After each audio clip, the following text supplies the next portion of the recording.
began my exposition with the discussion of why we must be interested in Socrates, and therefore also in Xenophon's Economicus. Why we must be interested in Socrates, I think a very up-to-date proof was given in a cartoon in the New Yorker, which I gather most of you can see. Socrates and the anti-shouter. Now today I would like to proceed in a somewhat different manner, to approach the Economicus in a somewhat different manner. Now the book transmits the part of household management, the oikonomike. Now this oikonomike is akin to what is now called economics, but is also different from it. The kinship is indicated to some extent by the term economics. Now what does economics mean? It has, of course, nothing to do with the management of the household, except if you add the qualifier home economics, and even then it is not quite the same. But it means primarily, as it was formerly called, political economy. Originally, it was even called political arithmetic. Man Sir William Petty, one generation younger than Hobbes and an acquaintance of Hobbes, coined that term. And we can perhaps indicate what the spirit of this pursuit by the following fact. Petty tried to find out what later came to be called the wealth of nations. Now, human beings are a not negligible part of that wealth, and therefore he had to figure out the value of a human being. And he found this out by asking the question, how much does a man fetch the slave market in Algiers? To which another economist replied that the value which Sir William Petty had established was perhaps the value of an Englishman in other countries. A human being was worth much less, and in some countries the value went down to zero, and in still other countries to less than zero. Now this is perhaps of some provisional help in understanding the difference between Xenophon and political economy. The wealth of nations, that theme was not unknown to Xenophon and the ancients. Xenophon wrote a treatise on revenue, the revenue of Athens, so the wealth of the city, by which he wanted to show how the Athenians would no longer compel to behave rather unjustly to other cities.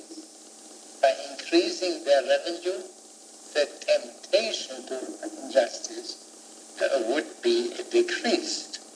And generally speaking, revenue and expenditure of the city was, of course, an important theme for statesmen, recognized as such by Xenophon, Aristotle, and so on.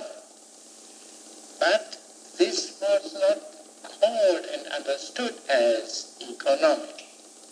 The term oikonomia was applied in a larger metaphorical sense to the administration, oikonomia, of the universe by the gods. It was also applied later to something so different from economics as the economy of the truth, thrifty treatment of the truth. Now, the economics in the ancient classical sense is the art of managing well the household. What Aristotle says on this subject in the first book of the Politics is comprehensive than what Xenophon says, and therefore I think I should remind you briefly. According to Xenophon, the management of the household consists first of the management of human beings, the wife, the children, and the slaves, and the management of non-human beings, animals, plants, and tools. The latter are not understood as means of production because the emphasis is entirely on the use rather than on production, to say nothing of other. On the basis of Aristotle, it became common in the tradition to say that there is a pursuit called political philosophy or political science, which consists of three parts: ethics, economics, and politics. Let us contrast with that traditional notion, the notion now prevailing. In the first place, political philosophy is now distinguished from political science. And political science in its turn is distinguished from economics, sociology, and so on.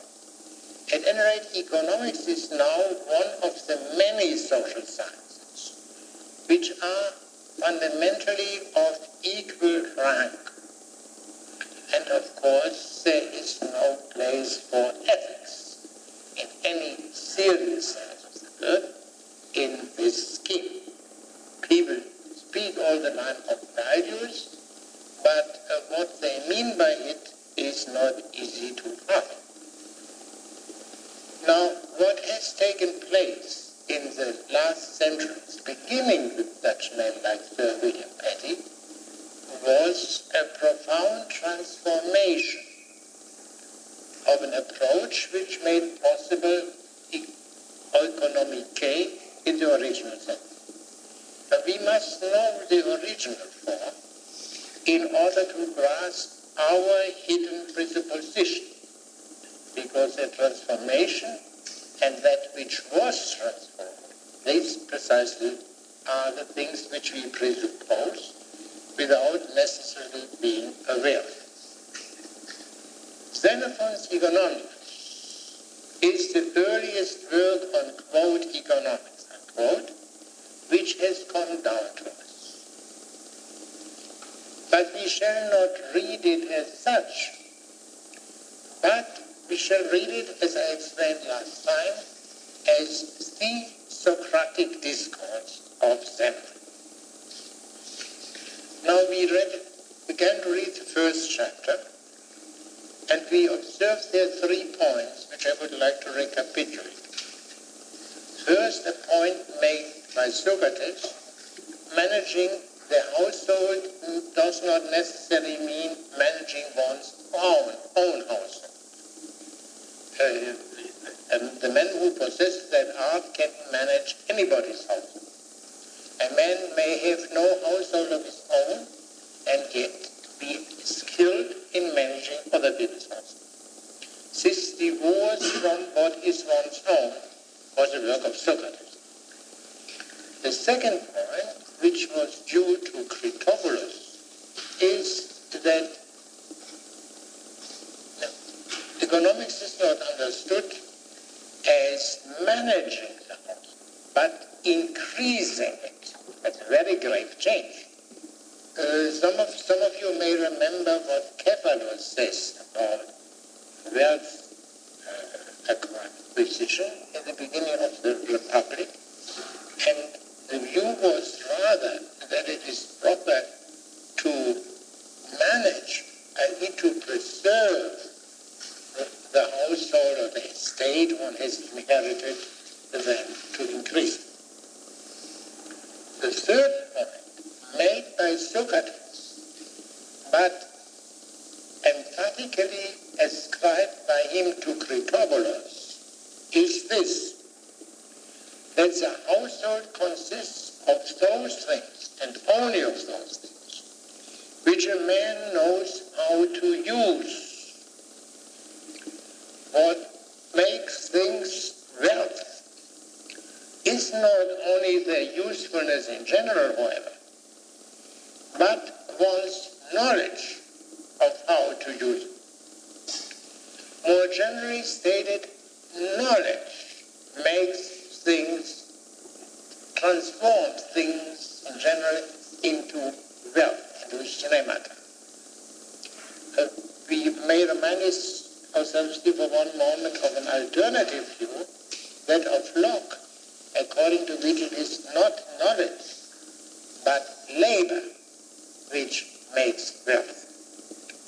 Now this much as a recapitulation. And we should now go on paragraph 16, but I invite any questions and objections you have to what I said today or last time. Oh, yes. Did honor that movement of the hand. All right, Mr. Flomner, will you read paragraph 16? Yes, so far, so good, Socrates. But sometimes we come across persons possessed of knowledge and means whereby they can increase their estates if they work, and we find that they are unwilling to do so. And consequently, we see that their knowledge profits them nothing. What are we to make of that? In these cases, surely, neither their knowledge nor their property is wealth. So, Critobulus seems to distinguish three things. Knowledge, what we would call today capital, savor, and three, willingness to work. So, knowledge alone is not enough to become wealthy, but capital and willingness to work is needed in addition. You see also that Critobulus speaks now of knowledge, of branches of knowledge as wealth. Previously, Socrates and he had spoken of knowing how to use. That is, there is a certain shift here. For example, you may know how to use a razor, and this can hardly be called a branch of knowledge.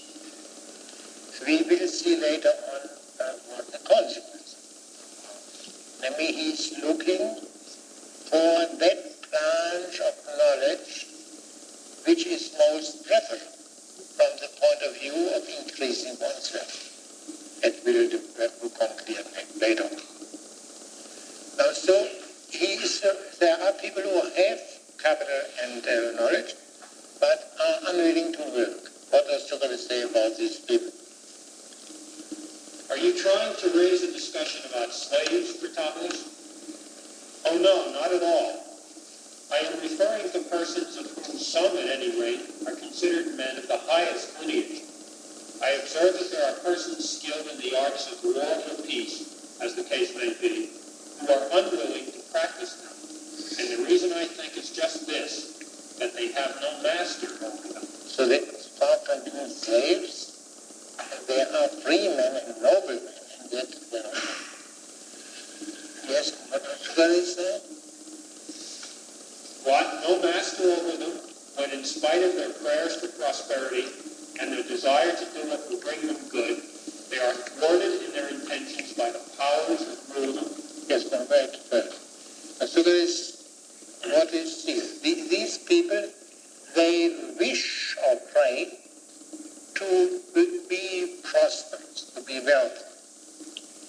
And they wish also, they are willing to do that from which they could get the good things. And yet they are prevented by something else. And who can prevent them except some rulers? Yes. And who, pray, may these unseen rulers be? No, not unseen, but open and undisguised, surely. That's the first time that Socrates swears by Zeus. So these rulers are very visible and not invisible rulers like that Zeus by whom Socrates swears. Yes? And very vicious rulers they are too, as you yourself must see, if at least you regard idleness, and moral cowardice, and negligence as vice. Moral cowardice, softness of the soul. Aye, and then there is a set of deceitful mistresses that pretend to be pleasures, such as gambling and consorting with bad companions. Even the victims of their deception find as time goes on that these, after all, are really pains concealed beneath a thin veneer of pleasure, and that they are hindering them from all profitable work by their influence on them. Yeah, so there are visible lords and ladies who prevent people from working properly, and they are those mentioned here. Yeah, but Critobulus is not satisfied. But there are other men, Socrates, whose energy is not hindered by these influences. In fact, they have an eager desire to work and to make an income. Nevertheless, they exhaust their estates and are beset with difficulties. So in other words, they are not kept back by any masters, any lords or ladies of this kind. What else are you going to say to them? Yes, they too are slaves, and hard indeed are their masters. Some are in bondage to gluttony, some to lechery, some to drink, and some to foolish and to costly ambitions. And so hard is the rule of these passions over every man who falls into their clutches, that so long as they see that he is strong and capable of work, they force him to pay over all the profits of his toil and to spend it on their own desires. But no sooner do they find that he is too old to work than they leave him to an old age of misery and try to fasten the yoke on other shoulders. But one may wonder whether these four additional ladies were not excluded by Critobulus' preceding remark, although he had not mentioned them. Although Socrates had not mentioned them, he spoke of people who are at least ruin their estates for some unknown reason. Yes? Critobulus, we must fight for our freedom against these tyrants, as persistently as if they were armed men trying to enslave us. Indeed, open enemies may be gentlemen, and when they enslave us, may by chastening purchase of our faults, and cause us to live better lives in future. And such mistresses as these never cease to plague men in body and soul and estate, all the time that they have dominion over them. Now, that is the first discussion, the definition of the household, the only one given in this book. And we have seen that there are three necessary and sufficient conditions of management of the household: knowledge, capital, willingness to work. Willingness to work not impeded by softness of the soul and incontinence. Are they sufficient? Is a man who has the knowledge, the capital, and the willingness to work, and works hard, will he necessarily be successful? Well, let us look only at one passage, although we should, as much as possible, follow the sequel of the argument, in chapter 5, where Critobulus' final objection to Socrates' economic teaching is mentioned and taken care of. Well, Socrates, replied Critobulus to this, I think you are right so far. But in husbandry, a man can rely very little on forecasting. For hailstorms and frosts sometimes, and droughts and rains and blight, ruin schemes well planned and well carried out, and sometimes well-bred stock is miserably destroyed by an outbreak of disease. Well, said Socrates in reply, I thought you knew, Critobulus, that the operations of husbandry, no less than those of war, are in the hands of the gods. And you observe, I suppose, that men engaged in war try to propitiate the gods before taking action, and with sacrifices and omens seek to know what they ought to do and what they ought not to do. And for the business of husbandry, do you think it less necessary to ask the blessing of the gods? That's all. So in other words, these three things mentioned in the first chapter needed also the blessing of the gods, or at least the absence of anger of the gods. But this is not mentioned in the first chapter. One must wonder why. Well, we have seen last time that when Cyrus spoke about property or possessions, he abstracted from the legality of the possession, from justice, and was concerned only with the usefulness. Now, according to Cyrus, piety consists in worshipping the gods according to law. An abstraction from law, as such, will include an abstraction from piety. So that the statement about the economic art in the first chapter is not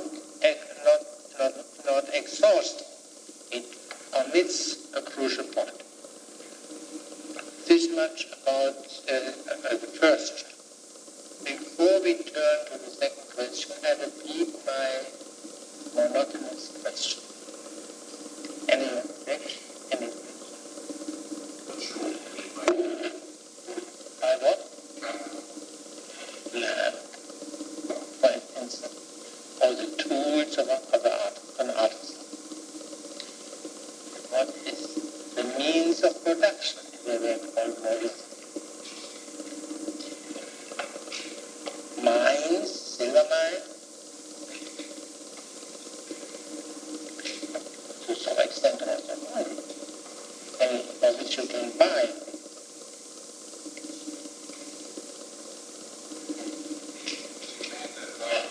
Blessings of the gods is the only thing that makes us not sufficient. Present as one example of something that makes knowledge happen.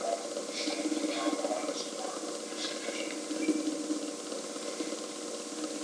other words, I could think of, for example, being a certain amount of water, the area around your household. So, become prosperous. Yes, but then you could rightly say that false and about what I call capital. If you try to farm in the desert to take the extreme cases, then they are ill-advised.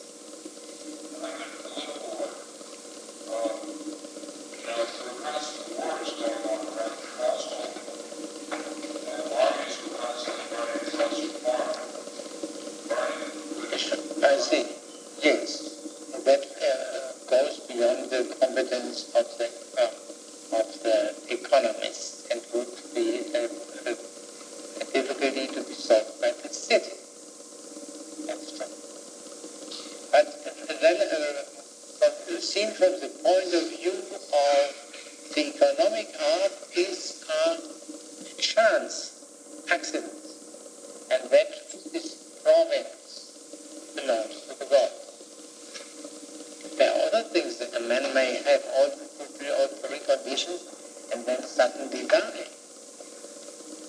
It's also something which is not provided for by the economic art, and I fear not even by the medical art.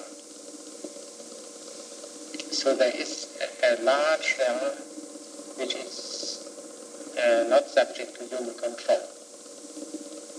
And the simplest expression is it depends on the God. We turn now to the next chapter, chapter 2. And in this chapter we will see that what has previously been found out about the economic art is applied to Socrates and Rhetoric. But as we will see, this is not merely an application of a previously established standard to these two human beings, but it deepens our understanding of that standard itself. Now let us see. Generally speaking, one may say if someone writes a treatise on an art, as Xenophon wrote treatises on the art of horsemanship, one does not necessarily become interested in the author. man writes a dialogue on an art, as this one is, one necessarily becomes interested in the human beings who converse.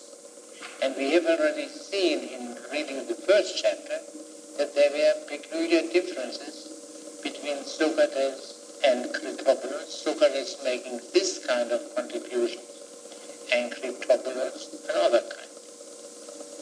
Now, what does he say? Word was now with Critobulus, continued thus. Not thus, in about this man. It's not meant to be a verbatim report. Well, I think you have told me quite enough about such passions as these. And when I examine myself, I think, that I have them fairly well under control. And he examines himself without being asked by Socrates to examine himself. He examines himself and finds he is in a satisfactory condition, at least as far as continence is concerned.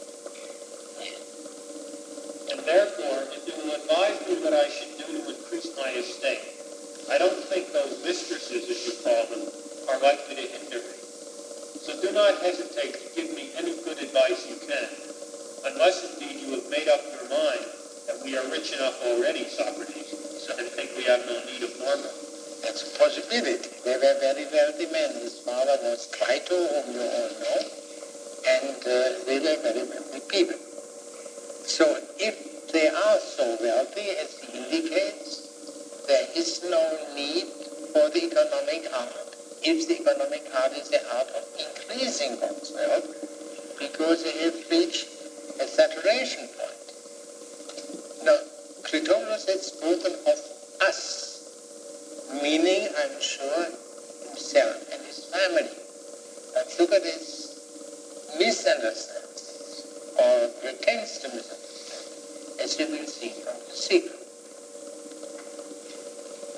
Oh, if you mean to include me, I certainly think I have no need of more money and am rich enough. But you seem to me to be quite poor, Critobulus. And at times, I assure you, I feel quite sorry for you. And how much, pray? Asked Critobulus, laughing. Yeah, now, yes, because it's very funny that Socrates should say he is rich. Yes. And how much would your property fetch at a sale, do you suppose, Socrates? And how much would mine? Well, if I found a good buyer, I think the whole of my goods and chattels, including the house, might readily sell for 5 mina. Yours, I feel sure, would fetch more than 100 times that sum. Yes. Now, Socrates would then not, being wealthy enough, would not need the economic art. And this would mean that the economic art does not necessarily belong to the best way of life, to the blessed way of life of Socrates. And only inferior people, and that means almost all men, apart from this few, need the economic art. And to that extent, the discussion here throws light on the status of the economic art. And Socrates swears here again is clear why he swears here, I believe, because what he says here is so strange that it is in need of confirmation. And in spite of that estimate, you really think you have no need of money and pity me for my poverty? Yes, because my property is sufficient to satisfy my wants. But I don't think you would have enough to keep up the style you are living in and to support your reputation, even if your fortune were 3 times what it is. How can that be? Exclaimed Recapitulation. Socrates is wealthy because he needs so little, and the very small property which he has is sufficient for keeping his body and soul together. Yeah. Because in the first place, explained Socrates, I notice that you are bound to offer many large sacrifices, else I fancy you would get into trouble with gods and men alike. And that is, since Xenophon doesn't do it, that is, for Xenophon applies this to Socrates. Socrates is not obliged to bring frequently large sacrifices. Very little would be. And one cannot help thinking of the cock, which he owned, perhaps which he still owned at the time of his death, and characteristically together with Crichton, Critobulus' father. Yes. Secondly, it is your duty to entertain many strangers on a generous scale, too. Thirdly, you have to give dinners and play the benefactor to the citizens, or you lose your following. Following your allies, your fellow fighters, fight with them. Of Socrates, it is indicated in the memorabilia, and if you want to look up the passage in Book 1, Chapter 2, paragraphs 11 and 14, that the man who can possess the art of persuasion in the way in which Socrates possesses it, does not need any art that is in conformity with what we say here. Socrates does not need any allies, and therefore it doesn't have to wine and dine. For although I observed it already, the state is exacting heavy contributions from you. You must needs keep courses, pay for choruses, and gymnastic competitions, and accept the presidency. And if war breaks out, I know they will require you to maintain a ship and pay taxes that will nearly crush you. Whenever you seem to fall short of what is expected of you, the Athenians will certainly punish you, as though they had caught you robbing them. Besides all this, I noticed that you imagine yourself to be a rich man. You are indifferent to money, and yet go courting minions, as though the cost were nothing to you. And that is why I pity you, and fear that you may come to grief and find yourself reduced to penury. Oh, yes. So that's clear, because relative to the demands and the reputation that Critobulus must maintain, he is a poor man and must therefore become a money maker on a large scale. Yes. Now, what about Socrates? Socrates turns to his own case. Now, if I ran short of money, no doubt. If I needed something in addition, meaning in addition to what he owns, say the house, the furniture, and the other things he might have. Yes. Now, if I needed something in addition, no doubt you know as well as I do that I should not lack helpers who would need to contribute very little to fill my cup to overflowing. But your friends, though far better supplied with means to support their establishment than you, yet look to receive help from you. Yes. Now, your friends, Critobulus' friends, and that refers back to the preceding sentence, which Socrates speaks not explicitly, but in fact of his, Socrates' friends. So the friends would provide Socrates with whatever he might need in addition to his house.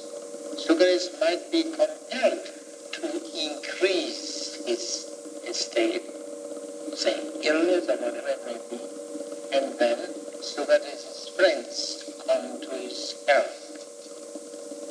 Now, you remember perhaps from the first chapter, when wealth in general was discussed, it appeared in the words of Critobulus that friends are money by Zeus.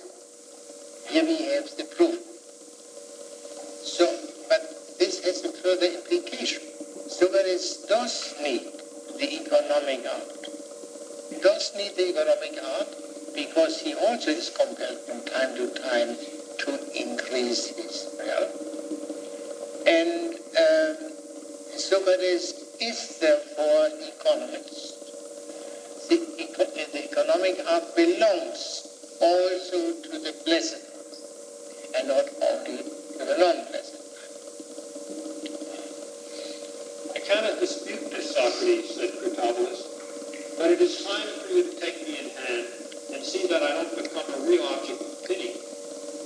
is Socrates explaining.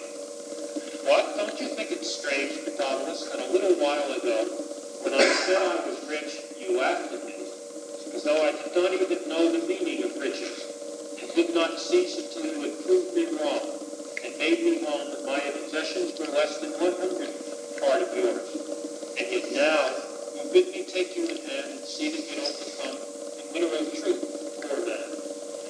Socrates exaggerates it, doesn't he? That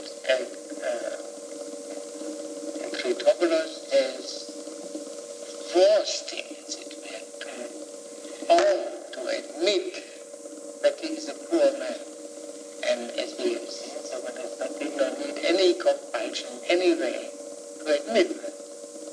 What this means, we must try to find out later. Well, Socrates, I see that you understand one process by which wealth is created. Yeah, one wealth-producing work. What that is not stated. We would have to guess what it is. I think we can say that part of it will be that which enables him to induce his friends to help him. His ability to converse. I see that you understand one wealth-producing work, how to create a balance. Yes, that is very, because he's an economist, there is no longer any doubt. So a man who saves on a small income can, I suppose, very easily show a large surplus with a large one. And don't you remember saying just now in our conversation, when you wouldn't give me leave to utter a syllable, that if a man doesn't know how to manage horses, his horses are not wealth to him, nor his land, sheep, money, or anything else, if he doesn't know how to manage them. Now these are the sources from which income is derived. And how do you suppose that I can possibly know how to manage any of these things, seeing that I never yet possessed any one? See, there is a slight shift. Hitherto, where Socrates had spoken of his wealth, and had said that it's about 5 miles, there's a word of 5 miles. And now he speaks of his income producing. That's something very different. The house and furniture do not produce income. And Socrates has no income producing wealth. Let us again look at some later utterance in chapter 20, paragraph 15, where Socrates learns from a perfect gentleman the rudiments of the economic art.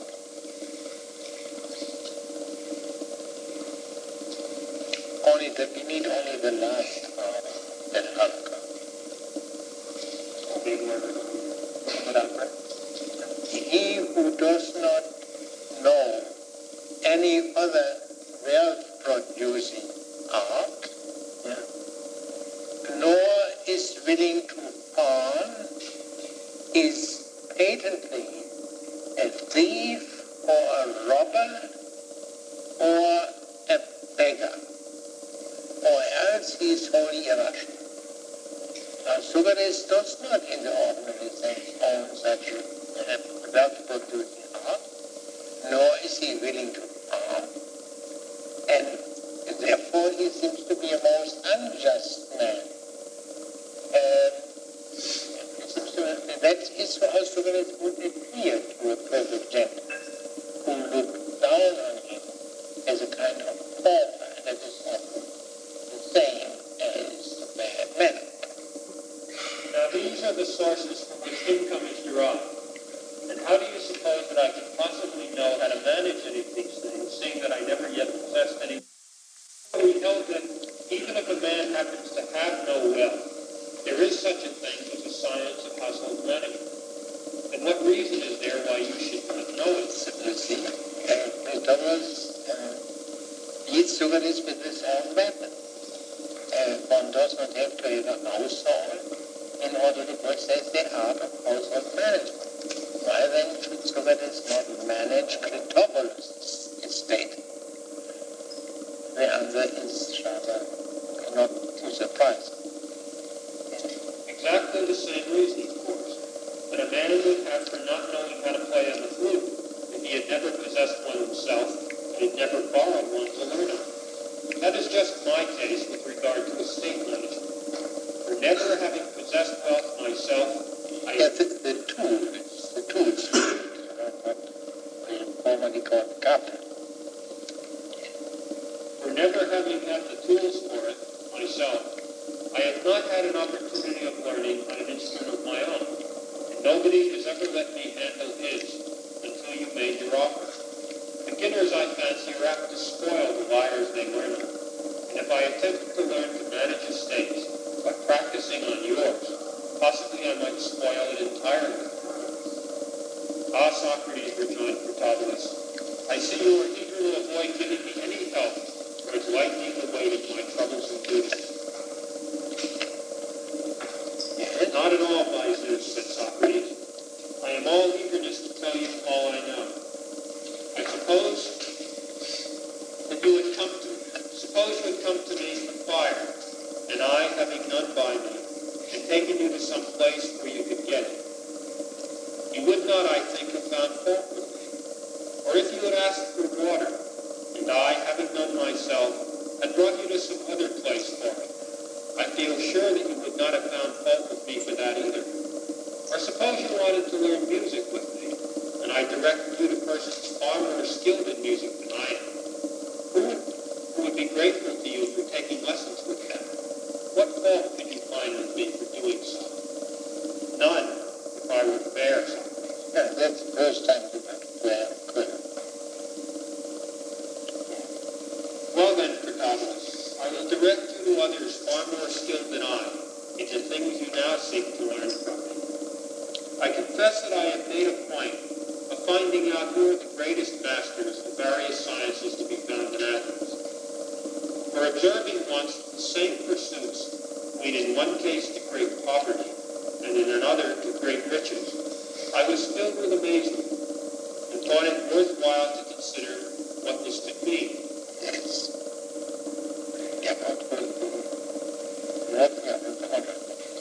And on consideration, I found that these things happen quite naturally. For I saw that those who follow these pursuits carelessly suffer loss, and I discovered that those who devote themselves earnestly accomplish them more quickly, more easily, and with more profit. I think that if you would elect to learn from these, you too, with God's favor, would turn out a clever man of business. Clever money maker.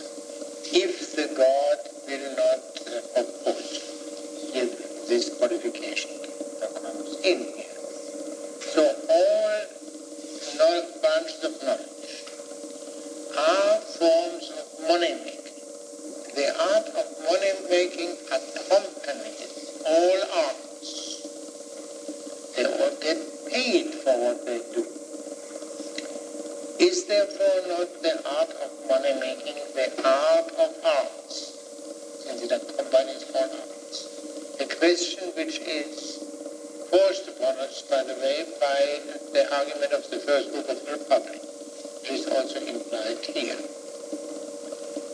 And one consequence follows. If the economic art is the art of increasing one's wealth, one should look for the most lucrative art, the art by which one can increase one's wealth to the highest degree.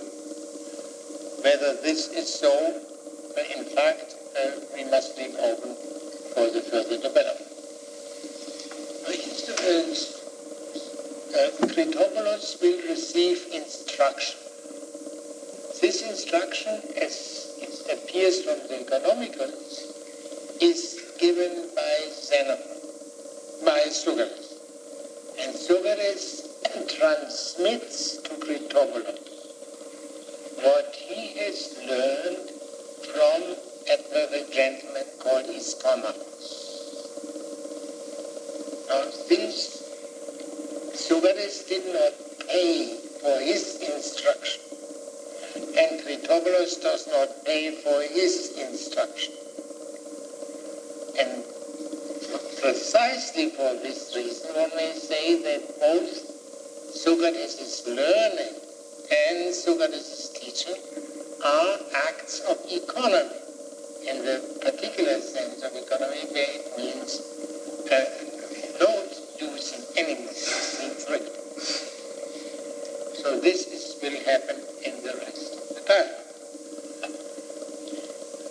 Now, any point you would like to make?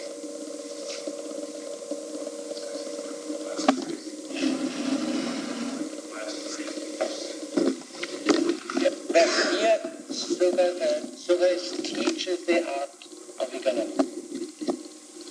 And he has learned it previously from a master economist. He did not pay for receiving the teaching, nor does he pay for transmitting it.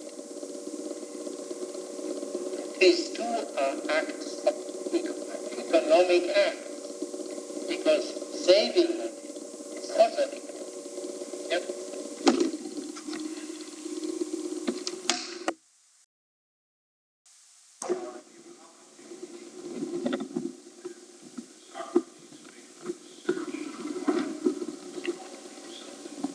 Yes, but it's not quite the same, because there it is connected with the Delphic oracle,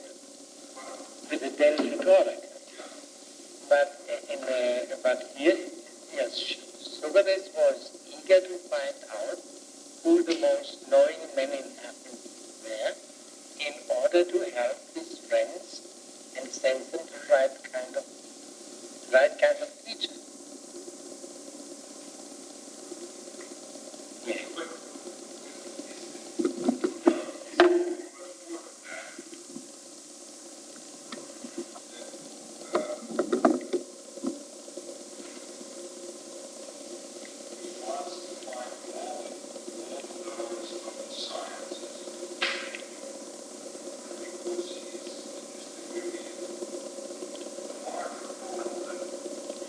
Yes, this cannot be inferred from this passage alone, because one could very well say he's speaking here of those arts or sciences which are wealth producing and not of the other. There is evidence in Xenophon for what you say, but it is not here.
Many people are very inept at it, and other people are very apt at it. That would seem to show that in the wider sense of the word, an art.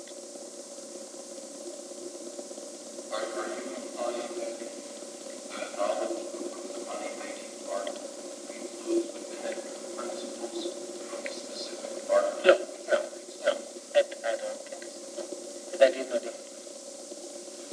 But it still, in a way, seems to be the art. I mean, if it animates all art, as it can be said, it is the art controlling. It does not mean that there can be a rival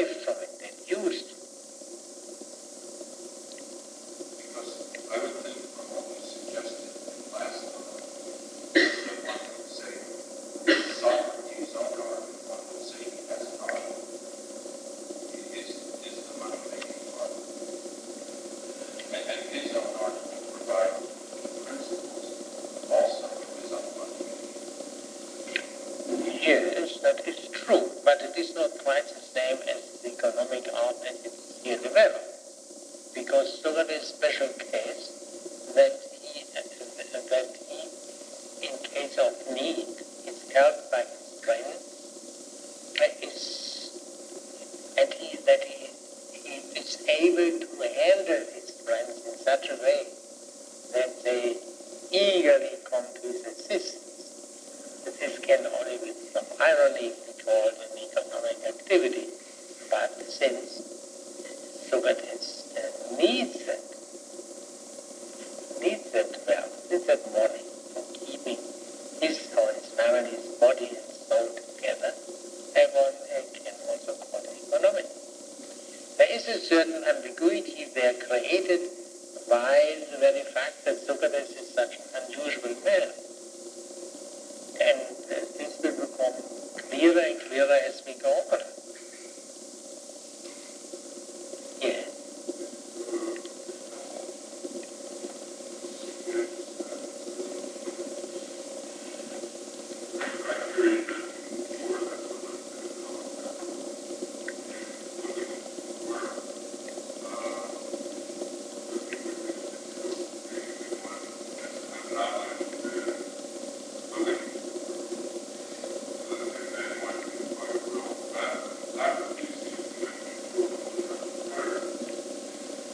Yes, that is true.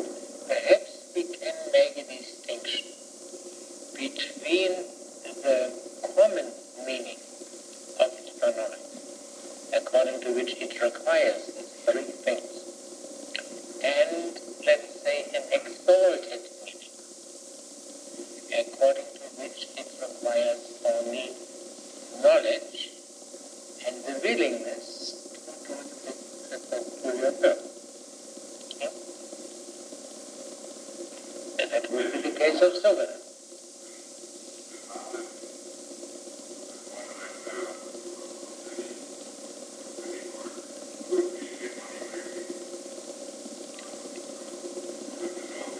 Yeah, but that would mean, according to the common understanding, that a man gives instructions, say in flute playing or in rhetoric, and gets money for that. And you know that how much Socrates refused to do. Socrates is, from the point of view of the common sense, Socrates' case, but what Xenophon means and they will do is that this marginal case is precisely the normal case. And then the normative case. And the irony to that extent consists in this interplay, the common and the exalted. So that is ridiculous, as a philosopher is ridiculous when he goes down to the cave. And on the other hand, all the people in the cave become ridiculous from the point of view of philosophy. This is true.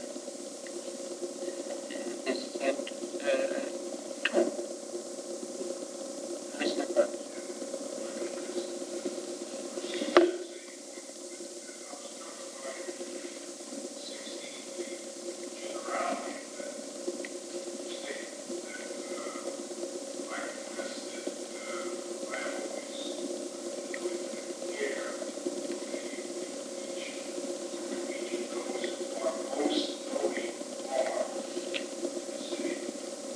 Yes, and therefore,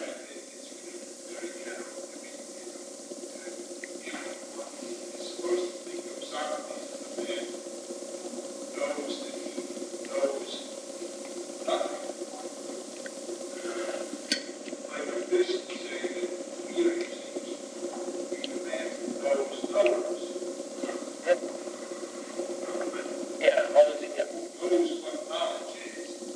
Yes.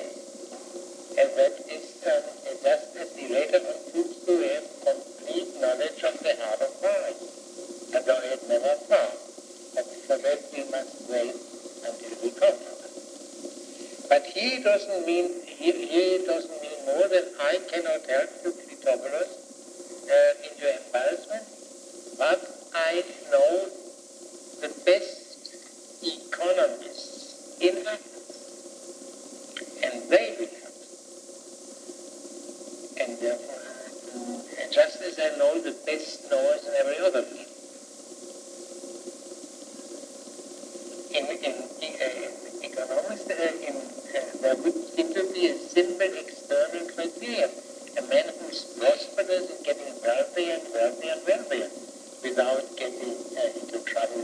court, so presumably a just or law-abiding man, he would seem to be a good economist.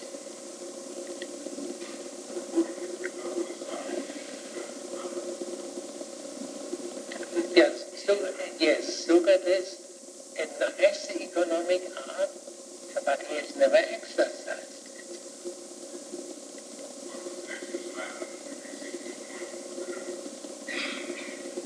Yes, that is, however, the wider, let me say, the exalted meaning of the economic art. In that sense, Socrates is an economist. But in this common or vulgar sense, the economic art is the art of wealth increasing. And that is something very different.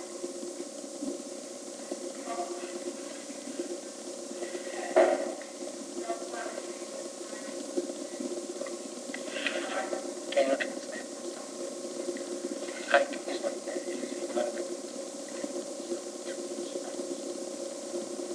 Yeah, that is part of, that is part of the economic art, just as using one's enemies for one's benefit. You know, as you have seen in the first chapter, one can make increase one's wealth by a judicious use of one's enemies, perhaps in war or through war.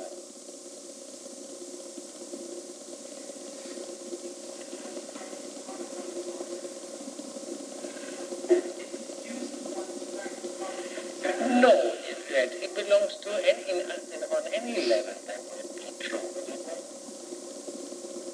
I mean, if wealth means useful possession, and one possesses friends, and if one possesses them in the way that they are useful to one, then they are wealth. Just the same would apply to enemies.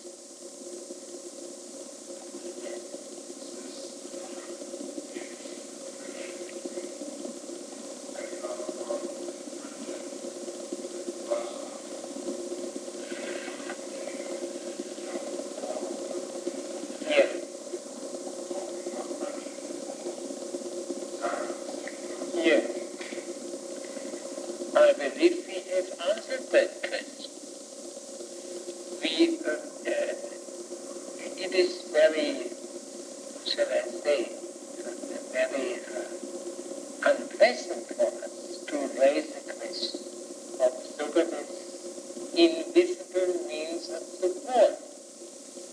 But Xenophon, in his economicus, forces us to raise this. And we get the answer. It's friends.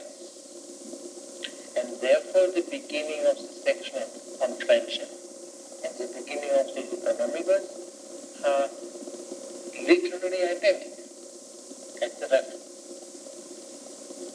And this question, I think, we have solved. We haven't exhausted it. Now let us perhaps turn to the next chapter. Yes. Socrates exclaimed Critobulus when hearing this, I don't intend to let you go now until you have proved to my satisfaction you have promised in the presence of our friends here. Of the friends here, yes. One of them is, of course, Xenophon. Xenophon was present in the conversation, as appears from the very first sentence of the Economicus. And Critobulus asked that Socrates should keep his promises here and now. And Socrates can do that. And that is a question, assuming that Socrates is not such a perfect master of the economic art. How can he keep that promise now without bringing in some experts from the outside? He would have to bring Critobulus to some experts. What he will do in this chapter is to specify his promise by breaking down the economic art into 6 parts. And then we must judge for ourselves whether Socrates is a master in all 6 parts of that art. If not, we need outside. And that is it. Yes? Well then, said Socrates, what if I prove to your satisfaction, Republic, to begin with, that some men spend large sums in building houses that are useless, while others build houses perfect in all respects, with much less? Will you think that I am putting before you one of the operations that constitute the state management? Yes, certainly. So this is the first one. Building of houses as a product is of course the house. Yes?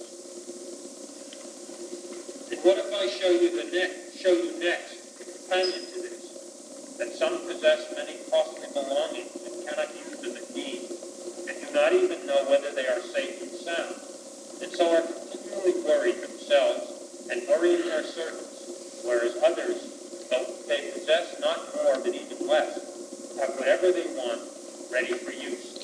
So these are furniture and other things one has in the house. There is also, that also belongs to the art of household. Yes. What is the reason of this then, Socrates? Is it not simply this, that the former stow their things away anywhere, and the latter have everything neatly arranged in some place? Yeah, in its place. Yes, of course, arranged carefully in the proper place, not just anywhere. Your point, I take it, is that this too is an element in your statement. And what if I show you Now this? wait here a moment. Socrates corrects here Critobulus' notion of order in the house.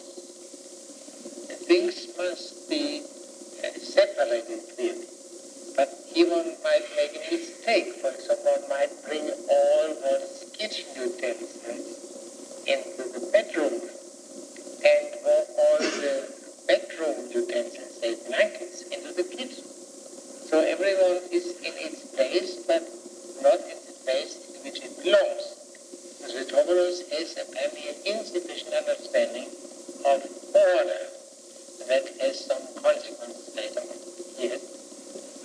Then what if I show you besides that in some households, nearly all the servants are infected, and yet continually try to run away, whereas in others, they are under no restraint, and are willing to work and to stay at their posts? Don't you think that here too I am pointing out to you a notable effect of state management? A notable work of the first is house building, the second is order of things within the house, and then the treatment of servants. The servants are called here oiketai, which comes from oikia, house. Yes, of course, very much so. And that when men farm the same kind of land, some are poverty-stricken and declare that they are ruined by farming, and others do well with the farm and have all they want in abundance. Yes, of course, for maybe some spend money not on necessary purposes only, but on what brings harm to the owner and the estate. Perhaps there are such people, but I am referring rather to those who haven't the money to meet even the necessary expenses, though professing to be farmers. And what can be the reason of that, Socrates? I will take you to these too. When you watch them, you will find out, I fancy. Yes. You will find out by watching. What's the reason? I will take you to them, so that Socrates will be, Critobulus will be led by Socrates to the masters or bunkers in the various parts of the economic life. And Critobulus is to form his own judgment on the places. But Critobulus is not sure whether he is able to form them. Yes? By Zeus, that is, if I can. Then you must watch, try by experiment whether you are capable of understanding.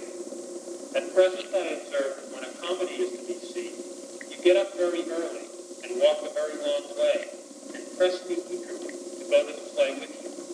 But you have never yet invited me to see a drama of real life like this. No, that is. But to such a kind of work, namely farming and the various parts, we have never asked. Drama is a bad addition. So, in other words, we see now, get now a first glimpse of the defects of Critobulus. He loves comedies, and therefore he gets up very early in the morning and persuades Socrates eagerly to watch comedies, or persuades him to watch comedies eagerly. It is deplorable that Socrates should do that instead of reminding Critobulus of his duties, but perhaps some good reason could be given. That was the only way in which Socrates could gain the affection of Critobulus, and therefore his willingness to listen to Socrates' sterner demands at the proper time. And now, how does he go on? After this rebuke of Critobulus. You think me ridiculous, don't you, Socrates? You think yourself far more so, I'm sure. Yeah, so what does this mean? First it's spoken of comedy, and now Critobulus, applying it to himself, says, I will appear ridiculous in your eyes. Taking this together with comedy, could one not say that Critobulus will not only be a spectator of comedies, but an object of comedy, if he continues to live as he is now given to. So this was the subject of farming with a kind of intermezzo regarding comedy. Now, next slide. You think yourself far more so, I am sure. And suppose I show you that some have been brought to penury by keeping horses, while others prosper by doing so, and moreover glory in their gain. Well, I too see and know instances of both. I am not one of the gainers for all that. The fact is, you watch them just as you watch the actors in tragedy or comedy. Not, I suppose, to become a playwright, but for the pleasure of seeing and hearing something. And perhaps there is no harm in that, because you don't want to write plays. But seeing that you are forced to meddle with horses, don't you think that common sense requires you to see? Don't you think to be foolish? He almost called Critobulus foolish. See that you are not ignorant of the business. The more so, as the self-same horses are both good to use and profitable to sell. Yes. Now let us consider this for one moment. We learn now that Critobulus doesn't go merely to comedies, but also to tragedies. This is akin, but in a reverse thing, as what Adaimatos does in the third book of the Republic. When the question comes up about a certain kind of poetry, and Socrates states the character of that kind in very general terms. And understanding it says, oh, you mean tragedy. And Socrates says, and comedy. Here is the opposite. Comedy is literature, and tragedy and comedy. Critobulus knows the men who pursue horse breeding lucratively and ruinously. This we have to see. Now, how does it go on? Would you have me break in cult, Socrates? Yeah, that is sudden. Why does he bring that up? And there is a certain revelation here. Socrates had spoken first of the selling of horses also, and that is gainful for sale, and that is in Greek polis, and poles are poloi, and this time is transition. And now, how does it go? Of course not. No more than I would have you buy children to train as agricultural laborers. But horses and human beings alike, I reaching a certain age, forthwith become useful and go on improving. I can also show you that husbands differ widely in their treatment of their wives, and some succeed in winning their cooperation and thereby increase their estates, while others... The cooperation towards the common increasing of the estate. So that is a function. The function of the woman, the wife, is seen here from a strictly economical angle of what she contributes to increase the wealth. While others bring utter ruin on their houses by their behavior to them. And ought one to blame the husband or the wife for that, Socrates? When a sheep is ailing, said Socrates, we generally blame the shepherd. And when a horse is vicious, we generally find fault with his rider. In the case of a wife, if she receives instruction in the right way from her husband, and yet does badly, perhaps she should bear the blame. But if the husband does not instruct his wife in the right way of doing things, and so finds her ignorant, should he not bear the blame himself? Anyhow, Protagoras, you should tell us the truth, for we are all friends here. Is there anyone to whom you commit more affairs of importance than you commit to your wife? So here is the first time that the teaching here is applied to the interlocutor by Socrates, because the self-examination which took place at the beginning of the second chapter, that was Cyrus' own work. And as a reason why this can decently be done, Socrates says we are all friends, and therefore you may tell the truth upon such a private subject. There is none. Is there anyone with whom you talk less? There are few or none, I confess. Talk less than with your wife, yeah. Yes? There are few or none, I confess. And you married her when she was a mere child, and seen and heard almost nothing. Yeah, that was the way in which Athenian nice girls were married. And seen as little as possible and heard as little as possible. This theme is developed later at much greater length. Yeah. So in other words, she was completely ignorant, therefore it doesn't know what to talk to. Yeah. Then it would be far more surprising if she understood what she should say and do, than if she made mistakes. But what of the husbands who, as you say, So Critopoulos is, of course, still responsible, because he took her over in a state of complete ignorance of her parents, and yet he should have taught her, but he neglected her. Therefore, he is in the position of a horseman who is responsible for the inadequacy of his horse. what of the husbands who, as you say, have good wives, Socrates? Should they train them themselves? There's nothing like investigation. Yeah, we have an additional look at it. I A further look at it. will Again, Oriental is comprised as it should be. Yes?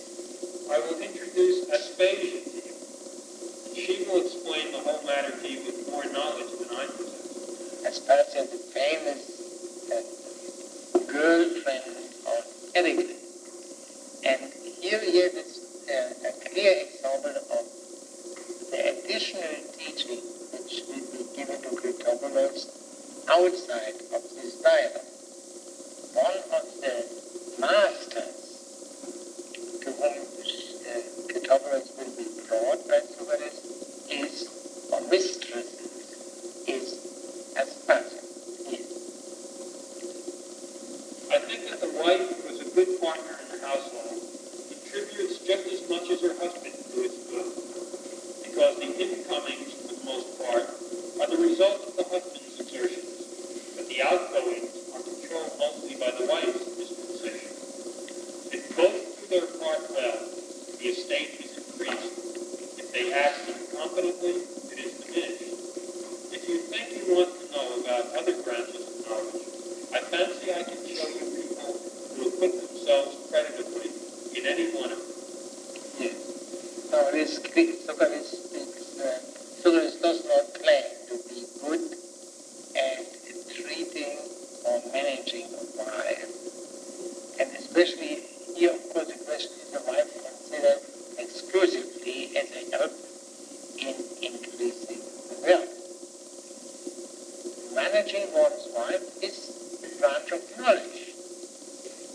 At the end, in the last sentence, Socrates does not explicitly say that, and that is confirmed in a way what Mr. Burns suggested before, that Critobulus might need these other sciences for increasing wealth. But this alternative is not pursued in any way. Now, let us consider the situation here. Some of you couldn't help smiling about what's happening here. That is kind of mindful. Now, we have here six subjects. House, let us say the furniture, and the servants. And then we have farming, horsemanship, and the wine. In the first case, the order is clear. House, and what is in the house, and what is derivative from the house, the servants, or getter. Farming and horsemanship take place outside the house, but the woman's place is, of course, within them. So the order is not quite lucid regarding this second part of it. What is the connection of these three items? Farming, horsemanship, wine. Well, we got an individual that Critobulus is a friend of comedy. And he wants even Socrates to go and look at, listen to the comedy. Well, at the beginning of the Socratic comedy, the crowd, these three subjects, there is a farmer, Strauss, the horsemanship of his son, and the wife of Strauss, the mother of Recapitulation, who is responsible in a way for the way in which Recapitulation has developed. Perhaps we can say that the economic, the Socratic discourse by Xenophon is the response to the Socratic comedy. And therefore, I say therefore, not completely free from comical trait itself. For it's hard to take issue with a comic poet without entering his field to some extent. Be this as it may, there are 6 parts of the economic art are mentioned. There is one point which we might consider. In all cases, Socrates mentions first the bungler and then the master of that particular branch. Except in the case of the wine, where he mentions first the master and then the bungler. And this indicates the crucial importance which the wife will play in this dialogue. Because later on, when we see Socrates in the position of a pupil listening to his scholar or his teaching, we will see that the first 4 chapters of that teaching are devoted to the management of the wife. So that is, for some reasons, the primary theme. Now, is there any point you would like to raise?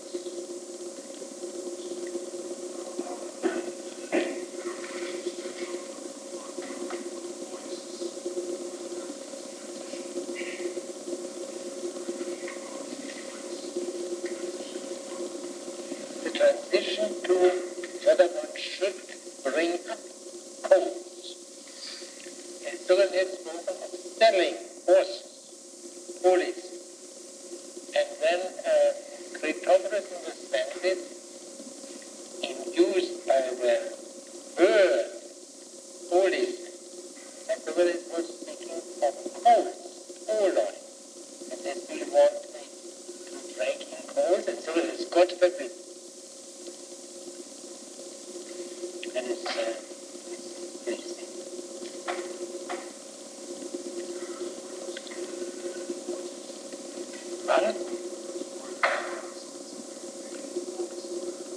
No. That's short and long. Or different ways it can be done, but not only.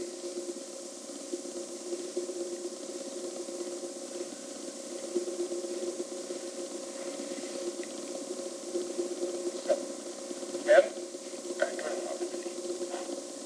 It's the I don't know. That is it.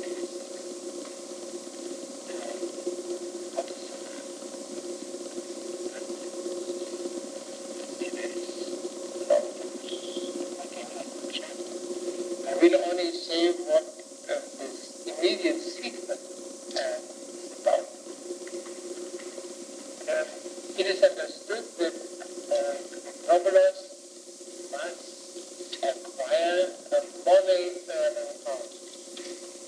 And from all what preceded, he would expect that he would try to learn the most lucrative part. And that would, of course, in practice mean that sooner than he would go, say, to the wealthiest merchant in Hungary, or to the wealthiest mine owner, to learn from him that out. And that is, but a different course is pursued, because Chrysostomos is not interested in the most lucrative, but in the most noble. And that leads us to farming. And in the next two chapters, 1.5, the case for farming is stated in two different ways, from two different points of view. Perhaps we read the beginning of chapter 4. Surely, Socrates, there is no need to go through the whole list, for it is not The whole list of the sciences, yeah? For it is not easy to get workmen who are skilled in all the arts, nor is it possible to become an expert in them. Pray select the branches of knowledge that seem the noblest and would be most suitable for me to cultivate. Show me these and those who practice them, and give me from your own knowledge any help you can with learning. Very good, Recapitulation. Very noble to speak. So that the noble speech to the man, the noble, and not the most lucrative. For to be sure, the illiberal arts, as they are called, are spoken against, and are naturally enough held in utter disdain in our states. By the city. For they spoil the bodies of the workmen and the foremen, forcing them to sit still and live indoors, and in some cases to spend the day at the fire. And the case of Smith. The softening of the body involves a serious weakening of the mind. Moreover, the so-called illiberal arts leave no spare time for attention to one's friends and city, so that those who follow them are reputed bad at dealing with friends and bad defenders of their country. In fact, in some of the states, and especially in those reputed warlike, it is not even lawful for any of the citizens to work at illiberal arts. Yes. So Socrates fully agrees with that common opinion, that endoxon, that which condemns the banausic arts as ignoble.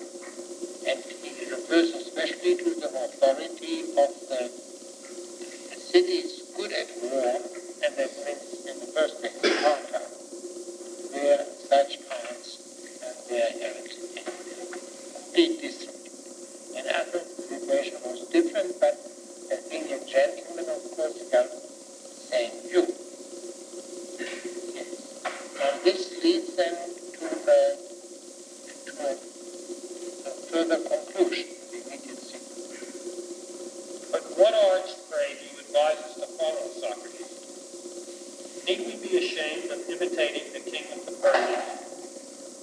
let us stop here. So that is a rhetorical question. And the answer is, of course, not. And so the point of view of the noble leads us to that individual or that institution which is most resplendent. Persian king can be much grander than anything in Greece. And the Persian king will now be taken in the rest of this chapter 4 as an authority for the praise of the art of farming. The Persian king exercises the art of farming. Now, if even he doesn't, no one should regard it as below to be a farmer. And that is developed in the rest of the chapter. We'll read that next time. And in the following chapter, the case for farming is taken up from a non-Persian point of view, from the point of view of a Greek citizen. And there are considerable differences, because in Persia there are the soldiers are mercenaries, and the farmers are the poor fellows who have to pay the taxes and have to feed the mercenaries. In Greece, according to this presentation, the farmers and the soldiers are the same kind of men. And we have to make a choice whether we would like to have a citizen or a mercenary. A choice which I gather is not limited to Xenophon's time.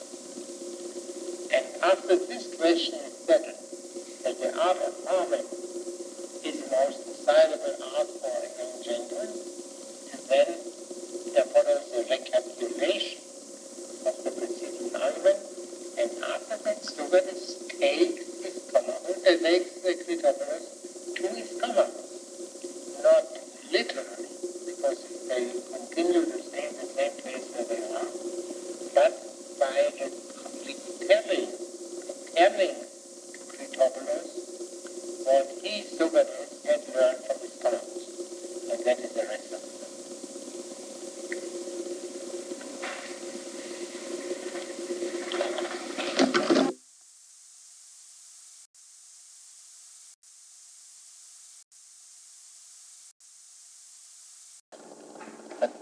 This is strikingly different from the Persian chapter, in which there was nothing was said about the pleasure of farming, but only of its grandeur, splendor, and so on, because of its connection with the king or the quasi-king. Yet again, the earth willingly teaches righteousness to those who can learn. For the better she is served, the more good things she gives in return. So the earth is a teacher of justice. This is not so simple. You may remember the previous remark in this chapter, that the earth produces its fruits for the strongest to take, which means a kind of encouragement of the right of the stronger and of injustice. This is a difficulty which we must keep in mind. The free men, he had also spoken of this before. In Persia there are no free men, because the soldiers are mercenaries. Professional soldiers may be superior to citizen soldiers, and that's an important consideration. But this superiority, if acted upon, is destructive of freedom. So one must make one's choice. And if haply those who are occupied in farming and are receiving a rigorous and manly teaching are forced at any time to quit their lands by great armies, they, as men well found in mind and in body, can enter the country of those who hinder them and take sufficient for their support. Often, in time time of war, it is safer to go armed in search of food than to gather it with farming implements. See, that, in other words, you can avoid the hardships of farming, at least to some extent, by simply taking away the harvest from those who cultivated the land. But he had spoken before of justice in regard to the earth. Now, there was no reference to justice in the Persian chapter, nor was there any reference to the gods in the Persian chapter. This goes together. Freedom, laws, justice, and piety. Yes? Moreover, husbandry helps to train men for corporate effort. For men are essential to an expedition against an enemy, and the cultivation of the soil demands the aid of men. Therefore, nobody can be a good farmer unless he makes his laborers both eager and obedient. And the captain who leads men against an enemy must contrive to secure the same results by rewarding those who act as brave men should act, and punishing the disobedient. And it is no less necessary for a farmer to encourage his laborers often than for a general to encourage his men. And slaves need the stimulus of good hopes, no less, nay, even more than free men, to make them steadfast. It has been nobly said that husbandry is the mother and nurse of the other arts. For when husbandry flourishes, all the other arts are in good fettle. But whenever the land is compelled to lie waste, the other arts of landsmen and mariners alike well nigh perish. Yes. And this is the end of this statement, of this praise of farming, of this argument in favor of farming. There is a kinship between farming and war, as we use. What the leadership which the owner of the estate provides has something in common with the leadership of a military. In the military monarchies of Europe, that could easily be observed, where the estate owners were core of the officers. So that is now settled, what Critobulus has to do in order to make money in a noble manner. He has to become a farmer. There's only one difficulty which remains and which is discussed in the rest of this chapter. Well, Socrates, replied Critobulus, to this and to this. I think you are right so far, but in husbandry, a man can rely very little on forecast. For hailstorms and frosts sometimes, and droughts and rains and blight ruin schemes well planned and well carried out. And sometimes well-bred stock is miserably destroyed by an outbreak of disease. Well, said Socrates in reply, I thought you knew. Now, you must observe that he said in the beginning of the previous remark, after Critobulus had heard this, he said, meaning here this long speech which Socrates made in praise of farming. And now he says, after Socrates had heard this, then with this objection raised by Critobulus. And this implies here, if Socrates had not heard this, let's say if Critobulus had not made his objection, Socrates might not have said it. I thought you knew, Critobulus, that the operations of husbandry, no less than those of war, are in the hands of the gods. And you observe, I suppose, that men engaged in war try to propitiate the gods before taking action. And with sacrifices and omens seek to know what they ought to do and what they ought not to do. And for the business of husbandry, do you think it is less necessary to ask the blessing of the gods? Know of a surety that right-minded men offer prayer for fruits and crops and cattle and horses and sheep, aye, and for all that they possess. Yes. So this is a further and very important similarity between the art of war and the art of farming. It had been said I believe in the Second World War, there are no ethics in foxholes. And if we can here add this, there are no ethics among farmers, because for different reasons, but ultimately for the same reasons, they are in need of divine help.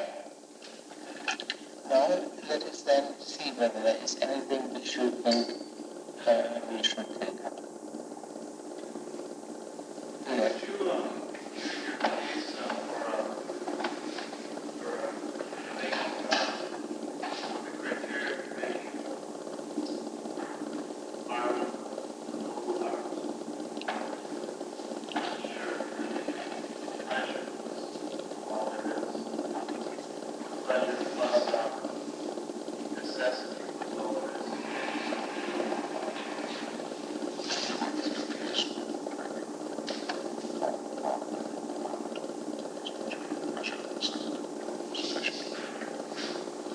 Yeah. But here, in this fifth chapter, nothing is said about the nobility of the art of farming, but of its usefulness and of its pleasant character. Of course, one can say the noble character is implied, because if it is true that farmers are the best soldiers, best defenders of their farmlands, then this reflects on the art of farming. But this is not made explicit. I think the word noble does not occur in this chapter, whereas it occurs in the previous chapter. Can I raise a question connected to that? I believe it's chapter 3. Socrates lists six arts that are connected with the economic art.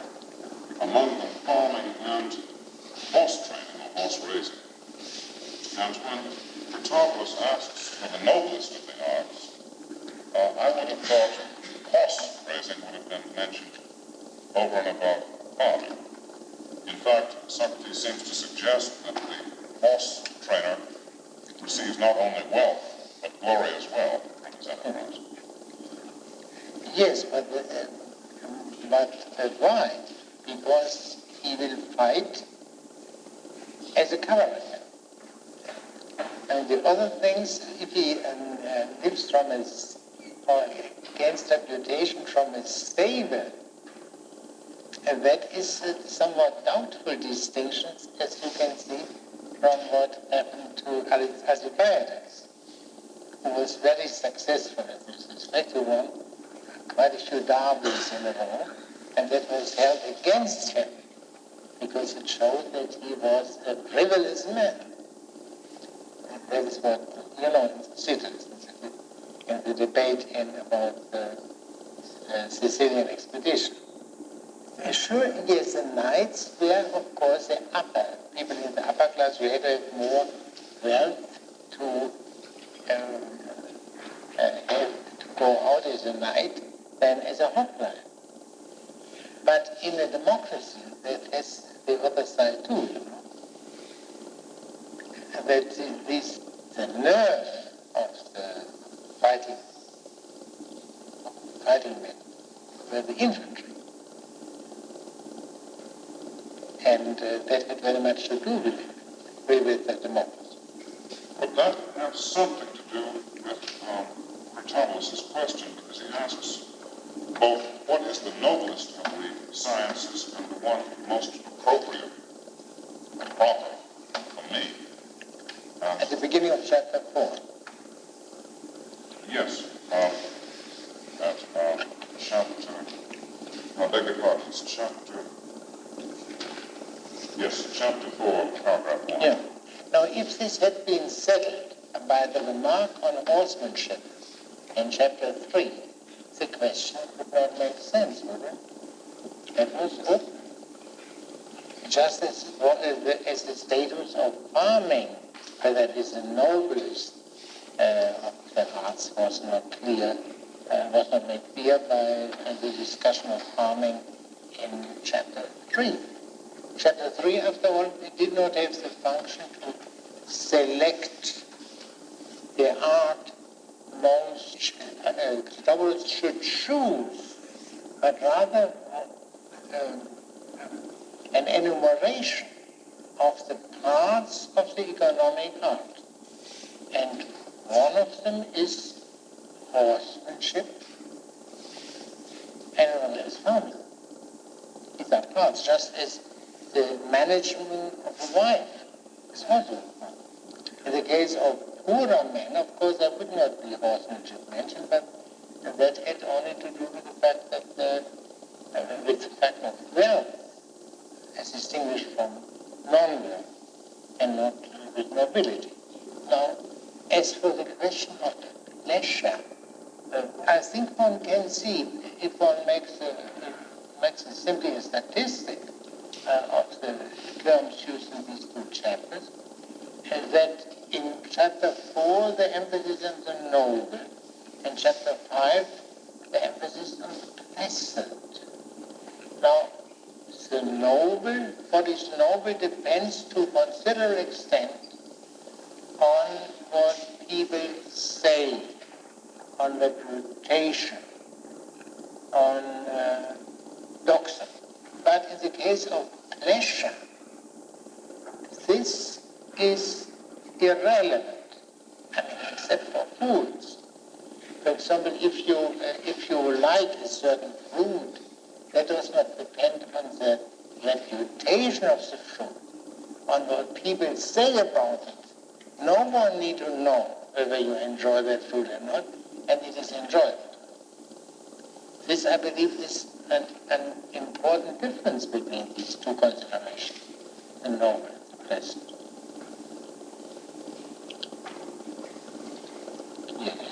I'm very unclear about the meaning of the first sentence in chapter 12, where it is said that the earth willingly teaches righteousness to those, or justice, paragraph 12, excuse me, to those who can learn.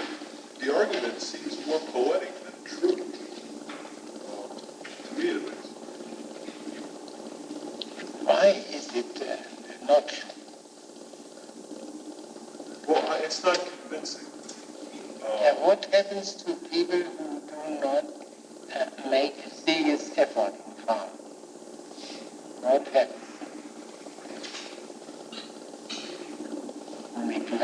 Neglect farming implements, and so on. Well, they fail in the endeavor. Yeah. But here no deception is possible.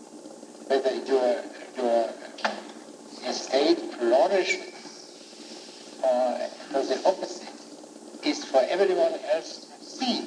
But in other pursuits, it is perfectly possible to conceal the true state of it. But is a good farmer necessarily a just man? At least to that extent that he does honest days living. To that extent. He may be unjust in others. And it will teach him justice? And To that extent, because it tells him, earth tells him, if you are good to me, I will be good to you. And whether he draws the conclusion that this would apply also to his relation with human beings, and that is open question. well, what is But he adds that, he provides for that. He says, those who are able to learn, the other ones are not able to learn, who simply say, well, I have to work hard to get a good harvest, and that otherwise I can cheat my neighbor. They do not learn the lesson properly. But later on it will be made clear in greater detail that what one can, that in our language, that the art of farming is the most moral of all arts. That is according to this work. Perhaps I'm asking what is the definition of justice that is implied here? It seems something like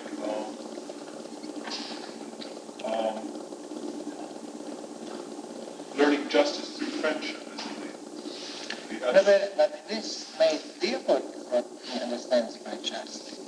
Conferring benefits or receiving benefits and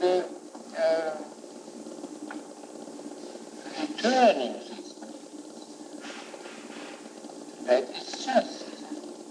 It is not the whole of justice by abstract. Is it not a point? Okay. And so that ingratitude is glaring injustice. Then wouldn't these sentences be truer? It would be, the earth willingly teaches part of justice? Perhaps I'm not catching your point. Yeah, but why should one always be so pedantic? I'll go along with it. I mean, don't you say also that someone teaches mathematics without implying that he teaches the whole of mathematics? Okay. I can understand what you said about military soldiers not being treated. They are subject to the king and have no word to say. They have to obey orders.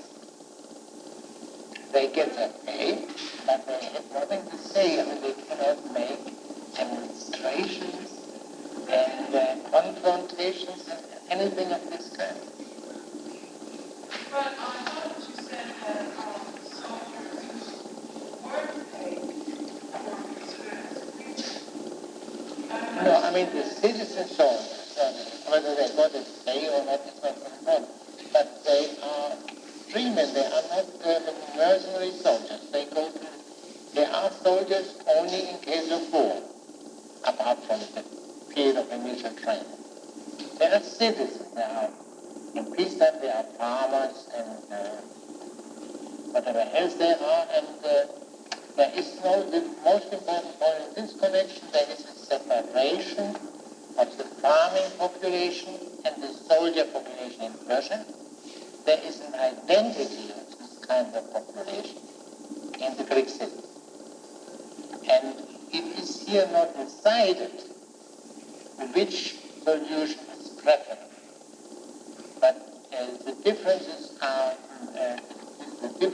made quite clear by the silence on freedom and on justice in the Persian chapter.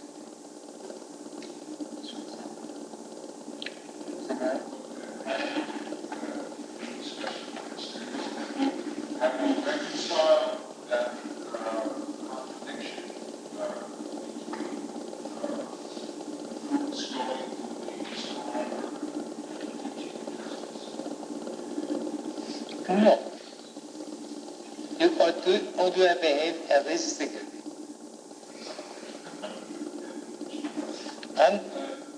Yes. I see, so that means if someone is asked a question, he must answer all possible questions regarding the subject, which is a tall order. But the question, surely we must think about that the earth is not so unambiguously a teacher of justice as appears from paragraph 12. We have also considered paragraph 7.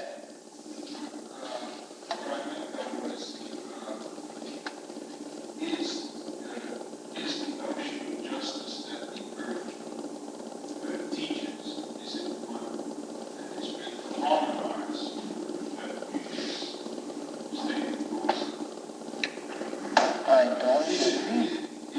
Is it, or in other words, is there an implicit argument that there's something just about the right of us all?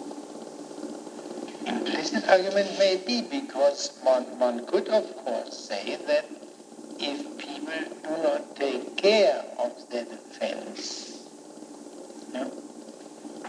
that's their fault, and they will be punished for that in the course of events. And to that extent, the earth, by ascending across to the strongest, teaches them to try to be as strong as they can. And that is, and there is a certain justice in that the strongest should inherit the earth, contrary to the New Testament. That's at least what Xenophon has in mind, and not only Xenophon has in mind. What does the place of the warlike virtues mean? Is it limited only to defensive wars? But even defensive wars, the question arises, what do you defend? What do you defend? You may in a given situation be strictly defensive, but what you defend may have been acquired originally by what they call aggression. So this leads to quite a few different. But you find very frequently in Xenophon the view that virtue consists in helping one's friends, which means, among other things, one's fellow citizens, and harming one's enemies. And now, if this is a part of justice, then would the earth not teach justice also by what is said in paragraph 7? By inducing men to be vigilant, strong. So then I think we go on and learn to chapter 6.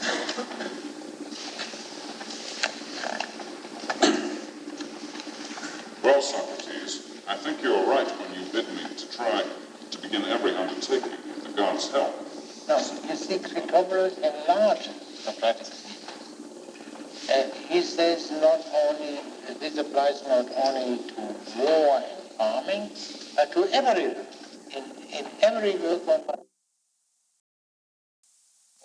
remember the main points.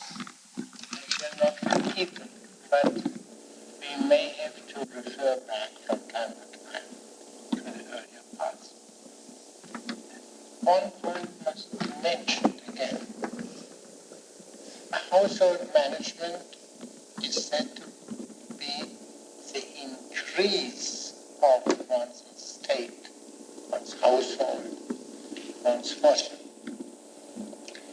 Now from this it would seem to follow that if we want to learn the art of household management, we should consult the men best at getting money, the best money getter in Athens. Say the wealthiest merchant, regardless of whether he's citizen or resident alien. And then one could of course say, why should we limit ourselves to Athenians? Why not let's go straight for the best money getter in the world? Or in other words, for the richest man in the world. That would be the king of Persia. Now, this is now done in the 4th chapter, but on somewhat different grounds. Hitherto, the point of view was the most lucrative art. Now, Critobulus proposes the most noble art, or most noble art. So this does not mean that the point of view of lucrativeness is forgotten, but that is subordinated to the point of view of the noble.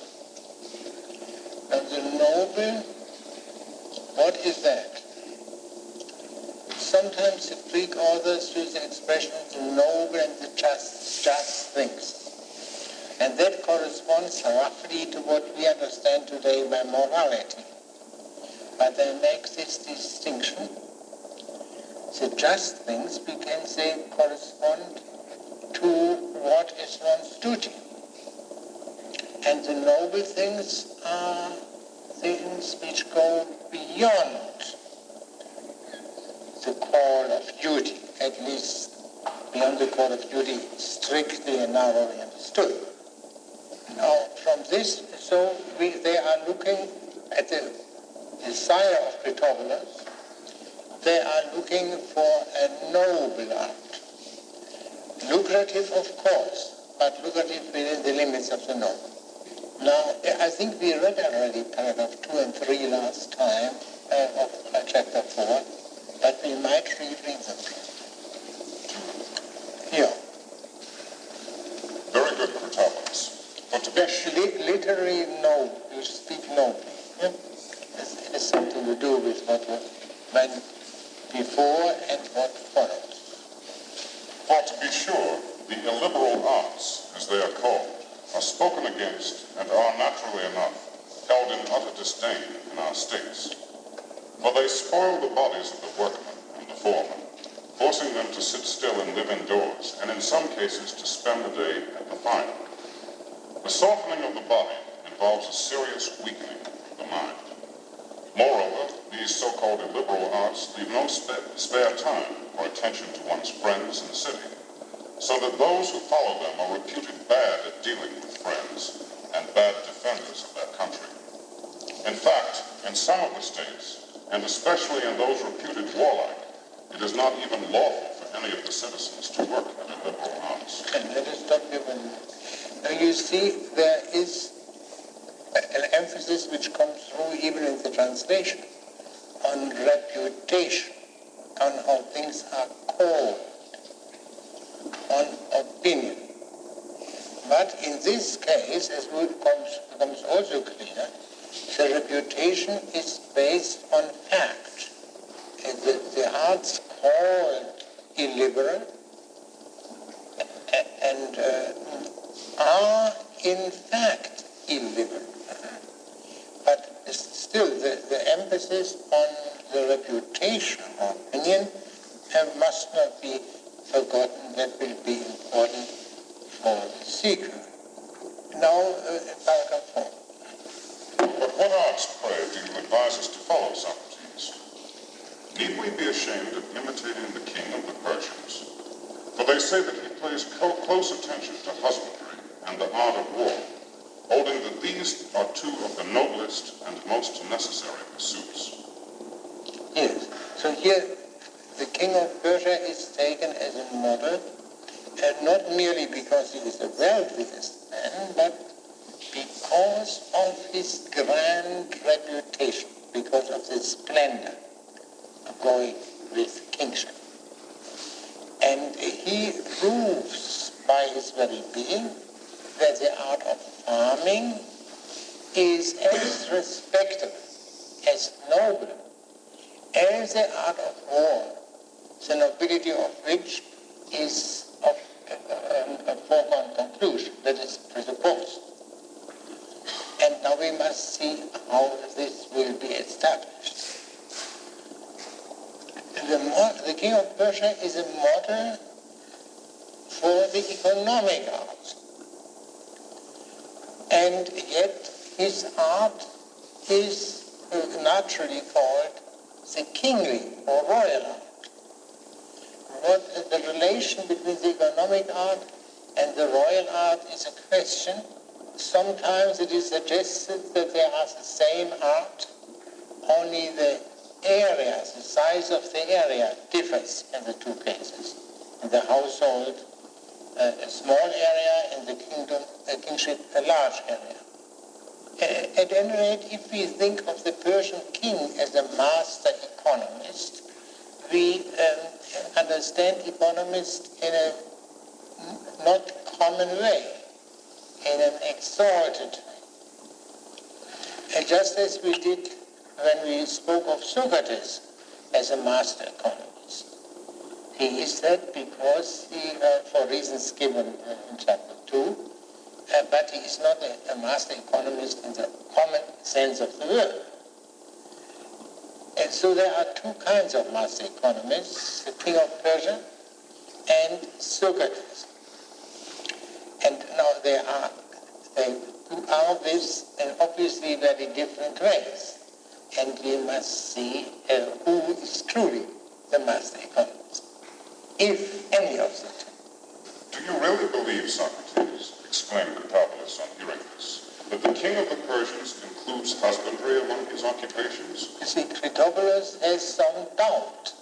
Of course, he never was to Persia, and nor was Socrates.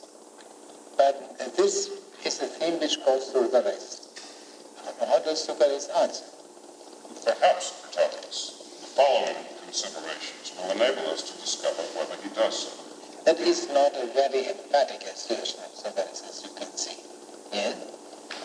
We allow that he pays close attention to warfare because he has given a standing order to every governor of the nations from which he receives tribute to supply maintenance for a specified number of horsemen and archers and slingers and light infantry, that they may be strong enough to control his subjects and to protect the country in the event of an invasion. And apart from these, he maintains garrisons in the citadels. Maintenance for these is supplied by the governor charged with this duty, and the king annually reviews the mercenaries and all the other troops ordered to be under arms, assembling all but the men in the citadels at the place of muster, as it is called. He personally inspects the men who are near his residence and sends trusted agents to review those who live far away. The officers, or the commanders of garrisons or of regiments, or viceroys, who turn out with a full complement of men and parade them equipped with horses and arms in good condition, he promotes in the scale of honor and enriches with large grants of money. But those officers whom he finds to be neglecting the garrisons, or making profit out of them, he punishes severely and appoints others to take their office. These actions, then, seem to us to leave no room for question that he pays attention to warfare. Which everyone knows question. As for the country, he personally examines so much of it as he sees in the course of his progress through it, and he receives reports from his trusted agents on the territories that he does not see for himself. To those governors who are able to show him that their country is densely populated, and that the land is in cultivation and well stocked with the trees of the district and with the crops, he assigns more territory and gives presents and rewards them with seats of honor. Those whose territory he finds uncultivated and thinly populated, either through harsh administration or through contempt or through carelessness, he punishes and appoints others to take their office.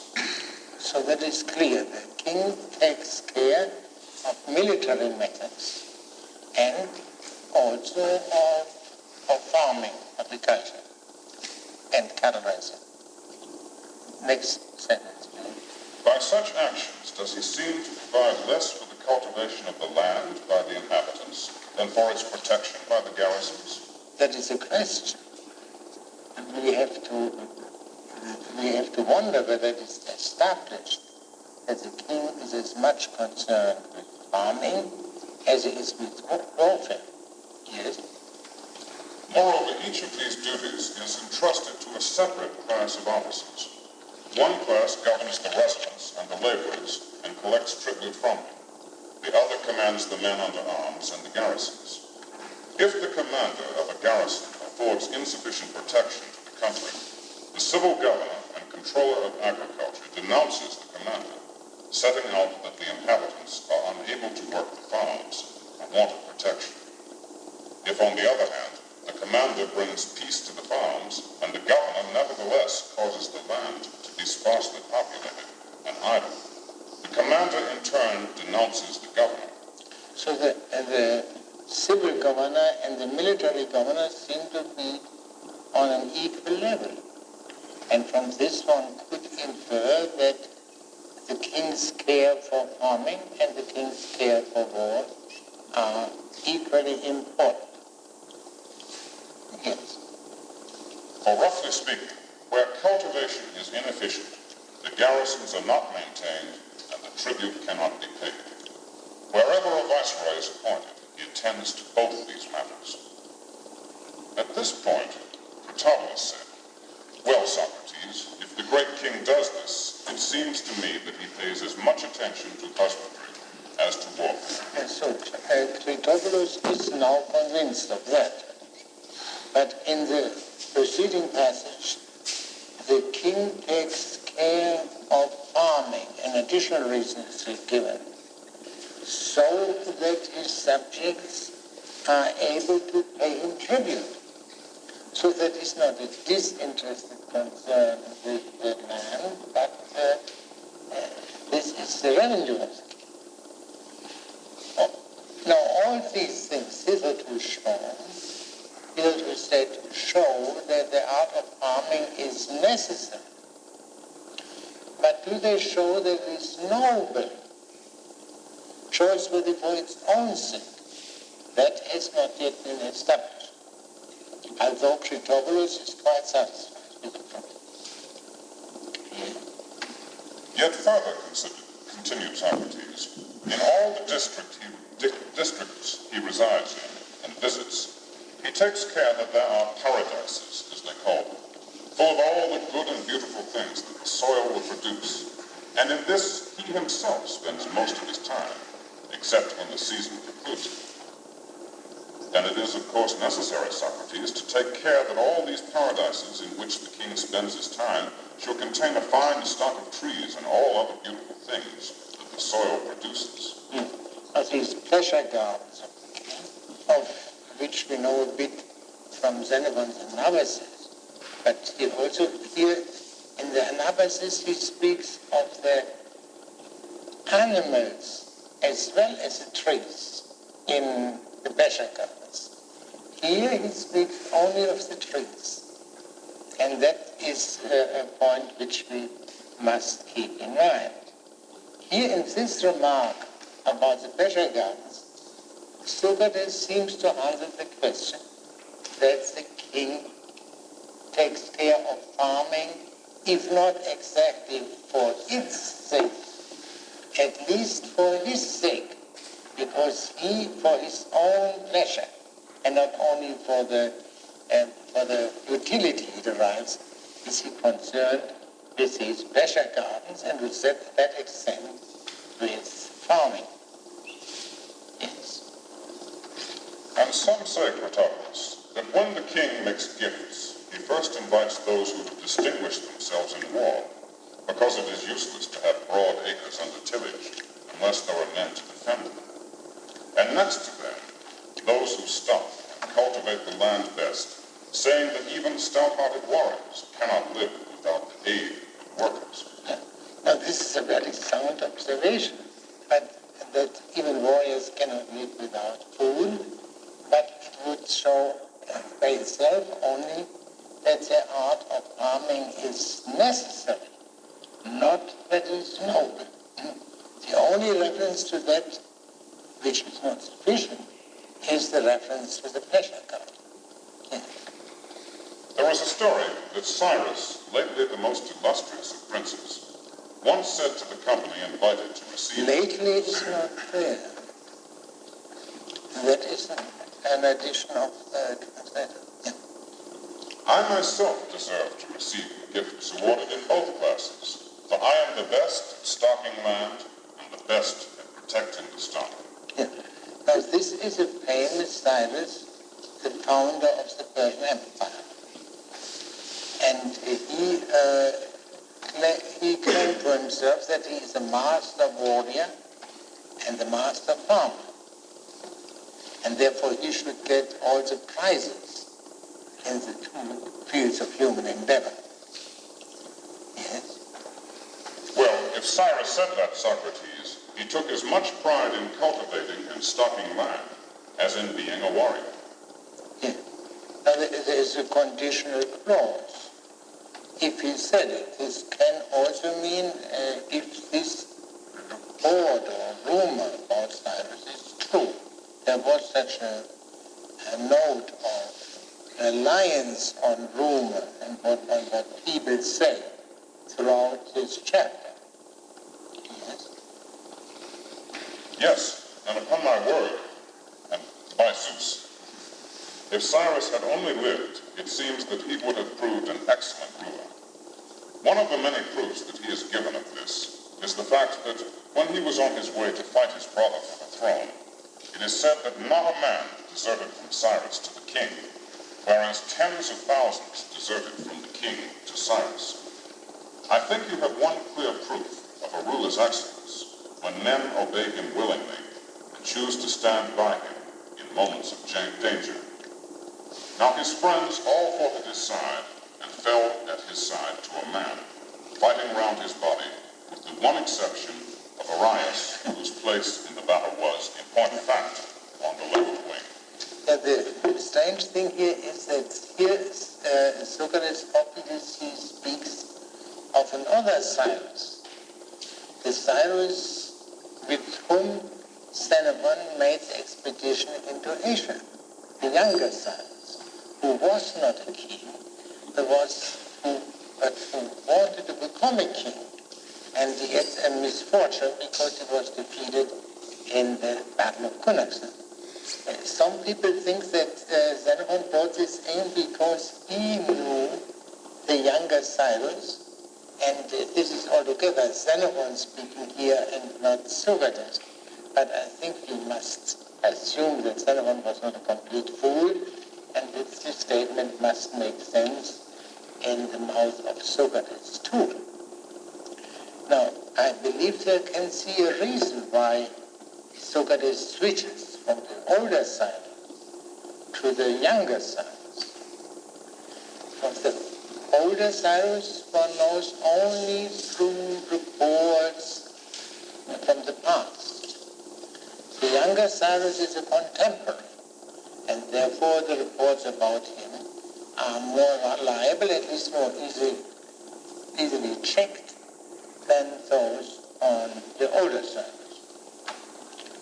And one would have to compare this passage with what Xenophon says about that battle of Cunaxa, and one would see that Socrates here embellishes the situation of the younger Cyrus a bit beyond what is the truth according to Xenophon in the analysis. Further, the story goes that when Lysander came to him, bringing the gifts from the allies, this Cyrus showed him various marks of friendliness, as Lysander himself related once to a stranger at Megara, adding besides that Cyrus personally showed him round his paradise at Sardis. Yes, now this is a story now told. There will be another story of this kind later on. Here, the teller of the story is Lysander, the Spartan general who won the Peloponnesian War for Sparta. And one can perhaps understand this as follows. The praise of Cyrus, of the two Cyruses, is the praise of barbarians. Why could barbarians be models for Greeks?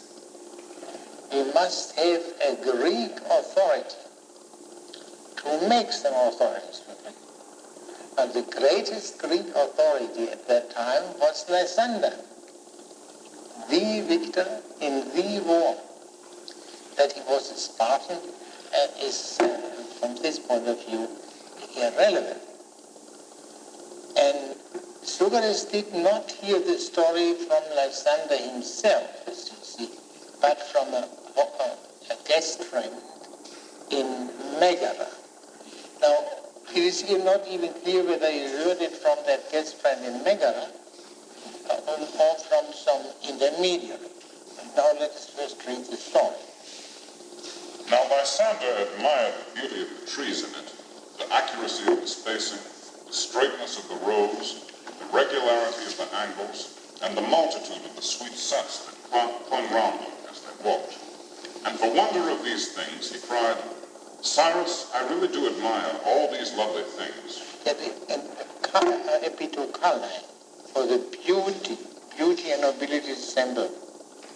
And the beautiful and noble things are mentioned throughout this passage. Here we come to the truth of the nobility of the art of farming as distinguished from its mere necessity. But I am far more impressed with your agent's skill in measuring and arranging everything so exactly. Cyrus. The agent is a slight addition. The skill of him who did it. And Lysander probably knew who did it, as will appear from the scene. Cyrus was delighted to hear this and said, "Well, Lysander, the whole of the measurement and arrangement is my own work, and I did some of the planting myself." "What, Cyrus?" exclaimed Lysander, looking at him and marking the beauty and perfume of his robes and the splendor of the necklaces and bangles and other jewels that he was wearing. "Did you really plant part of this with your own hands?" "Does that surprise you, Lysander?" asked Cyrus in reply. "I swear by the sun god that I never yet sat down to dinner when in sound health, without first working hard at some task of war or agriculture, or exerting myself somehow." Yeah, so surely the younger Cyrus, there's no question, did take care of the trees, and therefore he was a farmer, and that nobilitates the art of farming beyond anything we have heard before. Yes. Lysander himself declared, I should add, that on hearing this he congratulated him in these words, "I think you deserve your happiness, Cyrus, for you earn it by your virtues." And literally, you seem to me happy justly. In other words, there can also be men be happy unjustly. Now, happy has, of course, oidaimon has a great variety of meanings. It can simply mean wealthy. And if one wants to blunt the edge of the passage, one can translate it by you simply be justly wealthy. But I think it has a somewhat broader meaning. Now, Lysander was a Spartan. Now, according to Xenophon, in Sparta, the legislator had forbidden the exercise of farming and the arts to the full citizens. They should devote themselves entirely to the city and the war. And therefore, if Lysander is convinced, persuaded by Cyrus that farming is an activity befitting even a king, then it should truly befit the citizens of the polis. In other words, if this is so, Lysander is an implicit critic of Sparta. Whether he was aware of it, mentioned. This whole thing took place in Sardis, in Asia Minor. And here a man was praised happy by a Greek. There is a well-known story of another Greek who praised an Asiatic man happy in Sardis. That is Croesus, the king of Lydia, praised happy not by a Spartan, but by Solon. Or rather, more precisely, Solon refused to call Croesus happy, because no one can be praised happy before his death. Who was wiser, Solon or Lysander? And that is a question which we must raise. We get the material from Xenophon, but not the explicit answer. So Lysander is an authority from the point of view of reputation or image, but in the deeper sense of the word, he is no authority. And so, apart from the qualifications of the praise of farming in this chapter, the case for farming is not yet sufficiently established. And therefore, there follows another chapter, chapter 5, in which the case for farming is continued.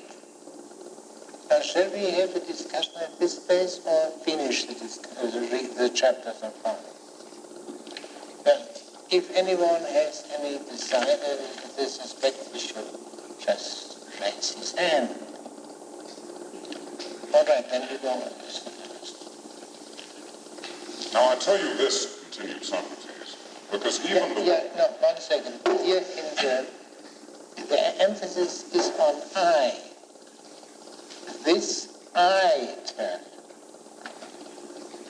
That means the reason why Socrates tells the Lysander story is not necessarily identical with the reason why Lysander told that story to the man in Mecca. Yeah? Because even the wealthiest cannot hold aloof from husbandry. For the pursuit of it is in some sense a luxury, as well as a means of increasing one's estate and of training the body in all that a free man should be able to do. Now let us see. That it is an increase of the household we take for granted, and that is on the basis of what we have learned before. Increase of the household is the central thing here in the 3 points which he mentions. The first point, but it is flanked here by 2 considerations different from increase of the household. The first is the pleasurable character of farming. And the second is the training of the body to enable one to do the things which become a free man. Here we see a new point of view. Previously we had spoken of Persia, where there are no freemen except the king, or others are slaves. And here he turns to freemen, to Greeks, to citizens of the Greek cities. And therefore the point, whereas in the Persian chapter, as we call it, he had made a distinction between the soldiers and the farmers. What he's contending in this chapter is that the farmers and the soldiers coincide. In other words, in Persia, there is a mercenary army. And here, in Greece, is a citizen army. And the case for the citizen army is made here, in this chapter. Here. For in the first place, the earth yields to cultivators the food by which men live. She yields besides the luxuries they enjoy. Secondly, she supplies all the things with which they decorate altars and statues and themselves, along with most pleasant sights and scents. Thirdly, she produces or feeds the ingredients of many delicate dishes. The art of breeding stock is closely linked with husbandry, so that men have victims for propitiating the gods with sacrifice and cattle for their own use. And though she supplies good things in abundance, she suffers them not to be one without toil, but accustoms men to endure winter's cold and summer's heat. She gives increased strength through exercise to the men that labor with their own hands, and hardens the overseers of the work by rousing them early and forcing them to move about briskly. Yeah, the overseer, that means in fact the masters, the owners of larger estates, and the other are the smaller peasants. Yeah? Yes. For on a farm, no less than in a town, the most important operations have their fixed times. So you see, he gives here a number of reasons why in favor of farming, and there are altogether 5, as you would find out by counting. And this is the center. Farming makes possible sacrifice, proper sacrifice, and it makes possible endurance. Endurance, and this is, of course, related to the civic duties, soldierly duties of the farmers. Again, if a man wants to serve in the cavalry, farming is his most efficient partner in furnishing keep for his horse. If on foot, it makes his body brisk. And the land helps in some measure to arouse a liking for the toil of hunting, since it affords facilities for keeping hounds, and at the same time supplies food for the wild game that preys on the land.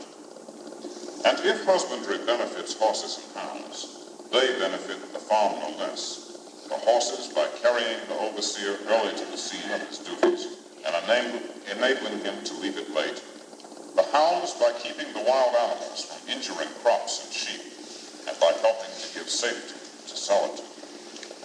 The land also stimulates armed protection of the country on the part of the husbandman by nourishing her crops in the open of the strongest to take. And what we must keep this in mind, what the earth does. It brings out the crops in the open, the middle, for the strongest to take. Yes. And what art produces better runners, throwers, and jumpers than husbandry? What art rewards the laborer more generously? What art welcomes her follower more gladly, inviting him to come and take whatever he wants? What art entertains strangers more generously? Where is there greater facility for passing the winter comforted by generous fire and warm baths than on a farm? Where is it pleasanter to spend the summer enjoying the cool waters and breezes and shades than in the country? What other art yields more seemly first fruits for the gods, or gives occasion for more crowded festivals? What art is dearer to servants, or pleasanter to a wife, or more delightful to children, or more agreeable to friends? To me, indeed, That is, we don't have to dwell on the rhetoric, which is meant seriously about, but it enhances the power of the argument that it is stated in this manner. Yes. to me, indeed, it seems strange if any free man has come by a possession pleasanter than this, or has found out an occupation pleasanter than this, or more useful for winning a livelihood. You note again the pleasure. It was mentioned before, enthralled. This is to repeat the pleasure, the pleasurableness, and is added to the lucrativeness. Obviously, something can be pursuit can be lucrative without being pleasant, and vice versa. But this is strikingly different from the Persian chapter, in which there was nothing was said about the pleasure of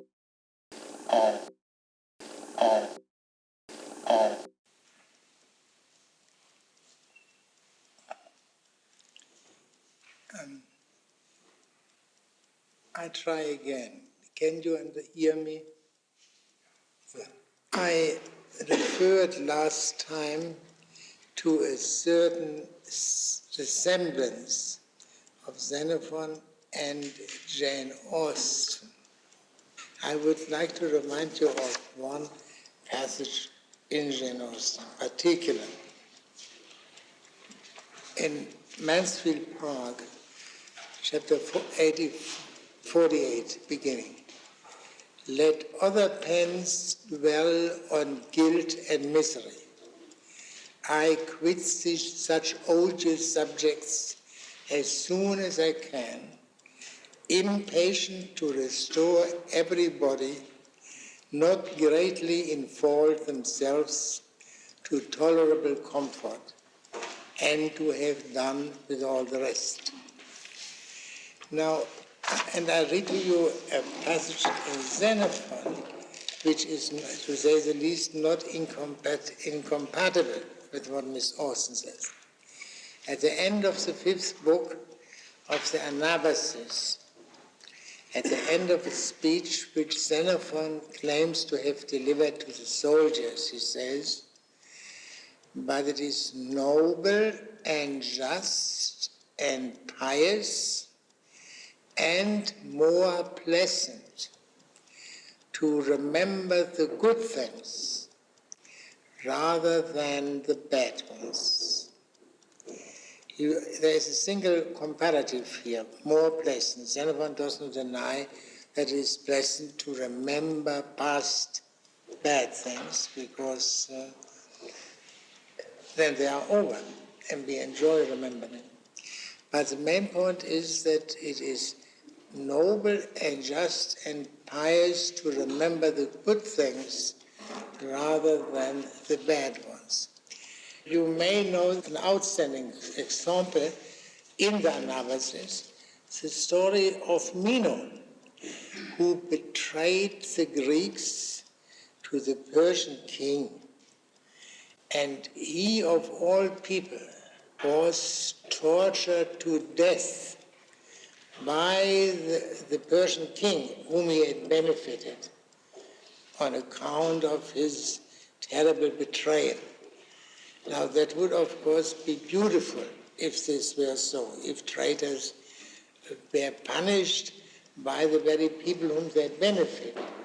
And Xenophon, therefore, when he makes his reports about Mino's fate, as this is said to have been. So, we do not know whether the Persian king was such a noble man. Now, we finished last time our reading of the Gynækologia, consisting of 4 chapters. Let us reread only the end, because I was told that there was a breakdown of communication towards the end of the lecture. Mr. Flaumenhaft. Because I had a teacher in my knowledge did not fully deal with it. Rather, I should speak on it. Well, whom do I know and who is young enough to be appointed? However, Mr. Hill, will you take the risk? I'll take the risk. Read again chapter 10, paragraph 13 end. Now, he said, Socrates. Oh. Yeah? And now, Socrates, you may be sure, my wife's dress and appearance are in accord with my instructions and with my present description. Yes. And now, this is, Iscomachus had a success that he regarded as lasting, even now. In the beginning of the next chapter, Socrates puts an end to the account of the wife. For the present, the account of the wife, the Gynækologia, is incomplete, as is indicated by the reference to Aspasia in the conversation with Critobulus. But the Gynækologia is incomplete also for another reason, because some time must have elapsed between Iscomachus' lecturing to his wife and his conversation with Socrates, and above all, Socrates' conversation with Critobulus. How lasting, you must ask, was the impression made by Iscomachus and his honest young wife? The Economicus is, of course, silent on this, just as Economicus is silent on the effect of Socrates' advice given to Critobulus. I think you still understood the funny story of the wife of a certain Iscomachus, which I summarized last time at the end of the meeting. If the communication breakdown occurred while I gave that account, I will repeat it. What is the situation? You're talking about the references he made to Callias and Protagoras? You know that there was an Iscomachus who was the father-in-law of Cyrus. So he married the daughter of Cyrus. And then there was a funny story because Cyrus began an affair very soon after his marriage with his mother-in-law. And that is this woman whom Iscomachus praises so highly. And that led to a big scandal. And that is a kind of commentary on Iscomachus' art of wife managing. And one must compare it with Socrates' failure in this respect. And I think that The difference is this, that Socrates never believed that he was good at wife managing, or Socrates knew his ignorance, whereas Ischomos was deceived in this respect. Now, what I said about the Protagoras is that I think there is an allusion to this state of things in Plato's Protagoras, where Callias' house is not unclearly compared to Hades. You know that Callias would then be Hades, who has also lives with mother and daughter, Demeter and Corinth. Good. So, do you want to bring up any point regarding the wife's management? Because we turn now to another subject. If not, then Mr. Hill will be so good to read the first paragraph of chapter 11. At this point, I said, Isamachus, I think your account of your wife's occupations is sufficient for the present, and very creditable it is to both of you. But now tell me of your own. Thus you will have the satisfaction of stating the reasons why you are so highly respected, and I shall be much beholden to you for a complete account of a gentleman's occupations, and if my understanding serves, for a thorough knowledge of them. So Socrates does not say, as Critobulus does in chapter 6, that he wishes to become a perfect gentleman. Socrates only wishes to know the works of the perfect gentleman, and therewith what a perfect gentleman is. And this is the subject for which we have been prepared since chapter 6. It's the central theme of this dialogue. What is a gentleman? And this is treated only in this chapter, chapter 11, but some important additional points will come up in the following chapters. Now let us read the next paragraph. Well then, Socrates, answered Isamachus, it will be a very great pleasure to me to give you an account of my daily occupations, that you may correct me if you think there is anything amiss in my conduct. You see, he is a modest man, and he has sophrosune, as the Greeks call it. Yes. As to that, said I, how could I presume to correct a perfect gentleman, I who am supposed to be a mere chatterer with my head in the air, I who am called the most senseless of all taunts, a poor beggar? Yes. Now, these characteristics of Socrates, if only of Socrates' reputation, are incompatible with gentlemanship. A gentleman would never be thought to be an idle chatterer, or measuring the air, or to be poor. Socrates acquired this reputation, at least partly, through Aristophanes and other comic poets. And he will defend himself in the sequel only against the third reproach, the reproach of being a poor man, a beggar. Yes? I do assure you, Isamachus, this last imputation would have driven me to despair, were it not that a day or two ago I came upon the horse of Nicias, the foreigner. I saw a crowd walking behind the creature and staring, and heard some of them talking volubly about him. Well, I went up to the groom and asked him if the horse had many possessions. The man looked at me as if I must be mad to ask such a question, and asked me how a horse could own property. At that I recovered, for his answer showed that it is possible even for a poor horse to be a good one, if nature has given him a good spirit. Assume, therefore, that it is possible for me to be a good man, and give me a complete account of your occupations, that, so far as my understanding allows me, I may endeavor to follow your example from tomorrow morning. Let us stop here.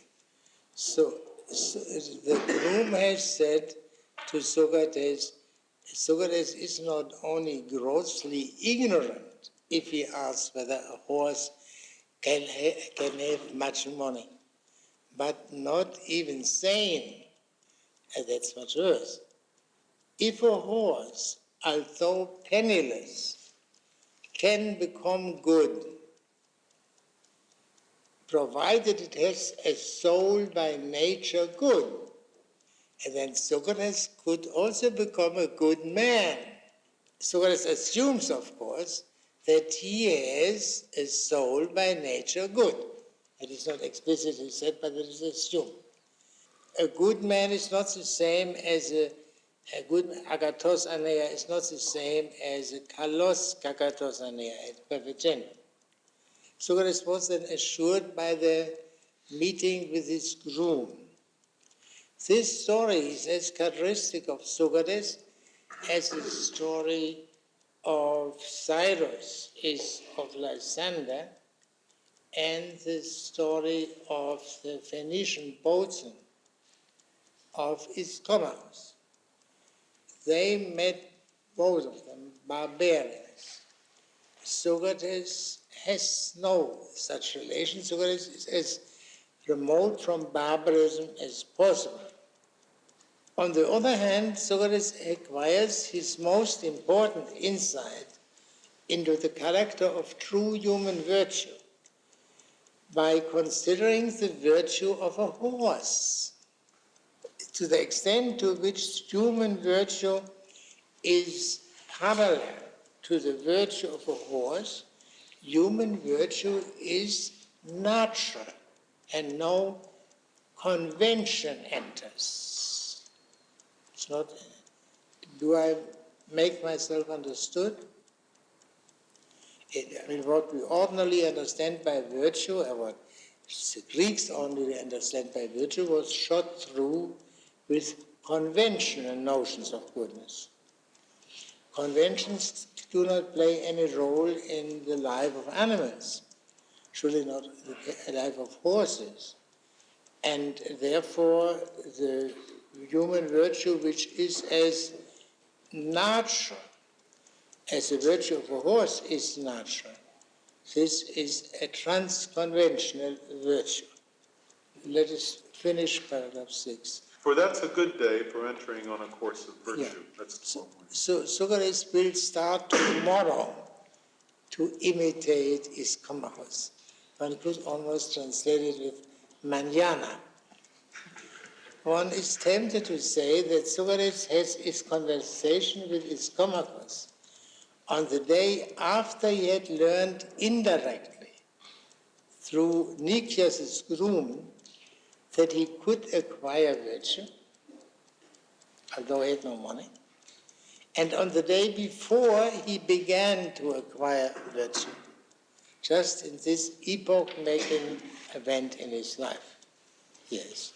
You're joking, Socrates, said Isamachus.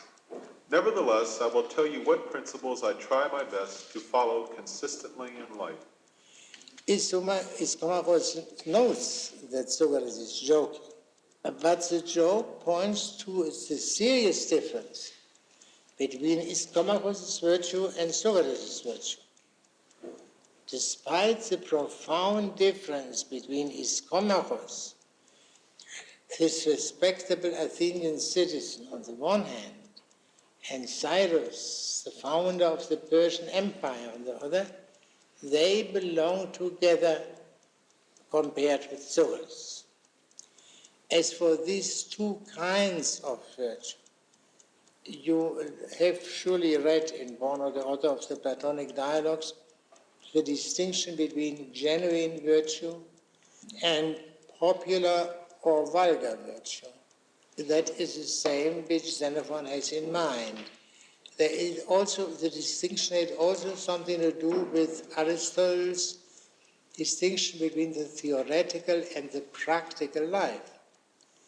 The theoretical life needs hardly any equipment, gear, as Aristotle calls it. That is the issue of poverty as far as virtue is concerned. Whereas the practical life and practical virtue does need equipment, considerable equipment, considerable wealth, that is.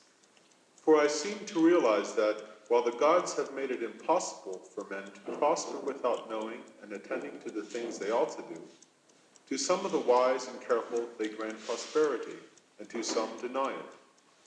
And therefore I begin by worshiping the gods, and try to conduct myself in such a way that I may have health and strength in answer to my prayers, the respect of my fellow citizens, the affection of my friends, safety with honor in war, and wealth increased by honest means. Nobly increase. So increase of wealth, that is of course settled a long time ago, but limited by nobly, which was not mentioned in Socrates' discussion of economics with Ischomachus. What, Asamachus, I asked on hearing that, do you really want to be rich and to have much, along with much trouble to take care of it? The answer to your question, said he, is, yes, I do indeed. For I would fain honor the gods without counting the cost, Socrates, help friends in need, and look to it that the city lacks no adornment that my means can supply. Truly noble aspirations, Asamachus, I cried, and worthy of a man of means, no doubt. So in other words, the wealth, the increase of wealth used for noble ends, and therefore that ennobles the increase of wealth itself, an unselfish use of wealth. Yes? Seeing that there are many who cannot live without help from others, and many are content if they can get enough for their own needs, surely those who can maintain their own estate and yet have enough left to adorn the city and relieve their friends may well be thought high and mighty men. However, I added, praise of such men is a commonplace among us. Please return to your first statement, Asamachus, and tell me how you take care of your health and your strength, how you make it possible to come through war with safety and honor. I shall be content to hear about your money-making afterwards. Well, Socrates, replied Asamachus, all these things hang together, so far as I can see. For if a man... So in other words, one cannot simply abstract or disregard the money-making, because it is indispensable for these ends. For if a man has plenty to eat and works off the effects properly, I take it that he both ensures his health and adds to his strength. By training himself in the arts of war, he is more qualified to save himself nobly, and by due diligence and avoidance of loose habits, he is more likely to increase his estate. So far, Asamachus, I follow you, I answered. You mean that by working after meals, by diligence and by training, a man is more apt to obtain the good things of life? And now I should like you to give me details. By what kind of strength do you endeavor to keep your health and strength? By what kind of work do you endeavor to keep your health and strength? How do you train yourself in the arts of war? What diligence do you use to have a surplus from which to help friends and strengthen the city? Well now, Socrates, replied Asamachus, I rise from my bed at an hour when, if I want to call on anyone, I am sure to find him still at home. If I have any business to do in town, I make it an opportunity for getting a walk. If there is nothing pressing to be done in town, my servant leads my horse to the farm, and I make my walk by going to it on foot, with more benefit, perhaps, Socrates, than if I took a turn in the arcade. When I reach the farm, I may find planting, clearing, sowing, or harvesting in progress. I superintend all the details of the work and make any improvement in method that I can suggest. After this, I usually mount my horse and go through exercises, imitating as closely as I can the exercises needed in warfare. I avoid neither slope nor steep incline, ditch nor watercourse, But I use all possible care not to lame my horse when he takes them. After I have finished, the servant gives the horse a roll and leads him home, bringing with him from the farm anything we happen to want in the city. I divide the return home between walking and running. Arrived, I clean myself with a spittle, and then I have luncheon, Socrates, eating just enough to get through the day, neither empty-bellied nor too full. Now, there is one expression occurring in the description of Iscomachus' daily life which calls for a comment. When he says that his servant or slave gives the horse a roll and brings it home. Now, this is a verse taken from the clouds, bodily. In the clouds, Pheidippides dreams of his saying to the servant, give the horse a roll and bring it home. Pheidippides does this in his dream, that's to say, even in his dream. Now, Iscomachus is Xenophon's substitute for the Aristophanean Pheidippides, we might say. Now, let us try how this works out. The Aristophanean Socrates corrupted completely a youth who was already half corrupted by horsemanship, as Pheidippides, and who was the son of a hard-working farmer. The Xenophontic Socrates, however, leads Critobulus, a young man who is the son of a gentleman farmer and who is in danger of losing himself in frivolities such as listening to comedies. He leads him back to farming, or he saves him from corruption.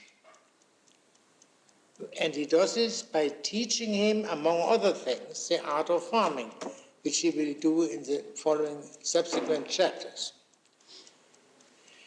The Aristophanean Socrates is nothing but a teacher. The Xenophontic Socrates is in the first place a pupil, not of idle talkers, of alien sophists or students of nature, but of the most perfect gentleman in Athens.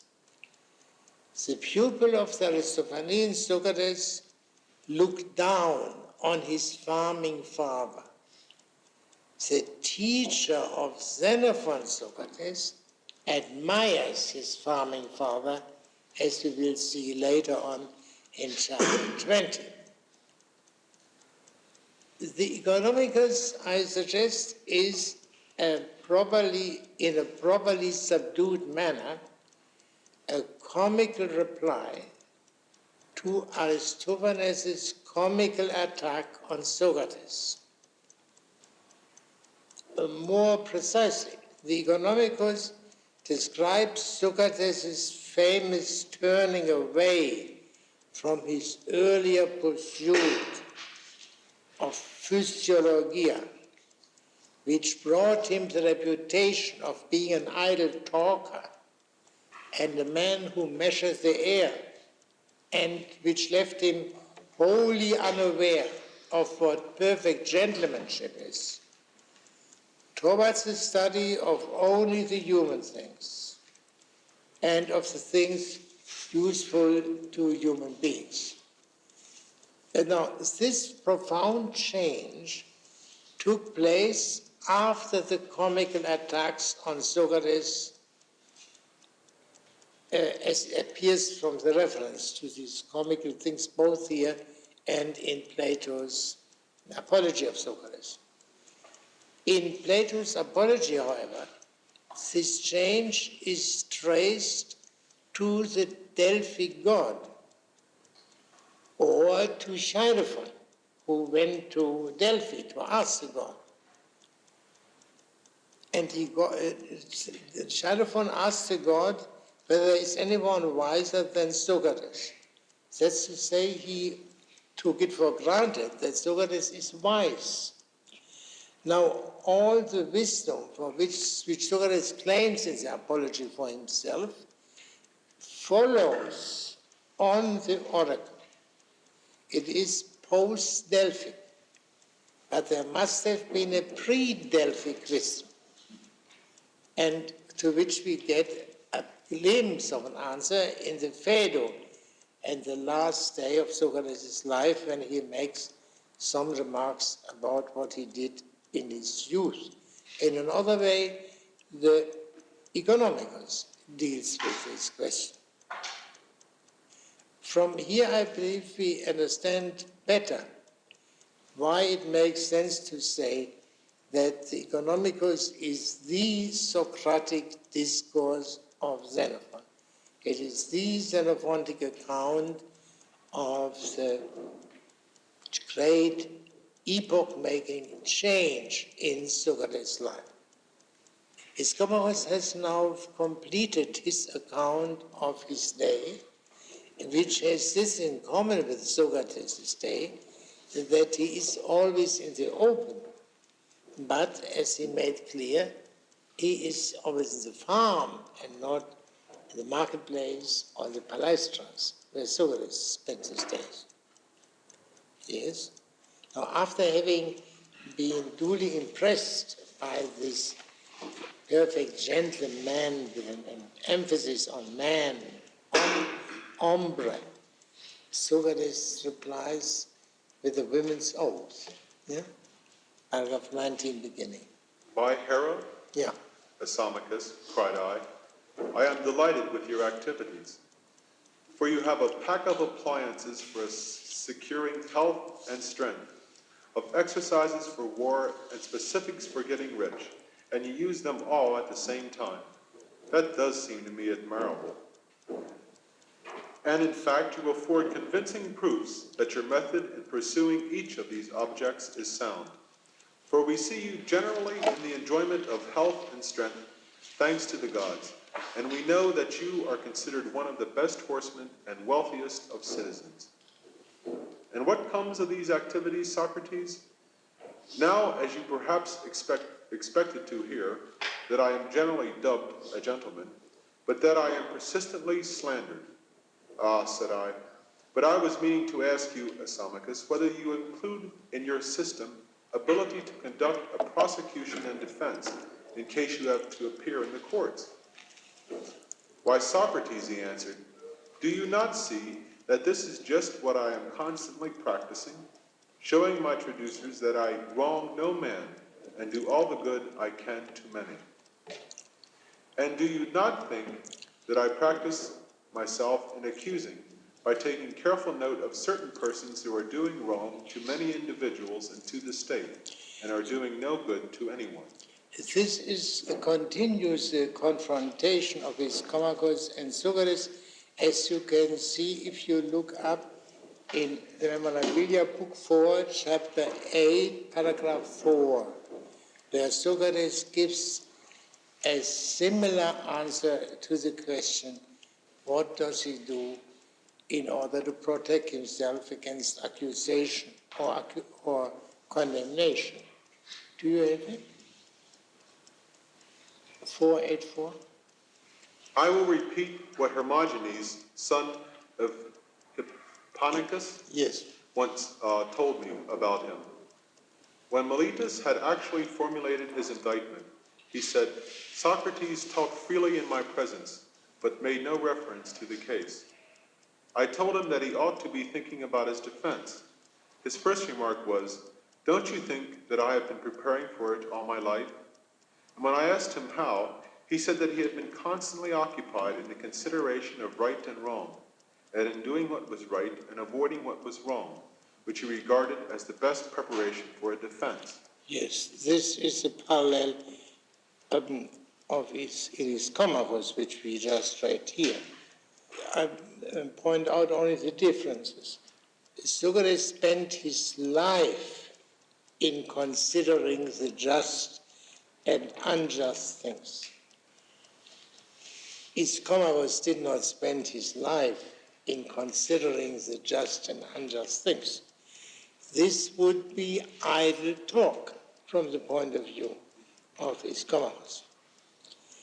And whereas a part of this training of Iskomachos consists in accusing people, Socrates was not in the habit of accusing others.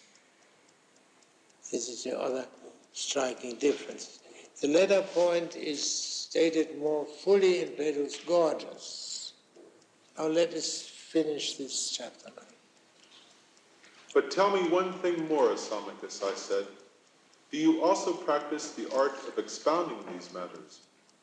Why, Socrates, he replied, I assiduously practice the art of speaking, for I get one of the servants to act as prosecutor or defendant, and try to confute him. Or I praise or blame someone before his friends. Or I act as peacemaker between some of my acquaintances by trying to show them that it is to their interest to be friends rather than enemies.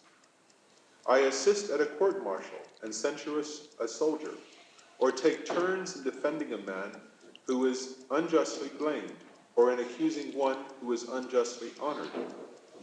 We often sit in council and speak in support of the course we want to adopt and against the course we want to avoid. So you see, Iskomachos practices all three kinds of the art of rhetoric: forensic, deliberative, and what Aristotle calls epideictic, praising and blaming. That is part of the equipment of a perfect gentleman. Yes? I have often been singled out before now, Socrates, and condemned to suffer punishment or pay damages. By whom, Isamachus? I asked. I am in the dark about that. By my wife, was his answer. And pray, how do you plead, said I. Pretty well, when it is to my interest to speak the truth. But when lying is called for, Socrates, I can't make the worst calls appear the better. Oh no, not at all. Perhaps, Isamachus, I commented, you can't make the falsehood into the truth. Yes. So there is a difference between being able to make the worst cause, the worst argument, the worst locus, the better one, and to make the falsehood into truth. Socrates, as Xenophon says in the Memorabilia, could do what he liked in speeches with anyone. This man corrects Iskomachos. The Socrates who conversed with Iskomachos was as much of a rhetorician as the Aristophanean Socrates. One only has to compare Socrates' argument with his wife, with Xanthippe, in the Memorabilia, Book 2, Chapter 3, where Socrates does not argue because of the hopelessness of arguing and tries to persuade his son to bear his mother's difficult temper as well as he can. To attempt to persuade Xanthippe would have been hopeless. So it is possible then to make the weaker logos the stronger one, in spite of Iskomachos' swearing that this is impossible. Now, this is the end of the chapter on the gentleman, which, as you see, that's a much shorter account than that of the wife, but the account of the wife had already thrown considerable light on the gentleman. But we need still more, and that we will get in the next chapters. But perhaps we stop here for a while and see whether the main point has been understood. The confrontation between Socratic and Iskomachian virtue. That is, I think, nowhere as clear in Xenophon as in the Economicus. Although there are many allusions to this question. Political virtue, citizen virtue, common, vulgar virtue, and genuine virtue. I didn't quite understand the point you made about the nature of the Socratic rhetoric as illustrated in this edition. Yes, well, if Socrates can make the weaker cause the stronger one, if he can handle every interlocutor in any way he wished, as Xenophon says, and then he possesses the art of rhetoric, the art at least of silencing everyone, if not of persuading everyone, to an amazing degree. Then he was a rhetorician of the first order, and this is the point. In Aristophanes, Socrates combines the study of nature with rhetoric. So that, we have found an allusion to the study of nature, this measuring of the air, as it is called, and here that's rhetoric. Mr. Burns? I'm just curious about that last sentence. Perhaps you, I'm curious, that last sentence, perhaps you are not able to make the false true. Is what Iskomapos says. Yeah. Well, no, that's What Socrates says, yes. Yeah. Yeah. And Socrates says it in a very obliging and polite way. He says, perhaps you cannot. Yeah? You cannot make the untruth into truth. And Iskomapos had spoken of the false logos and the true logos, or the weaker logos and the stronger logos. So, I mean, wouldn't that really be as much a point of harmony between Socrates and Iskomapos? Isn't that a point of harmony between Socrates and Iskomapos? Did you say harmony? Harmony, yeah. Why? Where's the harmony? Yeah, because I suspect that Socrates also was probably not very good, I mean, in fighting for a cause that he knew was wrong. That even though he had great rhetorical power, most of the dialogues seem to point to the fact that he was not capable of using it for what he knew to be a bad. But that's a complicated question, but let us state it in simple terms. Manage everyone. That the question is that he did this managing for decent purposes, that I do not deny. But the question is whether he could do it and whether it is possible to make the weaker logos the stronger one for decent purposes, if you want to. Is this not a fair intermediate suggestion? Yes. But in the case of the Gorgias, why do you call it the weaker logos that he makes it stronger? That is true. What I tried to show was only that Socrates, here in these cases, the first book of the Republic especially, and the Gorgias, Socrates defeats the most famous rhetoricians. And if one studies the arguments, especially used against Thrasymachus more closely, one sees that Socrates' use is tricky in what he does. Yeah? And the question is whether, which we don't have to decide and cannot decide now, is whether there can be a trickiness for decent purposes. We may abhor this notion, but it is not sure that Socrates or Plato or Xenophon abhor it. Oh, yes. Could you go back over that section about the relationship between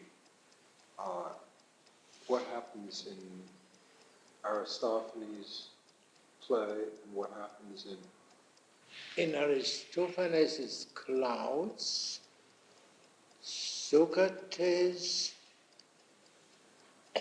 corrupts the son of a farmer who was already half corrupt before he met Socrates, corrupted by horsemanship. But Socrates corrupts him completely.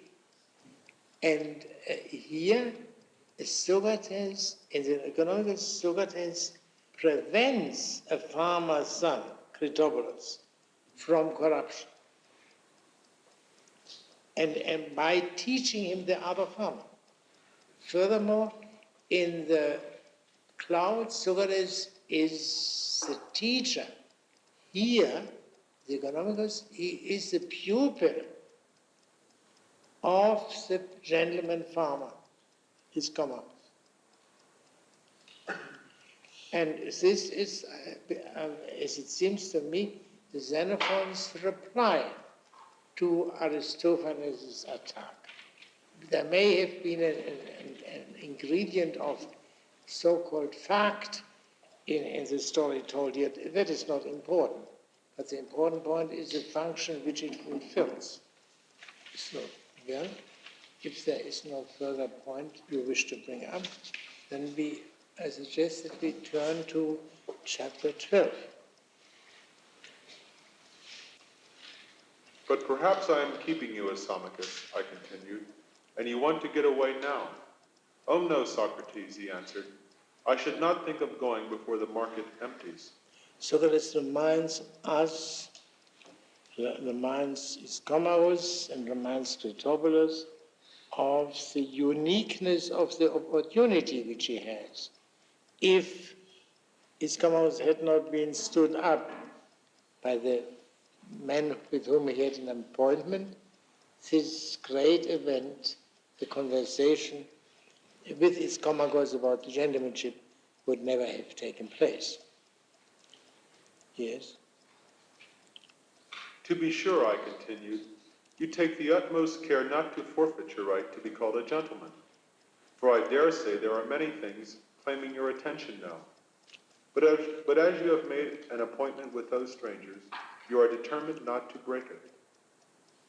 But I assure you, Socrates, I am not neglecting the matters you refer to either, for I keep bailiffs on my farms. And when you want a bailiff, Asamachus, do you look out for a man qualified for such a post and then try to buy him? When you want a builder, I feel sure you inquire for a qualified man and try to get him. Or do you train your bailiffs yourself? Of course I try to train them myself, Socrates. For the man who has to be capable... No, wait 1 second. So now here begins the account of the stewards. And the next 4 chapters, next 3 chapters are devoted to this subject. Now the account of the stewards is an account of Iscomarus educating them, just as the account of the wife was an account of how Iscomarus educated his wife. Iscomarus is an educator.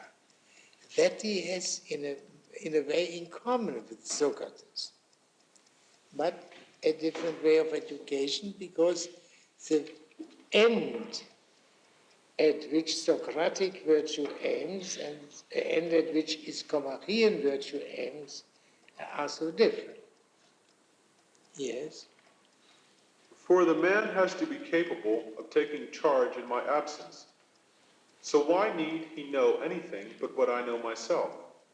For if I am fit to manage the farm, I presume I can teach another man what I know myself. Then the first requirement will be that he should be loyal to you. That is what Socrates says, no? Yes? Then the first requirement that will be that he should be loyal to you and yours, if he is to represent you in your absence. For if a steward is not loyal, what is the good of any knowledge he may possess? Yeah, but, so this is an inference of Socrates. I would translate the word more literally by goodwill, not by loyalty. And that would probably be pistotes in Greek and not honor. So he must have goodwill. That's Socrates' inference. Yes.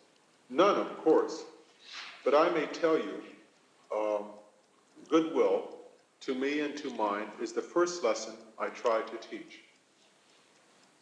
And how in heaven's name do you teach your man to have goodwill to you and yours? By rewarding him, of course, whenever the God bestows some good thing on us in abundance. You mean then that those who enjoy a share of your good things are loyal or have goodwill to you and want you to prosper. Yes, Socrates, I find that is the best instrument for producing goodwill. Yeah, we know from other passages in Xenophon that Socrates was not so sure that this works so simply because of the well-known phenomenon of ingratitude. A man does a good turn to another and he is not rewarded with gratitude. So Socrates, despite his measuring the air and his being an idle talker, is in this practical matter less sanguine than Ischomachus. And we have had other examples of Ischomachus being sanguine before. Yes. Ischomachus could not have been as wealthy or have remained as wealthy as he is if he did not have a corrective to this simplicity in himself, and therefore Socrates has no need to correct him. Yes? But now, if he has goodwill to you, Ischomachus, will that be enough to make him a competent bailiff? Don't you see that though all men practically wish themselves well, yet there are many who won't take the trouble to get for themselves the good things that they want to have? Well, when I want to make bailiffs of such men, of course I teach them also to be careful. Yeah, or diligent also, which is perhaps more. Yeah. So that is needed in addition to goodwill. Pray, how do you do that? I was under the impression that good diligence is a virtue that can't possibly be taught. True, Socrates, it isn't possible to teach everyone you come across to be diligent. This claim that Ischomachus can teach diligence is still more surprising than his claim that he can teach goodwill. Diligence is a virtue, or at least an ingredient of all virtue. If this is so, it might follow that virtue is not teachable, if diligence is not teachable. That is a question which underlines this dialogue. Yes? Very well. What sort of men can be taught? Point this out to me at all events.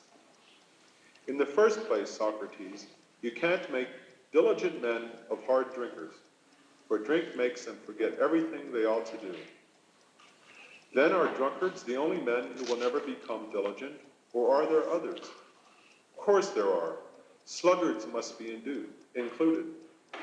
For you can't do your own business when you are asleep, nor make others do theirs. Well then, will these make up the total of persons incapable of learning this lesson, or are there yet others besides? I should add that in my opinion, a man who falls desperately in love is incapable of giving more attention to anything than he gives to the object of his passion.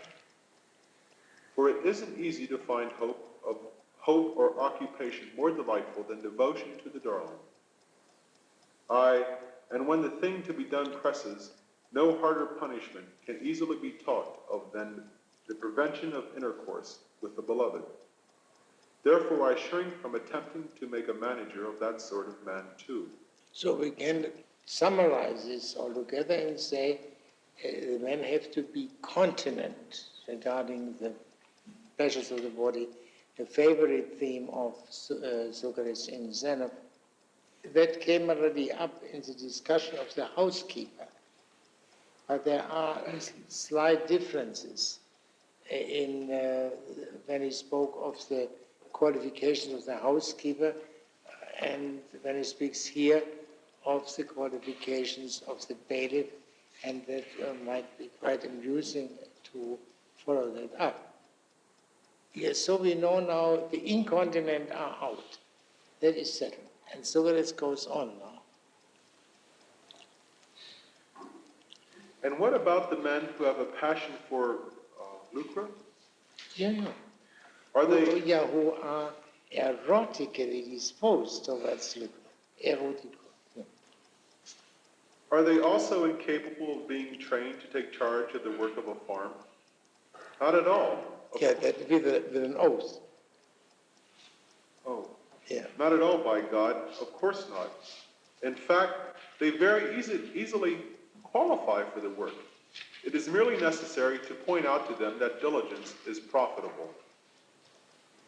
For assuming that the others are free from the faults that you condemn and are covetous of gain in a moderate degree. This moderate is an addition of Socrates now. How do you Because if he is immoderately concerned with the gain, he will, of course, cheat the master. Huh? How do you teach them to be careful in the affairs you want them to superintend? By a very simple plan, Socrates. Whenever I notice that they are careful, I commend them and try to show them honor. But when they appear careless, I try to say and do that's the sort of thing that will sting them. Turn now, Asamachus, from the subject of the men in training for the occupation and tell me about the system. Is it possible for anyone to make others careful if he is careless himself? Of course not. Yeah, that is again a question of Socrates. Socrates raises here more questions than he had done before. Must the educator not be diligent himself? Now, diligent means in this particular context, diligent regarding the increase of wealth. Now, if the educator, say Socrates, is not diligent regarding increasing his wealth, how can he convey this diligence to poor Critobulus? But the whole Economicus is based on the assumption that the teaching of a diligent farmer can be successfully transmitted by Socrates, a non-farmer, to a potential farmer. Can the diligence be transmitted from Ischomachus to Critobulus? That is a question which we must keep in mind. Yes. Of course not. An unmusical person could as soon teach music. For it is hard to learn to do a thing well when the teacher prompts you badly. And when a master prompts a servant to be careless, it is difficult for the man to become a good servant. To put it shortly, I don't think I have discovered a bad master with good servants. I have, however, come across a good master with bad servants, but they suffered for it. If you want to make men fit to take charge, you must supervise their work and examine it, and be ready to reward work well carried through, and not shrink from punishing carelessness as it deserves. I like the answer that is attributed to the Persian. The king, you know, had happened on a good horse and wanted to fatten him as speedily as possible. So he asked one who was reputed clever with horses, what is the quickest way of fattening a horse? The master's eye, replied the man. I think we have we may apply the answer generally, Socrates, and say that the master's eye in the man does a good and worthy work. So the king, the Persian king, comes here in again, as he came in on a former occasion. His power, the despotic power, the master is despotic. Teaching not accompanied by despotic power, by coercion, is insufficient, it seems, for the education of stewards. The eye of the master is the key. Of course, it means here the eye of the mortal master. This chapter here, as I may mention in passing, has the greatest density of oath of all the chapters of the economic. But it is silent on piety as an ingredient of the education of stewards. And also in the two subsequent chapters, which also deal with the stewards or servants altogether, silence on piety. Why? Because the master's eye must here suffice. That is a thought which Machiavelli expressed perhaps most clearly of all people in the discourses, when he said religion is indispensable as a social bond for free societies, for republics. But under an absolute monarch, the monarchical power will supply the defect of religion. So, now, this was the first. So, goodwill and diligence are the first two items. Now, let's go on. What? When you have impressed on a man, I resumed, the necessity of careful attention to the duties you assign to him, will he then be competent to act as bailiff, or must he learn something besides if he is to be efficient? Of course, answered Isamicus, by God. He has still to understand what he has to do, and when and how to do it. Otherwise, how could a bailiff be of more use than a doctor who takes care to visit a patient early and late, but has no notion of the right way to treat his illness? Well, suppose he has learned how farm work is to be done. Will he want something more yet, or will your man now be a perfect bailiff? I think he must learn to rule the laborers. Yes, the field hands. Now that is the theme of this chapter. In the former chapter, to repeat, goodwill and diligence. That means also diligence is not enough. There must be also goodwill. The steward maybe maybe have goodwill only to himself. Now we have this more important point. It seems that the steward must be able to rule the field hands. He must have the skill of ruling. That is developed in this next paragraph. And do you train your bailiffs to be competent to rule too? Yes, I try anyhow. And pray tell me how you train them to be rulers of men. By a childishly easy method, Socrates. I dare say you'll laugh if I tell you. So Socrates should be more astonished by this claim of his Camus that he can teach men to be rulers of men than by the previous man. And yet the astonishment is unfounded, as Camus says. It is extremely simple. Now, why is it so simple? Oh, but it is certainly not a laughing matter, Isamicus. For anyone who can make men fit to rule others can also teach them to be masters of others. And if he can make them fit to be masters, he can make them fit to be kings. So anyone can do that seems to me to deserve high.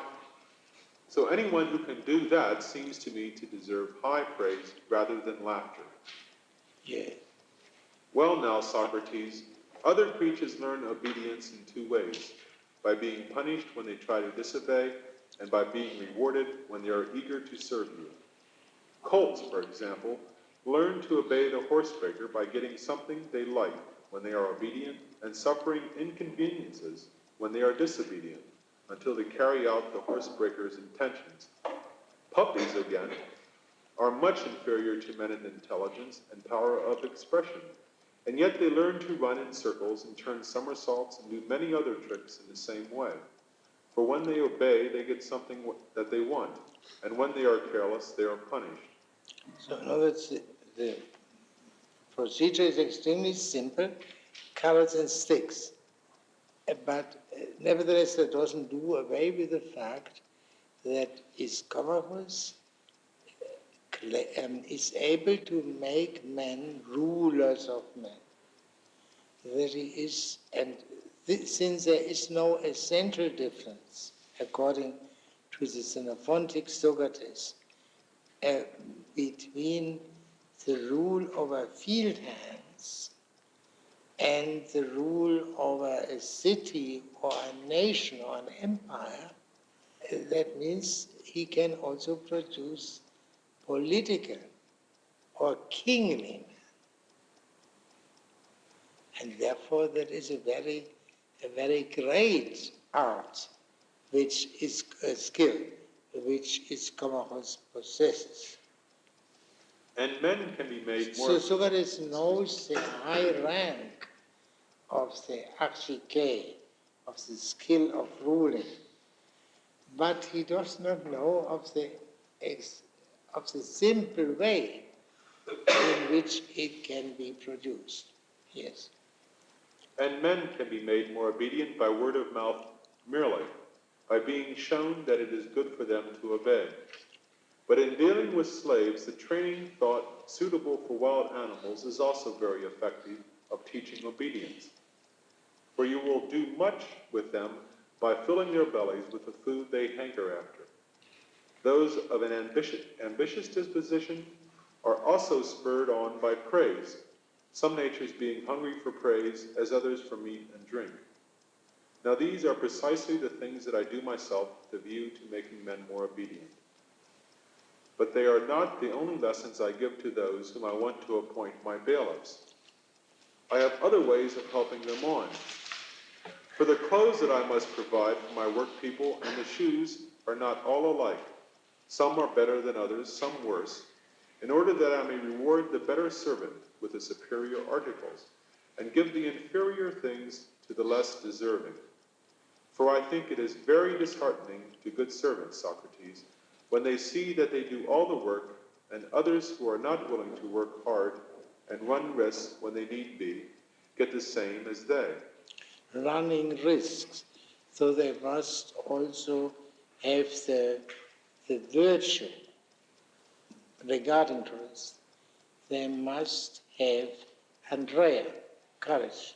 This is not explicitly claimed by Ischomachus, but is implied.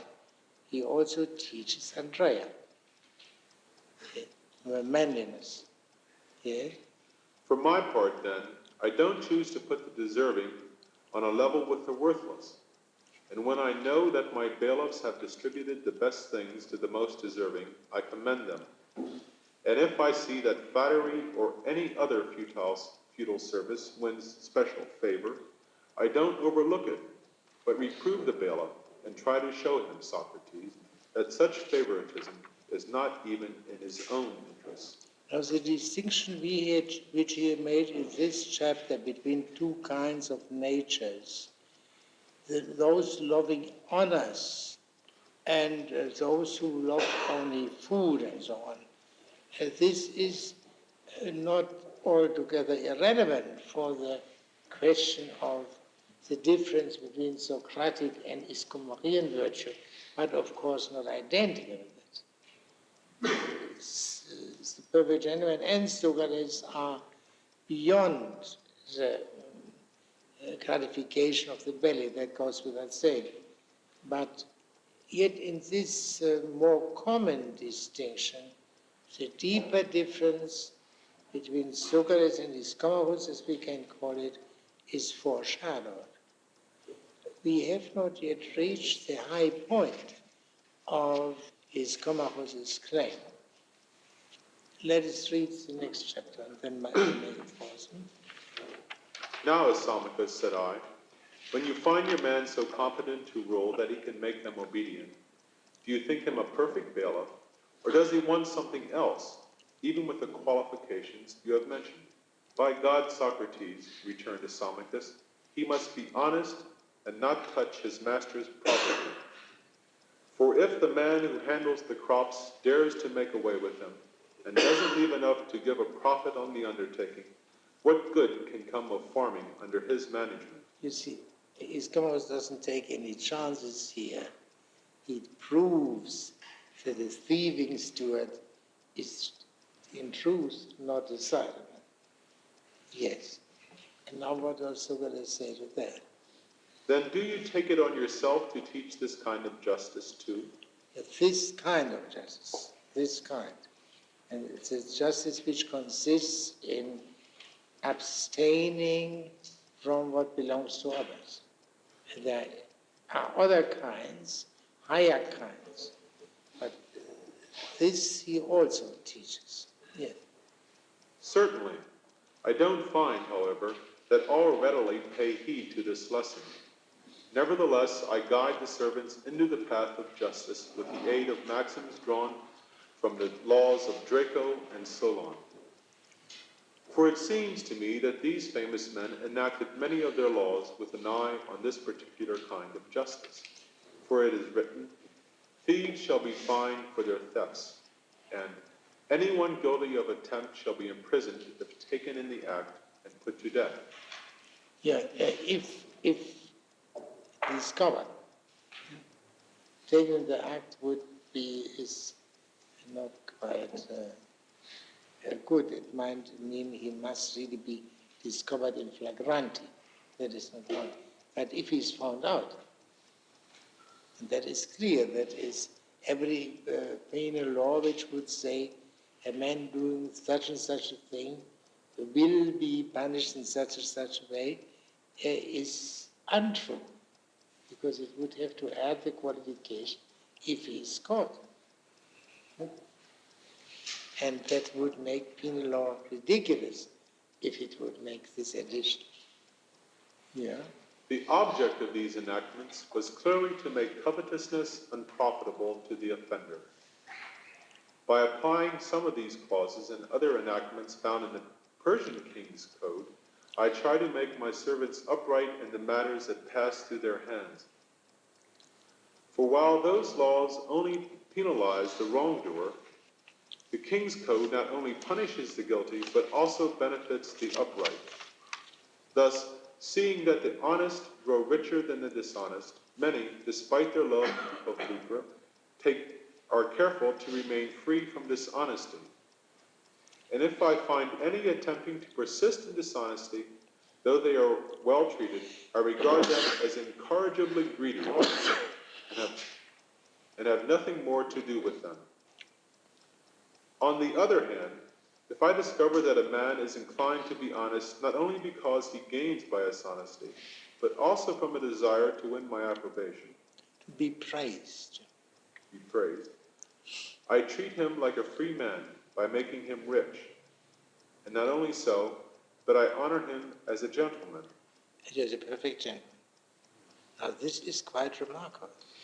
So the better kind of stewards, although they are slaves, although they have no property of their own, can be gentlemen. At least they can deserve to be treated as gentlemen. So one needn't be wealthy, one needn't even be a free man to deserve to be treated as a gentleman. Now, there is, of course, a great difference between the perfect gentlemanship in Iskomachos' sense and the perfect gentlemanship in Socrates' sense. Ischomachos, we can say, is silent about any intellectual qualities required of the perfect gentleman. Qualities which he had mentioned when speaking of the housekeeper. The discussion of the stewards follows immediately on chapter 11, the confrontation of the two ways of life. The discussion of the stewards continues that confrontation and deepens it, because it throws light on the perfect gentleman. If the stewards, the better kind of stewards, can come as close as they are said to come to the perfect gentleman himself. Now, the next chapter makes a transition to the art of farming, but this is an incision here. Is there any point you would like to bring up regarding the stewards? I didn't understand why the distinction between those who are lovers of honor and those who are lovers of food has been made. Well, the others are just like beasts, according to what Ischomachos said. And they cannot be respected. One may have some affection for them, but they cannot be respected. Only those who love praise. Well, we speak rather of self-respect, but there is a connection between self-respect and the respect paid by others, you know? So these people who are just lovers of food can't I beg your pardon? The people who are simply lovers of food cannot have self-respect, even because of yeah, they are below that level where self-respect would come in. Is the point? He's clearly not ruling out the possibility of people being both lovers of food and lovers of art. Yes, but the question is, what in case of conflict? What in case of conflict? And then what desire gives way in this country? Yes, all men need food, that's undeniable. What importance do you see in the fact that the conversation doesn't take place by plan, but only by accident, because of an appointment that isn't kept? A rare chance. It might not have happened. And then everything would have been different. Yes? May I add this? You see, if he wanted something else, if he wanted to, find out from a painter, say Suxis or so, then he could go to his workshop. That's described by someone else. But here, Ischomachos is never in town. And so it depends on accident whether he can ever meet him. And he is the perfect gentleman. That is, I think, the answer to the question. I'm sorry. Isn't there a little irony in that also, that just after we found out all these things that Ischomachos supposedly spends his time doing, he's just listed all these great activities, and then we find out that actually he's, at this moment, just idly waiting in the marketplace, and Socrates says, oh, it's great to do all these things, maybe I better let you go. And he says, no, that's okay. Yes, but it is not, as he makes clear, only the consequence of his diligence in having trained his bailiffs properly, so that he can be away for a day, and everything will be done exactly as he wants it to be done.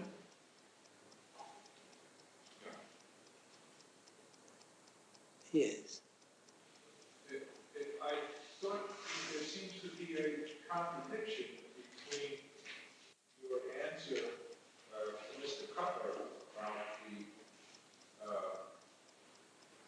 chancy character of the whole meeting and your argument that this was the crucial event for the change in Socrates.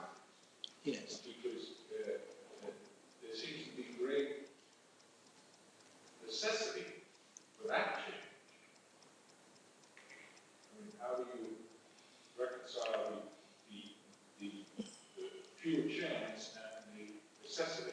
Then there was happened the premise of the hypothesis of this story is that it was not necessary.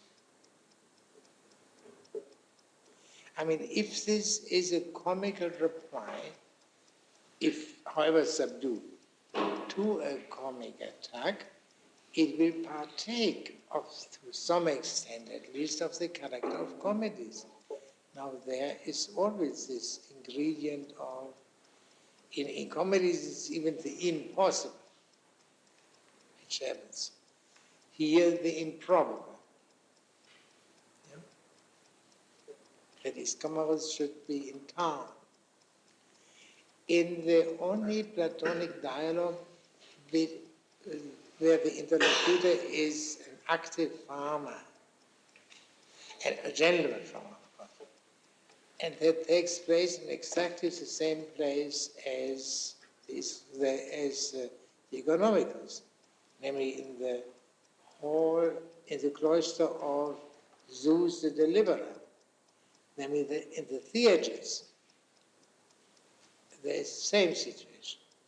Theatres never, Theatres' father, Demodocus, never comes downtown, downstate, I think one should say, except when there is a very rare necessity. Now, in this case, the conversation is sought by the gentleman farmer because his son wants to meet Socrates and become a pupil of Socrates. And therefore, he starts the conversation. And Socrates has quite some difficulty in persuading father and son that this is not a good idea. And the first reason which he gives is that he can't accept people if he is not erotically inclined. He's an erotic man. And then they laugh that an old man like he talks about such things. And then Socrates says, as it were, well, then I will give it to you another way. And he speaks of his daimonia. And then he tells stories of what happened if one does not obey or follow Socrates' daimonion. And that is a very long list of very superstitious stories, so that this dialogue is, since the 19th century, declared to be spurious, because this is unworthy of Socrates to such a low superstitious view of the daimonion. But in this situation, it is perfectly proper, it seems to me. And Theatres has no... Theatres, as Socrates finds out very soon, wants to become very famous, of course, and in a word, he wants to become a tyrant. And then Socrates finds, seeing the impropriety of this wish, both in regard to Socrates and in regard to Theages himself, falls back on these two parallel reasons, erotic and daimonic, which I believe are the same thing. that is, that leads a long argument. I'm only confused here because it seems to me the characteristic of Socrates is that he's always available for conversation on the whole. I'm not thinking Theses, I'm thinking just in contrast to Ischomachus. You're not saying that he's trying to learn from Ischomachus this kind of business, is it? Ischomachus is almost never, quote, idle, unquote. Yes. And Socrates, in some sense, always is idle from that point of view. Yes, sure. Yeah, but the other point also in Xenophon, the well-known Plato, is that Socrates does not like to converse with everyone. So I think even in the Platonic dialogues, one must distinguish between voluntary dialogues and compulsory dialogues. The latter being dialogues imposed on Socrates by vanity or politeness or duty. Whereas, for example, the beginning of the Charmides gives you a beautiful example of a voluntary dialogue. Socrates is rushing there. But the Euthyphron, that is imposed on Socrates. He meets him and Socrates cannot get out of it without engaging in this conversation. But Ischomachus' idleness is a different kind of compulsory one. Just somebody didn't come to an appointment. We get the idea that Ischomachus is a man like an American businessman, much too busy to stop and talk to anybody ordinarily. Yes, but this is, for example, an American businessman can also be stranded in the Amazon Valley. I have seen such a film about it. And then there will be plenty of opportunity for talking to him. Yeah, I guess my point is simply that the gentleman, if Ischomachus is a gentleman, I don't want to be one, and I don't think Socrates does. No. Gentlemen are much too busy.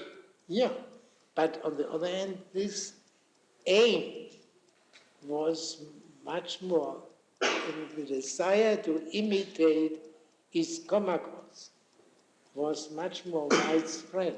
Much more widespread than the desire to imitate Socrates. You know, after all, wealth, honor in the city, and the other things he mentions, these are objectives liked by many more people than the things which Socrates cherished.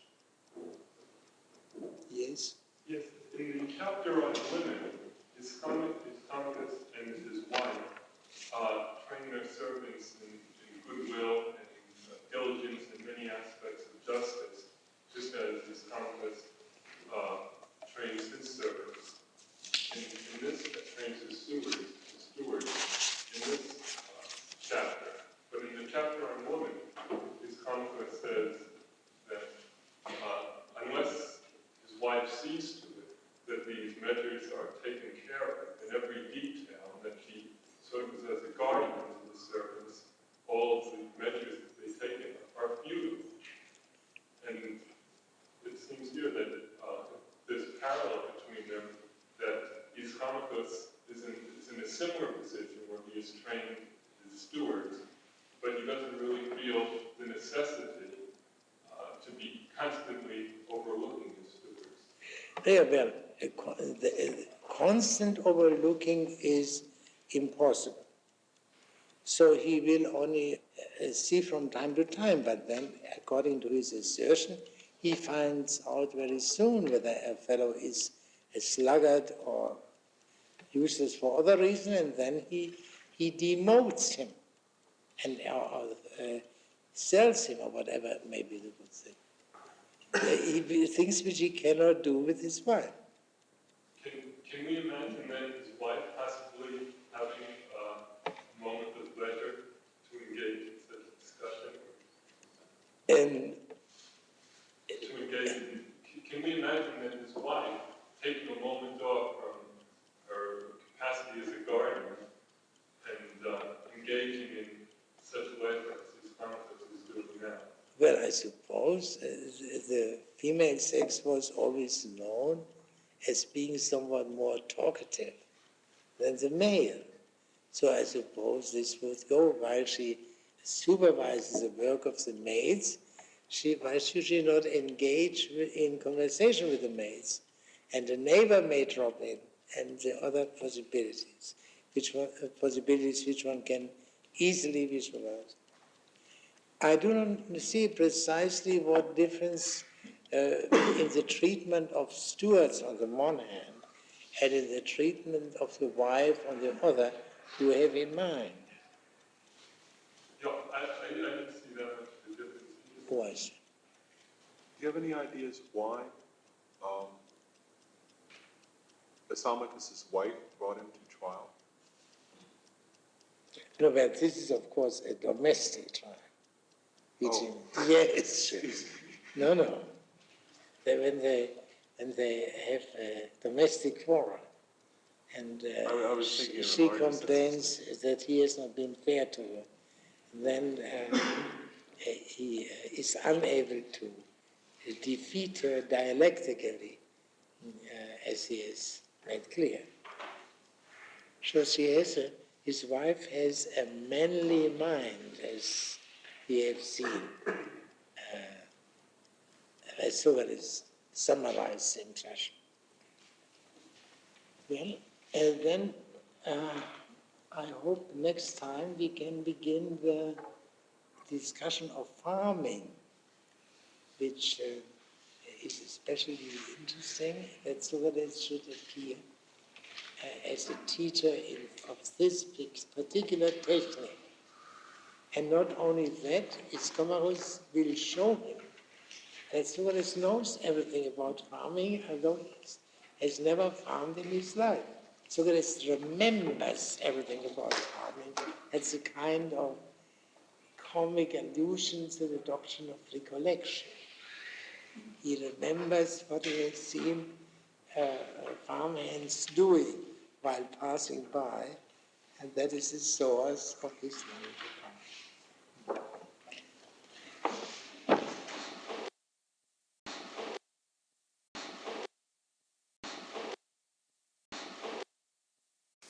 Can you hear me? Good.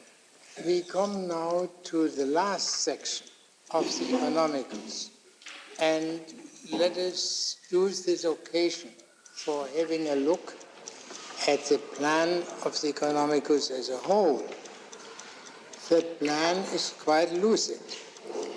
We have first the conversation with Critopoulos on the economic art and its paths, then the conversation with Iscomachus, which deals first with the wife, then with the husband, the perfect gentleman himself, then with the bailiff, and finally with the art of farming. But there are quite a few obscurities. For instance, the double treatment of farming in chapters 4 and 5, in the Persian chapter and the non-Persian chapter. And why does the treatment of the wife precede that of the husband? Why is the section of the wife so much more extensive than the section of the husband, given the fact that the perfect gentleman is the theme of this whole part of the book? Xenophon does not answer this question. He is not prolix. It has been said of the classical authors altogether that they are not prolix. That must be understood of the classical authors in contradistinction to the post-classical ones. I give you an example. When Polybius, in the 6th book of his history, comes to speak of the Roman polity. By the way, this is a model of Montesquieu's chapter on the English Constitution, which played such a great role in the formative years of this country. Now, when Polybius comes to speak of the Roman polity, in this particular moment, namely when he begins to speak of the Second Punic War, he explains why this is a most proper place. And one could say the Second Punic War, that was Rome's finest hour. Now, Thucydides, in such a situation, would not have given an explicit explanation. Xenophon omits quite a few things which we have to add by reflecting. There are also strange repetitions. We will soon find another example. Now, in so-called higher criticism, as it was practiced especially in the 19th century, solved these, at least the difficulty caused by the repetitions, simply by deleting one of them. Because it's superfluous, why should the author have done it? That must have been done by some silly scribe. What these critics forget is that Xenophon, in one of his writings, says in a sentence, which it is true, they do not dare to translate literally, that what is written beautifully and in an orderly manner is not written beautifully and in an orderly manner. This is, at the face of it, a clear contradiction, but I think it is susceptible of a rational explanation.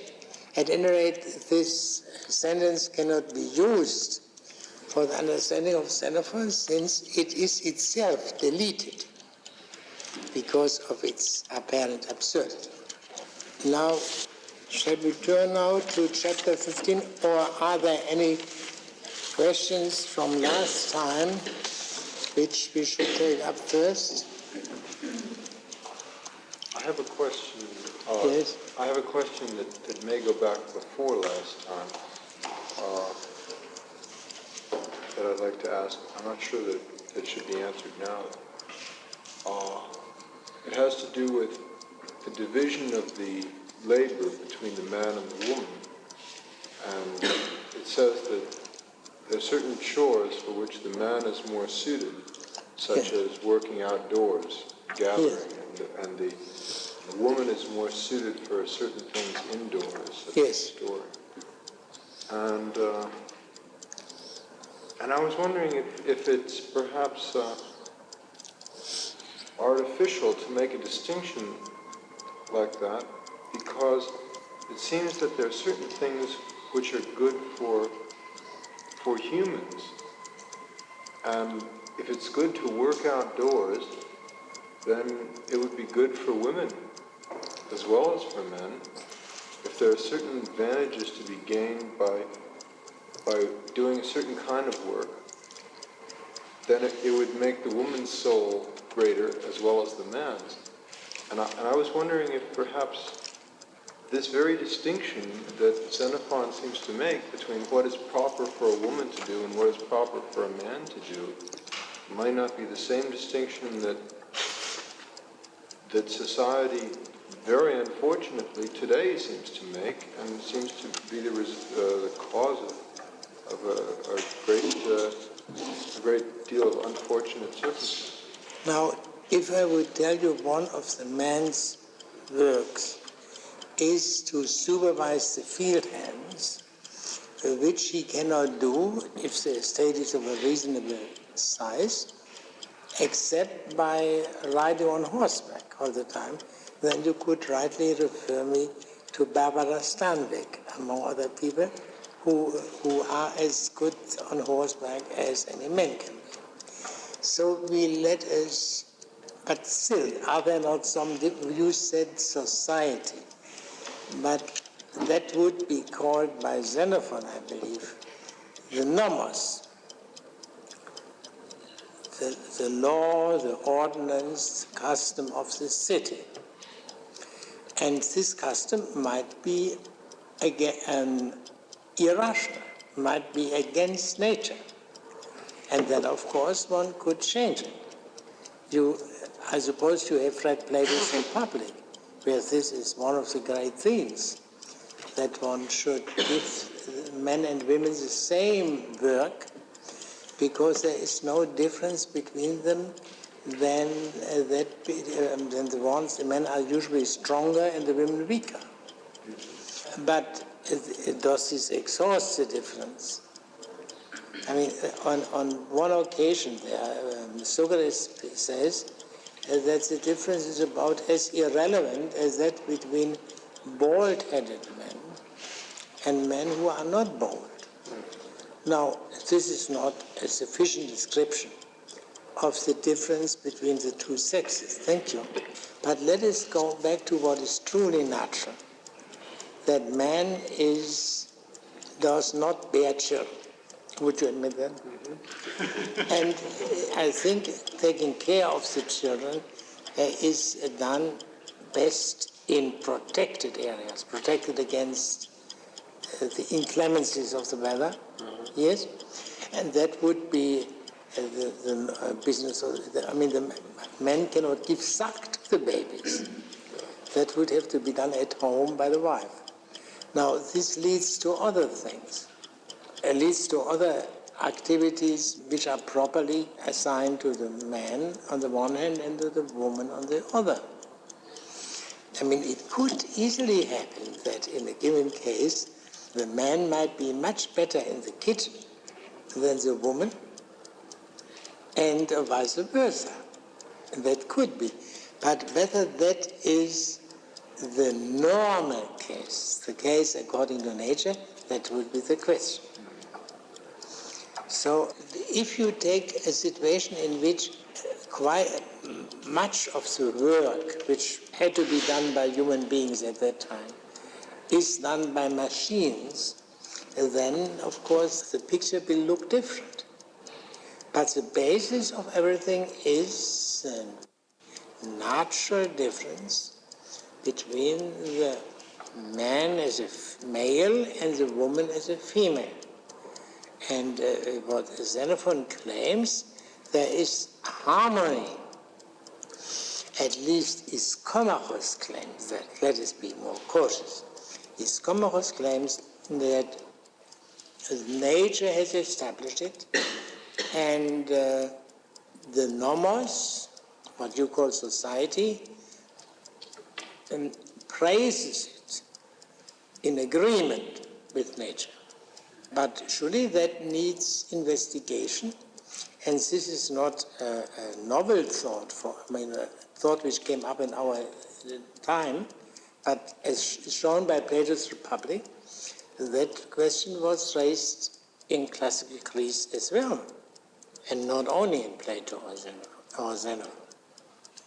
Now, is there any other point you would like to bring? No. Then let us turn to chapter 15 with one introductory remark. Chapter 15 marks the transition from one part of the work to another. Just as chapter 6 marks the transition from the discussion of the economic art to the discussion of the gentleman and the gentleman's life. Here, chapter 5 marks the transition from the discussion of gentlemanship to the art of farming. Now let us read the first paragraph. Mr. Strauss. Well, well, I won't go on to ask whether anything more is wanting to your man, after you have implanted in him a desire for your prosperity, and have made him also careful to see that you achieve it, and have obtained for him besides the knowledge needful to ensure that every piece of work done shall add to the profits, and further have made him capable of ruling. And when besides all this, he takes as much delight in producing heavy crops for you in due season, as you would take if you did the work yourself. For it seems to me that a man like that would make a very valuable bailiff. Yeah, let us start. Now, this is a summary of what had been discussed in the 3 preceding chapters. And the summary is a repetition. But in all repetitions, we must see whether something has been changed and what has been changed. Now, do you see a different, do you remember the topics of the 3 preceding chapters? Goodwill, assiduity or care, justice, and being a ruler. These, being a man fit to rule. These were the items of these 3 chapters. Now, I think one sees at once that justice is missing, has been replaced by something else. By being as pleased as his master at exhibiting a rich harvest on the master's farm. Could this take the place of justice? Well, justice, as discussed in chapter 13, one can say is a negative justice that consists in abstaining from what belongs to somebody else, in this case, to the master. Here he speaks of the positive justice, by which one entirely subordinates one's own good to the good of somebody else. The bailiff lives and is pleased altogether by his master's good harvest without thinking of himself. Yet there is something difficult with this kind of justice. It makes sense in order to describe the relation of the bailiff or of the slaves altogether to the master. But what about the relation of the master to the bailiff? Is the master to forget his interest entirely in favor of the interests of the bailiffs? Hardly. So that is, I think, implied in this change from justice to something else, which however remains of justice. Yes? I don't really see the difference between this last part of the passage and the very first part. A desire for your prosperity and a being careful to see that you achieve it. How is this very different from that? Yeah, well, that is the translation, that he wishes for you the good things, he says, first. And that is the same what was formerly called goodwill, eunoia. And the last one is distinguished from that. And in addition to all these things, if he is pleased, or if he derives pleasure from exhibiting such a harvest, as something different. Perhaps I just don't see the difference between the goodwill as a desire on the part of the bailiff and... Well, you can have goodwill without going out of your way. For example, you can wish that this particular team should win a match. You have goodwill toward them. But you do not do anything towards the victory. But in the first part, after the goodwill, must be saying that it made him also careful to see that you achieve it. That's more than just willing, that's doing something. Yeah, no, this is true. This is true. But still he had made it here. He makes this but this caring, this assiduity, this is still, on the basis of the previously given explanation, selfishly motivated. The bailiff is rewarded by praise or by more tangible goods if he is assiduous, and punished if he is not. This is more than that. The delight would be the difference. The delight would be the difference. What? The delight that the bailiff feels Yes, yeah. It's a full identification of himself with the master's interest. Now, go on, Mr. Plowman. Nevertheless, Ischomachus, don't leave a gap in that part of the subject to which we have given the most cursory attention. Which is it? Asked Ischomachus. You said, you know, that the greatest lesson to learn is how things ought to be done, and added that if a man is ignorant what to do and how to do it, no good can come of his management. So this is the point which has not yet been discussed. Xenophon draws already our attention to that by the enumeration given in paragraph 1, where he enumerates 5 items. And knowledge is in the center. And here this comes now, what is in the center comes now to the fore. The knowledge which the bailiff must have is now to be discussed. Yes? Then he said, Socrates, are you insisting now that I should teach the whole art and mystery of agriculture? No, the art itself, by the mystery, the art itself of farming, the assiduity and the other things of which he had spoken are not arts. But one could raise this difficulty. Is the ability to produce goodwill and so on not an art, since it produces something?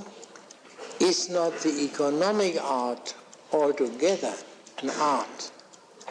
Even is not all virtue wisdom or knowledge? Whatever the case may be here, the commonsensical distinction between the virtues and the art makes this remark intelligible without any difficulty. Yes, said I, for maybe it is just this that makes rich men of those who understand it, and condemns the ignorant to a life of penury for all their toil. Yeah. Is Socrates interested in getting rich, or is he interested in learning an art that it is not clear from this passage? Yes? Well, Socrates, you shall now hear how kindly a thing is this art. The word which he translates by kindly is in Greek philanthropia, which means, well, philanthropy is derived, and which means simply loving, love of human beings. But this does not have, in the classical time, any profound meaning. It is almost like there are men who love dogs, others love birds, others love horses. And so there are also human beings who love human beings. But still, it is human beings like, of course, things or men who love human beings. And the art of farming is such a thing that is kind to human beings. Yes. Helpful, pleasant, honorable, dear to gods and men in the highest degree. It is also in the highest degree easy to learn. Noble qualities surely. As you know, we call those creatures noble that are beautiful, great, and helpful, and yet gentle towards men. So the special recommendation of the art of farming is that it is so easy to learn. That had all these points enumerated here, and in particular the one regarding its being so easy to learn, had been mentioned by Socrates in the recommendation of farming to Critobulus in chapter 5. But one can rightly say Socrates only repeats to Critobulus what he had learned from the source, from Ischomachus here. So the order of the dialogue inverts the temporal order. Yes. But I think, Ischomachus, that I quite understand your account of these matters. I mean, how to teach a bailiff. For I think I follow your statement that you make him loyal to you, and careful and capable of ruling and honest. Or just moderate. You see, here now he gives a literal enumeration of the topics discussed before. But go on. But you said that one who is to be successful in the management of a farm must learn what to do and how and when to do it. That is the subject that we have treated, it seems to me, in a rather cursory fashion. So Socrates doesn't seem to have heard what Iscomachus said. He surely doesn't seem to respond to it. He simply repeats with changes what he had said at the beginning of the chapter. That is one of these enigmatic repetitions which have induced scholars to tamper with the text. But Socrates probably has his reason for pretending not to have heard it, because he wants to draw out his Comachus more fully. Yes? That is the subject that we have treated, it seems to me, in a rather cursory fashion. As if you said that anyone who is to be capable of writing from dictation and reading what is written must know the alphabet. For had I been told that, I should have been told, to be sure, that I must know the alphabet. But I don't think that piece of information would help me to know it. So too now, I am easily convinced that a man who is to manage a farm successfully must understand farming. But that knowledge doesn't help me to understand how to farm.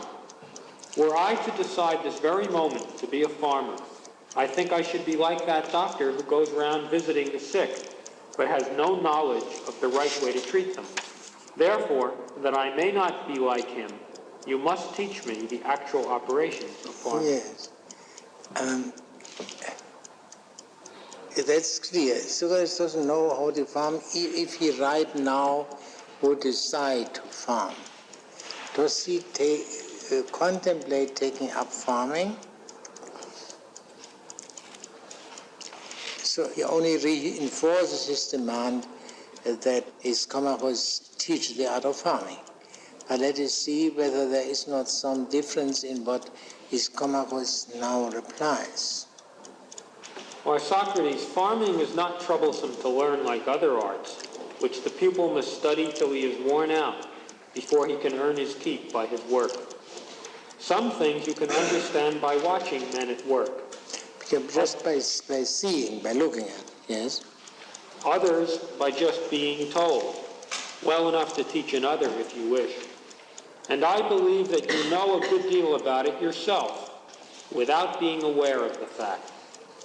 The truth is that whereas other artists conceal more or less the most important points in their own art, the farmer who plants best is most pleased when he is being watched. So is he who sows best. Question him about any piece of work well done, and he will tell you exactly how he did it. So farming, Socrates, more than any other calling, seems to produce a generous disposition in its followers. Characters who frequent ete, yes.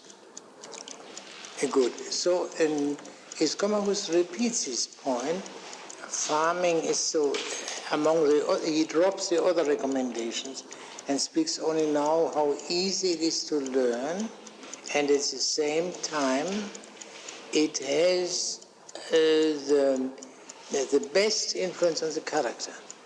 In all other arts, the artisans conceal the mysteries of their art for reasons of lucre, of course. But the point is that in their arts one can conceal them. But in the art of farming you cannot do it. So the full praise of the art of farming is that it makes the lowest demands on the intellect and the highest demands on character.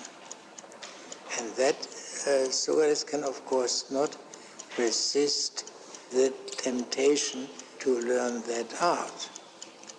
What did you say, the highest demands on what? On character, on honesty. In all other arts, cheating is possible. Huh?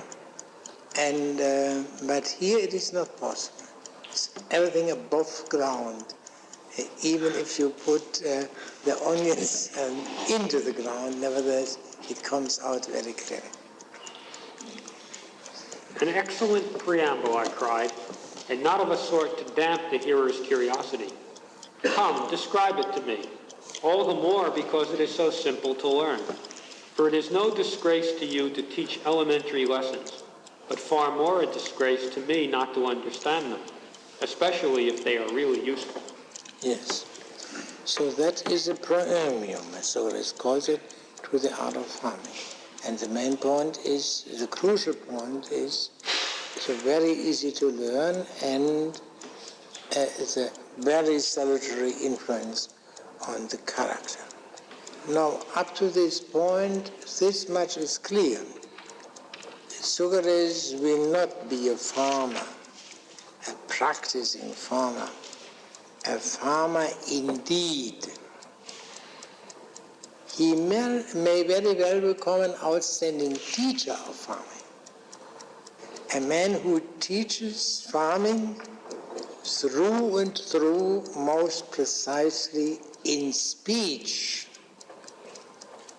But there is a difficulty here, because being such a man, he is exposed to a grave and even fundamental mistake, which Iscomachus hastens to denounce at the beginning of chapter 16. Is there any irony in the thought that farming is easy to learn? I mean, emphasizing that. It seems to me that if I wanted to ask the theoretical question, what is easy to learn, then somehow traditionally the answer to that question should be mathematics. Its very name suggests that it's easy to learn. Yeah, well, but not all men, it was also the traditional view, not all men are good in learning mathematics. Yeah, but I think that's an accident, by nature. Yeah, well, you have to follow the argument.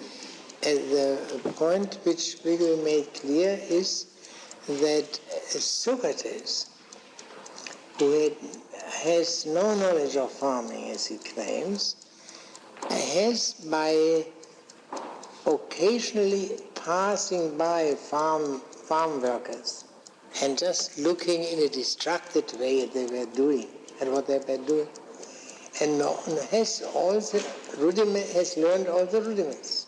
And a single conversation with his Iscomachus is sufficient to give him all the knowledge required. You cannot acquire all the mathematical knowledge in one session in town, as Socrates acquired.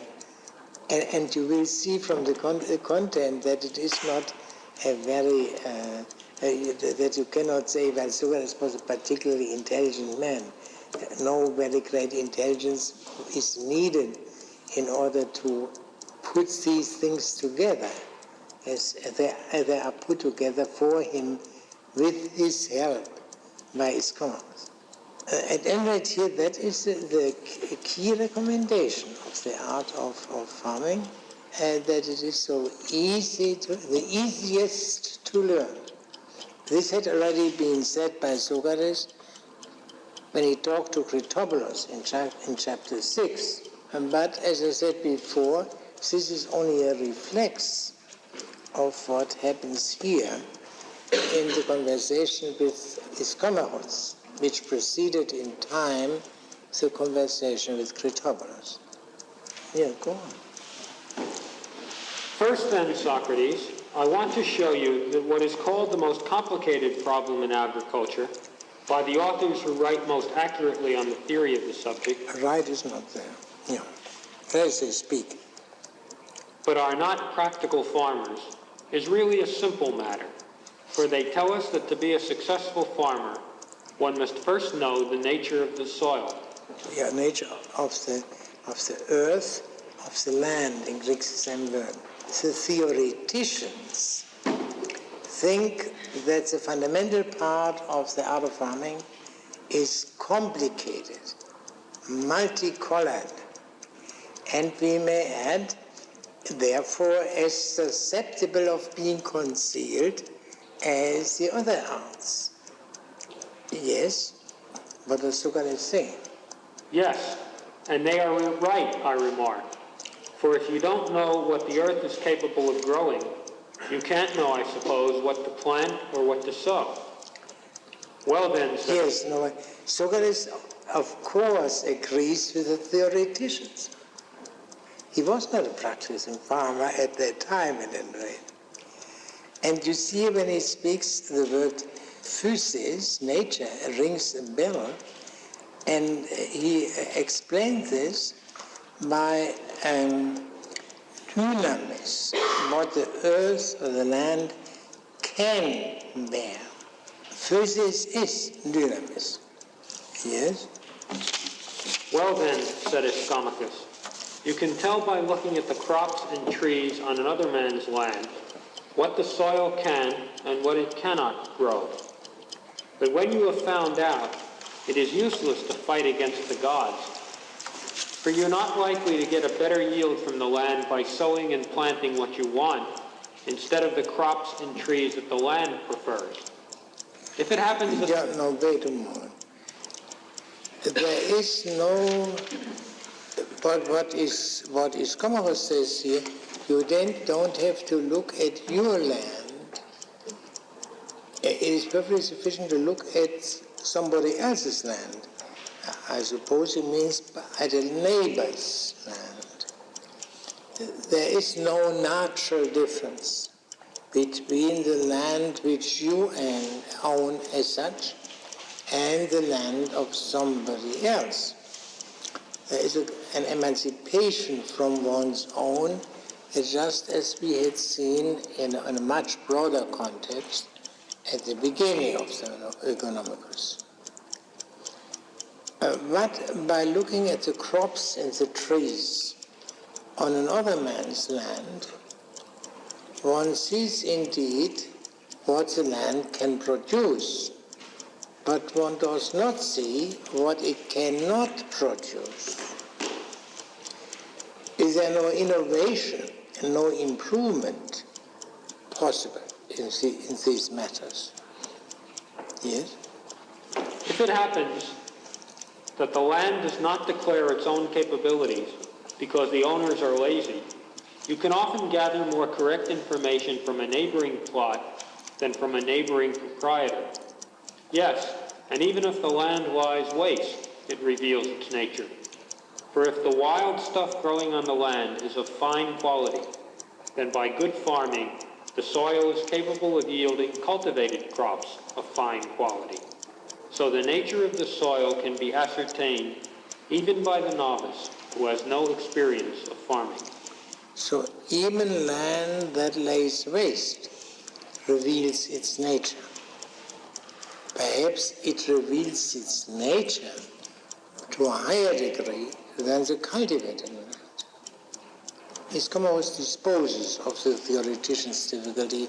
There is no profound study is necessary in order to know the nature of the soil. And Socrates remembers now something which confirms Ischomachus' remark. Could I ask a question?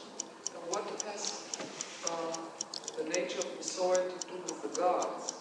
He says there is no use in fighting the gods. What the gods do not agree. He uses here the expression, what the earth would enjoy bringing forth and nourishing. The earth is a goddess, isn't she? So. And in addition, there would also come in the sun and rain, also, so that has something to do with the gods. But the term used here, fighting against the god Theomachan, is of course, has this common meaning, fighting against impossible odds. That means that the gods don't change their minds. Pardon? That means that the gods never change their minds. That is a question which will be taken up later in today's reading. It is not as simple as that, yes. Perhaps I'm missing something, but it seems to me this argument of Ischomachus is simply very weak. The neighbors may be planting the wrong crops for that soil, getting a crop that's true, but not the best crop. The land that's not cultivated will tell you whether it's good soil, but not what it's good for. There may be all sorts of weeds growing on it, but those weeds are not going to tell me what crop I can plant, which will grow best. It seems to me the only way you can trust what the neighbors do is if the neighbors know the nature of the soil, and hence plant what that soil can best produce. Yeah, but if you have to trust the neighbors, you can be cheated. And human beings enter. Then you should, in fact, know what the nature of the soil is if you're going to be a farmer. Yeah, but sure, but the question is, can you know it without profound study? And Ischomachus says yes. But can you? Well, let us hear what Socrates says now. This should settle it. Yes? Well, I think I am now confident, Ischomachus, that I need not avoid farming from fear of not knowing the nature of the soil. The fact is, I am reminded that fishermen, though their business is in the sea, and they neither stop the boat to take a look nor slow down, nevertheless, when they see the crops as they scud past the farms, do not hesitate to express an opinion about the land, which is the good and which is the bad sort, now condemning, now praising it. And what is more, I notice that in their opinion about the good land, they generally agree exactly with experienced farmers. So if even fishermen who do their work on the sea and not on the land, and who pass by at great speed, do not stop, if they are competent judges of the goodness or badness of the land, well, then it must be very easy to judge of the nature of the land. And as Socrates says, he has seen that the judgment of these fishermen and the judgment of the most competent farmers agreed. What do you want more? They don't answer the first question, what the land is capable of growing. But that's true, but the goodness, whether it's good land or bad land, this at least is answered, is it not? But that's not the question they started with. They started with the question of what the land is capable of growing. And that you are supposed to judge by looking to see what your neighbors grew. Yeah, but does the question, if it is good land, does this not determine what one can grow on it? And when it's bad land, what can you use bad land for? Some purposes you can use it. I don't know about a farmer. I assume even good land would be good for some things and not good for others, depending on the nature of the crop. Yeah, that is the question which you raise this is what Socrates and Ischomachus say. It's not a sufficient answer, but it satisfies both Socrates and Ischomachus. That this complicated, profound theoretical study of the nature of the soil, which Socrates seemed to regard as indispensable, is not necessary. Well, he agrees to that. I'm just perplexed as to why he agrees. What Ischomachus says seems so unpersuasive to me that I don't understand why Socrates is persuaded by it. Well, He says he's persuaded. Perhaps Socrates does not know enough of farming to make a powerful objection.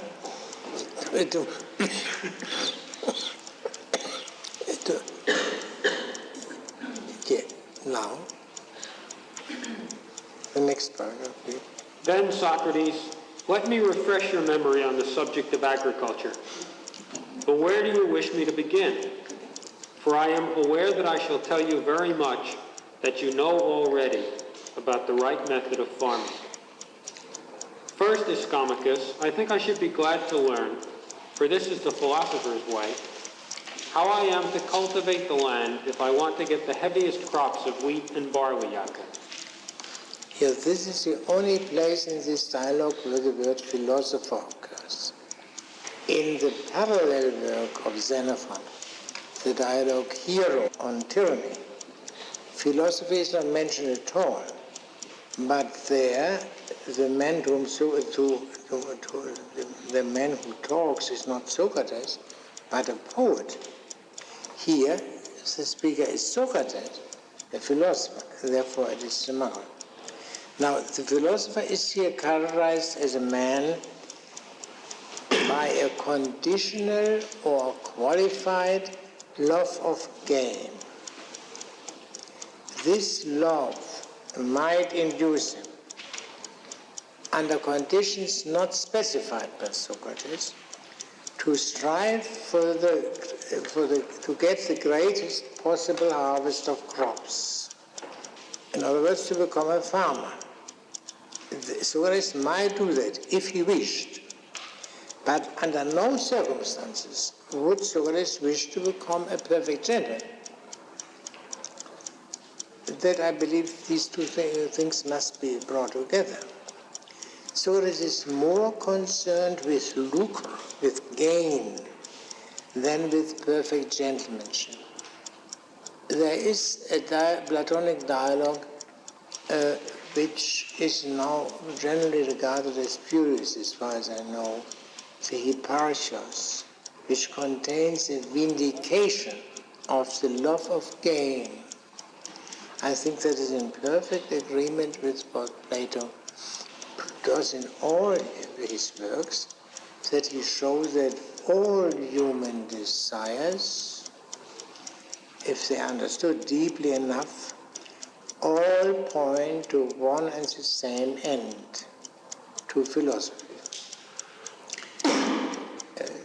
Whether it is eros, whether it is the longing for justice, or what we call political idealism, or whether it is anything else, even the love of gain, has this inbred destiny, as it were, to transform itself, if properly cultivated, into philosophy. This has here something to do with that. I believe the immediate importance is that while Socrates does not consider becoming a perfect gentleman, he plays here with the thought of becoming a money-making farmer. Yes? Well, you know, I take it that fallow must be prepared for sowing. Yes, I know. Suppose then we start plowing in winter. Why, the land will be a bog. How about starting? A few things. Without having ever found. Just using his common sense and having looked around when passing by the farmers, yes? Yes, and the grass turned up is long enough at that season to serve as manure, but not having shed seed, it will not grow. You know also, I presume, that fallow land can't be satisfactory unless it is clear of weeds and thoroughly baked in the sun. Yes, certainly, that is essential, I think. Do you think that there is any better way of securing that than by turning the land over as often as possible in summer? Nay, I know for certain that if you want the weeds to lie on the surface and wither in the heat, and the land to be baked by the sun, the surest way is to plow it up at midday in midsummer. And if men prepare the fallow by digging, is it not obvious that they too must separate the weeds from the soil? Yes, and they must throw the weeds on the surface to wither, and turn up the ground so that the lower spit may be baked. So, So you see, Cyrus knows quite a bit. He knows much more, as we see in the sequel. At the beginning of the next chapter, Socrates says, "You see then, Socrates, that we agree about the fellow. It does." Yes, they agree. But the question is, do they truly agree because they have equally knowledge? Or what is it on Socrates' part? That is perhaps not clear. It does seem so, to be sure. And now, as to the time for sowing, Socrates, is it not your opinion that the time to sow is that which has been invariably found to be the best by past experience and is universally approved by present practice?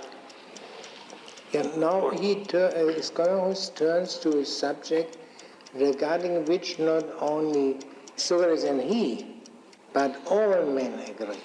And therefore, of course, Cyrus, confronted with this universal agreement, cannot but join in that agreement.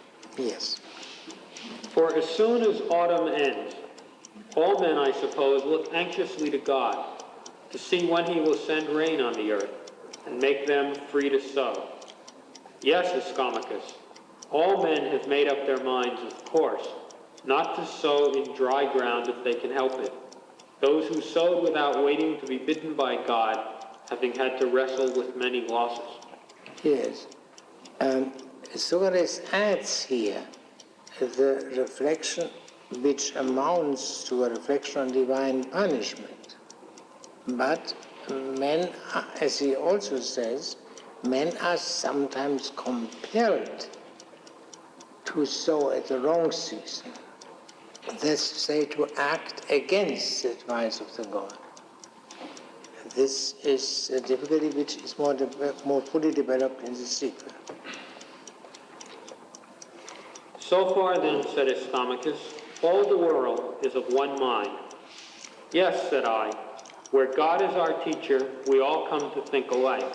For example, all agree that it is better to wear warm clothes in winter, if they can. And all agree on the desirability of having a fire, if they have wood. Yeah. In what the God teaches, all men agree.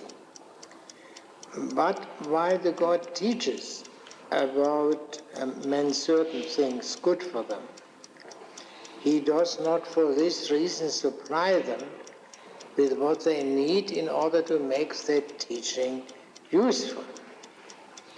He may withhold from them these necessities. I believe you had something of this kind in mind. Yeah? So that he teaches them that they should wear warm clothes in winter if they can. Yes. Mr. Strauss. Pardon? Mr. Strauss, it turns out here to be that God teaches platitudes, whereas when we need to know really when to sow, then we have to do it ourselves. Is my question clear? You mean no divine teaching is needed? What? No divine teaching is needed in order to inform men of that. But I mean, it teaches platitudes. But Cyrus still, one has to explain why all men agree in certain things. And Socrates' answer here is the God teaches. What human beings teach, that differs from country to country. But what the God teaches is everywhere the same. And since everywhere men have follow these simple rules regarding sowing, this is not a human but a divine teaching. You expect too much at theology from self. No, I contrast it with the fact that later on it turns out to be that when we need to know how to throw the seed, this is up to the cleverness of the present. Yes, Well, so man must make his own contribution to it. But what establishes the framework within which all human knowledge is possible is not of human origin. Now, in paragraph 4. But, said Ischomachus, when we come to the question whether sowing is best done early or very late or at the mid-season, we find much difference of opinion, Socrates. And God, said I, does not regulate the year by fixed laws, but in one year it may be advantageous to sow early, in another very late, in another at mid-season. Socrates proves to be more of a theologian than Ischomachus, however insufficient he may be. There must there not also the lack of universal agreement regarding the right time of sowing. This lack is again due to the God. Yeah? These paragraphs are the only ones occurring in the Ischomachus section that set forth Socrates' theology. The theme is developed in the Memorabilia, in 2 chapters of the Memorabilia, which, if everything goes well, we will read when we are through with our reading of the Economicus. So the not orderly manner in which God drives around the year is the reason why this lack of order is a reason why there cannot be such a simple rule as the time of sowing as one would wish. Yes? Then do you think, Socrates, that it is better to select one of these times for sowing, whether you sow much or little, or to begin at the earliest moment and continue sowing to the latest? For my part, Ischomachus, I think it is best to sow for succession throughout the season. For in my opinion, it is much better to get enough food at all times than too much at one time and not enough at another.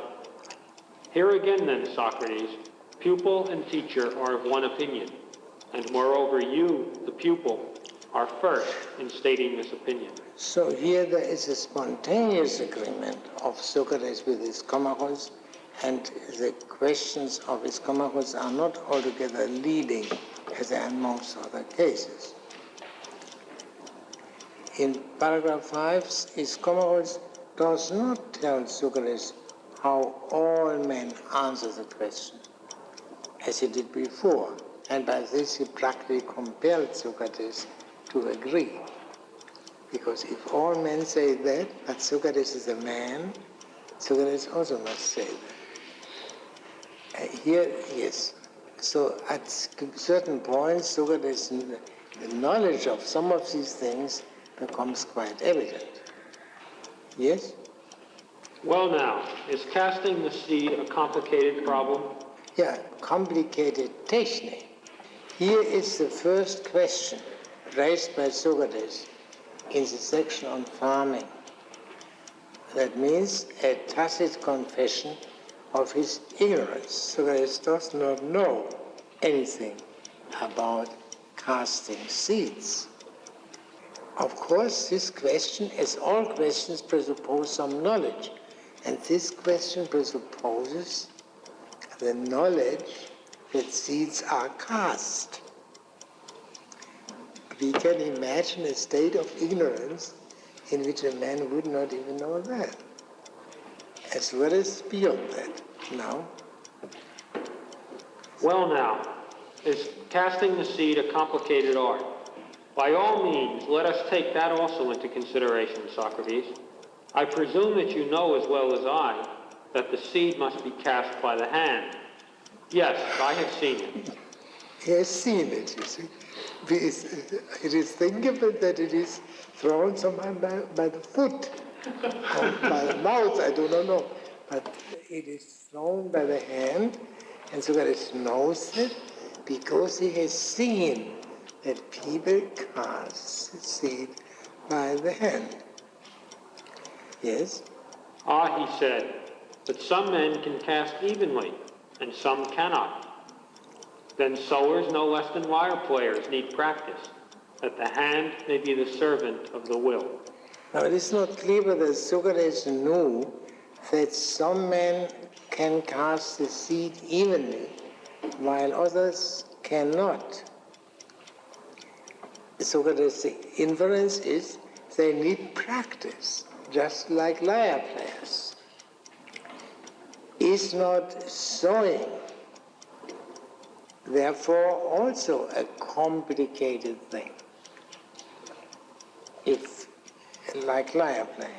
And is therefore not the knowledge which Socrates is now acquiring, the knowledge of farming, is it not shot through with ignorance? Will Socrates be able to cast seeds evenly after he has heard from Iskomachos that one should cast it evenly? Could he teach another man to cast it evenly? That would be the question. Yes? Certainly, but suppose that some of the land is rather light and some rather heavy. What do you mean by that? I interrupted. By light you mean weak, and by heavy strong? Yes, I do. And I ask you whether you would give the same quantity of seed to both kinds, or to which would you give more? Well, my principle is this. The stronger the wine, the more water I add. The stronger the bearer, the heavier the burden I put on his back.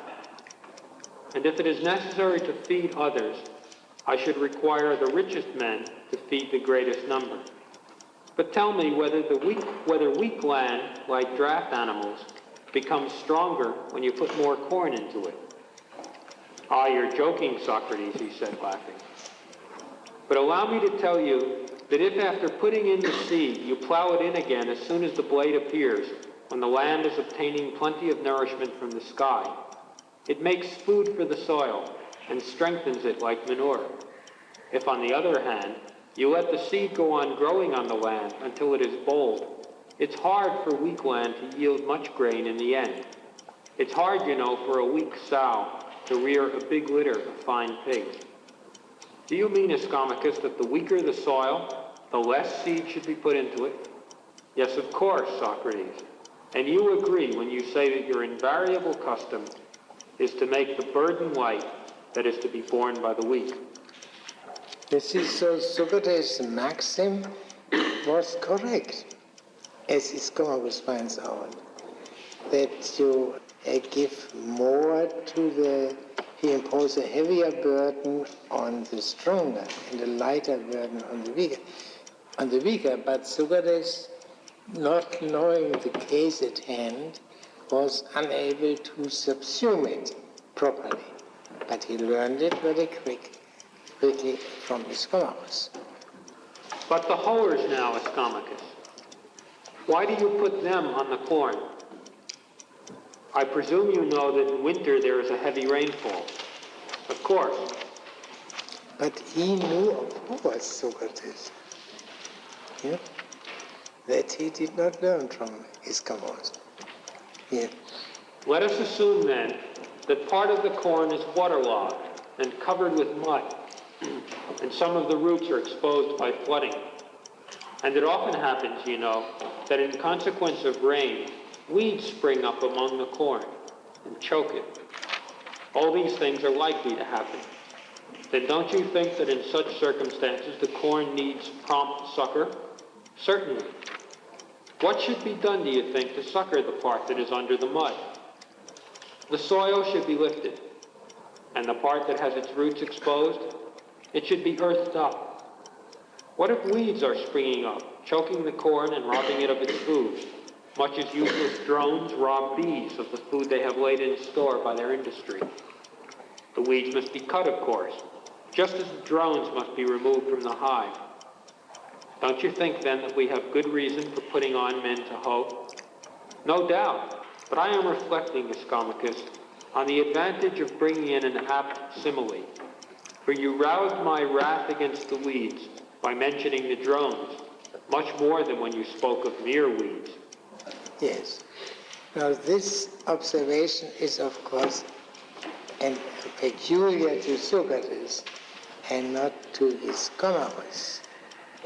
Socrates has an interest in this kind of things, and this kind of thing is called rhetoric. His teaching of the art of farming, his exhorting Recapitulation to the art of farming, is an act of rhetoric. Socrates exercises the art of rhetoric both before and after this fateful day at which he met his comrades. But after that event, he used it for a different purpose. For example, he used it now for the purpose of inducing the son of a gentleman farmer to take care of his estate, which he would not have done in the olden times. Now, for this purpose of exhortation, and especially exhortation to the art of farming, one does not need solid knowledge.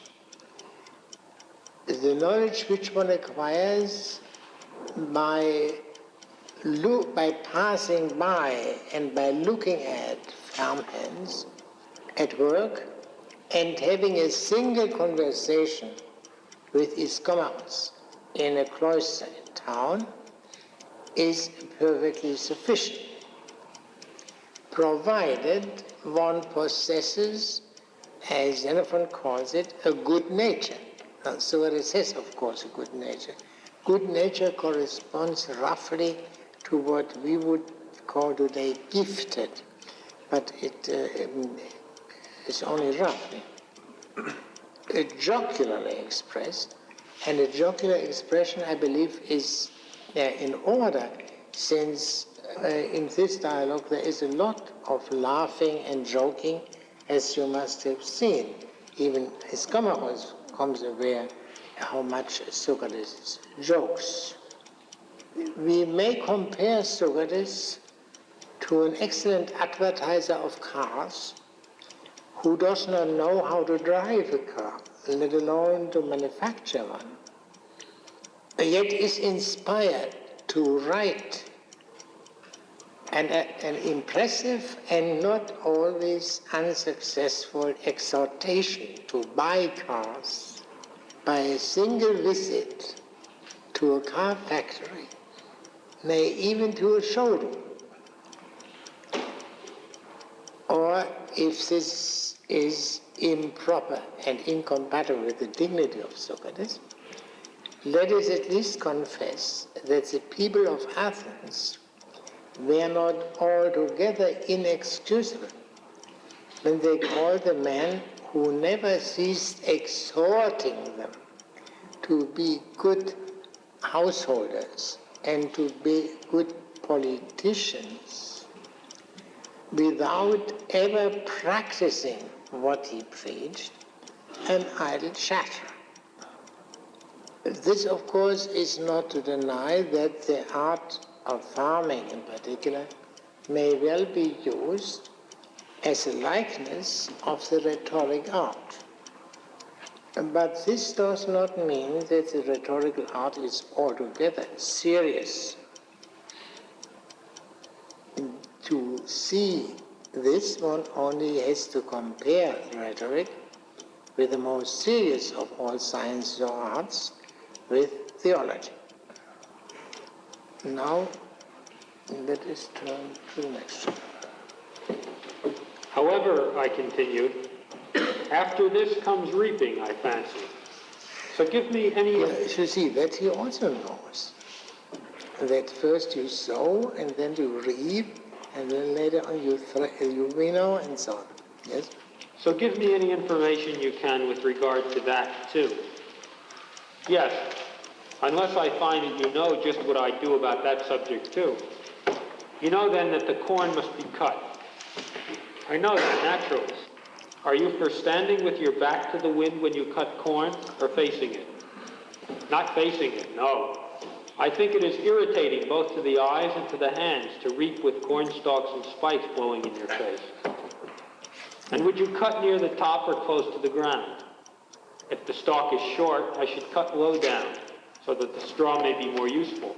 But if it is long, I think it would be right to cut in the middle, in order that the threshers and winnowers may not spend needless trouble on what they don't want. I imagine that the stubble may be burnt with advantage to the land, or thrown on the manure heap to increase its bulk. Do you notice, Socrates, that you stand convicted of knowing just what I know about reaping too? Yes, it seems so. And I want to know besides whether I understand threshing as well. Then you know this much, that draft animals are used in threshing. Yes, of course I do, and that the term draft animals includes oxen, mules, and horses. Then do you not think that all the beasts know is how to trample on the corn as they are driven? Why, what more should draft animals know? And who sees that they tread out the right corn, and that the threshing is level, Socrates? The threshers, clearly. By continually turning the untrodden corn and throwing it under the animal's feet, they will, of course, keep it level on the floor and take least time over the work. So far, then, your knowledge is quite as good as mine. Will not our next task be to clean the corn by winnowing, Ischomachus? Yes, Socrates. And tell me, do you know that if you start on the windward side of the floor, you will find the husks carried right across the floor? It must be so. Is it not likely, then, that some will fall on the grain? Yes, it is a long way for the husks to be blown, right over the grain to the empty part of the floor. But what if you start winnowing against the wind? Clearly the chaff will at once fall in the right place. And as soon as you have cleaned the corn over one half of the floor, will you at once go on throwing up the rest of the chaff while the corn lies about just as it is? Or will you first sweep the cleaned corn towards the edge so as to occupy the smallest space? Of course, I shall first sweep the cleaned corn up so that my chaff may be carried across into the empty space, and I may not have to throw up the same chaff twice. Well, Socrates, it seems you are capable of teaching the quickest way of cleaning corn. I really wasn't aware that I understood those things. And so I have been thinking for some time whether my knowledge extends smelting gold, playing the flute, and painting pictures. For I have never been taught these things any more than I have been taught farming. But I have watched men working at these arts, just as I have watched them farming. And didn't I tell you just now that farming is the noblest art for this among other reasons? Because it is the easiest to learn. Enough, Ischomachus, I know. I understand about sowing, it seems, but I wasn't aware that I understood. Yeah.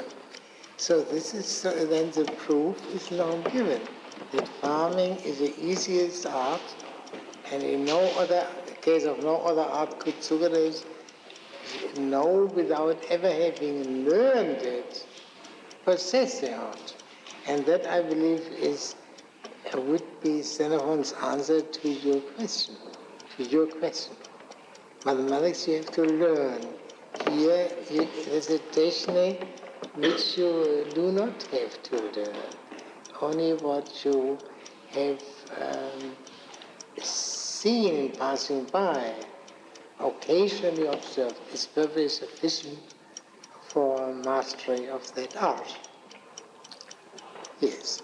Excuse me, Mr. Sir. In other words, the sense of sight is here, to learn farming, the sense of sight plays a greater role than to learn, for instance, mathematics. To learn what is...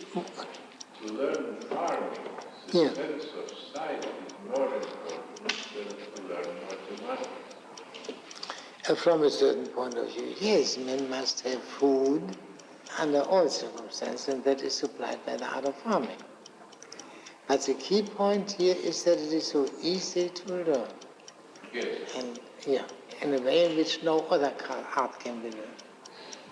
Socrates does not, it gives here only these examples of these three arts, gold melting, flute playing, and painting. I do not know what he would say about shoemaking, I suppose shoemaking would still be more difficult than the art of farming, because you have here to adapt each shoe to the individual, or they must fit. This individualization does not take place in the same degree in farming. Besides, shoe you have to make yourself, whereas here nature does make. Yeah. Still, one could say that it's probably not a very difficult art. I mean, as far as the theory goes. But the art of farming is here presented as the easiest of all. Now, in all these chapters, 17 and 18, Socrates was the one who brought up the subject, which shows that he knows something of these matters. He will do so also in the last chapter, which is the final chapter of the art of farming. We're used to Socrates in the posture of saying that he knows that he doesn't know. And here he seems to be saying quite the contrary. He doesn't know. He didn't know. He says he does not know. But then his Socrates tells him, you know. Yeah, but he didn't know that he knew. We're usually in the position of knowing that he doesn't know. Yes, here that has to do with the easiness of that art. It has other implications, I believe, that will come out at the end of the next chapter. Yes? However, is the planting of fruit trees another branch of agriculture, I continued. It is indeed, answered Ischomachus. Then how can I understand all about sowing and yet know nothing of planting? What, don't you understand it? How can I when I don't know what kind of soil to plant in, nor how deep a hole to dig, nor how broad, nor how much of the plant should be buried, nor how it must be set in the ground to grow best? You see, Socrates, the very questions show that he is not completely ignorant of the art of planting. The specific questions which he raises here. Yes? Come then, learn whatever you don't know. I am sure you have seen the sort of trenches they dig for plants. Yes, often enough. Did you ever see one more than 3 feet deep? No, of course not, nor more than 2.5. Well, did you ever see one more than 3 feet broad? Of course not, nor more than 2 feet. Come then, answer this question too. Did you ever see one less than 1 foot deep? Never less than 1.5 feet, of course. For the plants would come out of the ground when it is stirred about them, if they were put in so much too shallow. Then you know this well enough, Socrates, that the trenches are never more than 2.5 feet deep, nor less than 1.5 feet. A thing so obvious as that can't escape one's eye. Again, can you distinguish between dry and wet ground by using your eyes? Oh, I should think that the land round Recapitulation and any like it is an example of dry ground, and the low-lying land at Phalerum and any like it of wet. In which then would you dig the hole deep for your plant? In the dry or the wet ground? In the dry, of course, because if you dug deep in the wet, it would come on water, and water would stop your planting. I think you're quite right. Now suppose the holes are dug. Have you ever noticed how the plants for each kind of soil should be put in? Oh yes. Then assuming that you want them to grow as quickly as possible, do you think that if you put some prepared soil under them, the cuttings will strike sooner through the soft earth into the hard stuff, or through unbroken ground?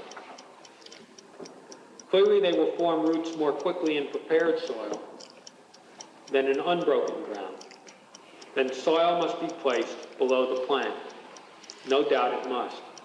And if you set the whole cutting upright, pointing to the sky, do you think it would take root better, or would you lay part of it slanting under the soil that has been put below, so that it lies like a gamma, upside down? Of course I would, for then there would be more buds underground. And I noticed that plants shoot from the buds above ground, so I suppose that the buds under the ground do just the same.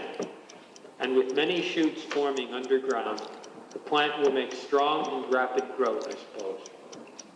Then it turns out that on these points, too, your opinion agrees with mine. But would you merely heap up the earth or make it firm round the plant? I should make it firm, of course.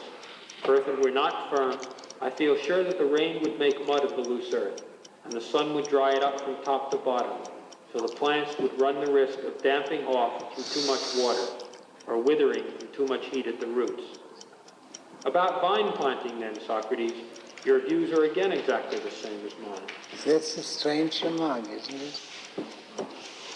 They didn't talk about vine planting, but perhaps Ischomachus assumes that's the same true of vine planting as it is of tree planting. But Socrates does not reply at all to Ischomachus' remark about vine. Does he fear or suspect that Ischomachus is doing some too much bibbling and wishes to draw him away from it? I do not know. In paragraph 12. Does this method of planting apply to the fig, too? I asked. Yes, and to all other fruit trees, I think. For in planting other trees, why discard anything that gives good results with the vine? But the olive, how should we plant that, Ischomachus? You know quite well, and are only testing me. For I am sure you see that a deeper hole is dug for the olive. It is commonly being done on the roadside. You must see also that every slip for planting is grafted to a stock, that clay is placed upon the head of every slip, and that the top of each plant is wrapped round. Yes, I see all these points. If you do, what is there in them that you don't understand? Is it, Socrates, that you don't know how to put the piece of earthenware on top of the clay? Of course, there is nothing in what you have said that I don't know, Ischomachus. But I am again set thinking, what can have made me answer no to the question you put to me a while ago, when you asked me briefly, did I understand planting? For I thought I should have nothing to say about the right method of planting. But now that you have undertaken to question me in particular, my answers, you tell me, agree exactly with the views of a farmer so famous for his skill as yourself. Can it be that questioning is a kind of teaching, Ischomachus? The fact is, I have just discovered the plan of your series of questions. You lead me by paths of knowledge familiar to me. You lead me through what I know. Yes? You lead me through what I know, point out things like what I know, and bring me to think that I really know things that I thought I had no knowledge of. This reflection, just as a previous reflection on image making, on similar making, is of course Socratic, not Ischomachus. But here, this remark on whether teaching is not questioning, that Socrates seems to learn from Ischomachus' teaching practice. And we have seen other occasions where Socrates learned from Ischomachus things other than farming. What Xenophon says elsewhere on Socratic dialectics, Socrates' art of conversation, leading people through what they know or believe to know. This could be understood as something which Socrates developed out of what he had learned from Ischomachus. Yeah? Now suppose I questioned you about money, said Ischomachus. Whether it is good or bad, could I persuade you that you know how to distinguish good from false by test? And by putting questions about flute players, could I convince you that you understand flute playing? And by means of questions about painters and other artists, you might, since you have convinced me that I understand agriculture, though I know that I have never been taught this art. No, it isn't so, Socrates. I told you a while ago that agriculture is such a humane, gentle art that you have but to see her and listen to her, and she at once makes you understand her. She herself gives you many lessons in the best way of treating her. For instance, the vine climbs the nearest tree, and so teaches you that she wants support. And when her clusters are yet tender, she spreads her leaves about them, and teaches you to shade the exposed parts from the sun's rays during that period. But when it is now time for her grapes to be sweetened by the sun, she sheds her leaves, teaching you to strip her and ripen her fruit. And thanks to her teeming fertility, she shows some mellow clusters while she carries others yet sour, so saying to you, pluck my grapes as men pluck figs. Choose the luscious ones as they come. This chapter on tree planting contains more Socratic oaths than any other chapter, and not a single oath by Ischomachus. The chapter containing the largest number of oaths, both Socratic and Ischomachian, is chapter 12, the chapter opening the section on stewards. Could chapter 12 be the beginning and chapter 19 the end of one and the same section, the section on stewards? After all, the stewards are supposed to know these things and to teach it the field hands. Ischomachus will not go around and show the field hands how to cast seed evenly. So then the whole section on stewards would consist of two parts. The virtues of the stewards, chapters 12 to 15, 14, and then the art of farming. There is a passage when the art of farming is introduced in chapter 15 at the beginning. It is introduced in connection with the qualities that the stewards or bailiffs must have.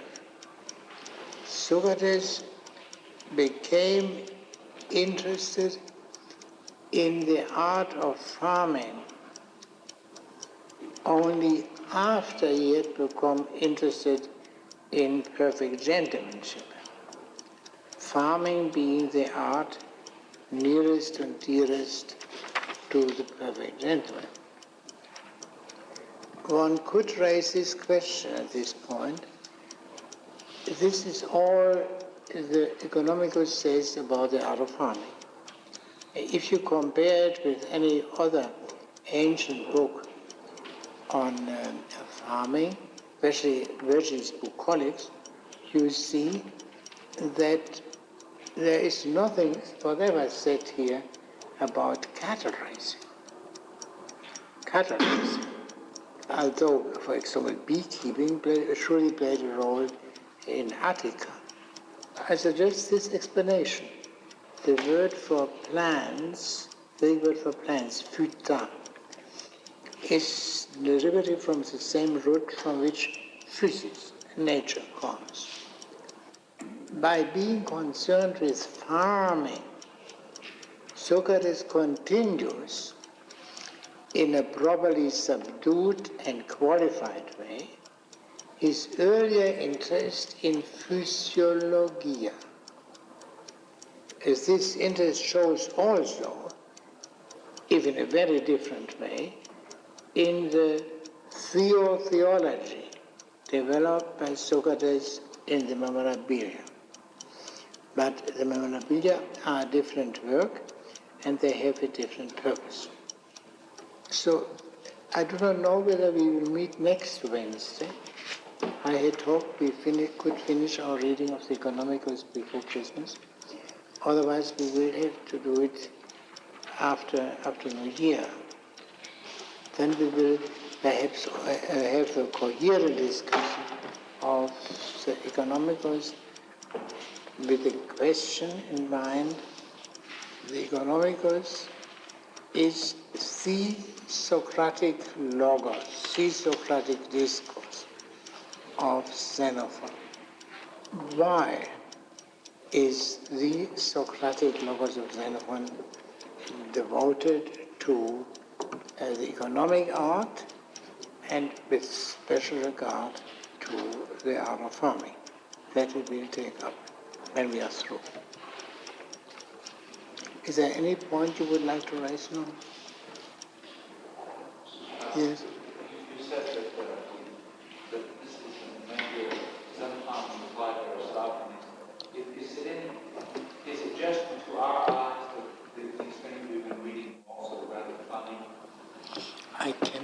understand you. Can you translate? Yes. It's only to our eyes that these things are funny. Yeah, that is a perfectly legitimate question which you raise. But there are some points which are funny not only for us, but in themselves. May I remind you of the somewhat ponderous lectures Cyrus gives to his young wife? It's just one example. But the more superficial thing, that very frequently, I don't have the figures here now, laughing and joking, the words laughing and joking occur in this work. So it has a playful character, there is no doubt. How far this extends, that's another matter. I have never read, it was used, it was highly respected in antiquity. If I remember well, Cicero translated it, or part of it, among other things. But I have never read that it was regarded as something comical. That I have never read. You see, I only asked that because this lapse of dialogue reminded me of something of a dialogue where Socrates would be the straight man and Socrates is having a great deal of fun. It reminded me of comedy does more than anything else. Something like something like a Molière comedy where they have somebody who's just being very funny out there on the stage. And they're very pretentiousness.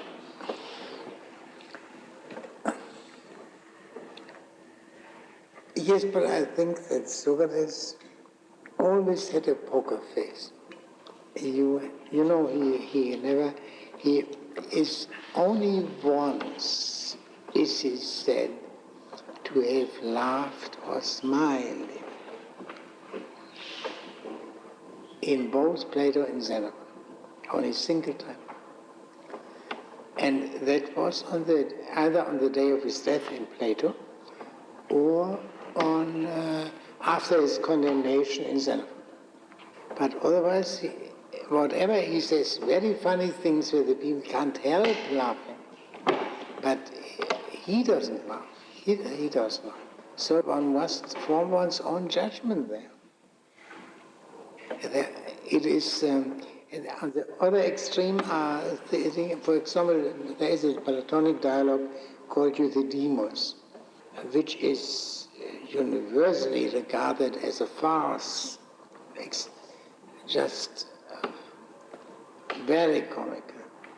And here the danger is that one does not take it seriously, because it is a farcical, And on the other hand, the very serious utterances also have their comical implications. And here I think they are rather obvious, especially if one keeps in mind, the mere fact that he, on one occasion, when Xenophon speaks of himself, what he's doing, he uses, without quoting, but in fact quoting, he uses a verse from Aristophanes' Clouds. Why should he do it? Could Xenophon have been able to express that simple thought without borrowing a verse from the Clouds? So that he must have had something in mind in doing that, pointing to the clouds. And there are more pointers to the clouds in the Economicus, as I have mentioned.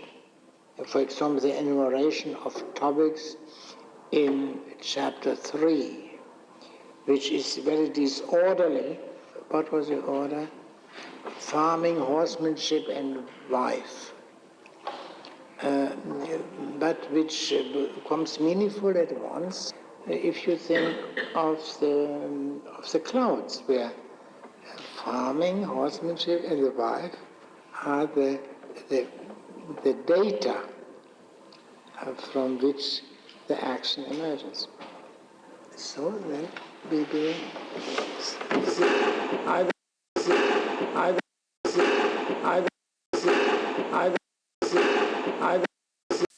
for that purpose, who are supervised by bailiffs.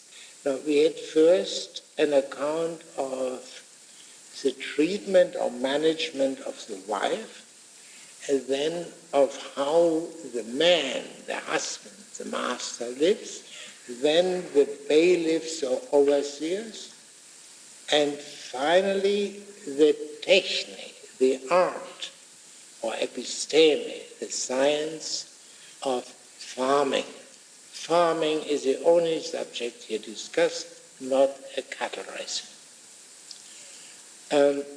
Now, I think we should now begin to read chapter 20. And now I ask, how is it then, Ischomachus, if the operations of husbandry are so easy to learn, and all alike know what must needs be done, that all have not the same fortune? How is it that some farmers live in abundance and have more than they want, while others cannot get the bare necessaries of life and even run into debt? Oh, I will tell you, Socrates, it is not knowledge nor want of knowledge on the part of farmers that causes one to thrive while another is needy. You won't hear a story like this running about. The estate has gone to ruin because the sower sowed unevenly, or because he didn't plant the rows straight, or because someone, not knowing the right soil for vines, planted them in barren ground, or because someone didn't know that it is well to prepare the fallow for sowing, or because someone didn't know that it is well to manure the land. No, you are much more likely to hear it said, the man gets no corn from his field because he takes no trouble to see that it is sown or manured. Or, the man has got no wine, for he takes no trouble to plant vines or to make his old stock bare. Or, the man has neither olives nor figs because he doesn't take the trouble. He does nothing to get them. Yeah. So, Ischomachus had proven before to Socrates' satisfaction that the art of farming is very easy to learn. So everyone knows it or can know it if only slightly reminded by a man like Ischomachus. What then accounts for the fact that there are so many bad farmers and so few good farmers? And here, to explain that, Ischomachus makes here a distinction of importance between the art or science and the taking trouble, the diligence, the assiduity, the active concern. The latter is of crucial importance. You have to know certain things that but every child knows. But taking trouble, assiduity, that is another matter. Now, this distinction here made between the art and the care or concern or taking trouble is, you will find also in Plato's Republic, in the second book, 374d, if to E, and even more tellingly, at a later passage, in 412, in book 3, 412, C to D. Now, I will read this to you. It's a translation. The rulers must be the elder and the ruled the younger. That's obvious. It is. And the rulers must be their best. This too. And do not the best of the farmers prove to be the best farmers? Yes. And in this case, since we want them to be the best of the guardians, must they not be the best guardians, the most regardful of the city? Yes. They must then, to begin with, be intelligent in such matters and capable and furthermore careful of the interests of the city. That is so. But one would be most likely to be careful of that which he loved necessarily.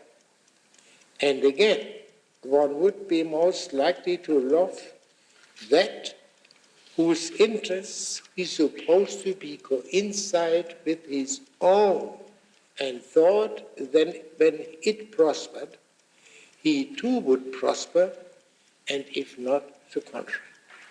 So the caring is here traced first to love in general, and then to self-love in particular. Something of this kind is happening here too, as you will see. Now, the difficulty of that passage, which we are reading here, is that Socrates frequently suggests, both in Plato and Xenophon, that virtue is knowledge, that knowledge is sufficient for acting well. For instance, in the Memorabilia, Book 3, Chapter 1, there is a young man who has taken lessons with a teacher of strategy and has learned strategy. And Socrates says, well, now he is a general because he has a knowledge required for that. And practice or being elected or appointed a general, and that is absolutely trivial and unnecessary. The only important point is knowledge. But, of course, that is not so simple. And, for example, in the laws, to take a very clear case, in the first book of the laws, we find this observation. If you have a pilot on a boat, he must know the art of the pilot. But this does not yet guarantee against seasickness. This is another proposition.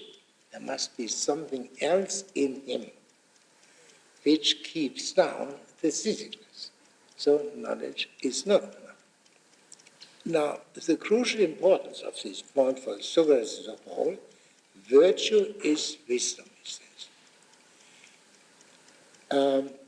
But does not virtue have another ingredient than knowledge?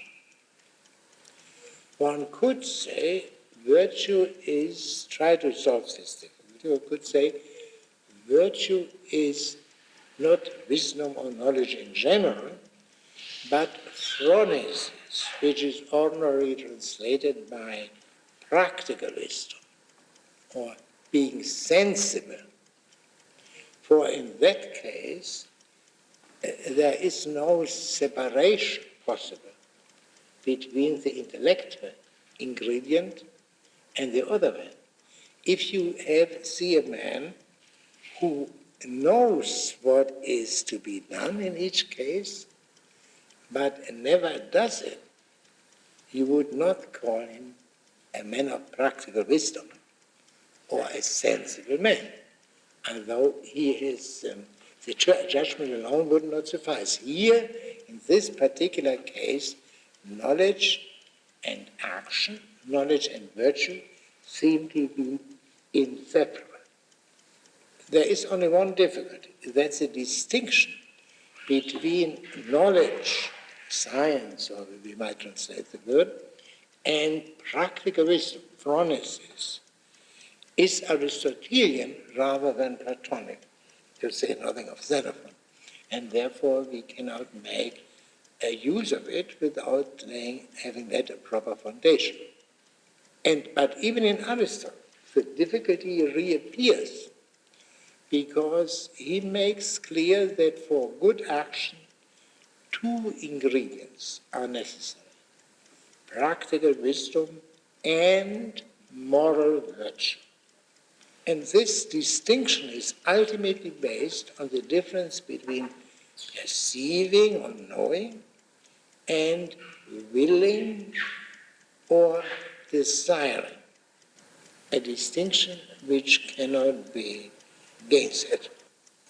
Now, to return to Xenophon here, he must somehow explain this care, this assiduity, this concern. He must make clear what its root is, and that he will do in the sequel. Now let us read the sequel.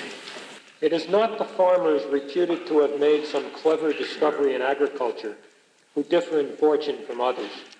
It is things of this sort that make all the difference, Socrates. This is true of generals also. There are some branches of strategy in which one is better or worse than another, not because he differs in intelligence, but in point of carefulness, undoubtedly. For the things that all generals know, and most privates, are done by some commanders and left undone by others. For example, they all know that when marching through an enemy's country, the right way is to march in the formation in which they will fight best, if need be. Well, knowing this, some observe the rule, others break it.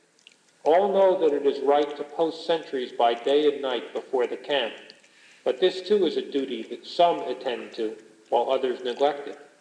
Again, where will you find the man who does not know that in marching through a defile, it is better to occupy the points of vantage first? Yet this measure of precaution, too, is duly taken by some and neglected by others. So Iscommerus now illustrates the same thing what is true of farming, namely the crucial importance of care, of concern, by the example of an art which seems to require a much more intellectual effort, much more inventiveness than farming. And this is, in a strategy, the examples speak for themselves. There are some rules, as we say, which should be observed, for example, in marching through enemy country, and people simply neglect to do these things. And this, they know it, but they neglect it. Yes? So too, everyone will say that in agriculture, there is nothing so good as manure, and their eyes tell them that nature produces it. All know exactly how it is produced, and it is easy to get any amount of it. And yet while some take care to have it collected, others care nothing about it. Yet the rain is sent from heaven, and all the hollows from the God above. And all the hollows become pools of water, and the earth yields herbage of every kind which must be cleared off the ground by the sower before sowing.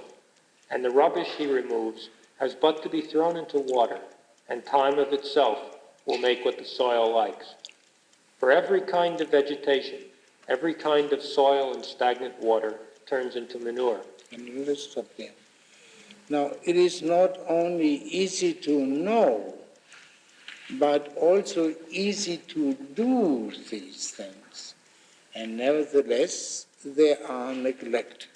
These things are easy to do. Some of these things that are easy to do, since a large part of it is done by itself.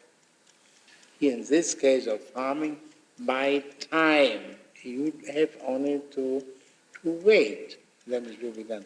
And yet it is neglected. Yes? And again, all the ways of treating the soil when it is too wet for sowing or too salt for planting are familiar to all men.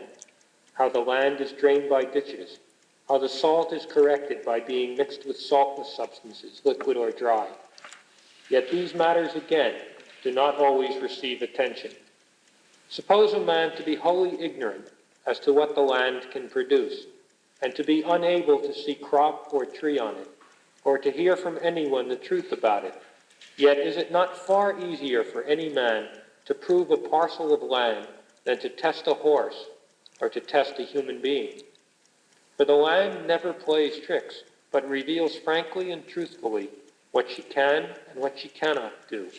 You remember the earlier discussion where Iscomachus took issue with what we may call the theoreticians, who say that one must first know the nature of the land, the nature of the soil. And they imply that this is not an easy thing. And Iscomachus rejected it. Now he admits that it is not quite as easy to know, as he said before, but nevertheless it is easy enough. It's much easier to know the soil, the nature of the soil, than a horse. The soil doesn't play tricks. Horses to say nothing of human beings who can deceive very well about themselves. Yes? I think that just because she conceals nothing from our knowledge and understanding, the land is the surest tester of good and bad men. For the slothful cannot plead ignorance, as in other arts. Land, as all men know, responds to good treatment. Husbandry is the clear accuser of the recreant soul. For no one persuades himself that man could live without bread. Therefore, if a man will not dig, and knows no other profit-earning trade, he is clearly minded to live by stealing or robbery or begging, or he is an utter fool. Yeah, now this, of course, you must not forget to whom Iscomachus says that. And it's Socrates, who obviously is not a farmer, obviously is not an artisan, who has no money-making art altogether, and then he must live from theft or robbery or begging, or he's altogether irrational. This throws an important light on the difference between Socrates and Iscomachus and on the posture of Iscomachus to Socrates. Now, farming makes the lowest demands on men's knowledge because the land, the earth, is the most honest, the most just of all beings. The knowledge required for farming is easily available to everyone. The difference between successful farmers and bunglers is due to diligence or the lack of it. Farming, or rather the earth, is a reliable accuser, not only of the bad farmer, but of the bad soul. While farming makes the lowest demands on intelligence, it makes the most unmistakable demands on character. And that is the gist of the recommendation of farming by Iscomachus. And it throws an interesting light on Socrates, who is not a farmer. Now let us read the scene. Farming, he added, may result in profit or in loss. It makes a great difference to the result, even when many laborers are employed, whether the farmer takes care that the men are working during the working hours or is careless about it. For 1 man in 10, by working all the time, may easily make a difference, and another by knocking off before the time. And of course, if the men are allowed to be slack all the day long, the decrease in the work done may easily amount to 1/2 of the whole. Just as 2 travelers on the road, both young and in good health, will differ so much in pace that one will cover 200 furlongs to the other's 100, because the one does what he set out to do by going ahead, while the other is all for ease, now resting by a fountain or in the shade, now gazing at the view, now wooing the soft breeze. So in farm work, there is a vast difference in effectiveness between the men who do the job they are put on to do, and those who, instead of doing it, invent excuses for not working and are allowed to be slack. In fact, between good work and dishonest slothfulness, there is as wide a difference as between actual work and actual idleness. Suppose the vines are being hoed to clear the ground of weeds. If the hoeing is so badly done that the weeds grow ranker and more abundant, how can you call that anything but idleness? Yeah, but here it's spoken now chiefly of the workers, of the farm hands, after having spoken first of the general as an example. And he speaks again of wine. And he had already done this in an earlier passage. And we have noted this before. Socrates never brings up the subject wine, and whether he thinks that Ischomachus has a propensity toward the fruit of the wine, a propensity which should not be encouraged, and that I do not know, but it is possible to guess that. Yes? These, then, are the evils that crush estates far more than sheer lack of knowledge. For the outgoing expenses of the estate are not a penny less, but the work done is insufficient to show a profit on the expenditure. After that, there's no need to wonder if the expected surplus is converted into a loss. On the other hand, to a careful man who works strenuously at agriculture, no business gives quicker returns than farming. My father taught me that and proved it by his own practice. For he never allowed me to buy a piece of land that was well farmed, but pressed me to buy any that was uncultivated and unplanted, owing to the owner's neglect or incapacity. Well-farmed land, he would say, costs a large sum and can't be improved. Here has no, the Greek word epidosis is also the Greek word for progress. There cannot be any progress, any addition. And he held that where there is no room for progress, addition, there is not much pleasure to be got from the land. Landed estate and livestock must be continually coming on to give the fullest measure of satisfaction. Now nothing improves more than a farm that is being transformed from a wilderness into fruitful fields. I assure... No, 1 second. Ischomachus gives now the example of his father. And this shows what an entirely different man the Xenophontic Socrates is from the Aristophanean Socrates. In the Aristophanean Socrates, the young man, Phidippides, is very far from admiring his father's strepsiades. But here we have a good man, Ischomachus, who admires his father and takes his example. Now, what did Ischomachus' father, whose name is not mentioned, do? That is overstated to make quite clear. He bought run-down farms, improved them, and let us anticipate what will become clear in this immediately. And then he sold them again, of course, not at a loss. And then he bought again another rundown farm, and the same thing again ad infinitum. And therefore, farming can be very lucrative. The greatest pleasure is that deriving from progress, to use a comprehensive term, whether that is true of farming or in cattle raising, or even regarding oneself. Socrates says this in the last chapter of the Memorabilia, that he is very satisfied with his life.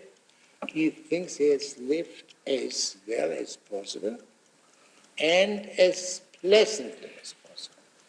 And he lived so pleasantly because he was aware of his becoming better. In this case, it means of making progress toward wisdom. That is the highest form of pleasure. Now let us read the sequel. I assure you, Socrates, that we have often added 100-fold to the value of a farm.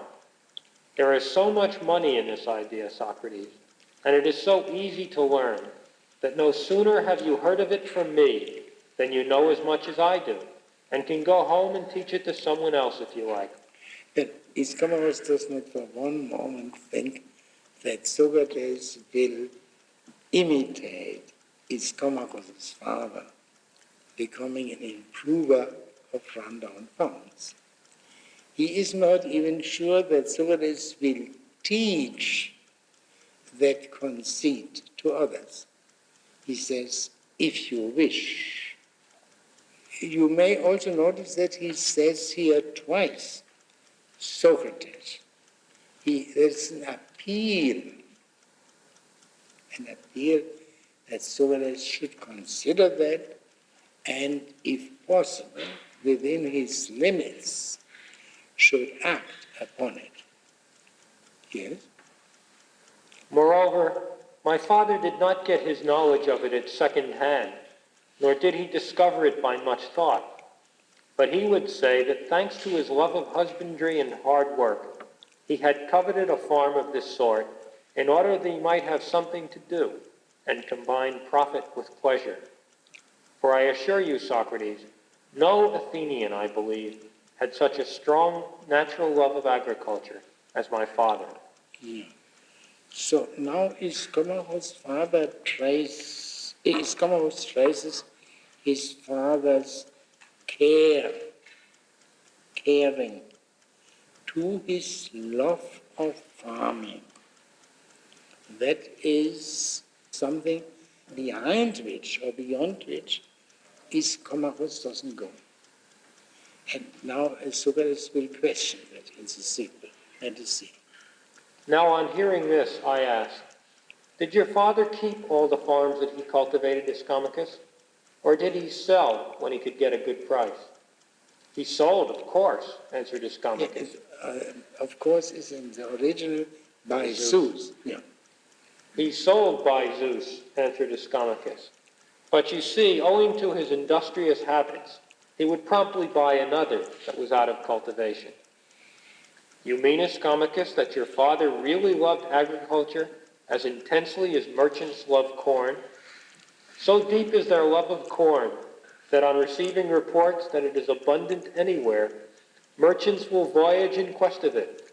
They will cross the Aegean, the Euxine, the Sicilian Sea, and when they have got as much as possible, they carry it over the sea, and they actually stow it in the very ship in which they sail themselves. And when they want money, they don't throw the corn away anywhere at haphazard, but they carry it to the place where they hear that corn is most valued, and the people prize it most highly, and deliver it to them there. Yes, your father's love of agriculture seems to be something like that. So that is the root of the love of agriculture. And Socrates makes it still clearer in the last part of this chapter. You're joking, Socrates, rejoined Ischomachus. But I hold that a man has a no less genuine love of building, who sells his houses as soon as they are finished and proceeds to build others. Of course, by Zeus. And I declare, Ischomachus, on my oath, that I believe you, that all men naturally love whatever they think will bring them profit.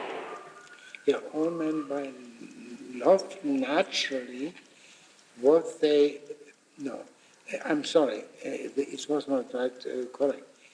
All men by nature believe to love that by which they believe to be benefited.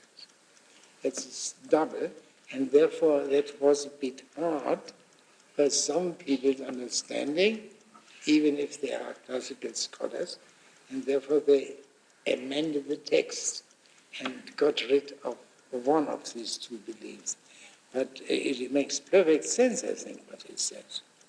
This is a delusion which man has, and a natural delusion, as we learn here, that we, at least most of us, identify what we believe to be benefited by with what we love. I mean, you all must have your experiences that if someone is very nice to you, you may change your mind about his character, his intelligence, and whatnot.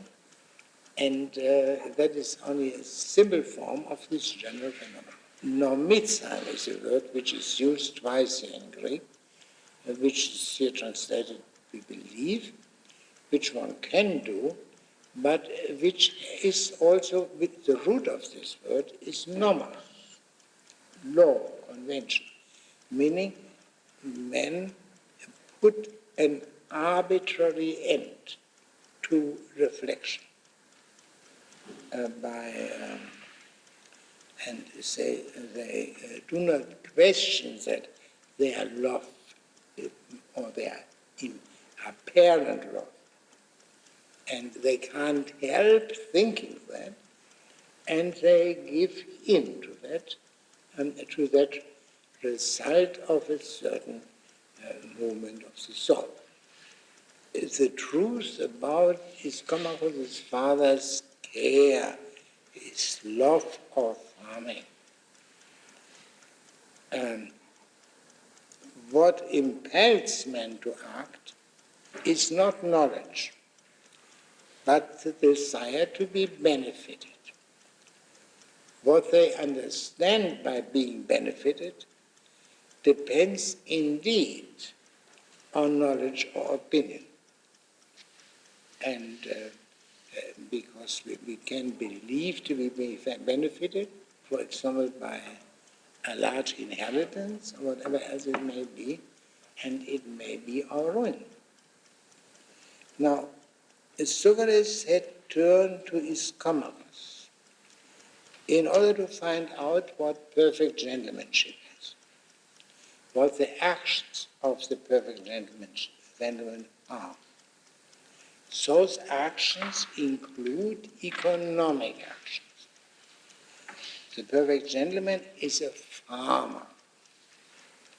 His motive is not so much gain as a noble, the common good. He does all these things for the sake of the city, so that he can contribute to what we would call taxes. The ancients had different institutions. Ischomachus admires his father, yet Ischomachus' father is not simply a farmer. He is a super farmer. He uses farms as merchandise. Ischomachus thus comes close to transforming oikonomia, management of the household, into schematistics, money making. He comes close to abandoning perfect gentlemanship.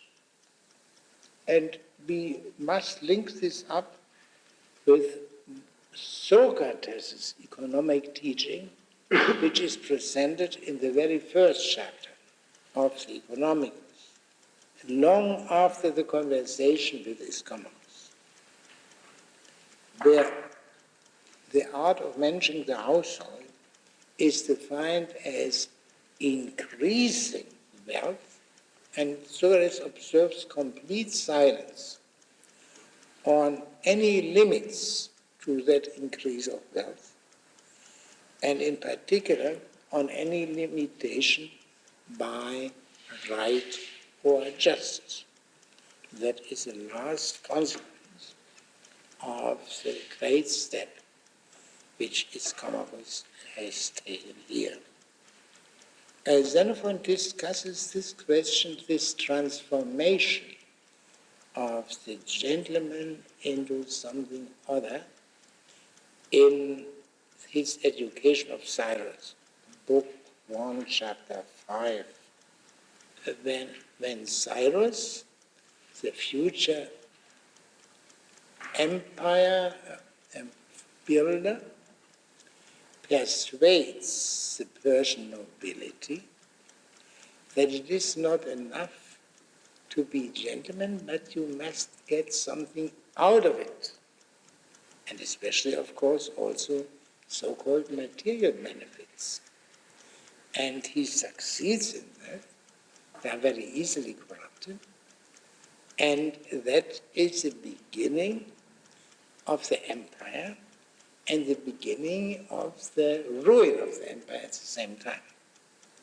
You find there is a close kinship between this discussion in the Education of Cyrus and the end of Aristotle's Eudemian ethics, where he speaks of the perfect gentleman, the noble and good man, in contradistinction to the good man.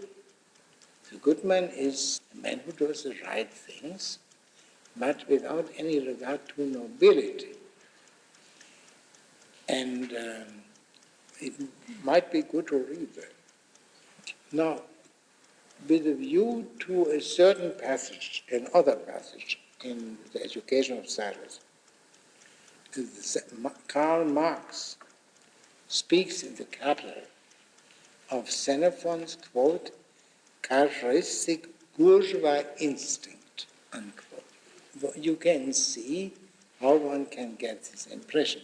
Marx thinks of a certain passage in the Liberality where Xenophon comes close to suggesting division of labor within the workshop. But as for Xenophon's instincts, were they not controlled by his admiration for Socrates, or must we understand Socrates also in Marxist terms, as some people in our century have tried to do? I think it is a better explanation to consider the Economicus together with the other Xenophontic dialogue, the Hero. In both dialogues, Xenophon experiments with extreme or marginal possibilities which can barely be thought of.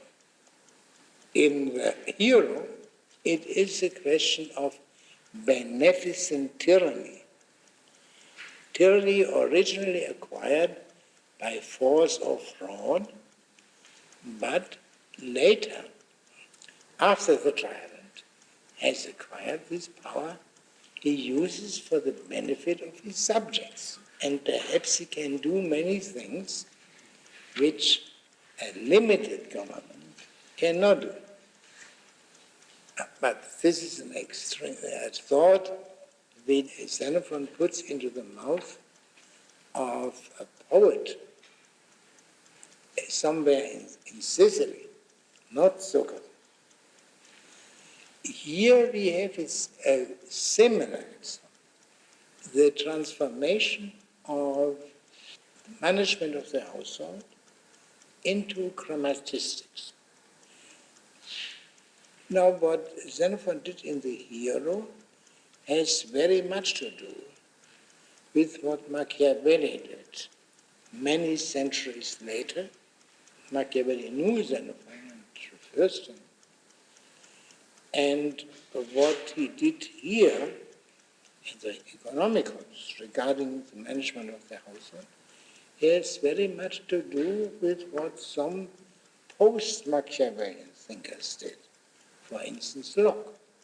And I think one must keep this in mind for better understanding. Now let us come back and try to read the last chapter. and only this general remark, that we know where we stand, is Comachus had shown that in farming, knowledge fulfills a very minor function.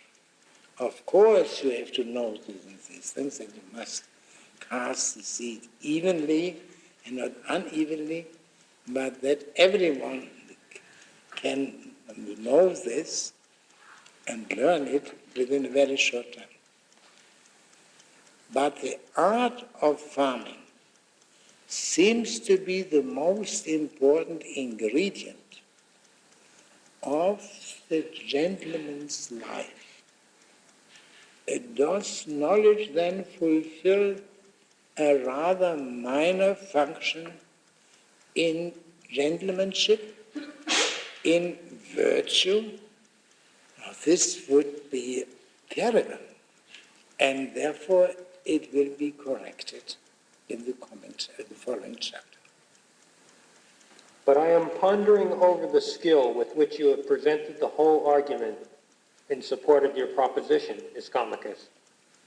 For you stated that husbandry is the easiest of all arts to learn.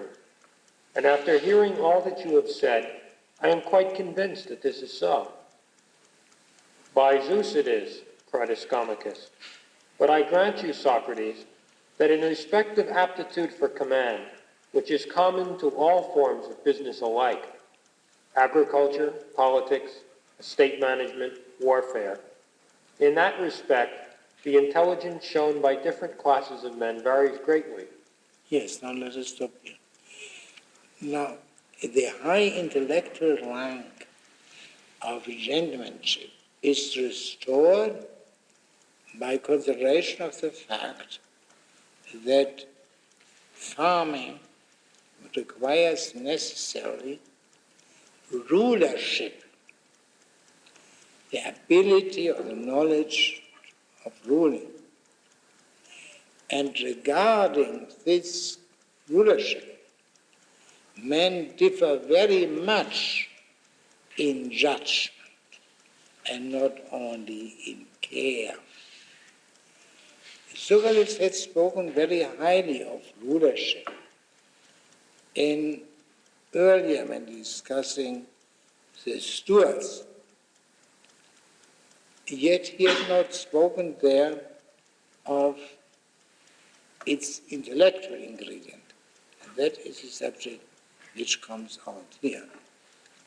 For example, on a man of war, when the ship is on the high seas, and the rowers must toil all day to reach port, some boatswains can say and do the right thing to sharpen the men's spirits and make them work with a will, while others are so unintelligent that it takes them more than twice the time to finish the same voyage. Here they land, bathed in sweat, with mutual congratulations, boatswain and seaman. There they arrive with a dry skin. They hate their master, and he hates them. So this is the first illustration of rulership, the boatswain, and on a man of war. Now we come to the second, higher illustration. Generals, too, differ from one another in this respect. For some make their men unwilling to work and to take risks, disinclined and unwilling to obey, except under compulsion, and actually proud of defying their commander. Aye, and they cause them to have no sense of dishonor when something disgraceful occurs. Contrast the genius, the brave and scientific leader. Let him take over the command of these same troops, or of others, if you like. What effect has he on them? They are ashamed to do a disgraceful act, think it better to obey, and take a pride in obedience, working cheerfully, every man and all together, when it is necessary to work. Just as a love of work may spring up in the mind of a private soldier here and there, so a whole army, under the influence of a good leader, is inspired with love of work and ambition to distinguish itself under the commander's eye. Let this be the feeling of the rank and file for their commander. And I tell you, he is the strong leader. He, and not the sturdiest soldier, not the best with bow and javelin, not the man who rides the best horse, and is foremost in facing danger. Not the ideal of knight or targeteer, but he who can make his soldiers feel that they are bound to follow him through fire and in any adventure. Him you may justly call high-minded, who has many followers of like mind, and with reason may he be said to march with a strong arm, whose will many an arm is ready to serve. And truly, he doesn't have a strong arm, yet nevertheless he may be said to rule with a strong arm, because he is able to innervate many arms to obey him. And truly great is he who can do great deeds by his will rather than his strength. Yeah, by his judgment rather than by his strength. Now, this example is much more extensively discussed than that of the bosun, the example of the general. He is a knower. He is not the best soldier in the army, say the best marksman or the best horseman, but he is supreme in judgment, in knowledge. Yeah. So too in private industries, the man in authority, bailiff or manager, who can make the workers keen, industrious. Spoken of the general, he comes down to the bailiff. Here too, rulership is required and hence knowledge or intelligence. Yes. But, Socrates, if the appearance of the master in the field, of the man who has the fullest power to punish the bad and reward the strenuous workmen, makes no striking impression on the men at work, I, for one, cannot envy him. But if at sight of him they bestir themselves, and a spirit of determination and rivalry and eagerness to excel falls on every workman, then I should say, this man has a touch of the kingly nature in him. Of the kingly character, yeah. And this... Socrates now finally rises to the highest, to the master of the farmhands in the first place, and they must have something of the kingly character. Namely, the king's power to harm and to help. He speaks of the power to harm first, not without reason. His Commodus tacitly corrects Socrates' view, according to which there is no essential difference between the master of slaves and the king. There is no, according to his Commodus. Yes. And this, in my judgment, is the greatest thing in every operation that makes any demand on the labor of men, and therefore in agriculture. Mind you, I do not go so far as to say that this can be learnt at sight or at a single hearing. On the contrary, to acquire these powers, a man needs education. He must be possessed of great natural gifts. Above all, he must be a genius. Yeah, the word which he translates by genius already before is in Greek simply divine. And of course we must see what this means. The rulership, in contradistinction to farming, cannot be learned by passing by and looking at what farm workers do, or by hearing of it occasionally, as Socrates hears it from his Commodus. For in order to become a ruler, one needs three things: education or breeding, a good nature, which is not the same as good nature, and above all, having become divine. When speaking of the desirable stewards, Ischomachus had spoken of ambitious natures. Now he speaks of good natures, which is a higher thing. And what does he mean by having become divine? Let us read the next paragraph. For I reckon this gift is not altogether human, but divine, this power to win willing obedience. It is manifestly a gift of the gods to the true votaries of prudence. Despotic rule over unwilling subjects they give, I fancy, to those whom they judge worthy to live the life of Tantalus, of whom it is said that in hell he spends eternity, dreading a second death. Well, only look at the translation. What he translates by prudence is, in the original, sophrosune, which I would translate by moderation, not only prudence. And then a despot.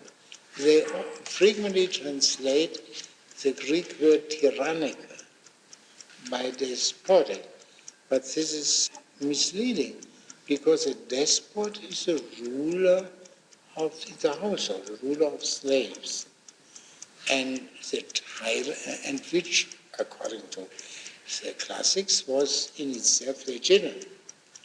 But tyrant is a ruler of the polis, of free men, and that is, and it's radically illegitimate. And it was only in the 18th century, as far as I know, in Montesquieu and such writers, that the two terms more or less were fused. Now here he says, ruling over willing subjects is something divine that is given to those who have been truly initiated into the mysteries of moderation. Presumably one who possesses breeding and a good nature can become truly initiated into these mysteries. But not all men so initiated receive the reward of actually becoming rulers over willing subjects.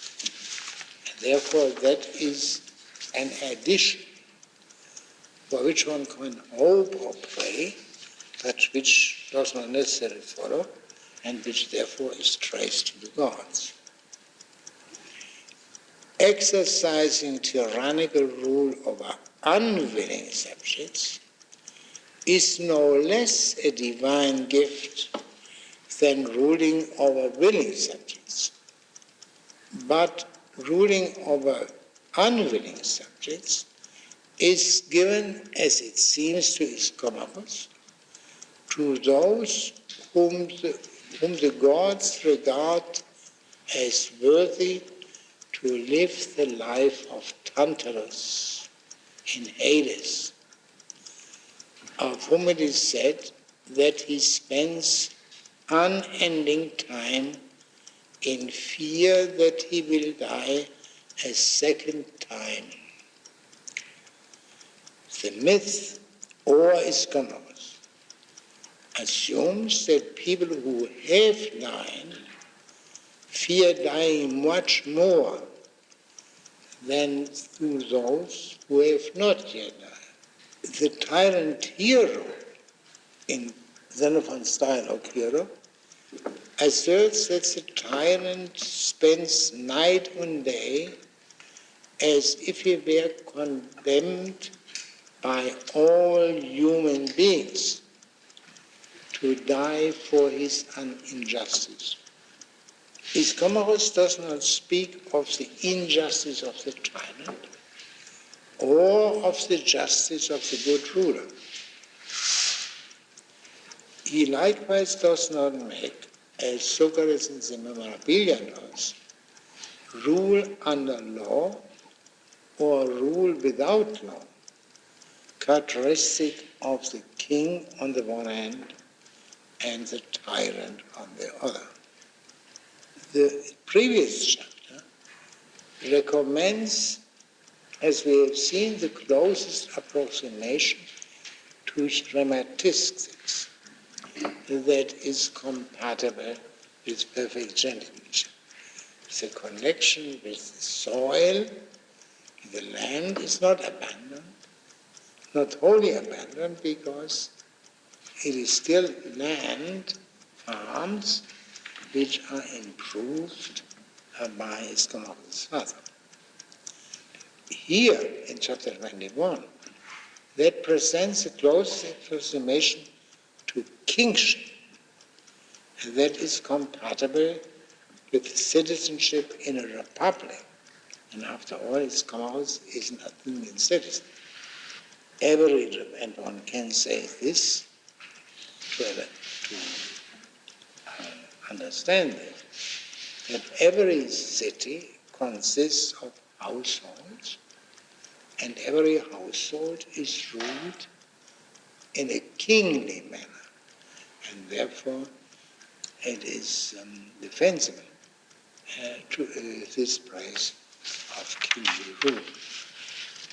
So now we have finished reading the Economicals, and if everything goes well, we will begin next week to read the Liberality.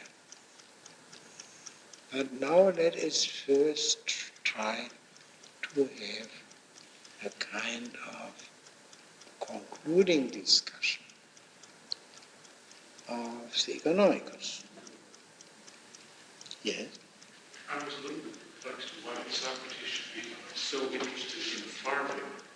It seemed that I suppose that there are some parallels in education, trying to implant something in someone and to cultivate something.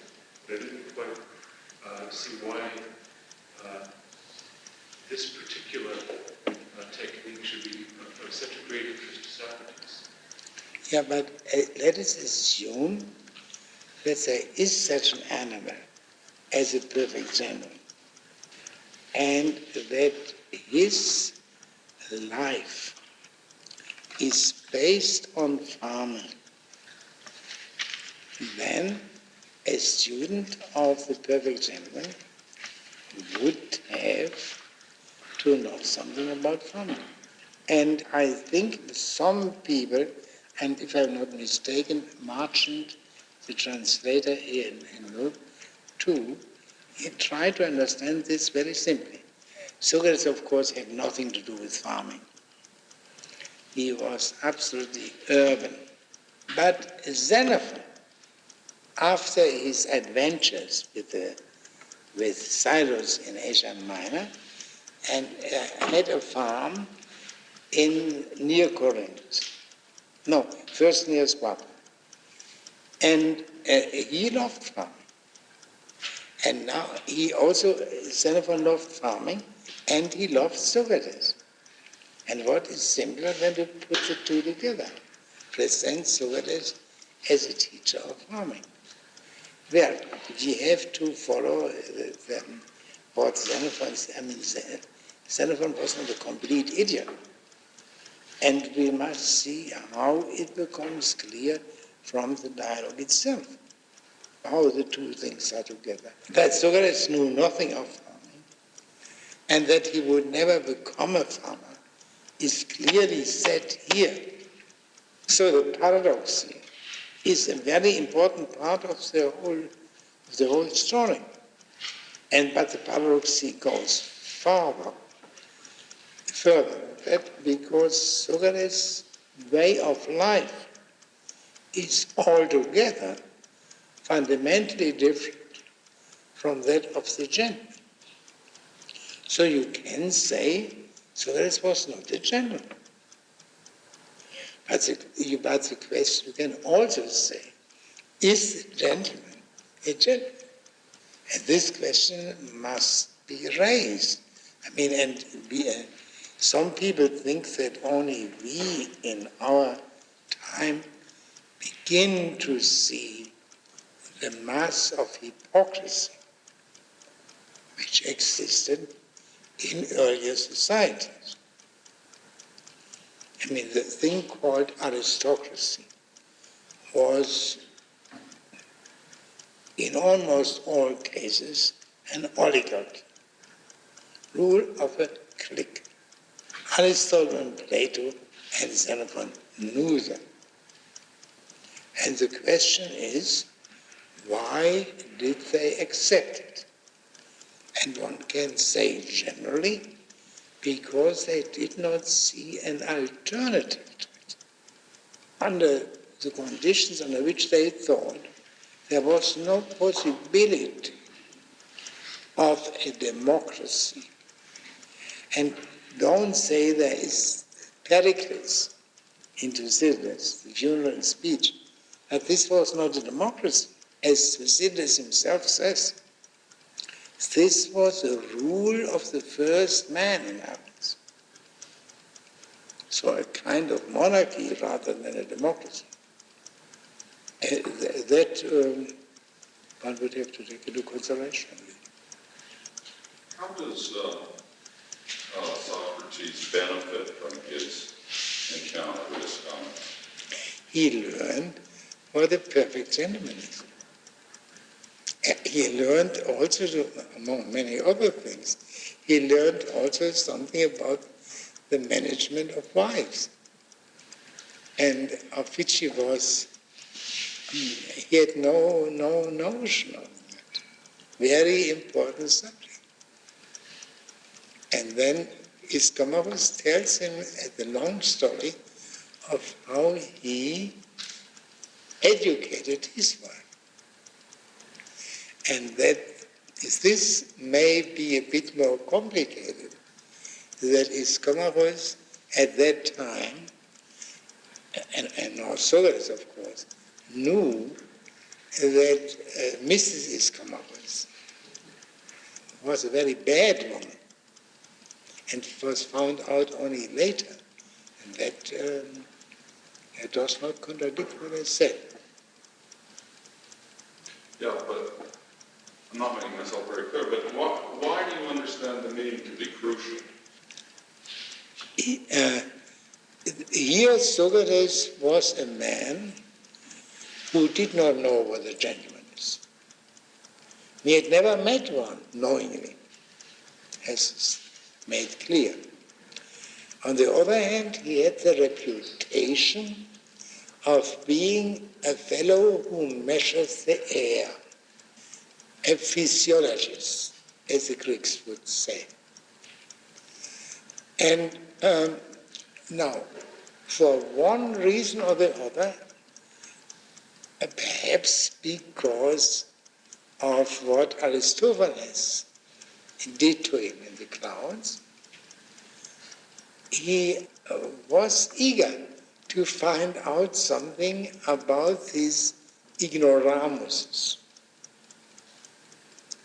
among whom he lived, and among whom the perfect gentleman was regarded as the most respectable. And so he looked around and where to find one. And he tells in chapter 7, he was not, in chapter 6, he first thought, every gentleman is kalos kakatos, noble, beautiful, and good. So first he looked for a beautiful man, and they, in many cases, proved to be not good. And so he decided not to go by sight, but by hearing. Who is called perfect gentleman in an emphatic sense? And then everything pointed to his commands. And so, by a piece of good fortune, Iscomorus was at leisure, sitting in the cloister of a temple, and Socrates called this opportunity and asked him, quite frankly, quite directly, what do you do so that you are called a perfect gentleman? And Iscomorus was flattered, and laughed about the naivete of Socrates' question. And then he gave him this account. And so Socrates learned the main points about gentlemanship, and a not negligible part of it is farming. For this reason, because farming is an art, as was said more than once, which requires the least intellectual effort. And Socrates was very much interested in the intellect and intellectual efforts. And while requiring the least intellectual effort, it contributed more than any other art to a good character, according to his commands. And that was very interesting, that there is such a thing which seems to show that virtue has nothing to do with knowledge. An art which does not make any demands on the intellect is most conducive to a good character. I think an interesting phenomenon.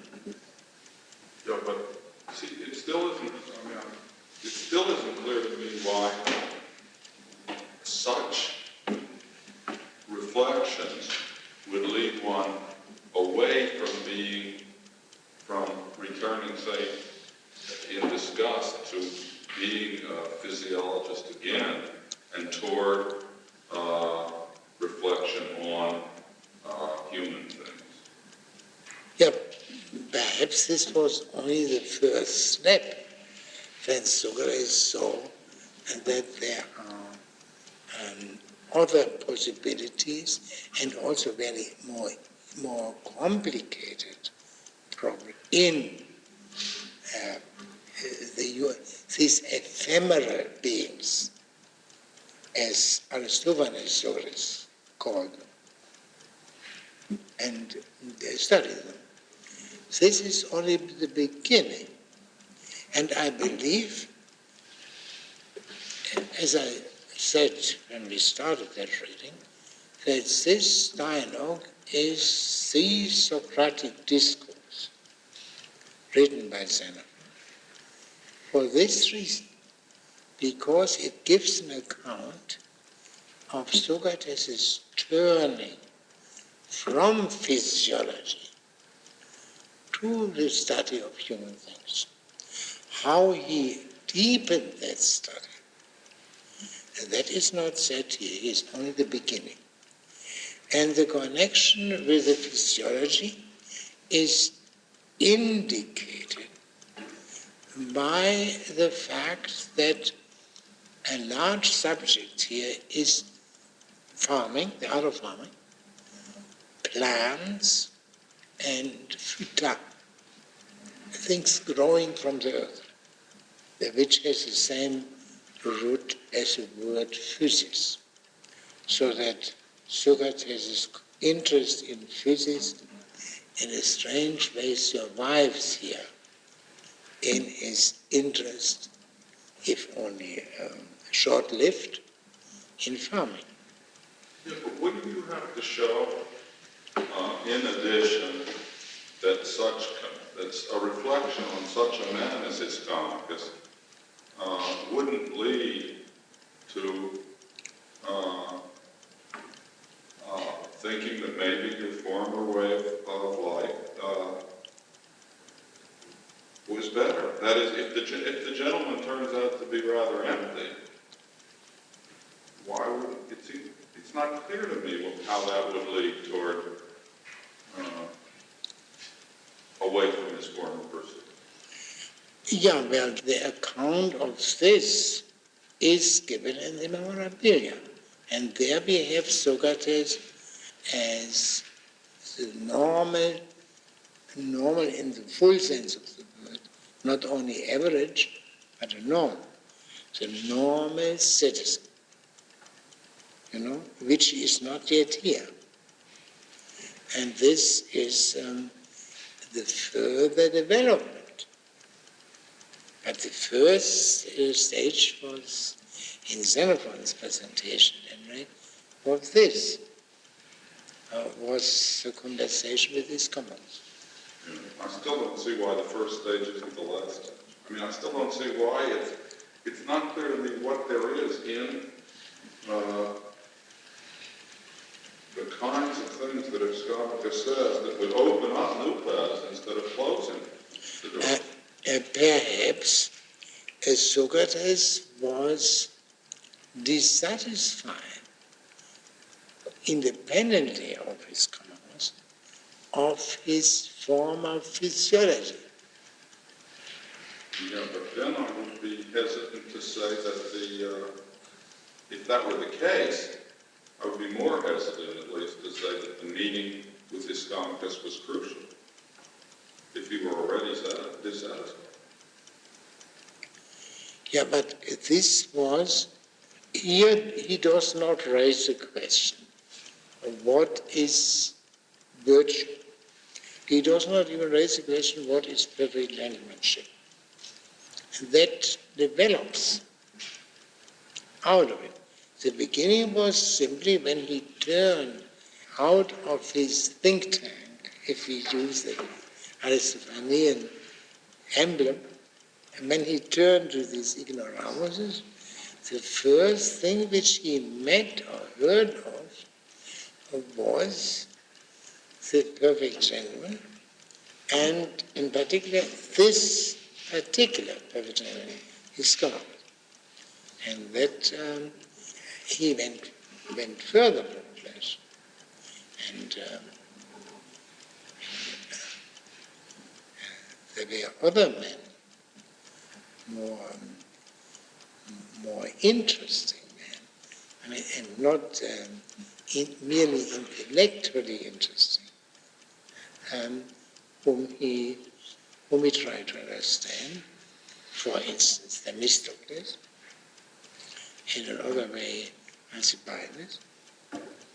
But these were also, on the other hand, marginal cases. They both became traitors of Athens.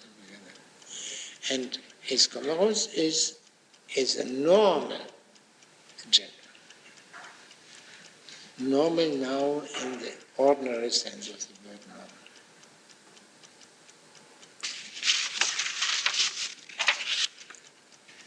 Yes? Are you suggesting that this discussion of farming is not merely the temporal beginning of Socrates' new life, but also the beginning in the sense of the foundation? In a way, yes. I mean, that is here presented in a comical form. I believe I said once that this is a reply to Aristophanes' comedy, a reply which is not free altogether from comical traits. For instance, when Ischomachus tells him of how he established order in the house and taught his wife, and order among the pots and pans, among other things, dividing all implements of the house into tribes or classes.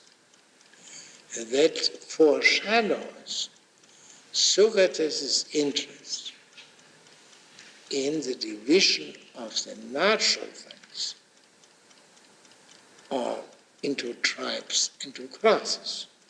And that is the meaning of the what is question, which became characteristic of Socrates. And there were some more things which I do not think at the moment, which I pointed out on the occasions. Yes, this is a seminal conversation. But in the element of half comedy, we must not take it too narrowly, too literally. Would it be would it be fair to say that if we would take this and try to put it somewhere among the dialogues, we might put it somewhere between the Parmenides and the statesman? How come? Because the physiology, or the thing that Aristophanes speaks of Socrates doing in the clouds, it seems to me as a kind of, or what Socrates is really doing, that Aristophanes is making fun of, is kind of metaphysics, the interest in the words that is demonstrated in some of the dialogues like the Theaetetus and the Parmenides. And the other part of Socrates' interest is in men, in human beings, as in the Republic and perhaps in the Statesman. There seems to be a turning to politics. No, it's not right. Are you speaking now of the Socrates presented by Aristophanes? No, I'm just wondering if you say that there's a turning point in this work, Economicus, from physiology to human study. Yes, no, but in order to see the turning point as a turning point, we have to know the beginning of the way and the end of it. Now, if we take as a beginning the Aristophanean Socrates, he does two things: physiology in the Greek sense of the word, and rhetoric. Rhetoric that includes grammar, which he does that. Good. And then you brought up Plato. I do not see where the statesman comes in, but there is one Platonic dialogue which speaks explicitly of Socrates' youthful concern with physiology, and that is the Phaedo. On the day of his death, it's the only occasion on which the Platonic Socrates speaks of that. When he was no longer exposed to the polis, because he was already condemned to death. In that situation he mentions it. Now, if one can raise this question, how is this theme followed up in Plato? How Socrates became the Socrates whom we all know by starting from this beginning. And I believe one would find a further stage indicated in the Parmenides. Socrates is very young, but has no longer anything to do with physiology. And then one could perhaps also think of the banquet, where Socrates is taught the position of a pupil by the Ottoman, things which he did not know before. But where the statesman should come in, I don't see. In Xenophon, that is surely the only work which one could consider. There's a certain sense in which part of what you describe, namely Socrates is becoming aware of a non-intellectual component in virtue, reminds one a little bit of what Kant said about being set straight by Rousseau.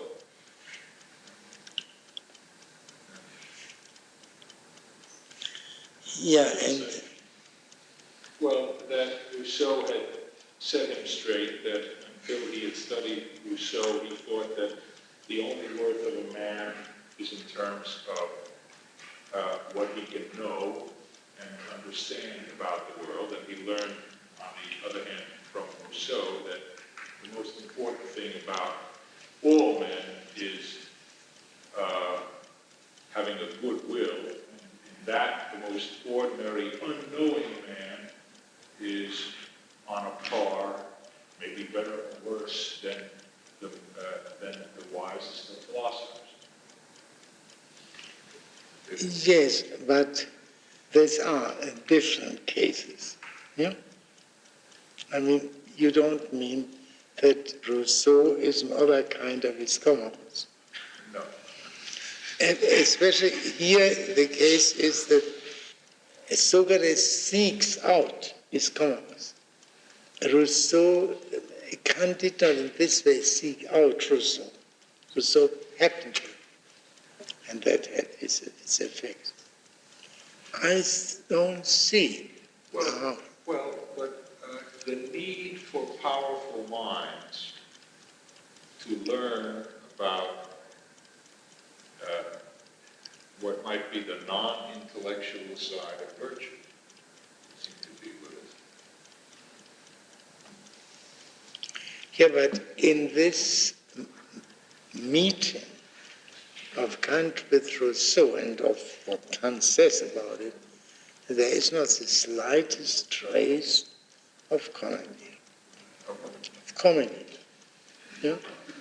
And here there is. I believe that it's really a very different case. What were the results of some of the Marxian analyses of Socrates that you mentioned? Yeah, I remember only a man called, was he Farrington?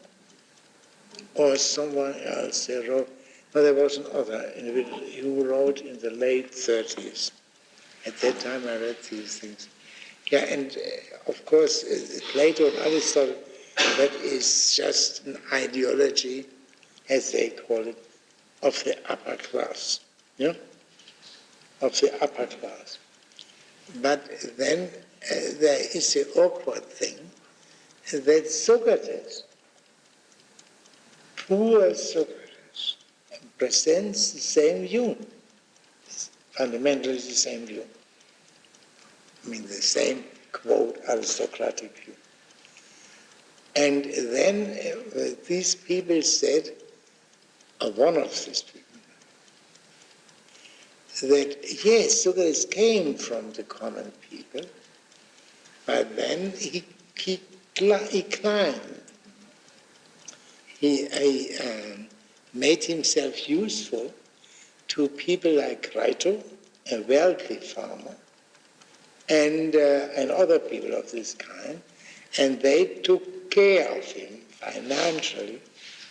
And then Socrates was, his interest was now with the ruling class. That's very simple. I believe it is not practical to begin a new subject now, but we still have some time. Some questions or objections?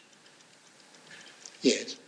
Could you, now the microphone closer to you, could you recap what you said about the last paragraph at the end of 20, where you were talking about the two nomensos? Which part did you say? Where you were speaking of the two nomenzos. Oh, nomenzo. That's the end of chapter 20. Yes, end of chapter 20, 421. Yeah. And it was a little unclear right here what it said. I see. And that is the concluding remark of Socrates regarding his Comachus' attempt to trace his father's particular care for farming to his love of farming. Yeah? And Socrates discovers that it is not different from what any other merchant does. You know, he takes the example of grain merchants, but he can take any other. So, and this, the motive is gain. And the final remark is in this sentence. I said, is Comachus, and he swore when saying that, I believe you, that people believe by nature that they love that from which they believe to be benefited. There are two delusions. The delusion regarding love and the delusion regarding being benefited. And Xenophon mentions somewhere the case of a tyrant in a Greek city who was regarded as a benefactor by the people, and the people were unable to distinguish between a benefactor and a good man. You know, he gave them all kinds of things which they liked to have, and that is the case here, that they believe to love the people by whom they are only benefited. But then the second thought which comes, they are not truly benefited. They only believe to be benefited. What is the difficulty? I just didn't hear you. I see. Did you hear me now?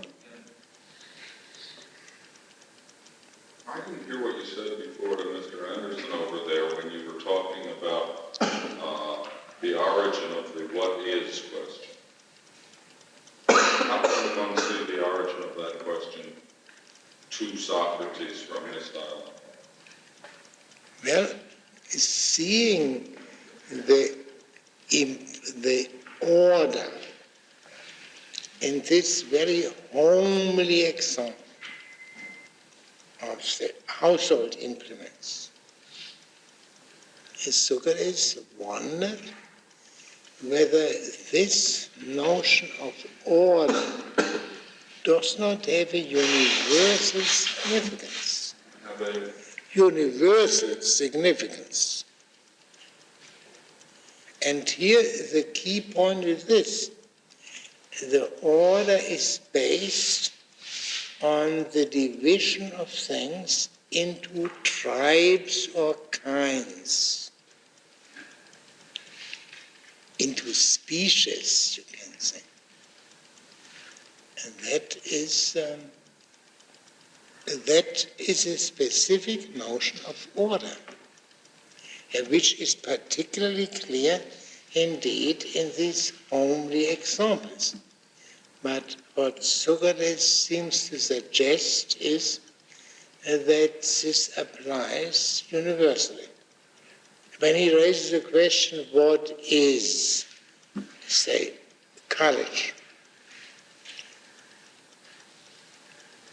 That means what is courage in this contradistinction to moderation, for instance, or to wisdom. Division, separation.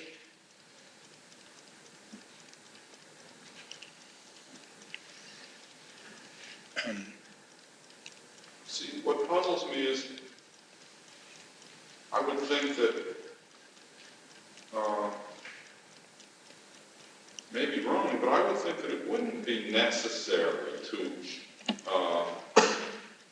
have met Ischomachus in order to have seen some kind of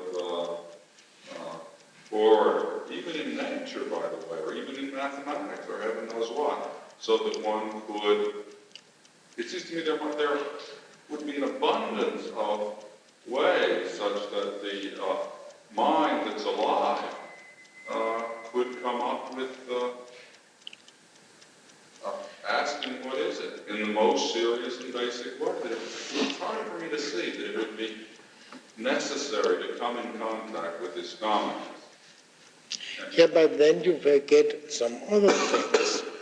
Now, in the whole questions of farming, which plays such a role in the clouds, a farmer comes to Socrates, and becomes in a way his pupil, and this farmer has a good-for-nothing son, and so that a reply requires a diametrically opposite solution, where Socrates is not the teacher of farmers, but the pupil of a farmer, and where the farmer is not despised by his son, but rather this farmer admires his father.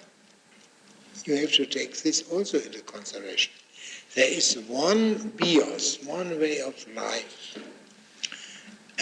which includes all these things, because the physiology plus rhetoric means also a destruction of paternal authority.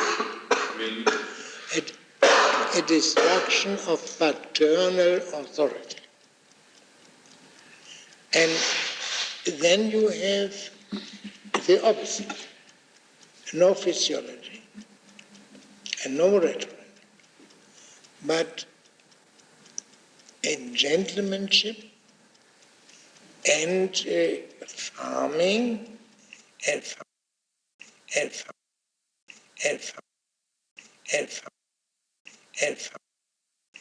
probably also more interesting than the economic question.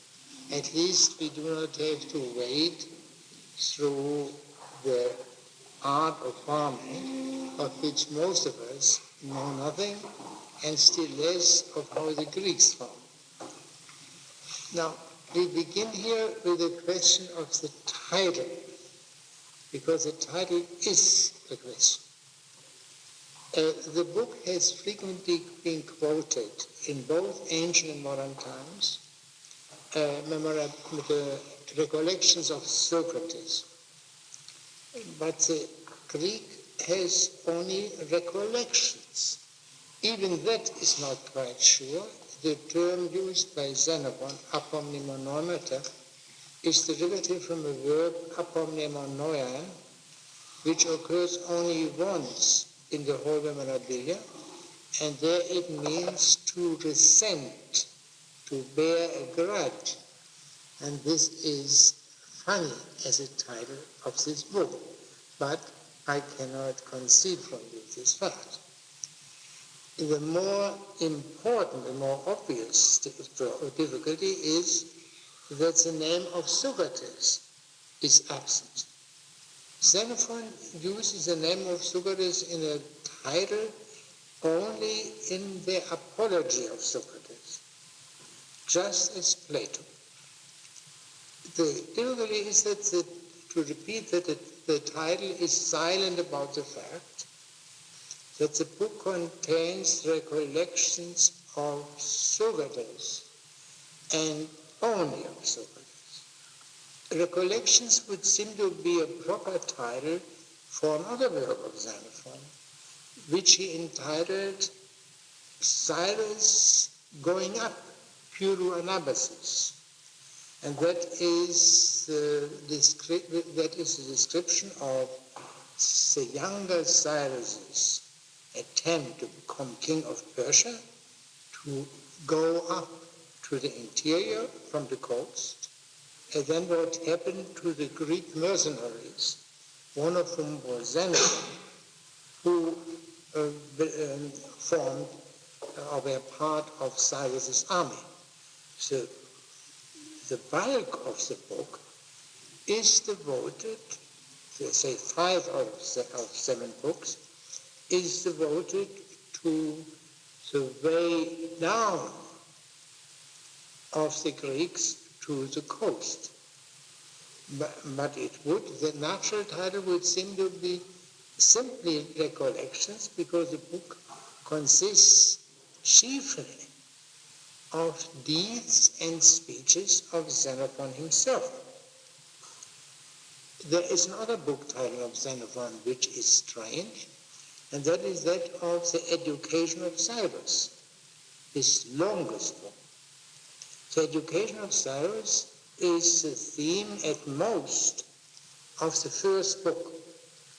The other 7 books deal with the achievements or non-achievements of Cyrus, and that can only be stretched to belong to the education of Cyrus.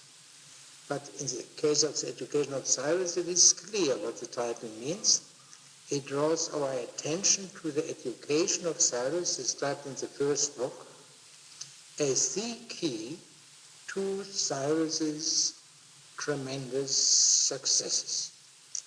Now, as for the memorabilia, the title would make sense under one and only one condition, that Xenophon's recollections par excellence are his recollection of Socrates. In other words, if his being together with Socrates and not with other people was the most important event in his life. And that is borne out by the memorabilia, especially by the epilogue, that this was the case. Now, this much about the title. And now let us turn to the beginning, right to the beginning. I see Mr. Williams. Are you willing? I have often wondered by what arguments those who drew up the indictment against Socrates could persuade the Athenians that his life was forfeit to the state. The indictment against him was to this effect: Socrates is guilty of rejecting the gods acknowledged by the state and of bringing in strange deities. He is also guilty of corrupting the youth. Yeah. Well, it begins in the original very massively with the word many times, frequent, I wonder. By what speeches in the word the accusers of Socrates persuaded the Athenians that Socrates was guilty of death at the hand of the city. For the accusation regarding him was roughly like this, was about this. Socrates commits an unjust act by not believing in, worshipping the gods which the city worships or believes in, but bringing in other divinities which are new. He also commits an unjust act by corrupting the young. By some accident, the original text of the charge against Socrates has been preserved. And one sees, by comparing Xenophon's not literal quotation with the text, one sees that Xenophon makes only one slight change. The original said that Socrates, literally translated, leads in Aisegoumenos, other divinities which are new. And Xenophon says, if you translate quite literally, carries in other divinities which are new. When Plato, Socrates, quotes indictment in the Apology of Socrates, he makes much greater changes. Socrates commits an unjust act by corrupting the young and by not worshipping, believing in the gods which the city worships, but other divinities which are new. New is emphatically put at the end there. So the order is entirely reversed. First the corruption of the young, and then the not believing the gods of the city. This difference between Xenophon and Plato at this point, Xenophon's change almost unnoticeable, and Plato's very considerable, is representative of the two writers. Now, then Xenophon goes on, after having quoted the indictment, to refute it. And he refutes it by following its order. First, the impiety charge, as we may call it, and then the corruption charge. Let us then first turn to the next one. First, then, that he rejected the God as acknowledged by the state. What evidence did they produce of that? He offered sacrifices constantly and made no secret of it, now in his home, now at the altars of the state temples, and he made use of divination with as little secrecy. Indeed, it had become notorious that Socrates claimed to be guarded by the deity. Yeah, but that is, we must here say the daimon. We should call it the daimonion. Yes? It was out of this claim, I think, that the charge of bringing in strange daimonia arose. He was no more bringing in anything strange than are other believers in divination, who rely on augury, oracles, coincidences, or sacrifices. For these men's belief is not that the birds or the folk met by accident know what profits the inquirer, but that they are the instruments by which the gods make this known. And it was Socrates' belief too. Only whereas most men say that the birds or the folk they meet dissuade or encourage them, Socrates said what he meant. For he said that the daimonium gave him a sign. Yeah, let us stop here first. Now, first it is made clear that Socrates was perfectly all right as far as sacrificing was concerned. And the second point concerns divination. And here Socrates did deviate from the other Athenians, but not fundamentally. He only was more thoughtful than they. They said, for example, the birds gives them signs, and if they had been a little bit more thoughtful, they would have said, the gods give them signs through the birds. And so Socrates said, the God, the divine, gives him signs.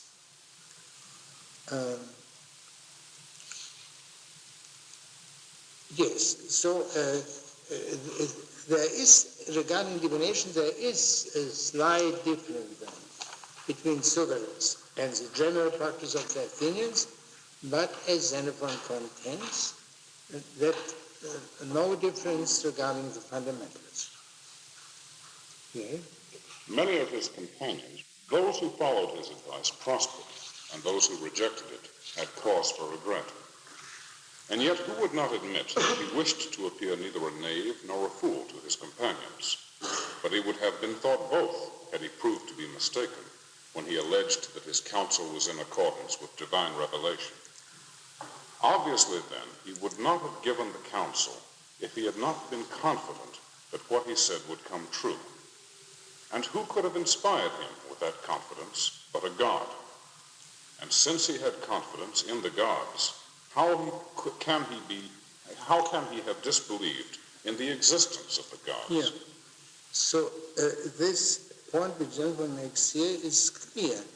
Socrates could not have talked of the daimonium as he did and made predictions of what would happen to people if they obeyed or disobeyed the daimonium, if he had not believed. But whom? Who knows these things? Only a God. Hence Socrates trusted gods, and hence he believed that the gods are. This is a very good and beautiful argument, but only Socrates had not been accused of atheism. but of questioning or not believing in the gods of the city. And this, of course, would not follow from what Xenophon says here. Yes? Another way he had of dealing with intimate friends was this. If there was no room for doubt, he advised them to act as they thought best. But if the consequences could not be foreseen, he sent them to the oracle to inquire whether the thing ought to be done. Yeah. Now, the word which he translates by intimate friends in Greek epitedoi, the question is, are these the same people as the companions to whom Socrates talked about his daimonia? The word that is, I think Xenophon speaks nowhere else of the epitedoi of Socrates, except here. The word is not the common word for friends, which is philo, but it has a more, quote, utilitarian, the man suitable, or helpful, but the element of affection is not here. It is used with particular frequency by Crito, in Plato's Crito, and also at the beginning of the Phaedon. Now, so one doesn't know, then that is a question. Are the epitedoi the same as the companions, or are they different? In this case, in the case of his epitedoi, Socrates did not speak of his daimonia, but he sent them to the oracles, to the publicly recognized oracles. There is only one case known to us in which Socrates did that, and that is the case of Xenophon himself. Xenophon I was not sure whether he should go to Cyrus for his expedition against the king of Persia. And Socrates couldn't give him an advice. Socrates' daimonion, he may say, was silent, because the Athenians might not have liked that Athenian citizen goes on that expedition. And Socrates said, therefore, go to Delphi and ask the god whether it is advisable to go there. Now, Xenophon went to Delphi and asked the god to which god should he sacrifice in order to make the expedition with Cyrus profitable. And when he came back to Socrates, Socrates said, well, you have decided to go there. You have not asked the god for his opinion. But after you have received this reply, you have to obey the god, and at least sacrifice to the gods whom the gods recommended. That is the only example of Socrates sending someone to an oracle in Xenophon. When the story of the Delphic oracle in Plato's Apology is entirely different, because they are not Socrates, but Xenophon went spontaneously to Delphi. And so Socrates cannot be held responsible for that. Yes, and here Xenophon indicates already in the paragraph which we read that there is a distinction between the things regarding which one may not ask the gods and the things regarding which one ought to ask the gods. And he develops this further in the secret. Yes? Those who intended to control a house or a city, he said, needed the help of divination. For the craft of carpenter, smith, farmer, or ruler, and the theory of such crafts, and arithmetic, and economics, and generalship, might be learned and mastered by the application of human powers. But the deepest secrets of these matters the gods reserved to themselves. They would Yeah, not. the secret, the greatest things, the most important things in these matters. You may plant a field well, but you know not who shall gather the fruits. You may build a house well, but you know not who shall dwell in it. Able to command, you cannot know whether it is profitable to command. Versed in statecraft, you know not whether it is profitable to guide the state. Though for your delight you marry a pretty woman, you cannot tell whether she will bring you sorrow. Though you form a party among men mighty in the state, you know not whether they will cause you to be driven from the state. So in all these things, the most important things are not known. They go beyond the power of the technique in question. If someone is a perfect marriage counselor, knows everything about the subject, he cannot guarantee that the marriage which he counsels will be perfect. If someone has a perfect control of the strategic art, he does not know whether it will be beneficial for him to become general. And the other examples equal. Yes?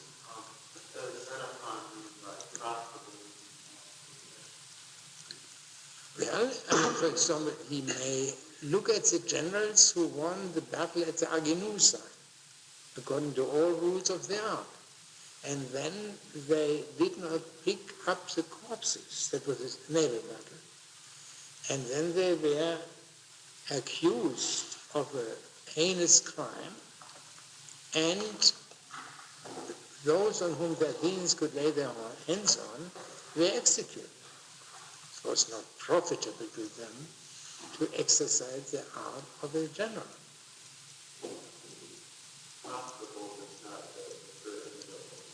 Pardon?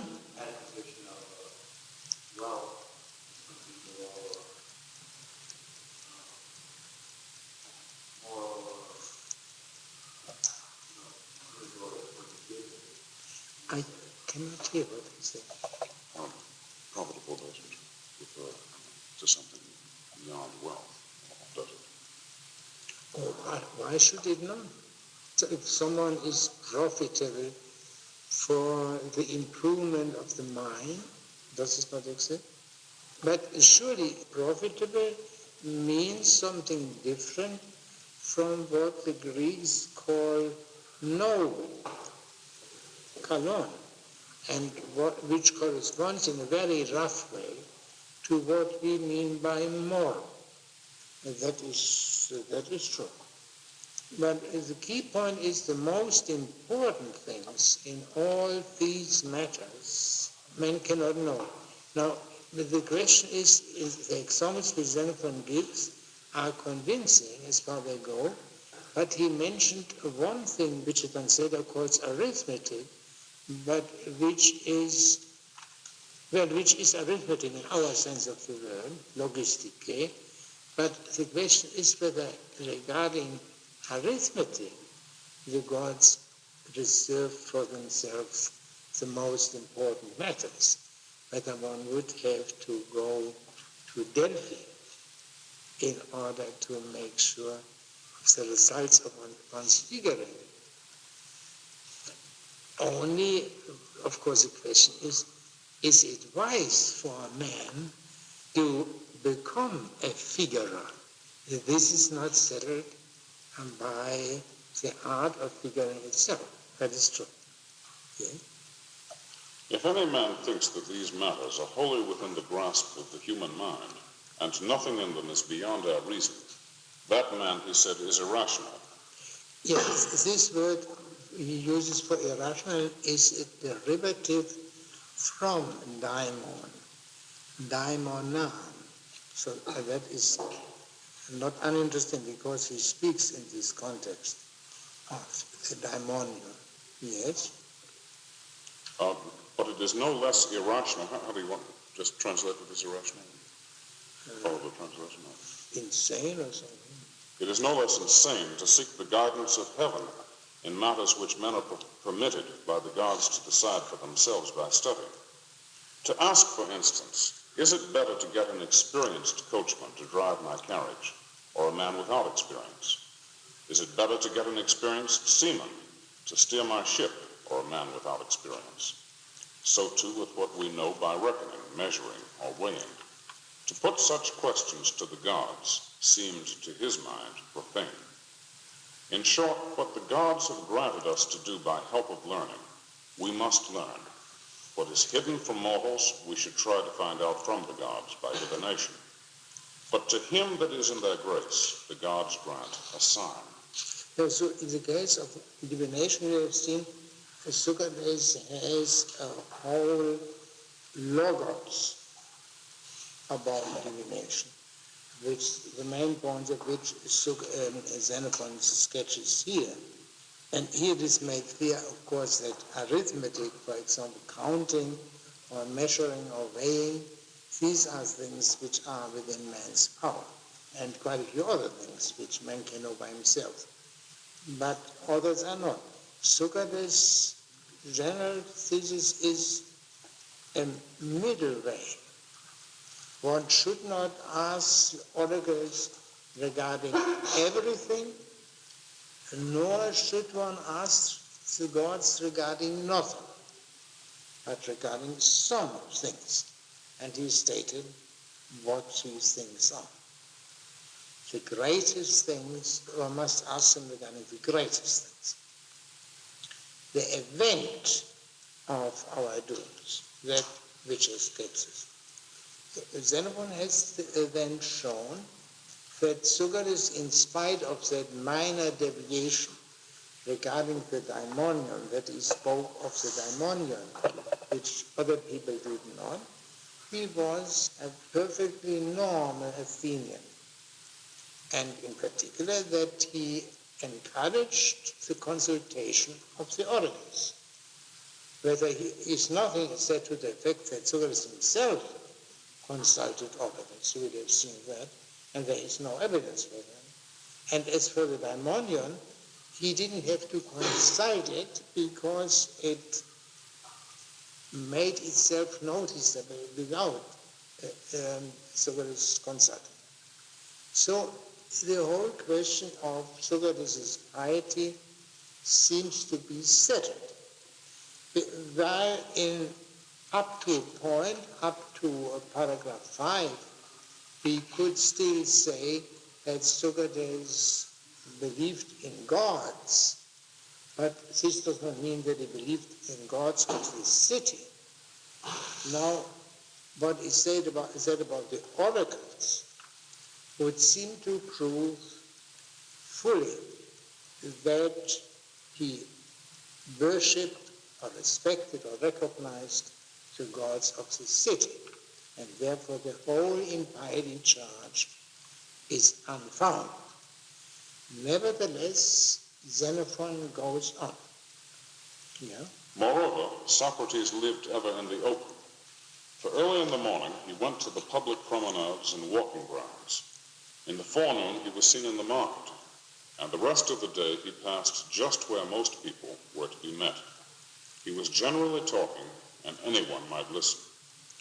You know, what does this mean? Socrates was always in the open.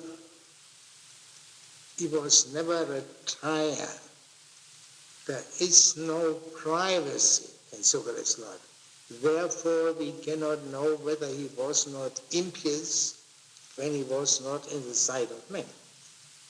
And not only was he always in the open, he also was always talking, or almost always talking, and so there was nowhere a hiding place for any improper things. Xenophon makes it a bit suspicious after having given this complete refutation of the impiety charge that he brings in this additional consideration. Yeah? Yet none ever knew him to offend against piety and religion in deed or word. He did not even discuss that topic, so favored by other talkers, the nature of the universe, and avoided speculation. No, that is not quite correct.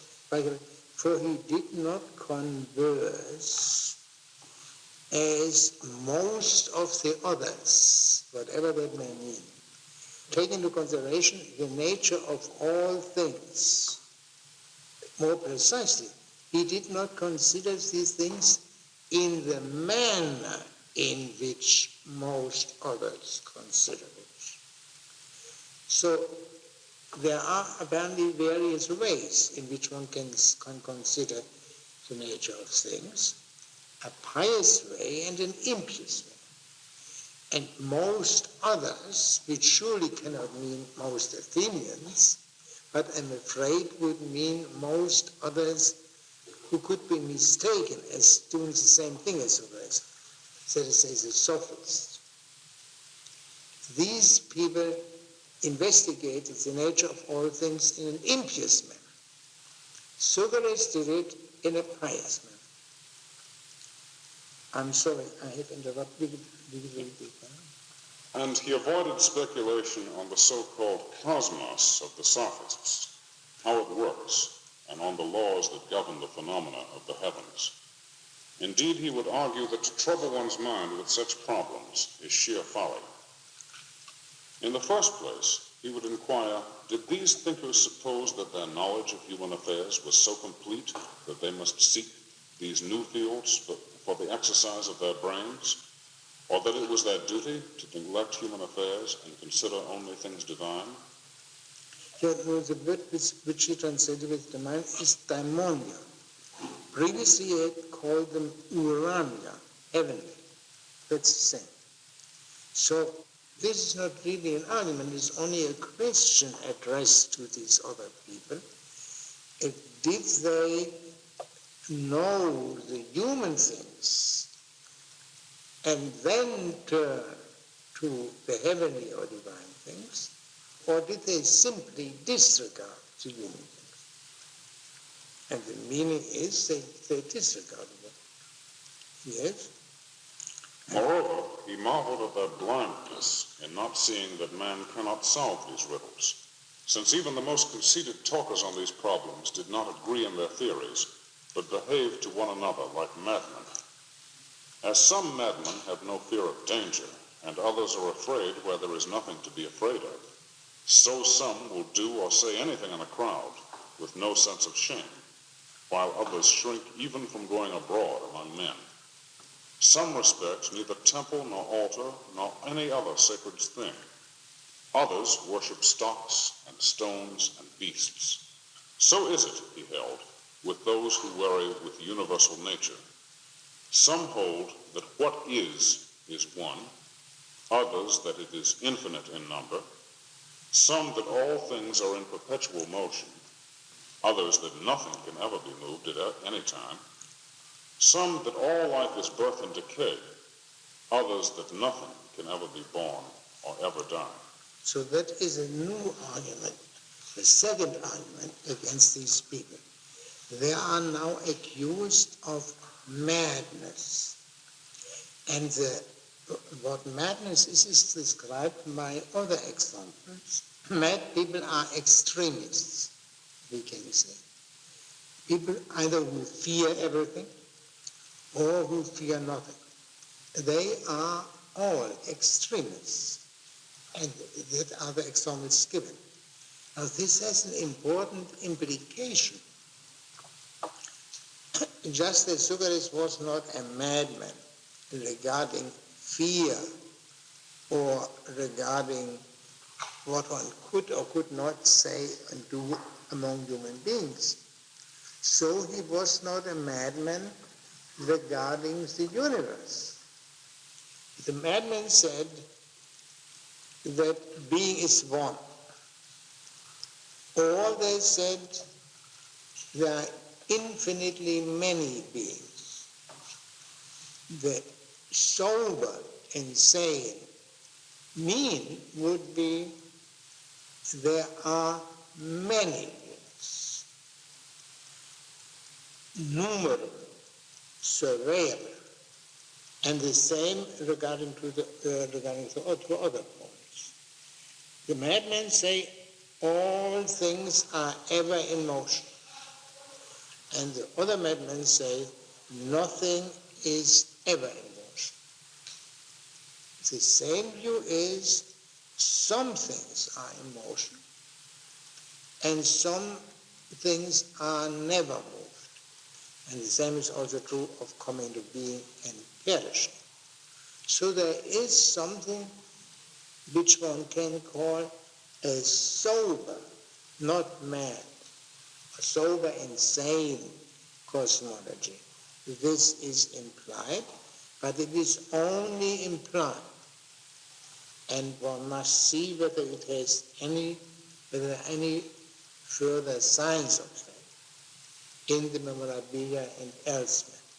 In reading the Economicus, we have spoken about the Iscomachus' lecture to his wife on order.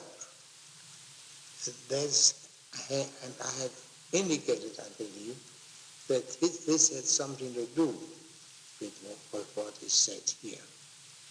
An order requires the division into kinds, into surveyable or numerable kinds, and a distinction, therefore, between the kinds which never change and which never come into being, and things which do change and which do come into being and perish. Nor were those the only questions he asked about such theorists. So that is the third argument. Students of human nature, he said. No, that one must not say. Of human things. Human things. That's something very different from human nature. Students of human things, he said, think that they will apply their knowledge in due course for the good of themselves and any others they choose. To those who pry into heavenly phenomena, imagine... To divine things, they are not called. To those who pry into the divine things, imagine that once they have discovered the laws by which these are produced, they will create at their will winds, waters, seasons, and such things to their need? Or have they no such expectation? And are they satisfied with knowing the causes of these various phenomena? So here, this Cyrus does not answer the question, but he presupposes an answer. What these people do would make sense if they regarded their knowledge, their science, as a means to human power. For instance, to making winds and waters. And that they obviously do not do, and therefore what they do is in vain. This is one of the very rare classical passages in which the notion of science for the sake of power is hinted at and rejected out of hand. Yes, so that is clear. This is important part, this whole, an important part of the refutation of the impiety charge. Socrates' study of the nature of all things differed from that of most others, that's to say, of most other so-called sophists. Yeah. Such, then, was his criticism of those who meddle with these matters. His own conversation was ever of human things. The problems he discussed were what is godly, what is ungodly, what is beautiful, what is ugly, what is just, what is unjust, what is prudence, what is madness, what is courage, what is cowardice, what is a state, what is a statesman, what is government, and what is a governor. These and others like them, of which the knowledge made a gentleman, in his estimation, while ignorance should involve the reproach of slavishness. Now, these 14 examples of Socrates' concern which Xenophon gives here, and which are all human things. You see how inappropriate it is to speak here of human nature. These human things. And in the center we find sophrosune and mania, which I would translate moderation and madness. You can also say sobriety, but I believe prudence would not be a good translation. Now, the difficulty here is this. Socrates always conversed about these things by raising the what is question regarding them. Now, in the Memorabilia, we find at most 3 chapters in which Socrates does this. And this is again a characteristic of Xenophon, in particular of the Memorabilia, that Xenophon points to something of the utmost importance, but does not present it. We must keep it in mind. As you will see from many chapters, or have seen from many chapters, when Socrates gives advice to a poor friend, what he can do in order to get out of his financial troubles. And that is not about this question. And that applies to most other conversations we find in this work. So Xenophon had pointed almost to that sober cosmology. He points more emphatically to Socrates' concern with the what is questions regarding the human things. But both themes are not developed, and we must keep them in mind. I was wondering, there's a certain unevenness in the list. The first 5 pairs are contraries, and then the 6th pair, the 7th pair, changes. The reference, noble, base, just, unjust, moderate, and courage, cowardice, and then what is a polis, and what is a politicos? Yeah, they are quite right, but in the first 5 cases, one cannot think of the one without thinking of its opposite. But this is apparently possible in the 4 last cases. What is rule over human beings? This is something different from what is a statesman. Because rule over human beings you find also within the household, or say in an empire, as distinguished from the city.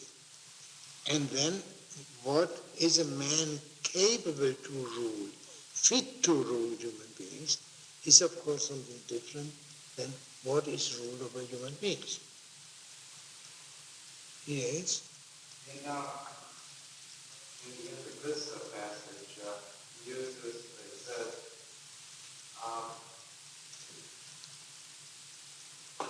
talking about what is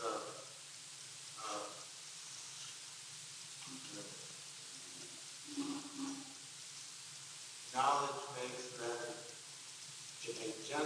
man a gentleman. Yes. Xenophon. And I'd like to know if that's the right word, especially if one compares this to what you talked about with gentlemen being Socrates in economics. Yes, it's true. But perhaps gentleman is an ambiguous term. It can mean a man like Ischomos, a good citizen, a respected and respectable citizen, who is a farmer and does his duty by the city and so on. But it can also mean something else. A gentleman is a man who knows the what is of the human things. And in this sense, clearly Ischomachos is not a gentleman, but Socrates would be a gentleman. Maybe there are more kinds of gentlemen, but these are probably the most important ones. And in the economics, of course, Socrates' gentlemanship is in no way present. That we find here, and especially in this context. So, in pronouncing on opinions of his that were unknown to them, it is not surprising that the jury erred. But is it not astonishing that they should have ignored matters of common knowledge? So this is, again, a further corrective of what he had said before. All the previous things regarding Socrates' sacrificing and using divination and his peculiar kind of studying nature, this was not universally and not even generally known. And therefore it is understandable that the jury made a mistake and believed the accusers. And therefore Xenophon brings in now a final argument, and this which should clinch the whole issue, because it is something which all know, and which by itself is sufficient proof of Socrates' piety. Yes? For instance, when he was on the council and had taken the councillors... No, for instance is not, that is an addition of Martin. There is no instance except this. And had taken the councillor's oath, by which he bound himself to give counsel in accordance with the laws, it fell to his lot to preside in the assembly when the people wanted to condemn Thrasylus and Arsenides and their colleagues to death by a single vote. That was illegal, and he refused the motion in spite of popular rancor and the threats of many powerful persons. It was more to him that he should keep his oath than that he should humor the people in an unjust demand and shield himself from threats. For like yes, so that is the proof of Socrates' piety, that he refused to act against his oath and in the trial of the generals at the Alcunusa. This same action of Socrates is discussed later on in the Memorabilia in Book 4, Chapter 4, as an act of Socrates' justice, as distinguished from his piety. And so the proof is not so absolutely convincing as it is meant to be. Yes? For like most men, indeed, he believed that the gods are heedful of mankind, but with an important difference.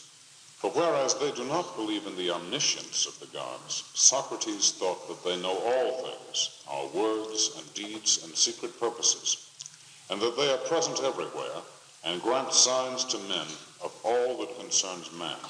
This is here meant to show why Socrates kept his oath, because the gods know everything.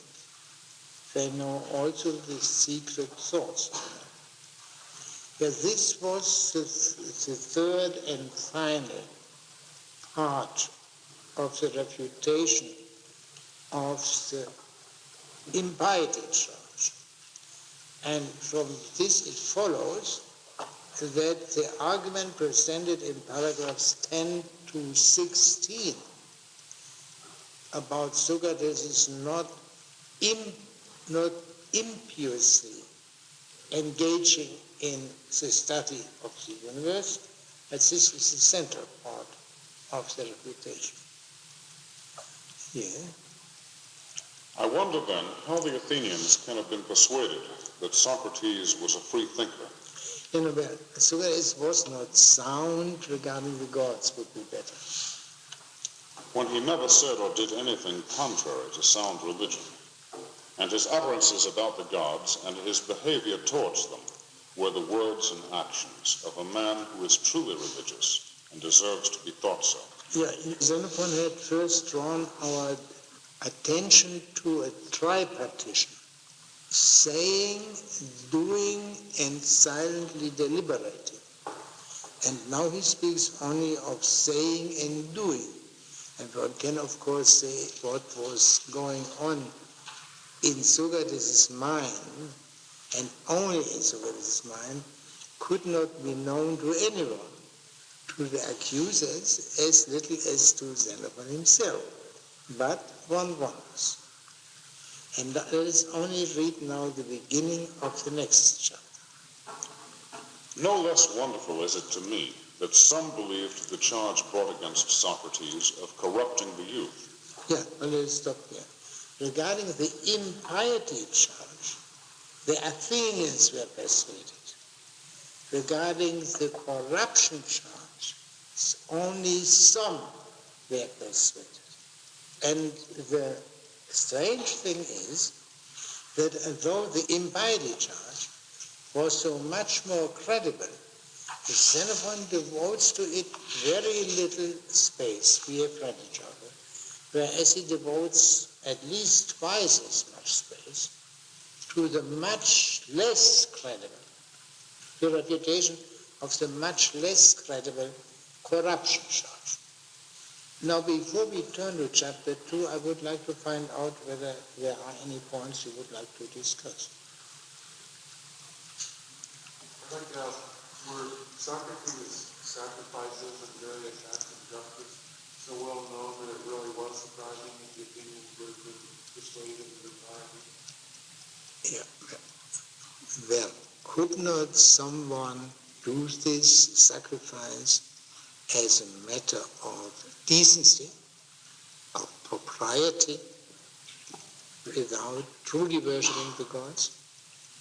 So Xenophon is therefore very brief about Socrates' sacrifice. You see, only this single sentence. He takes it up again later, we will see, but again, very briefly. The sacrificing proves nothing. The divination proves something in the way in which, with the daimonion, that this can be taken to prove that Socrates believed in gods. But what about the gods of the city? And Xenophon establishes that Socrates believes in the gods of the city by Socrates sending people to the public oracles. But he himself never went there. And we have only one example of Socrates sending others, and that's the example of Xenophon, which is not too impressive as a proof of simple piety. So the main point would then be the center argument here, Socrates' refusal to engage in an investigation of the necessities by which the heavenly phenomena, lightning, thunder, and so on, are coming to be. But who knew of that again, as Xenophon himself says? Who knew of that Socrates, only those who were rather familiar with them. And so, therefore, Xenophon comes then back finally to an argument which had nothing to do with Socrates' private conversations, but with his single public action at the trial of the generals. Yeah. The question of the omniscience of the gods, Socrates, as opposed to the rest of the Athenian names, is that a new idea of the gods?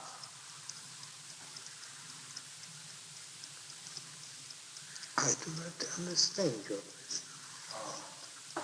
He says that whereas most men don't believe in the omniscience of the gods, Oh, I see. Yeah. Socrates did. Oh, yes, I'm sorry. Yeah. Yeah, Xenophon it doesn't say that it's new. He only says it is different from what the many believe. Yeah? The assertion that the gods know everything occurs in Homer and everywhere else. So that is not new. But the many think they know, the gods know only something.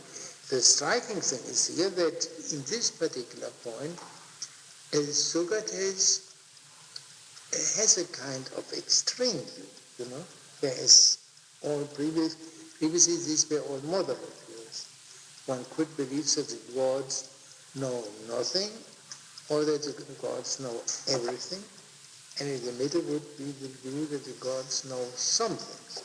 But at this point, as I said, Socrates takes the extreme.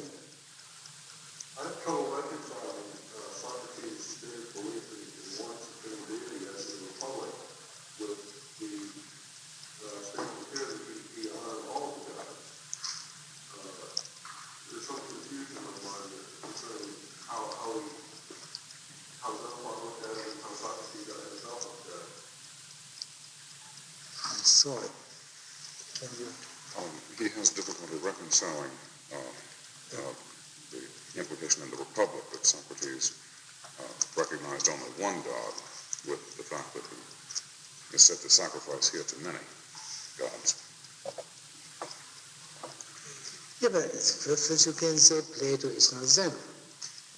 And in the second place, how often does this Platonic Socrates speak of gods? And it is not, where does Plato in the Republic say there is only one God? Does he say this explicitly? I just have to remember about the seventh grade book. Yeah, there it would be, but does he say, he speaks frequently there of three gods, but does he say there is only a single God? I do not remember it now, I made a mistake. I don't believe that there would be a difference in this respect. May I come back to Xenophon's notion of the gentleman? On the one hand, the farmer is the gentleman. The gentleman farmer. Xenophon farmer, which I understand, because he ruled man, he brought the state, he's a good citizen. I can also understand, in a way, that a liberally educated man can be also a gentleman. But Socrates is a gentleman.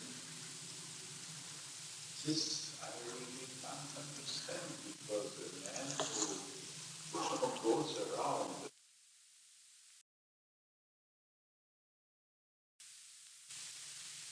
On our attention or respect, then love, unqualified.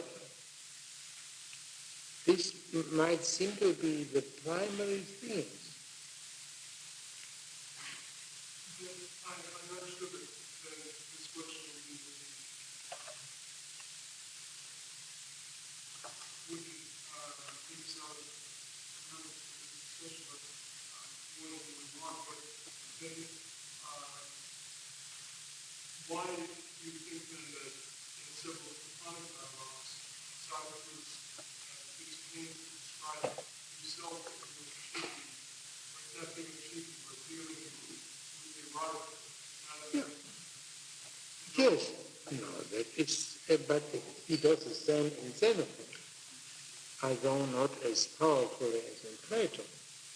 But again, what is not always in these statements, in the Platonic as well as the Xenophantic statements, a connection between eros and virtue. And is not in this context virtue primary, because, or say noble, because on this basis alone you can distinguish between the right kind of eros and the wrong kind.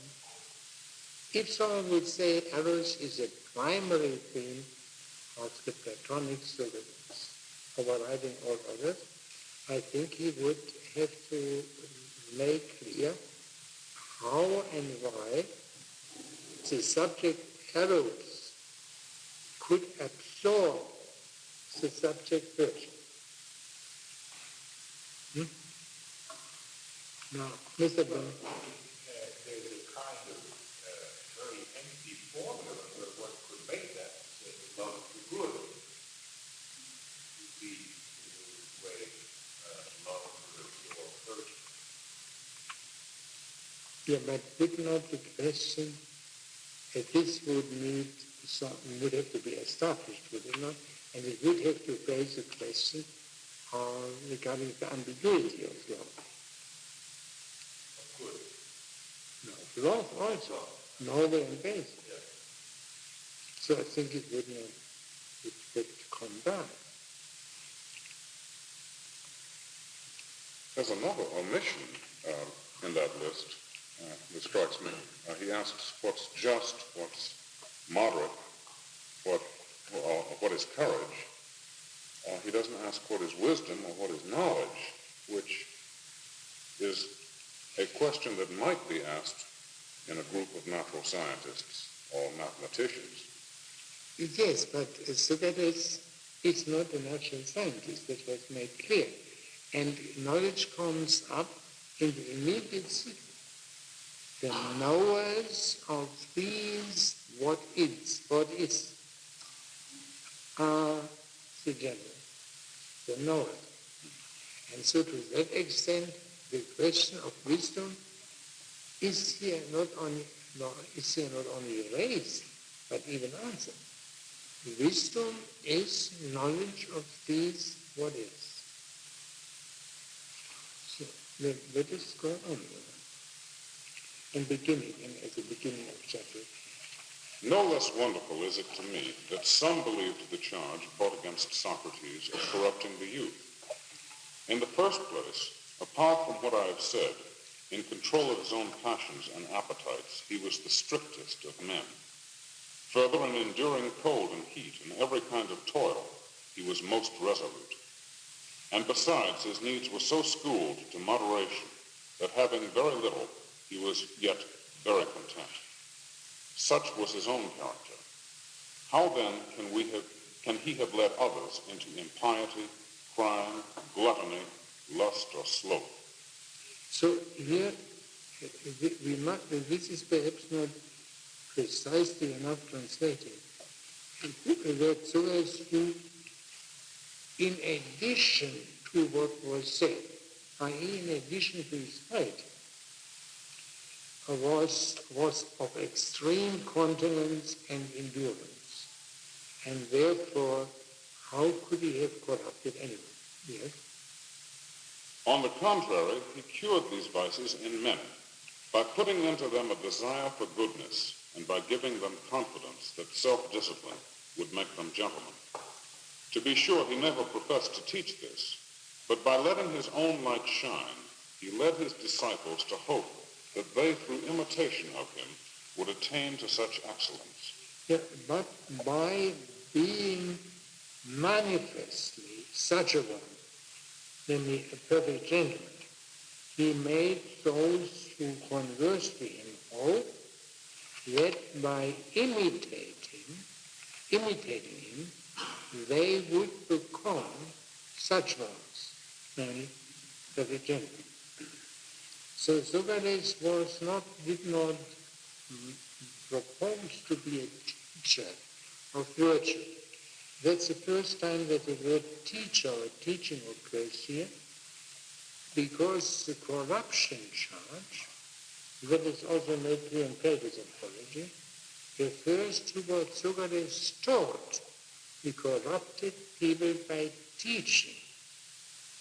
And now the first answer we get here is that he did not claim to be a teacher of virtue.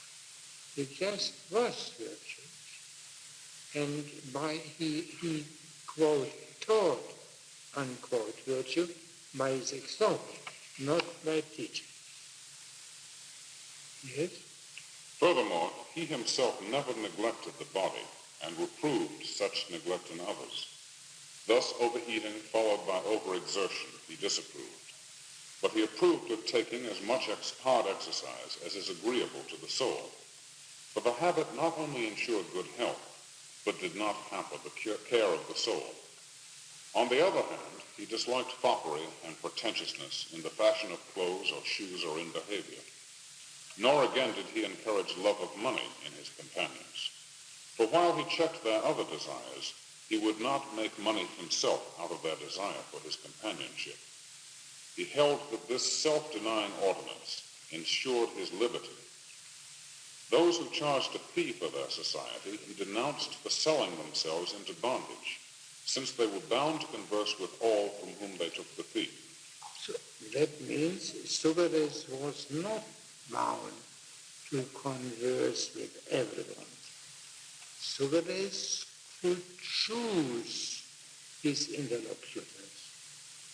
And that is of some importance. It's in some tension to what he said before, that Socrates talked in public like a stump orator, and everyone who wished could listen. And that is one side of Socrates. The other is that Socrates made a selection among his of people regarding companionship with them. Yes? He marveled that anyone should make money by the profession of virtue, and should not reflect that his highest reward would be the gain of a good friend, as though he who became a true gentleman could fail to keep deep gratitude for a benefit so great.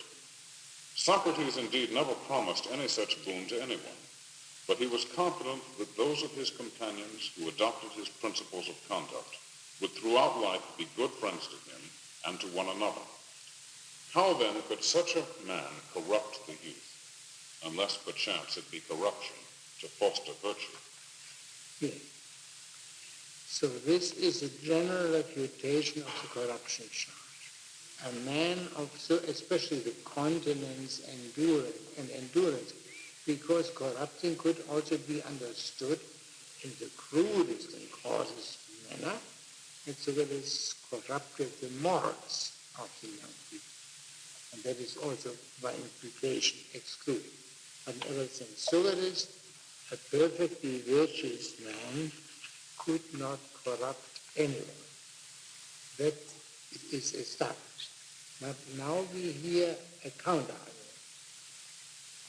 But, said his accuser, he taught his companions to despise the established laws by insisting on the folly of appointing public officials by lot, when none would choose a pilot or builder or flautist by lot, nor any other craftsman for work in which mistakes are far less disastrous than mistakes in statecraft. Such sayings, he argued, led the young to despise the established constitution and made them violent. So this is, Xenophon begins now to quote the accuser. That is not the man who had not the written indictment, but what the accuser or accusers had said on the trial. And there is a very long literature, and today an established fact is, we believe, that this accuser was a sophist called Polycrates, who wrote an accusation of Socrates as a piece of showmanship. Well, I don't think that anything is known by it, and we should be simple and read it as it is presented.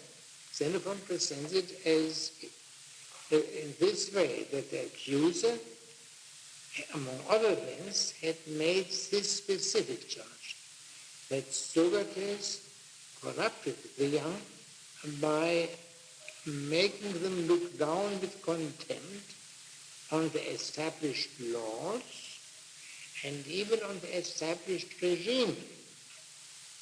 So Socrates was opposed to the establishment. That, of course, was at that time a capital offense. Now, how does Xenophon take care of that? But I hold that they who cultivate wisdom wisdom and think they will be able to guide the people in prudent policy, never lapse into violence.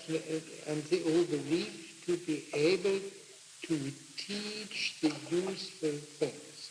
The word teaching is not unimportant. They know that enmities and dangers are inseparable from violence, but persuasion produces the same result safely and amicably. For violence, by making its victims sensible of loss, rouses their hatred, but persuasion, by seeming to confer a favor, wins goodwill. It is not then cultivation of wisdom that leads to violent methods, but the possession of power without prudence.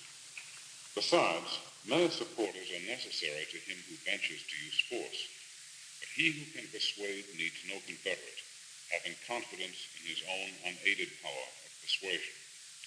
And such a man has no occasion to shed blood, for who would rather take a man's life than have a live and willing follower? Now, this, you must have seen that Xenophon does not for one moment deny that Socrates made these subversive speeches regarding election by lot, or that Socrates did not think highly of the established laws and of the established regime. Xenophon takes issue only with the point made by the accuser that Socrates made his companions violent or given to violence, and the latter he denies. And the main point which he makes here is this, that Socrates was the unrivaled master of persuasion. But a man who can persuade would never use violence. And he would, in particular, he would not kill, for he would use the living man persuaded to obey him and to do his bidding. Socrates did engage in subversive speeches, but he did not engage in subversive deeds. One can also express what Xenophon says here in this manner. Xenophon, the master persuader, that is a point which will be important for his sequel. But his accuser argued thus: among the associates of Socrates were Critias and Alcibiades, and none wrought so many evils to the state. For Critias, in the days of the oligarchy, bore the palm for greed and violence. Alcibiades, for his part, exceeded all in licentiousness and insolence under the democracy. That is what accusers said. Yeah? Now, there are both Critias and Alcibiades were terrible men, but there are slight differences in what they were terrible.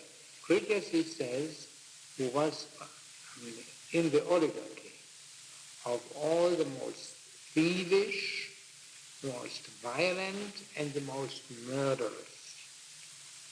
Alcibiades was of all men in the democracy the most incontinent, the most insolent, Hippocrates, and the most violent. So there are slight differences. Alcibiades is not murderous and thievish, and that is of some importance for the sequel. Now, what does Xenophon say? Did you finish with the accuser who says this, or Xenophon? The accuser. How can you be sure? Here, but said the accuser, and then he quotes his sentence, and then at the beginning of paragraph 13, Xenophon says, but I. Ego. I mean, the other matter is that we have no means of knowing what the accuser said, and who that accuser was, whether it was a man who spoke at the trial, or whether it was a man who wrote a pamphlet perhaps years after Socrates' death. This is beyond, but is also of no interest.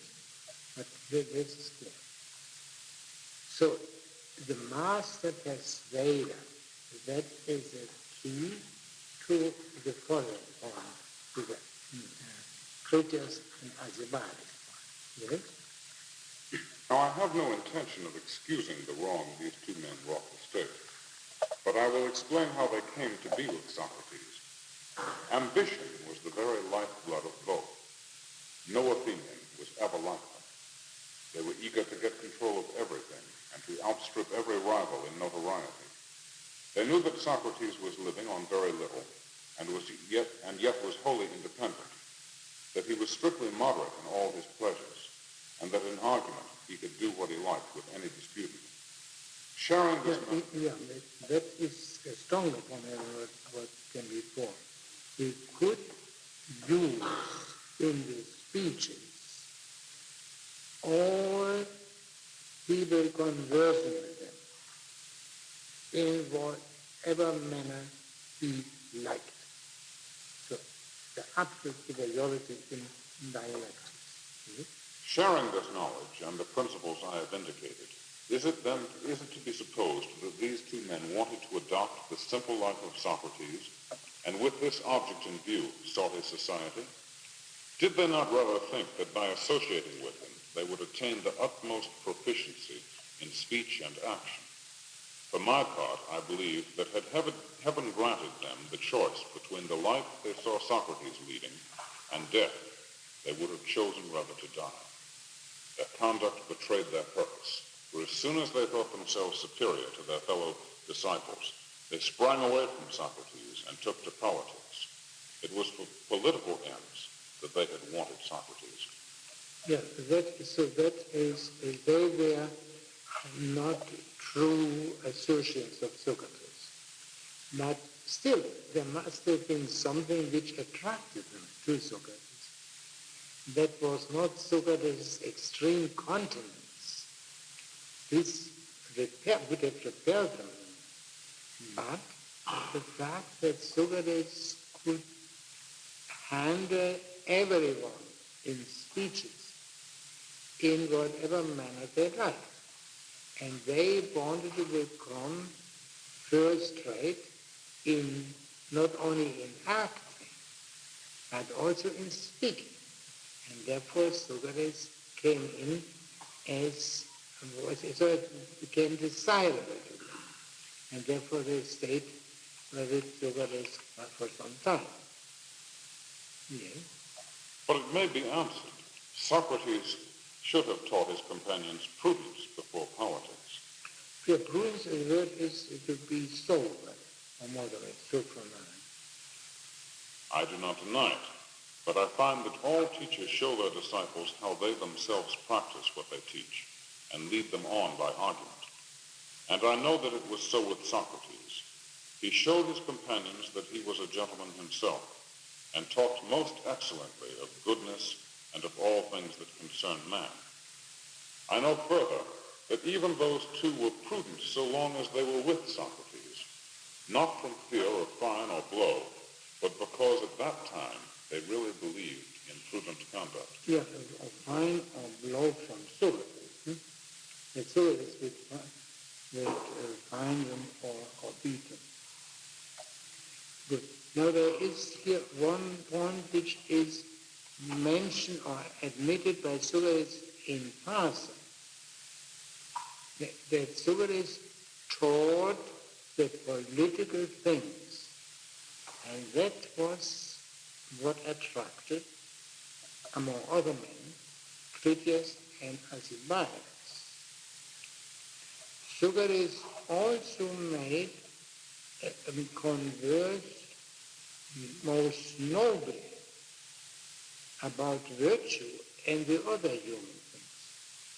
How this is related to his teaching the political things is not clear, and we must gradually see how these two things are related to each other. Okay. It says here that you convert not for faith, but you convert to truth, people with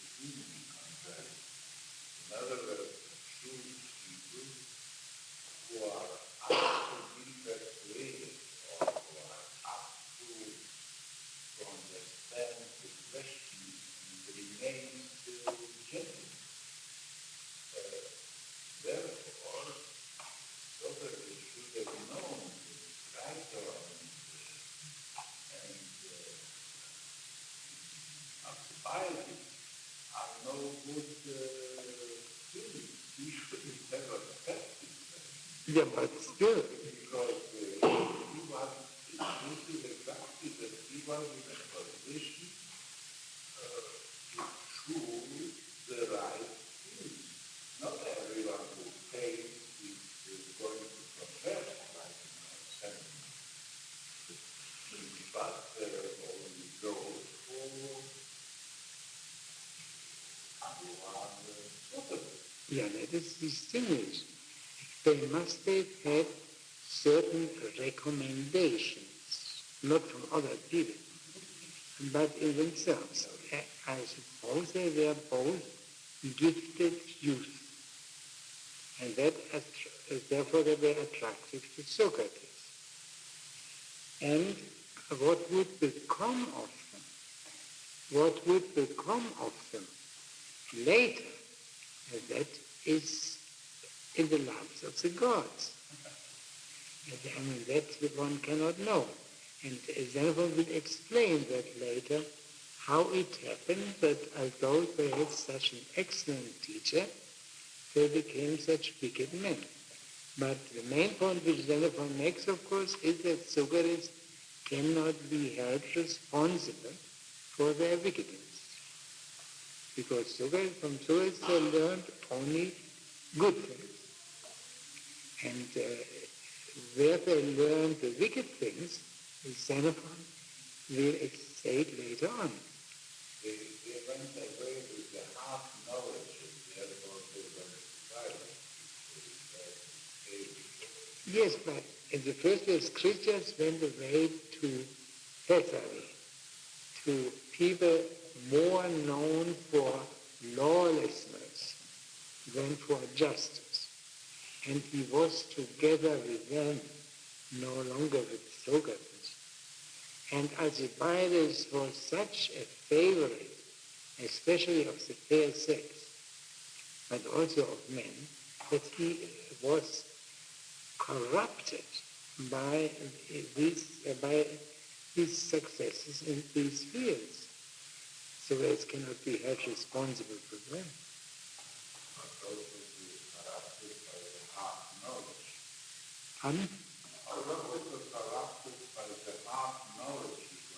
Yeah, this you can never help. It's always possible. I mean, just as even the good opinion they would have learned from their parents or guardians, they also could be misused. Yeah, so you cannot hold Socrates responsible for them.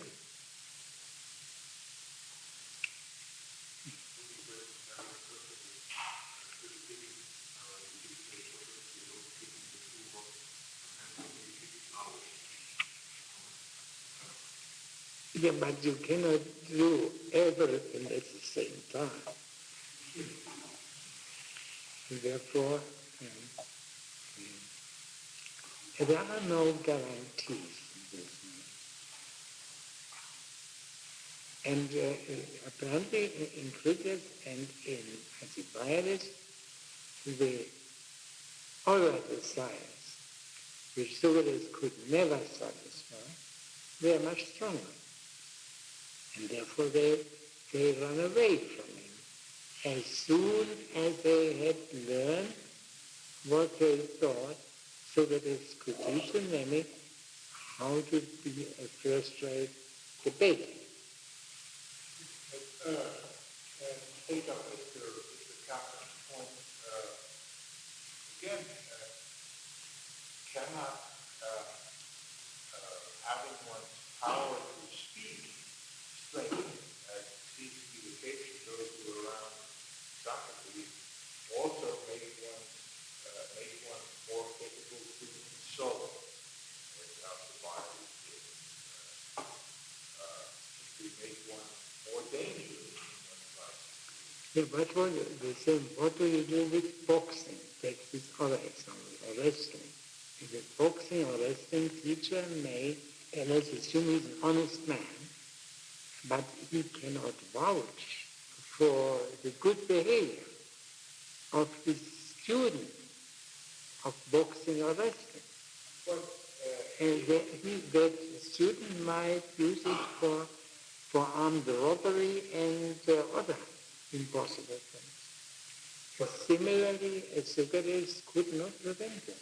Well, but if you get the student, then one sees that sometimes people who are really prone to her, I think even a good boxing teacher would simply have this man out of his class. Sometimes one sees that when you get someone who's a little crazy and who wants to hurt, Yeah, we must assume that the case of young creatures and young Alcibiades must have been different. That one could not, just by looking at them, know that they are no good. Huh? No, the daimonion precisely in the Platonic language, the daimonion, by being asleep, as you say, made clear to Socrates there was no objection to them. Or if you don't want to use that expression, Socrates did not divine anything terrible when they were very young, when they were written. And that happened only later. In the case of Alcibiades, that he was a different person who was under Socrates' influence. He was a very good student, but as soon as he left Socrates and became the blind and student, he became a different person than he was when he was with Socrates. In other words, when he was under Socrates' eye, under Socrates' influence, he was a good student. Yeah, not only a good student, he was also sane and sober. But on the other hand, he seemed from a certain moment on, this was for him quite a torture to be self-controlled. And therefore he wished to get away from Socrates. And sooner or later he succeeded in that. And that gave him much more immediate pleasure than being together with Socrates. You said twice today there are no guarantees. The first time you said it with respect to the marriage conflict, and the second time you said it with respect to the question of the parents who teach the values to your children, and then the children who have to go out and apply the values. You say, well, there's not time to do both, teaching the values and teaching how to apply them, but there's no guarantee there. I wonder, do you see a similarity between the context in which you use it, in which you use that same phrase twice, and if you see it strikes me that intensely the marriage conflict to advise two people to come together, and the parents who advises a person to be united with a set of values of his family. No, the same, but the common thing is the uncertainty of human things. There is no help against that. Except to some extent knowledge, but even knowledge is surely no guarantee of happiness, as the word is ordinarily understood. It is not even a guarantee of always just behavior. So, I think the time is up now. Now, Xenophon pursues this theme of Socrates' responsibility for Critias and Alcibiades' wickedness, and then he speaks of Critias and Alcibiades separately. And there we will see more clearly in what sense Socrates could have been said to have contributed to Alcibiades' corruption. And then follow some more arguments of the accuser, and then we reach the end.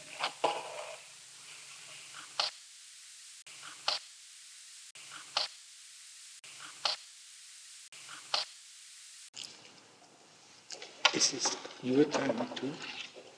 4:27? I have a little bit later. Oh, well, then we begin. We began last time our reading of the Memorabilia. Xenophon states first the indictment of Socrates, and the indictment is bipartite, and therefore his refutation is bipartite. The first part is a charge that Socrates was impious, and the second part is a charge that he corrupted the young. Now we have read Xenophon's defense of Socrates against the impiety charge, and we have begun to read his refutation of the corruption charge. Is there any point you would like to raise regarding the passages we read, the section we read last time? All right, and then we will go on. In the corruption charge, Xenophon quotes the points made by the accuser. And the first was that Socrates' subversive speeches on the established regime. This fact is not denied by Xenophon. The second charge, which we are discussing now, concerns Critias and Alcibiades. They were companions of Socrates, but Socrates is not responsible for what they did after they left him. While they were with him, they were well behaved. They sought Socrates because of his mastery in persuasion and in debate, and because he taught the political things, and they were politically ambitious men. But they abhorred Socrates' way of life, which is characterized by continence and endurance, and they were the opposite in this respect. So we left off in chapter 2, paragraph 19, and I think we begin here. But many self-styled lovers of wisdom may reply. In Greek it is those who claim to philosophize. This is the only discussion. Xenophon's work comes here is the only discussion which is in a sense philosophic, because it is directed against people who claim to philosophize. Yes. A just man can never become unjust. A prudent man can never become wanton. In fact, no one, having learned any kind of knowledge, can become ignorant of it. I do not hold with this view. I notice that as those who do not train the body cannot perform the functions proper to the body, so those who do not train the soul cannot perform the functions of the soul, for they cannot do what they ought to do, or avoid what they ought not to do. For this cause, fathers try to keep their sons, even if they are prudent lads, out of bad company. For the society of honest men is a training in virtue, but the society of the bad is virtue's undoing. As one of the poets says, "From the good shalt thou learn good things, but if thou minglest with the bad, thou shalt lose even what thou hast of wisdom." And another says, but a good man is at one time noble, at another base."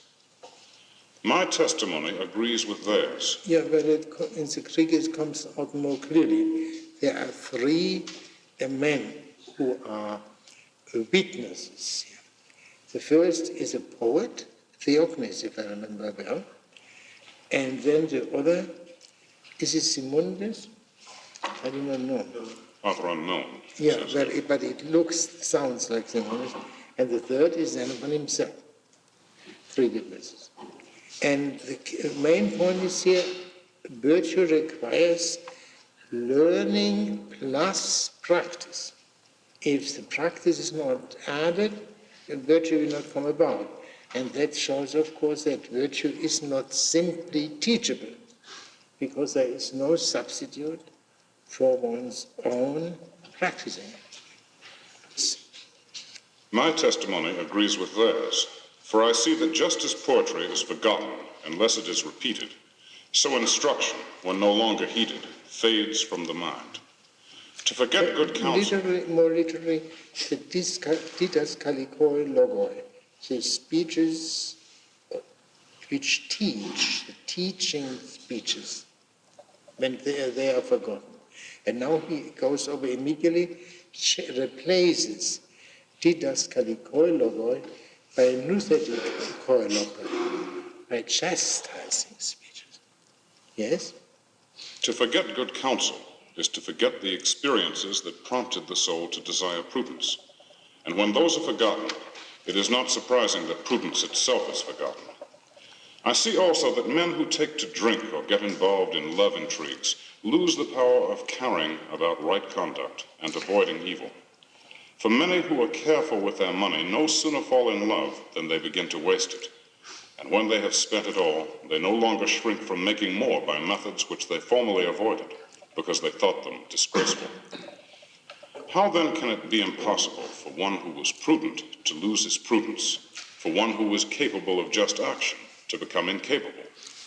To me, indeed, it seems that whatever is honorable, whatever is good in conduct, is the result of training, and that this is especially true of prudence.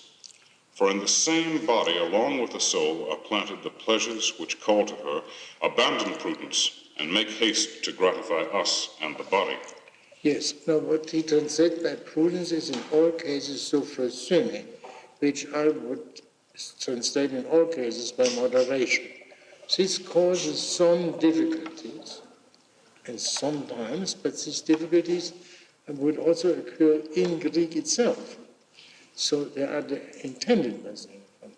Very briefly, it is this sophrosune, which I translate by moderation, means in the first place what Aristotle means by it in his analysis in the Nicomachean Ethics.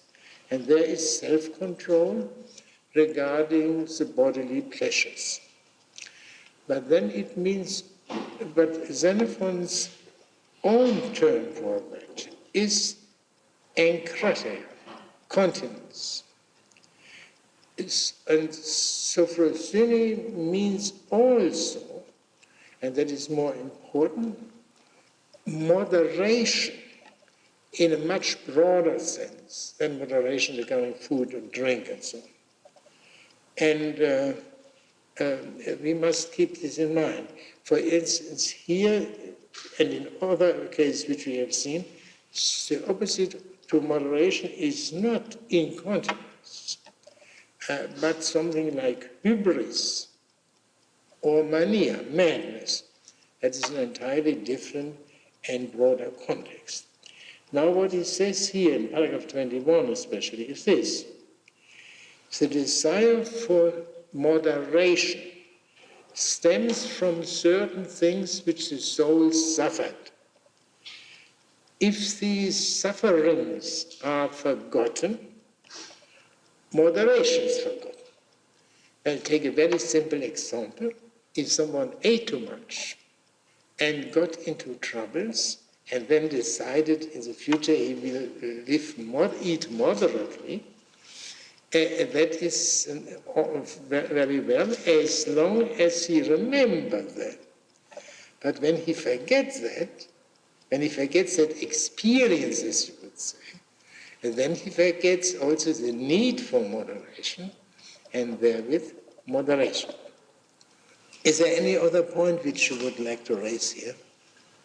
So the purpose in the context is clear. Xenophon tries to show that it is possible for a man who was good to become bad. And some people say a man who was once good can never become bad, and that he rejects. If one becomes immoderate by forgetting the sufferings that what made one take to Sophocene, does that mean to become moderate you must first have become mad, have been mad, have experienced extreme things? Well, as children to begin with, probably, you have to learn it the hard way, that fire burns or whatever it is. But in some cases, for a good child, a single experience is enough, or perhaps even a single admonishment by the parents. Then they have implicit trust in what the parents say. That is a very good child. Those who are less good try to experiment with forbidden things, but then they are brought back by the bad experiences.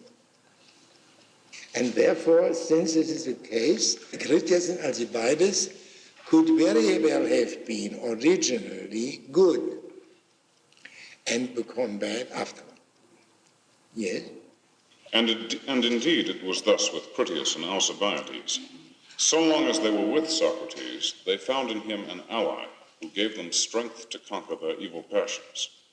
But when they parted from him, Critias fled to Thessaly, and then got among men who put lawlessness before justice. Literally, he was together. That is a term which is used for companions, the people who were together with Socrates. So he was together with these lawless people in Thessaly. Yeah, in Thessaly. While Alcibiades, on account of his beauty, was hunted by many great ladies, and because of his influence at Athens and among her allies, he was spoilt by many powerful men. And as athletes who gain an easy victory in the games are apt to neglect their training, so the honor in which he was held, the cheap triumph he won with the people, led him to neglect himself. Such was their fortune, and when to pride of birth, confidence in wealth, vainglory, and much yielding to temptation were added corruption and long separation from Socrates, what wonder if they grew overbearing? For their wrongdoing, then, is Socrates to be called to account by his accuser? And does he deserve no word of praise for having controlled them in the days of their youth, when they would naturally be most reckless and licentious? Other cases, at least, are not so judged. For what teacher of flute, lyre, or anything else, after making his pupils proficient, is held to blame if they leave him for another master and then turn out incompetent?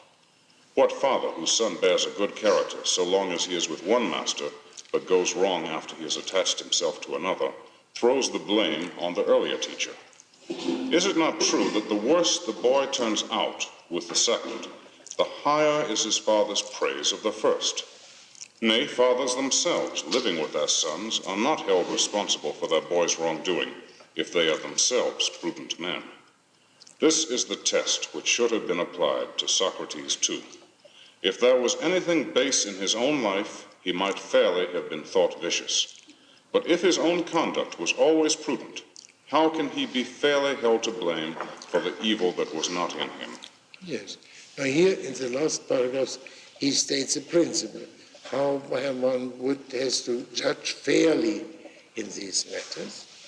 And if one judges fairly, one will see that Socrates is unfairly accused to be of responsibility for Critias' and Alcibiades' misconduct. In this can't well appear in English in these paragraphs 24 to 26, that Xenophon speaks in the first place that uses the dual. That is a form which doesn't exist in English, which refers to two men, not to more than two. And later on he uses singular because he speaks separately about Critias on the one hand and Alcibiades on the other.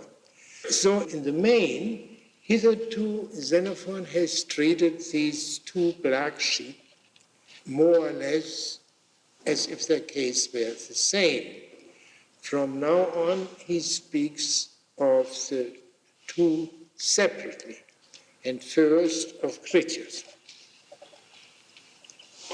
Nevertheless, although he was himself free from vice, if he saw and approved of base conduct in them, he would be open to censure. Well, when he found that Critias loved Euthydemus and wanted to lead him astray, he tried to restrain him by saying that it was mean and unbecoming in a gentleman to sue like a beggar to the object of his affection, whose good opinion he coveted, stooping to ask a favor that it was wrong to grant.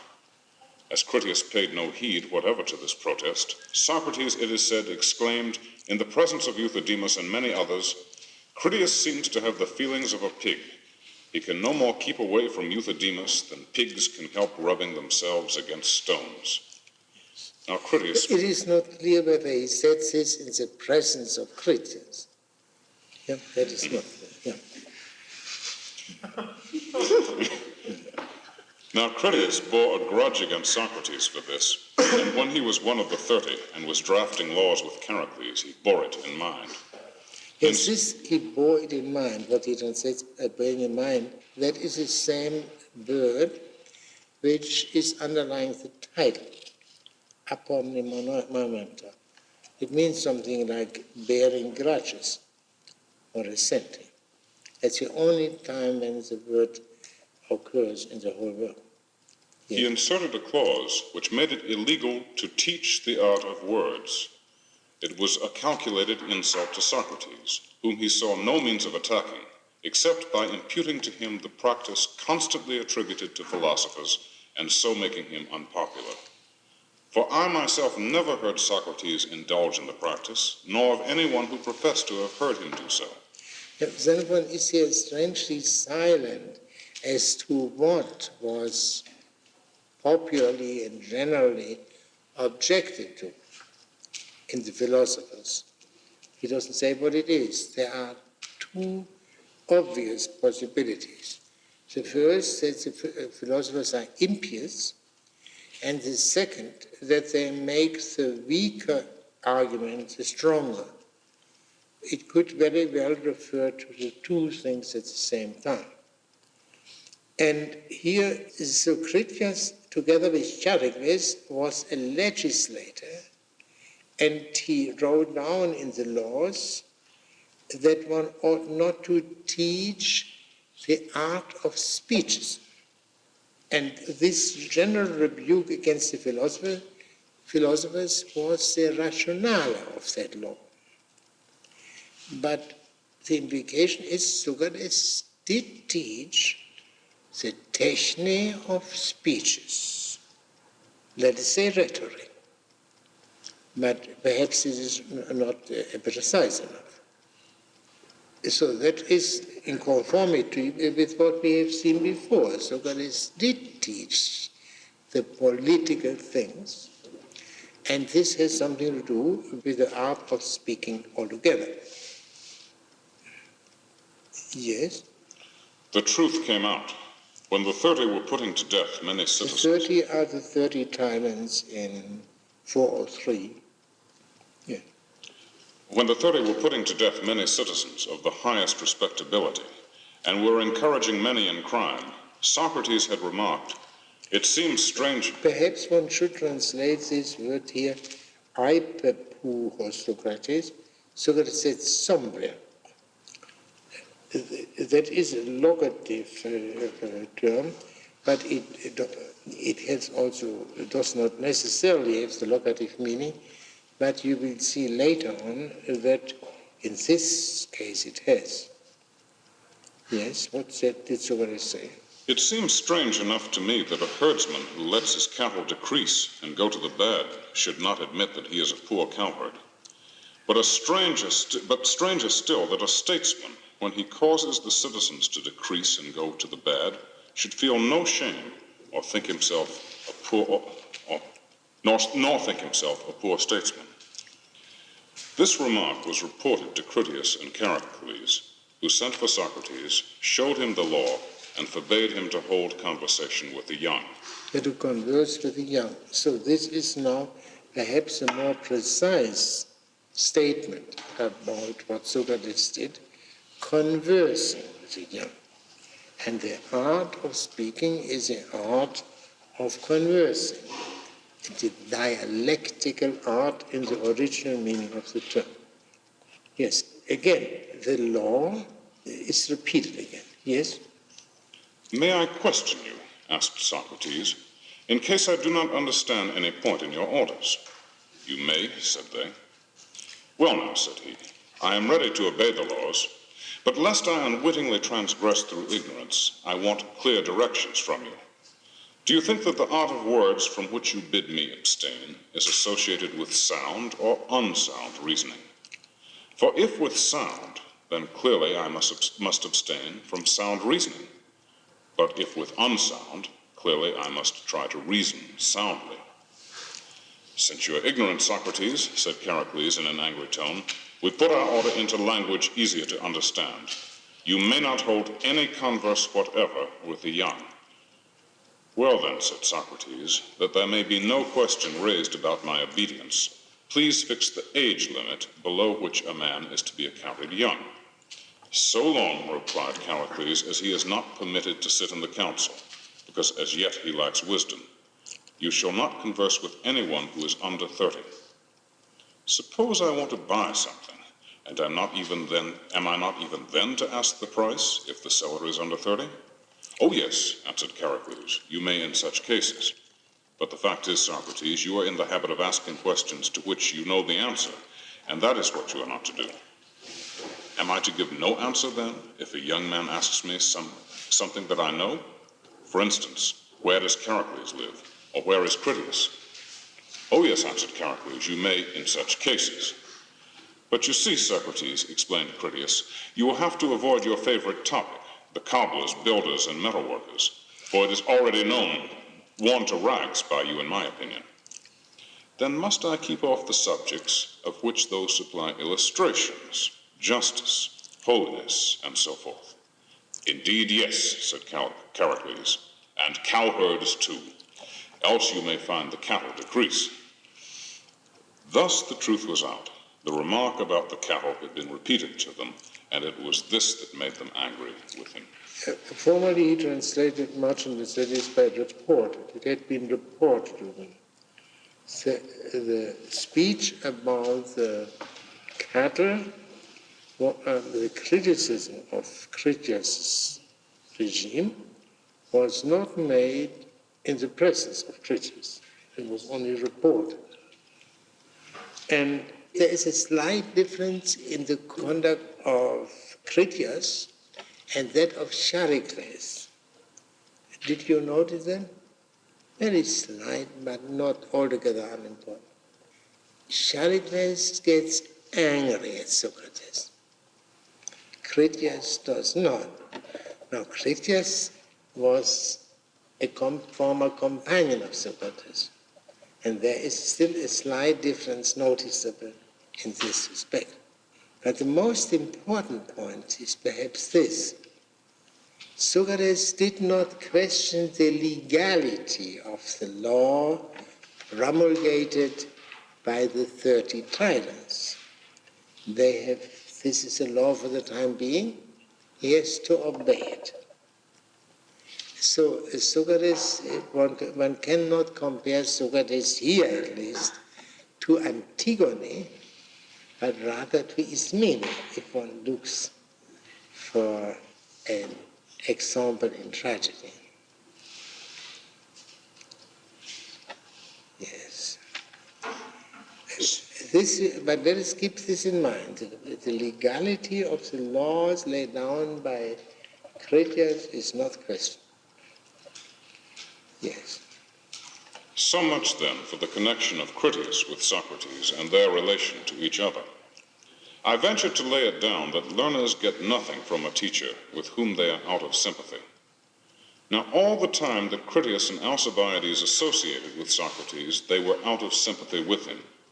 But from the very first, their ambition was political advancement. For while they were still with him, they tried to converse whenever possible with prominent politicians. Indeed, there's a story told... This refers again to both. But now, in the sequel, he speaks only of Alcibiades, so that he's treated separately then. Yes?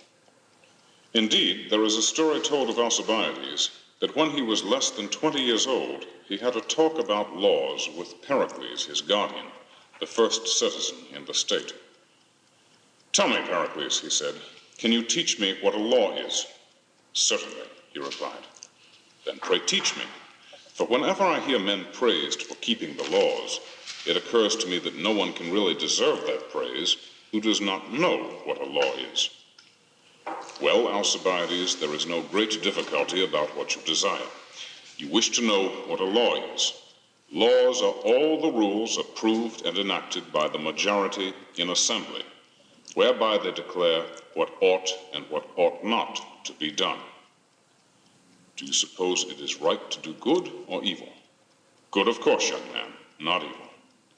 But if, as happens under an oligarchy, not the majority, but a minority meet and enact rules of conduct, what are these? Whatsoever the sovereign power in the state, after deliberation, enacts and directs to be done, is known as a law. If then a despot, being the sovereign power... Tyrant, yeah. If then a tyrant, being the sovereign power, enacts what the citizens are to do, are his orders also a law? Yes, whatever a tyrant as ruler enacts is also known as a law. Strict legal positivism. Whatever the sovereign for the time being declares to make the law, that is a law. Yeah. But force, the negation of law, what is that, Pericles? Is it not the action of the stronger when he constrains the weaker to do whatever he chooses, not by persuasion, but by force? That is my opinion. Then whatever a tyrant by enactment constrains the citizens to do without persuasion is the negation of a law. I think so, and I withdraw my answer that whatever a tyrant enacts without persuasion is a law. And when the minority passes enactments, not by persuading the majority, but through using its power, are we to call that force or not? Everything, I think, that men constrain others to do without persuasion, whether by enactment or not, is not law, but force. It follows, then, that whatever the assembled majority, through using its power over the owners of property, enacts without persuasion, is not law, but force. Alcibiades, said Pericles, at your age, I may tell you, we too were very clever at this sort of thing. For the puzzles we thought about and exercised our wits on were just such as you seem to think about now. Ah, Pericles, said Alcibiades, if only I had known you intimately when you were at your cleverest in these things. Now, this is Alcibiades' scene. You see, there is a great difference between that and the Critias scene.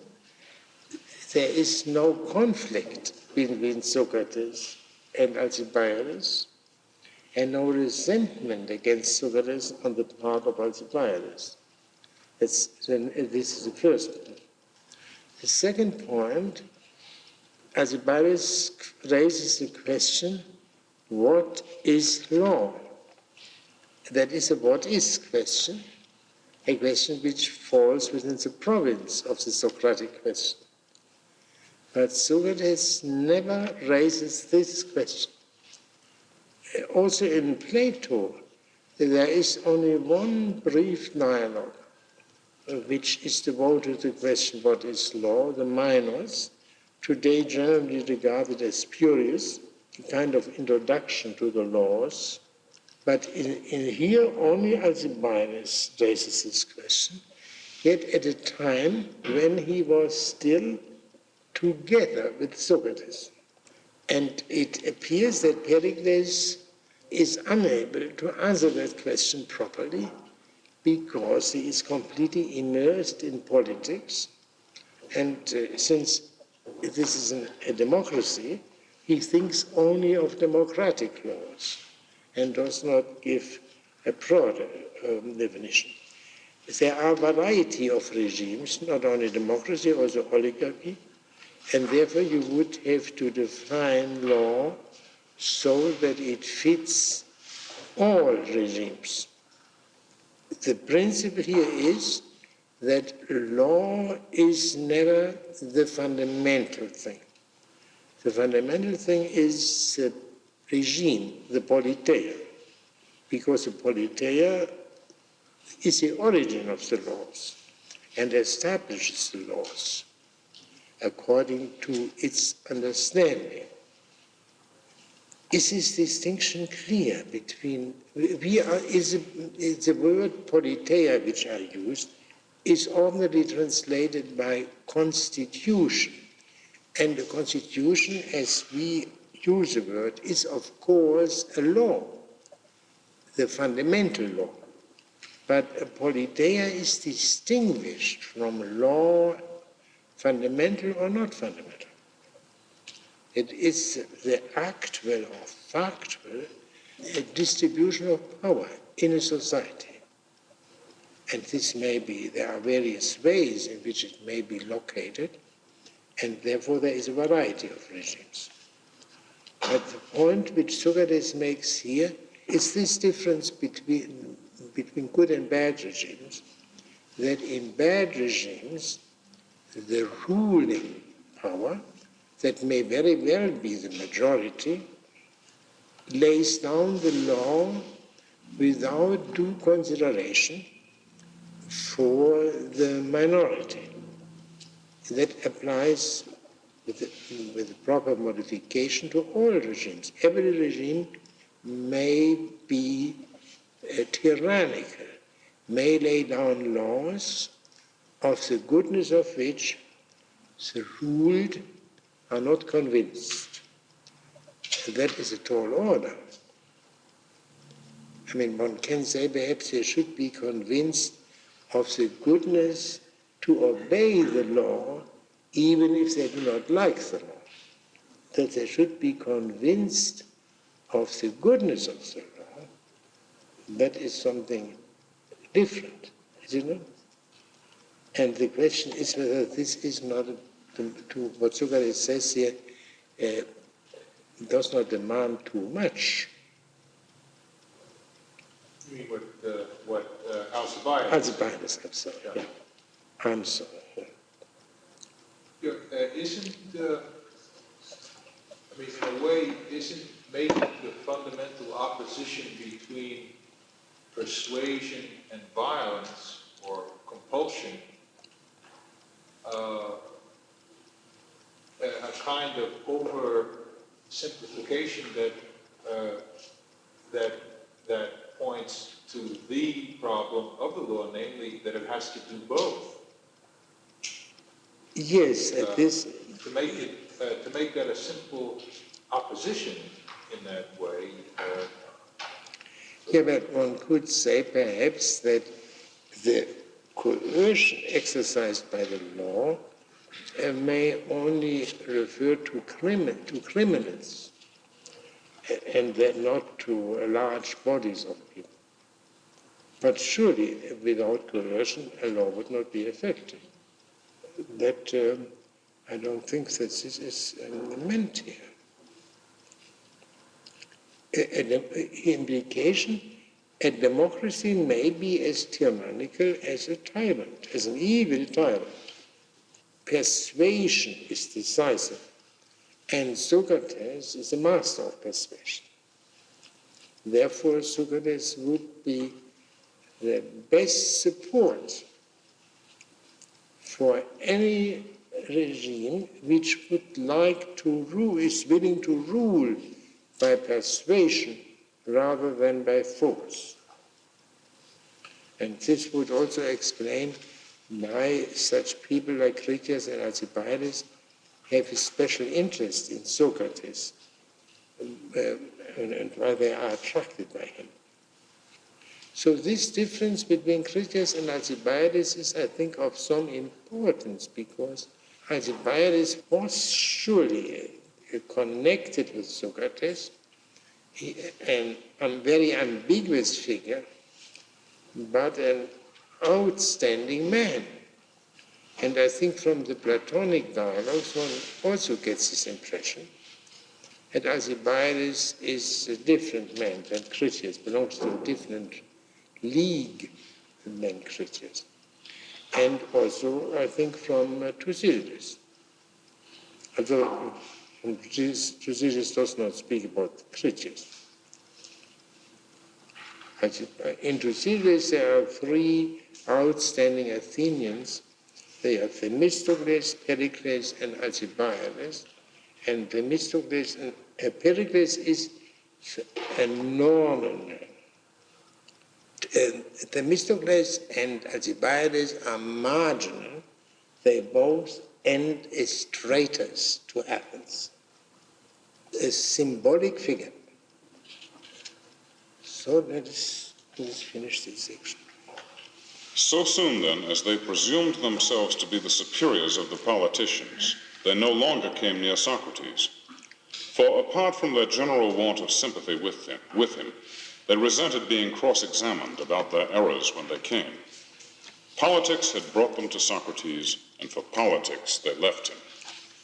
But Crichton was a true associate of Socrates, as were Xenophon, Chirocrates, Hermogenes, Simmias, Cebes, Phaedondas, and others who consorted with him, not that they might shine in the courts or the assembly, but that they might become gentlemen, and be able to do their duty by house and household, and relatives and friends, and city and citizens. Of these not one, in his youth or old age, did evil or incurred censure.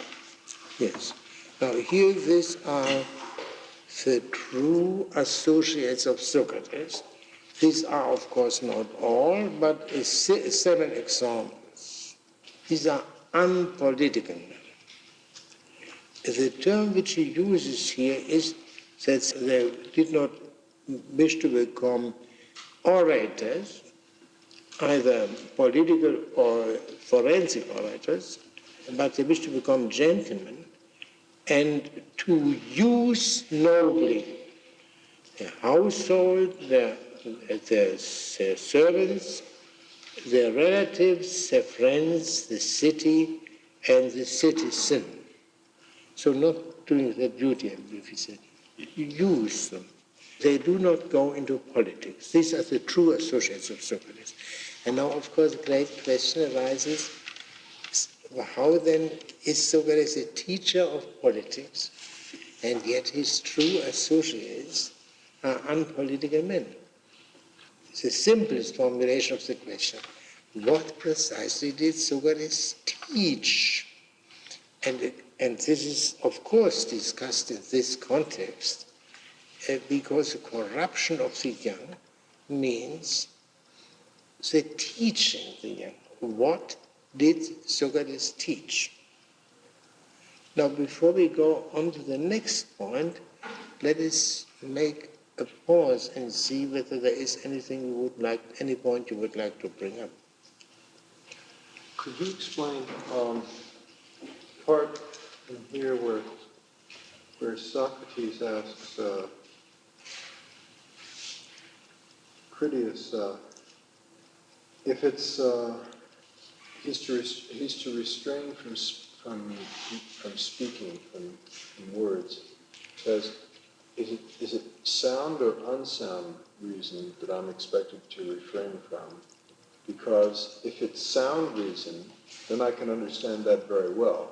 But if it's unsound reason, then it would seem that one would strive to make that unsound reason sound.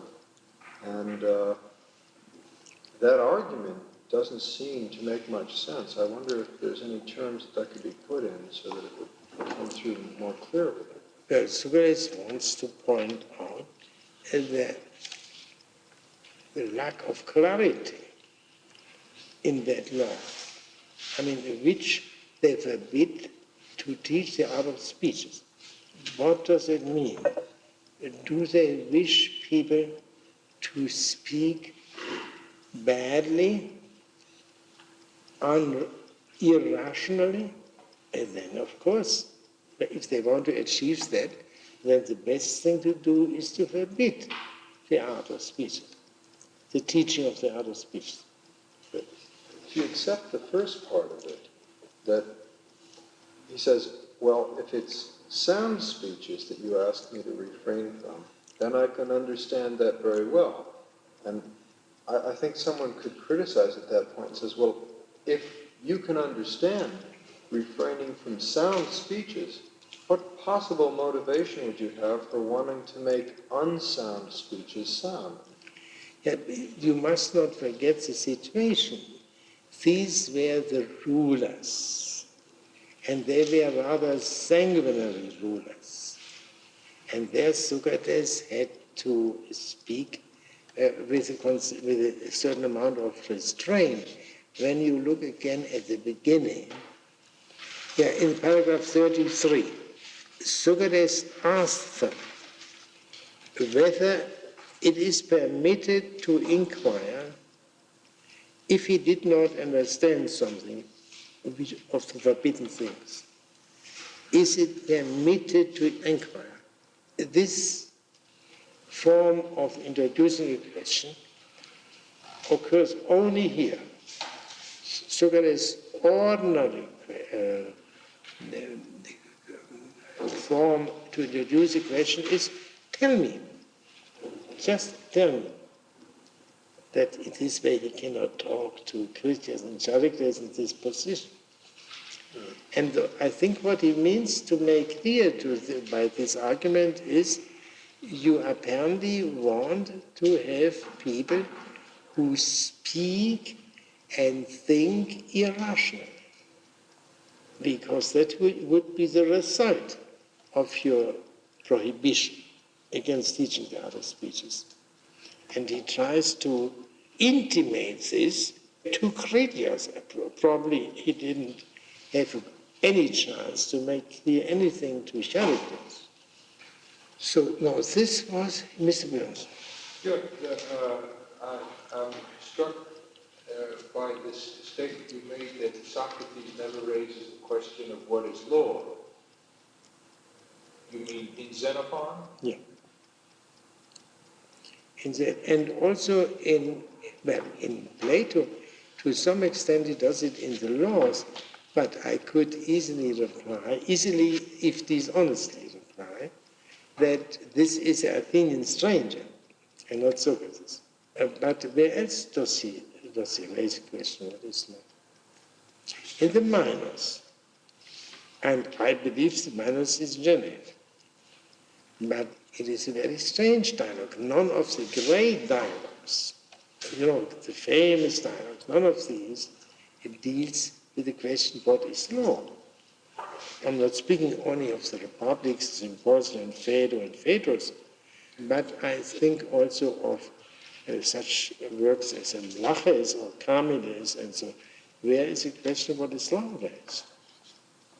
This question goes very deep, because it leads necessarily beyond the established order, not only beyond the established regime, because you see then the established regime as one among many, and therefore the question of, by this very fact, you question to begin with the, quote, absoluteness, unquote, of the established regime.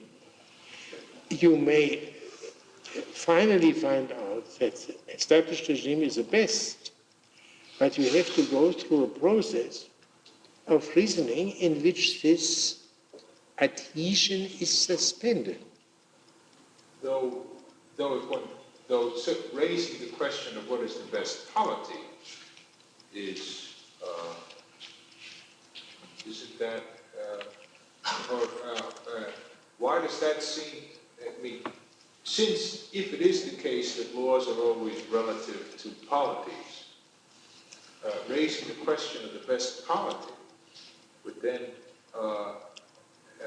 by implication, raises the same question. Yes. Then one would have to look at the dialogue in which the question of the best regime is raised. And you know how the context is to answer the question of what is justice. And one is confronted with a denial of the goodness of justice. And therefore one has to go very deep and beyond all accepted views. But this is done in a private circle in the house of Cephalos. And there is another question connected with what is nomos, and that is TSD to us, what is a God, which is also never raised. The closest approximation to that is a symposium, where the question is raised, is Eros a God? And therewith by implication, but not more. And nomos, while it is true that nomos, on reflection, proves to be secondary to the regime, in another sense, nomos is more, is primary. The simple fact that there are in all languages, I mean also in all ancient languages, terms for law, and not in all languages terms for politeia, shows everywhere you find laws. Ordinarily in monarchic contexts. But therefore, since there is only one kind of regime, the question of the regime does not arise. But so the law, and then of course also the gods of the city, whose worship is demanded by the laws, they are primary in the horizon of the citizen. The question of the regimes comes up in a stage of a greater reflection on the basis of traveling. Remember, Odysseus, who had seen many cities, he saw that there are many regimes and, of course, also great variety of laws. That's a primary thing, I believe. Law is a more primary phenomenon.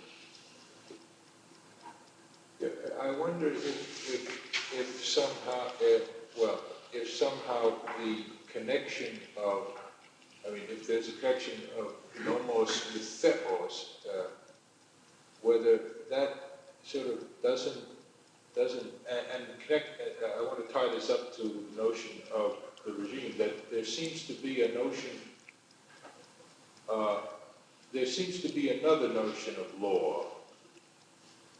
Or rather, when one thinks of the law of a particular polity, that always points you, if you start to reflect on it, to the fundamental, to the polity, or to what Aristotle would call the order of distributive justice, which is really presupposed by any particular set of Not quite, because distributive justice is disregarded by the wrong kinds of regimes.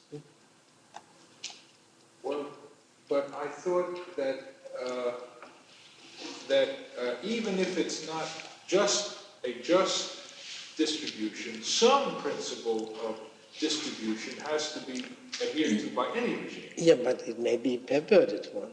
Yeah. Namely that those who are acceptable to the regime are rewarded for that, and those unacceptable are disrewarded. But there's some principle of order, some principle of... Yes, in the very crude sense that even a gang of robbers must have some justice, otherwise they would not be able to survive as a gang. But this will be a very minimum, a bare minimum. Well, all that I meant to say is that this is also, in a sense, a kind of law. It's a distribution. I mean, the Greek term, brings out Yeah. dia nomos, dia nomos.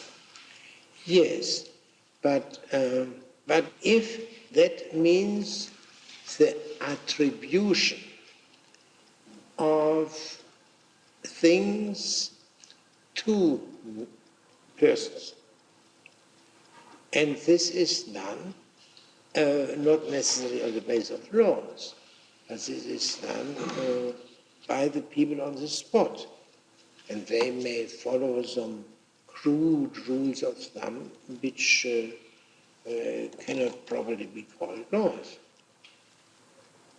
Yeah, but don't. What I really wanted to get at was that don't people tend to think that the principle of distribution that pertains in a society, ordinary people tend to think that this is something that stems from the divine, because they don't reflect on the extent to which, if they reflect on the extent to which it depends on human action, they think of that human action as partially motivated or as coming under the control of the divine. Yeah, but I believe that in these Greek reflections on the relation of law and regime, divine law is disregarded. Some form of divine law will be in every regime in olden times. Therefore, this is irrelevant for establishing the difference between the various regimes. Yeah, but I thought it also seems to be a rule that every ancient, or almost every ancient legislator followed, that the distribution that his laws were meant to bring about was one that he attributed to advice from a divinity. Not necessarily. Not necessarily. I mean, there could, after all, be Well, the greatest legislators. deliberation among the members of the community who say, if someone is particularly brave in battle, or that what should be done? Should he be given a whole sheep, or whatever it may be? It's not necessary to that any consideration of divine law should enter. Well, I'm thinking of things like what Machiavelli says about the relation of Romulus and Remus to Numa,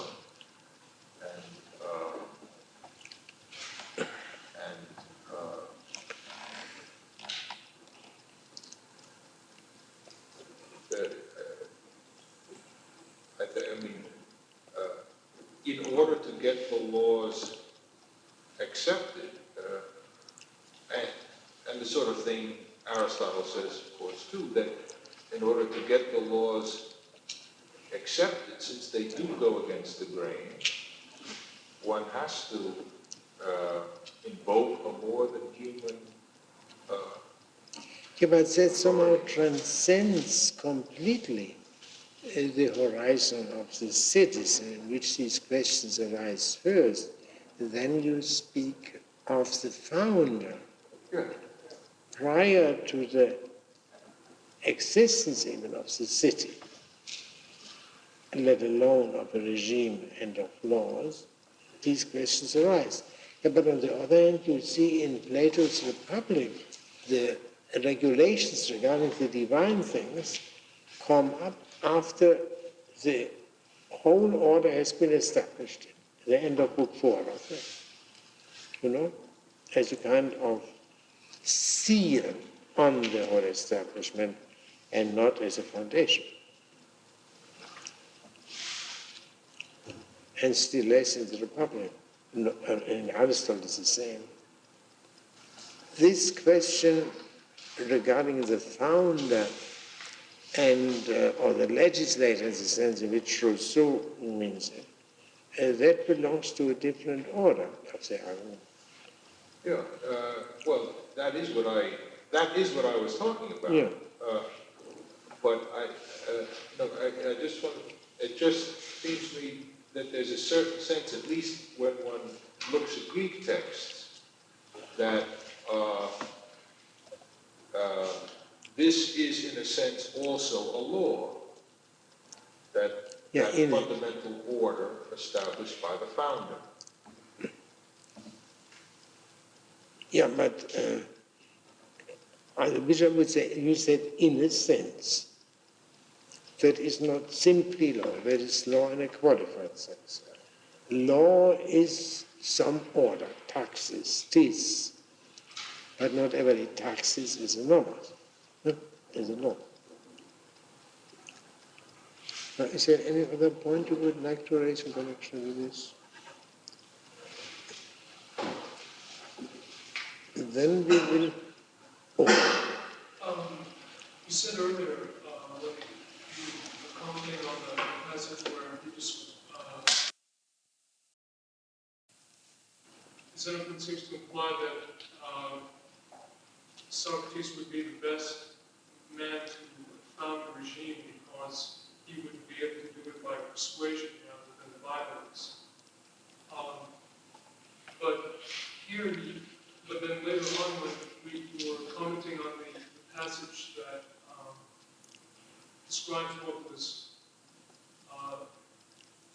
bad about Critias and Alcibiades, that they came to Socrates only to be because of their interest in politics. It seems that even if Socrates is the best man to found a regime, he's not going to be willing to found that regime. And so that the criticism that Xenophon raised against Critias and Alcibiades doesn't seem to be altogether fair, because Socrates himself will not be willing to found that regime, or is not sufficiently ambitious politically to engage in work. I did not quite understand you, which has, I believe, only acoustic reasons. But only reasons of acoustics. I did not understand you. But are you speaking of a certain difficulty in Socrates that on the one hand he is teaching the political things, and on the other his true associates seem to be unpolitical men? Is this what you mean? Yes, except that I didn't wish merely to repeat what you had made, but to ask you why it is the case that Socrates is unambitious. Xenophon should, when he was criticizing Alcibiades and Critias, level against them the charge. He seems to make it advice that they are interested in politics. Yes, that is true. But we do not yet have the whole evidence together. But let us read only one passage now, which is very pertinent. Book 1, chapter 6, paragraph 15. Chapter 6, paragraph 15. On yet another occasion, Xenophon asked him, "How can you suppose that you make politicians of others when you yourself avoid politics, even if you understand them?" "How now, Xenophon," he retorted. "Should I play a more important part in politics by engaging in them alone, or by taking pains to turn out as many competent politicians as possible?" So there is this you have also to consider. So the question from this point of view would be this: what about, so there was nothing wrong in Socrates' companions going into politics, but there was something wrong with Critias and Alcibiades, because they were so much corrupted either by the people in Thessaly or by the many beautiful and grand women, and so on in the case of Alcibiades. That's the question. And there is one man of whose connection with Socrates Xenophon says nothing, but of whose connection we know through other tradition, and that was Theramenes. Theramenes. He played a considerable role in Athenian politics and became a victim of the 30 tyrants. And he was called something like the trimmer. When there was a democracy, he was leaning over to oligarchy. And when there was an oligarchy, he was leaning over to democracy. So that this is, the principle can be understood. Real moderation. And there is another man whom Socrates encourages to go into politics. This is too long now to read. That is Book 3, Chapter 7, where Socrates encourages Charmides to go into politics. And Charmides is one of the 30 tyrants. And that is, of course, awkward, because this turned out very badly. But at that time, when Socrates encouraged him, he seems to be very promising. And he was very shy, and he didn't wish to, from shyness, he did not wish to go into politics. And Socrates showed him how unreasonable that shyness is in his case. And so he was responsible. But this Xenophon does not discuss here in the second chapter, and you can say a good enough reason is that this point was not made by the accuser. He spoke only of Critias and not of Charmides. So that is a complex phenomenon, Socrates and the politicians. He surely had some influence on leading political men in Athens, but that was not altogether a success. And perhaps it could not have been altogether a success. Perhaps the only example occurring in Xenophon of a successful Socratic in politics is Xenophon himself, when he was in Asia Minor and became practically the leader of his Greek army and saved it by bringing it back to the coast. Here you see a Socratic in the action of ruling, and successful action. But isn't it true also, though, that in the analysis Xenophon tries to found the city, besides just ruling the men who were under his command, and doesn't succeed?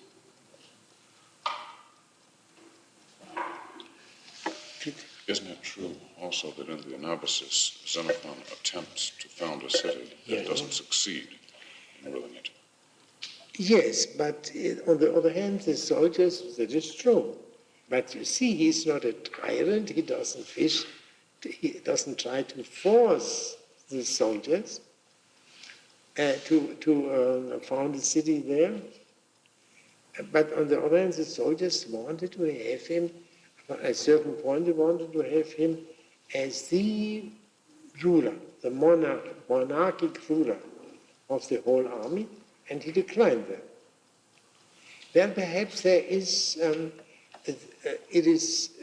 politics is a very complicated business. And I think even the daily newspapers would suffice to convince one of them. And therefore, if one wants to have elegant solutions and clean solutions, one must look elsewhere. and that is of some importance, both ways, both regarding one's reasonable expectations from politics and also to direct one to some other things outside of politics, which may satisfy one's desire for elegant and clean solutions, as I call it. So shall we go on? But, said his accuser, Socrates taught sons to treat their fathers with contempt. He persuaded them that he made his companions wiser than their fathers. He said that the law allowed a son to put his father in prison if he convinced a jury that he was insane. And this was proof that it was lawful for the wiser to keep the more ignorant in jail. In reality, Socrates held that if you clapped fetters on a man for his ignorance, you deserve to be kept in jail yourself by those whose knowledge is greater than your own. And such reasoning led him frequently to consider the difference between madness and ignorance. That madmen should be kept in prison was expedient, he thought, both for themselves and for their friends. But those who are ignorant of what they ought to know deserve to learn from those who know it. Yeah, this raises, of course, a question of what will happen if the ignorant refuse to learn.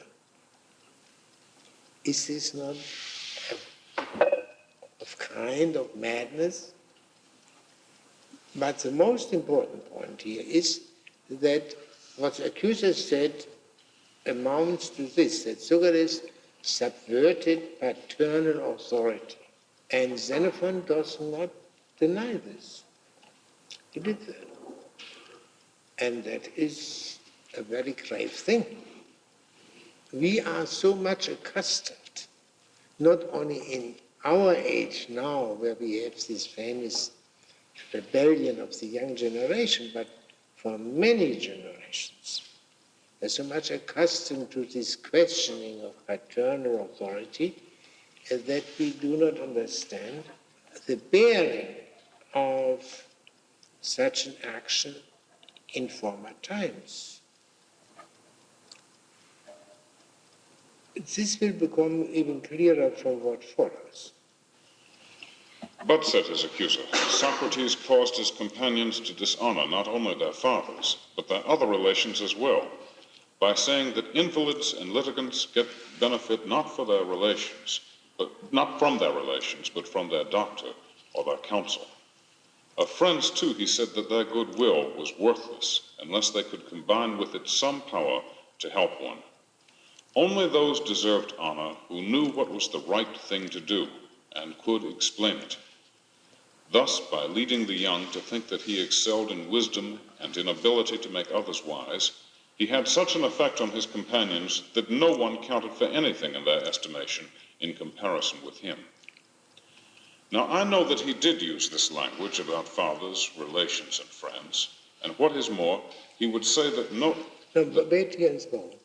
So, again, Xenophon admits that the charge, which includes that Socrates persuaded his companions that he was most wise and most able to make his companions wise, as his charge was justified. That's important. And this it is clearer here than in the case of the father, but he speaks still of the fathers, he speaks of all relatives. Aristotle says in his Politics somewhere, all men seek not the patrion, not the paternal ancestor, but the good. That is, in a nutshell, the formula for what I said here. Tradition as tradition is not authoritative, but needs a justification. Because what we seek primarily is not the tradition, but the good. Now, I know that he did use this language about fathers, relations, and friends, And what is more, he would say that so soon as the soul, the only seat of intelligence, is gone out of a man, even though he be our nearest and dearest, we carry out his body and hide it in the tomb. Moreover, a man's dearest friend is himself, yet even in his lifetime he removes or lets another remove from his body whatever is useless and unprofitable. He removes his own nails, hair, combs. He lets the surgeon cut and cauterize him, and aches and pains notwithstanding, feels bound to thank and fee him for it. He spits out the saliva from his mouth as far away as he can, because to retain it doesn't help him, but harms him rather.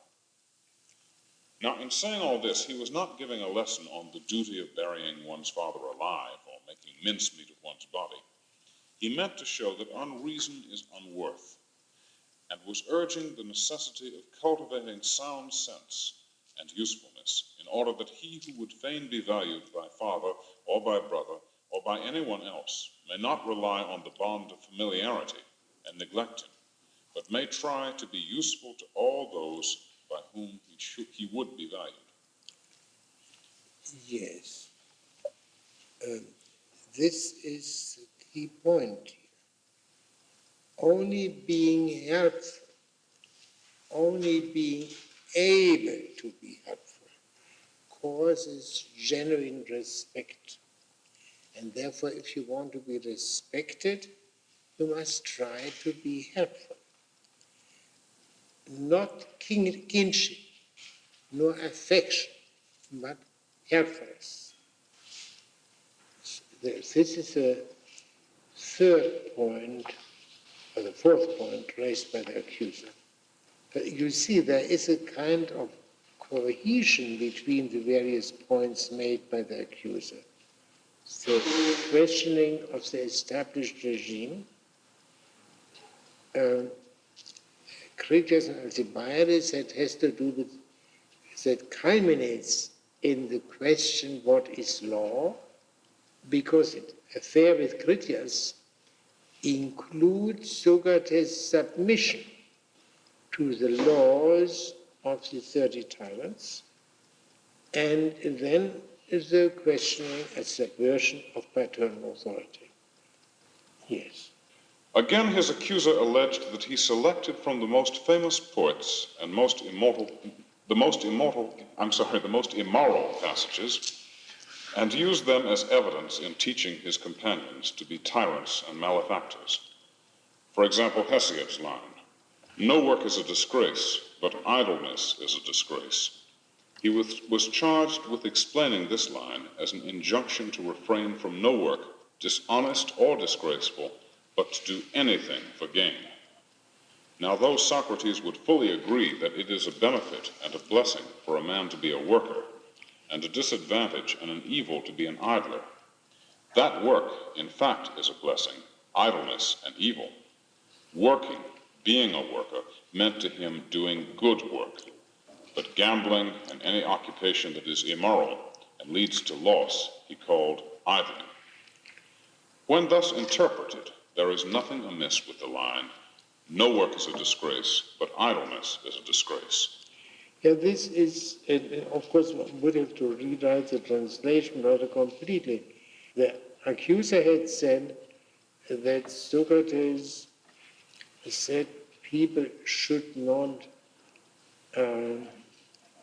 abstain from any unjust or base work, but do all the things for the sake of gain. And now when he gives Socrates' view, there is complete silence about injustice and baseness or their opposites, justice and nobility, but only of the good and bad, which do not necessarily have this moral meaning. This is part of the whole story.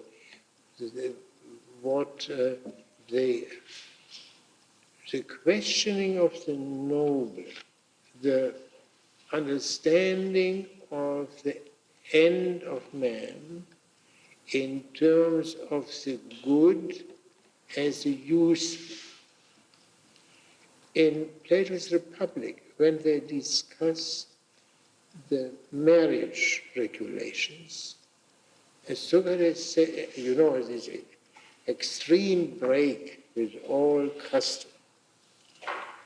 Socrates says the useful marriages, meaning useful for the creation of the best offspring, they shall be regarded as the holy ones.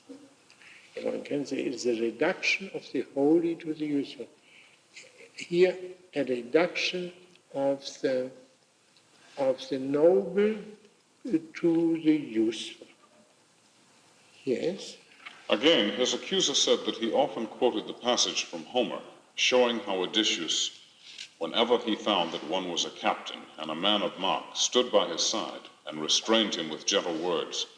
Good sir, it is not seemly to affright thee like a coward, but do thou sit thyself and make all thy folk sit down.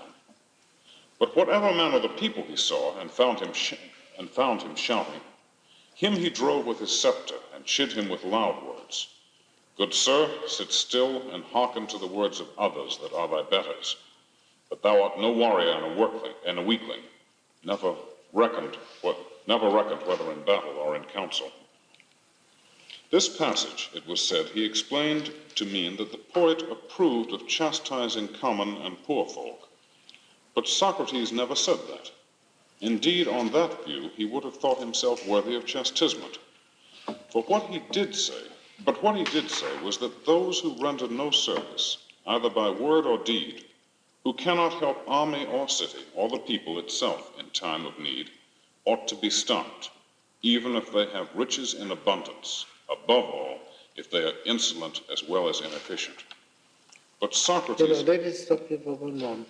So here, this is this Homer quotation in the first book of the Iliad, where it is described how Odysseus talked differently to the kings and men of mark on the one hand, and the common people on the other.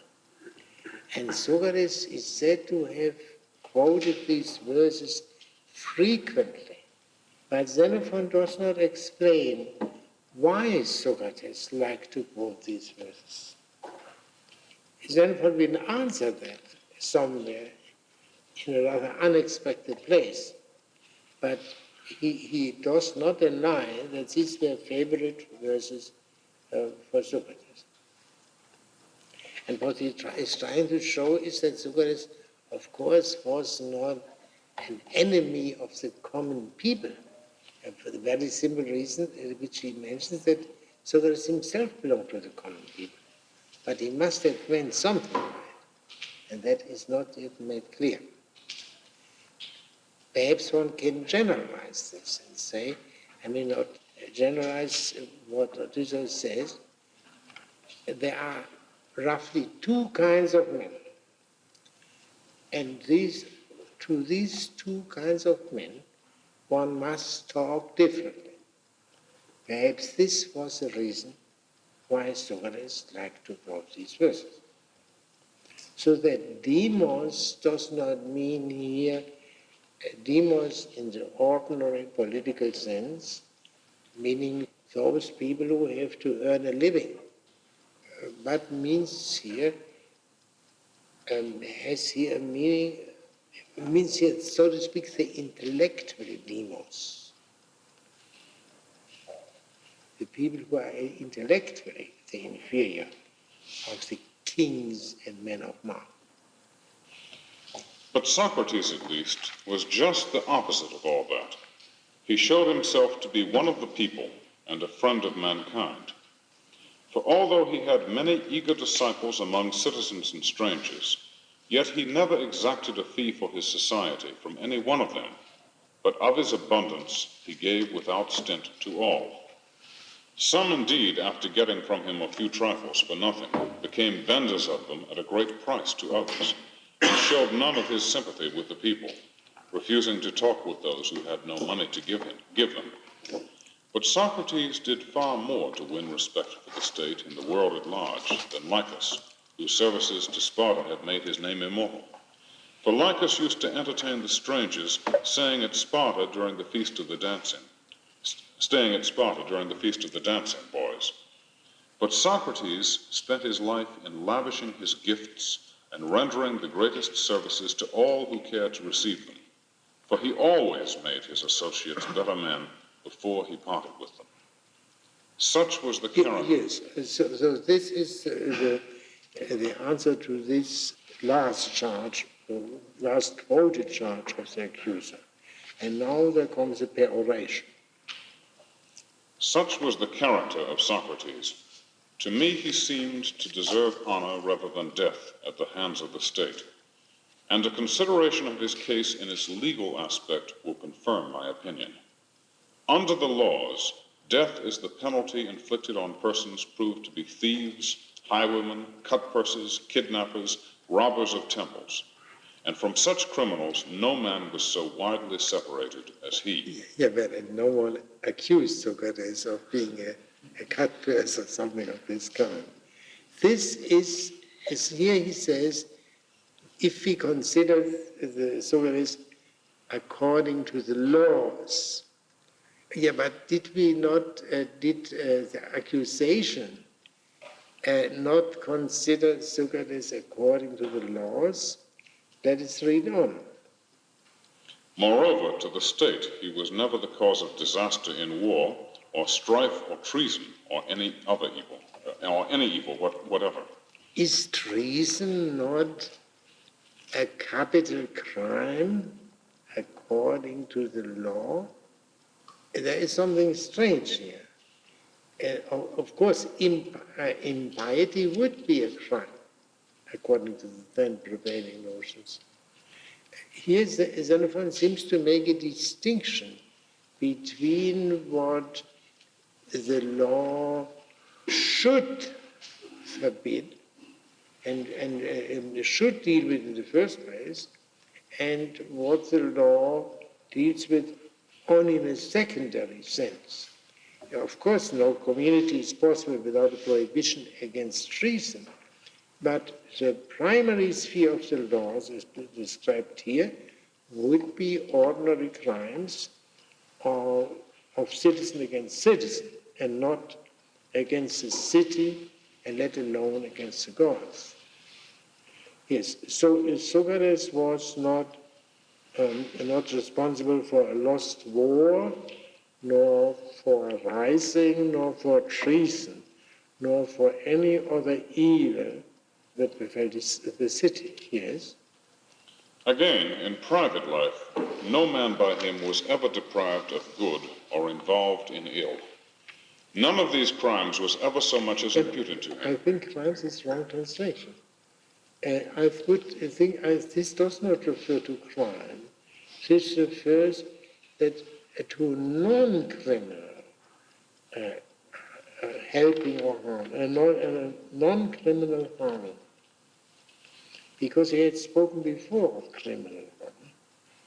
To do something bad to a man, that is not necessarily a crime. It may be bad, but it's not necessarily a crime. How then could he be guilty of the charges? For so far was he from rejecting the gods, as charged in the indictment, that no man was more conspicuous for his devotion to the service of the gods, so far from corrupting the youth, as his accuser actually charged against him, that if any among his companions had evil desires, he openly tried to reform them and exhorted them to desire the fairest and noblest virtue, by which men prosper in public life and in their homes. By this conduct, did he not deserve high honor from the state?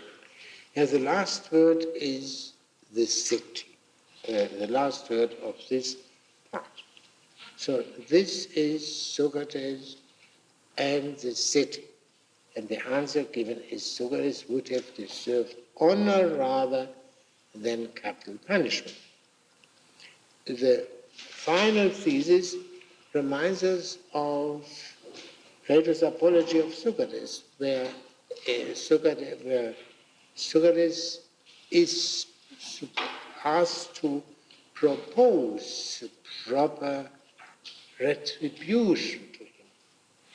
and he says to the Prytaneia that he should be seated and fed in the Prytaneion, and that something like this is implied here. There are some other, here there is one little point. He said the most noble and grandest virtue by which men inhabit or inhabit cities and at home. The first, if they were not at home here, but the accusative, the oikus or something, and then one could say by which men administer well or manage well cities and households. But by this change in expression, this is excluded, and the meaning of inhabit must be assumed. So this is the end of the refutation of the charge, and now a new part of the work begins, and in fact, the whole rest of the book is one part distinguished from the first part. Let us only read the very beginning of chapter 3. In order to support my opinion that he benefited his companions alike by actions that revealed his own character and by his conversation, I will set down what I recollect of these. Yes. So he will now describe how Socrates benefited his companions.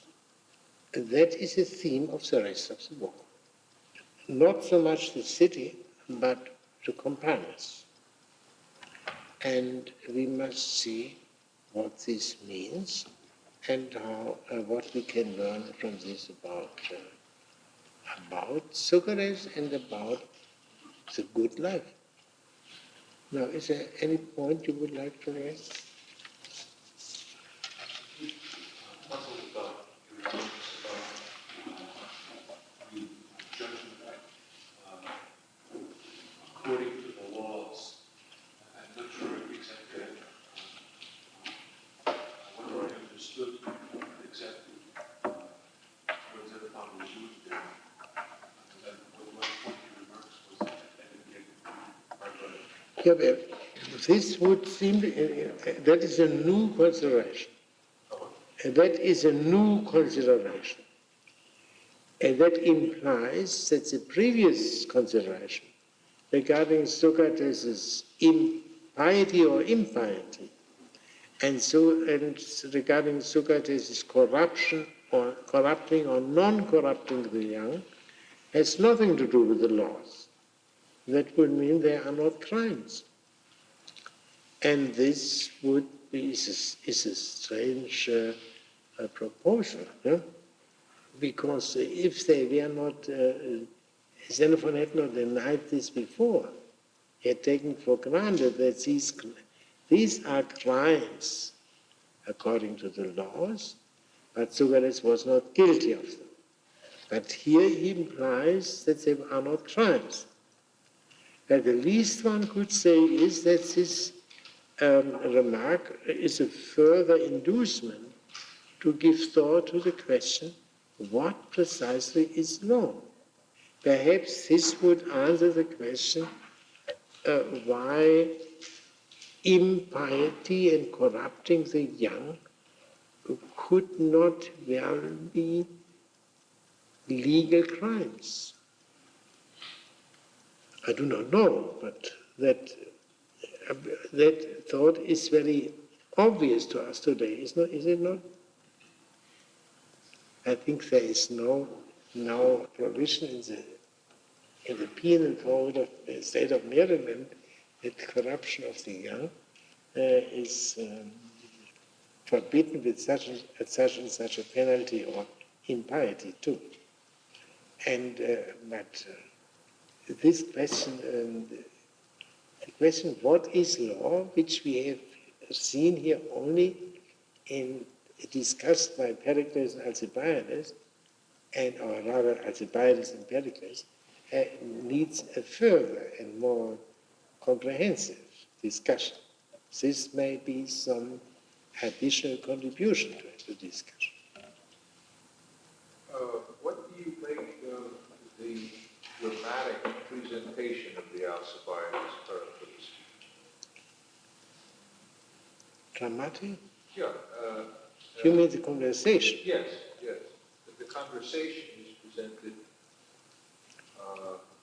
To some extent, it is also the critics. Is this not also a conversation? Hitherto, we have not yet had a Socratic conversation, I mean, in which Socrates is the leader. Yeah? But because when this talking to Critias, Socrates is at the receiving end entirely. Oh, but, it seems that it's a rather, even though it's not the only one, it's a dramatic way to present what the effect of Socratic teaching Yeah, sure. is. Yeah, but what Xenophon explicitly tries to show by this story is that how eager the very young Alcibiades was to talk with leading political men, and not what you, I think, rightly inferred from. That is what he says. Even while they were with Socrates, they already were eager to have such conversations, and he gives this example. Yeah, the funny thing is that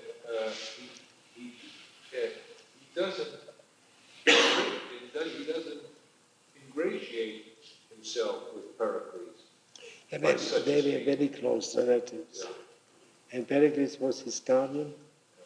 No, and Alcibiades regarded himself as, even so very young, not yet 20, regarded himself as superior to that very distinguished citizen. But this happens at all times, as young people think they are cleverer.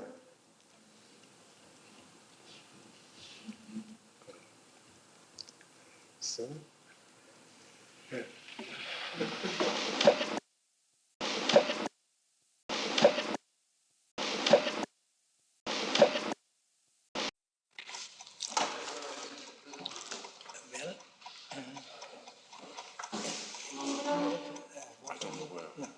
You want to go first? Well, somewhere in chapter 4, but we have to do later in the future. What's the time? It's not 4:30. All right, then let us begin. So last time, when we read this, the chapter on the divine or on the daimonion, we came across a difficulty, a passage regarding hearing, which is, it seems, wholly unintelligible. This difficulty had not yet occurred before. Or rather, I should say, I, who have read this book quite a few times, had never observed this difficulty before. And I suppose there are other passages which contain difficulties and which escape me now. Now, there is a reflection, a general reflection, maybe here in order. Is it not always then that one observes something one has not observed before? Are not all worthwhile books, as people say, inexhaustible? For practical purposes, as far as I'm concerned, I would say, and people like me, I would say yes, but are they simply in themselves inexhaustible? Must not the considerations actual in an individual, in principle, to exhaust such books? There are, of course, cases which are in themselves uninteresting, in which an author refers to a human being or to an event of which we know nothing. And therefore, unless there is some happy discovery, lucky discovery, they will always remain unintelligible. But that is not, of course, inexhaustible. Let me discuss one example which has something to do with Xenophon. In his Greek history, he mentions a writer who has described the march upward of Cyrus, as the younger Cyrus, and the march downward of the Greeks, i.e. who has done what Xenophon did in his Anabasis. But he calls here that man Themistocles of Syracuse. Did such a man exist and write that word? Or is this merely a fiction for whatever reason he might have made such a fiction? Now, this is impossible. Nothing whatever is known about Themistocles of Syracuse, and therefore we cannot decide this question, which is of some importance.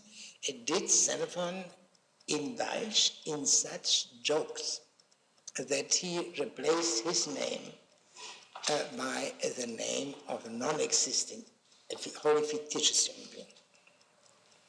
Now, in the same context, he speaks in the Hellenic, in the Greek history, he speaks of the Spartan admiral Pythagoras. I beg your pardon. In the Anabasis, he speaks of a Spartan admiral Pythagoras. In the Greek history, where Xenophon is never mentioned, that admiral is called Samios, which may mean the man from Samos, and Pythagoras was from Samos. So, I repeat, in the Greek history, Xenophon is never mentioned and Pythagoras is never mentioned.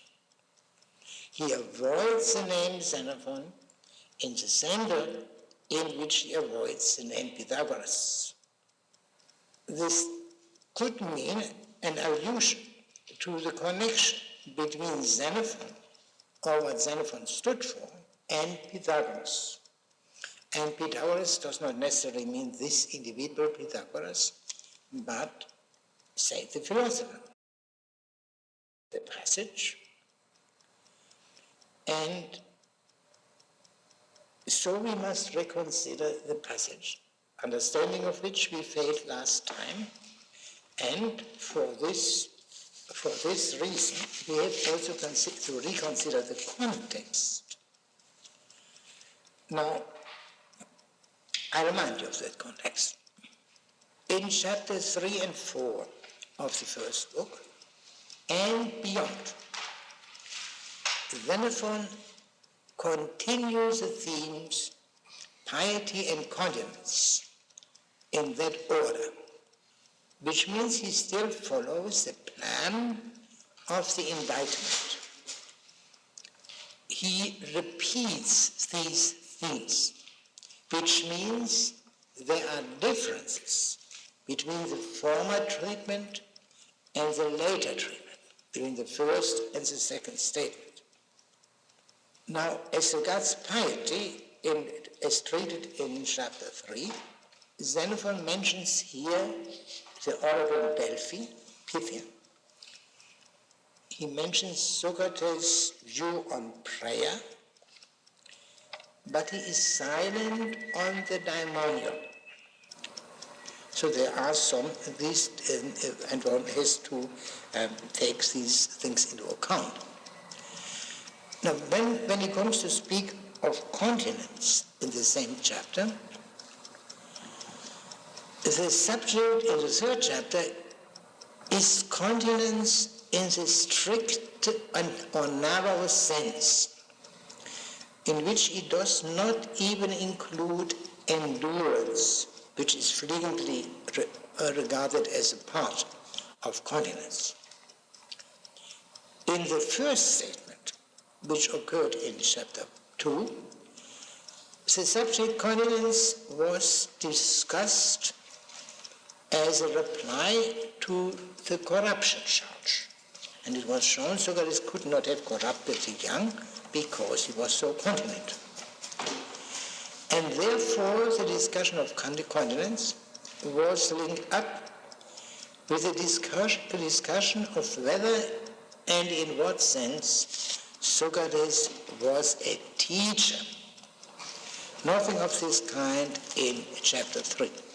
The only new subject in chapter 3 is Socrates' conduct and his view about the right conduct at dinner parties.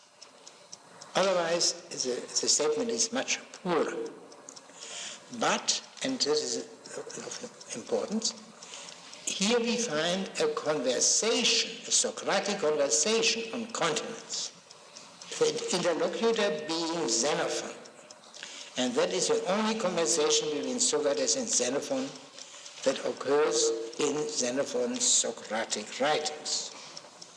We have seen that Socrates was very indignant about Critobulus, who was the occasion for the conversation, having kissed a handsome boy, and he was also very indignant about Xenophon. And Xenophon is treated worse by Socrates than anyone else. Socrates calls him you wretch and you fool. He does to Xenophon what the Aristophanean Socrates does to Strauss.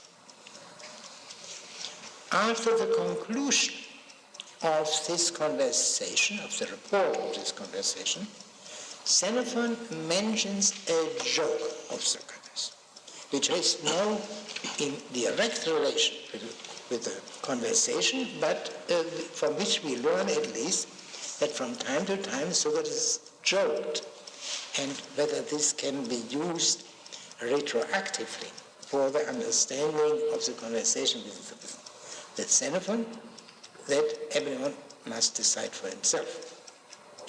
Now we come to chapter 4, where we encounter the difficulty. Here a new round begins. Again piety, and in chapter 5, as we will see, again continence. Here we find a conversation with a companion who spent his whole day with Socrates and yet was flagrantly and shockingly impious. And yet here, where there was much more reason for being indignant than in the case of Xenophon and Critobulus, Socrates is not indignant. Socrates was present at this conversation on piety. The interlocutor was Aristodemus, best known from Plato's Banquet. Socrates first tries to prove to Aristodemus the existence of gods. And this means in itself, of course, not the gods of the city. He uses what has later on be called the argument from design. This argument is also used in Book 4, Chapter 3. So these are the only theological chapters occurring in the Memorabilia. Or more precisely, they're the only chapters which are meant to show Socrates making people pious. But in that second discussion, in the fourth book, the argument is strictly anthropocentric. Everything has been made for the benefit of man. Whereas, as you have seen last time, this is not the case here. Both chapters, in their way, throw some light on the fact, mentioned by Xenophon in the first chapter, that Socrates did not consider the whole in the manner of most, but implying in a different manner. Now let us see, there were a few points which we should perhaps read. In paragraph 4, can you read the beginning? Which, think you, deserve the greater admiration? The creators of phantoms without sense and motion, or the creation of living, intelligent, and active beings? Or of living beings by far, provided only they are created by design and not mere chance. Yes.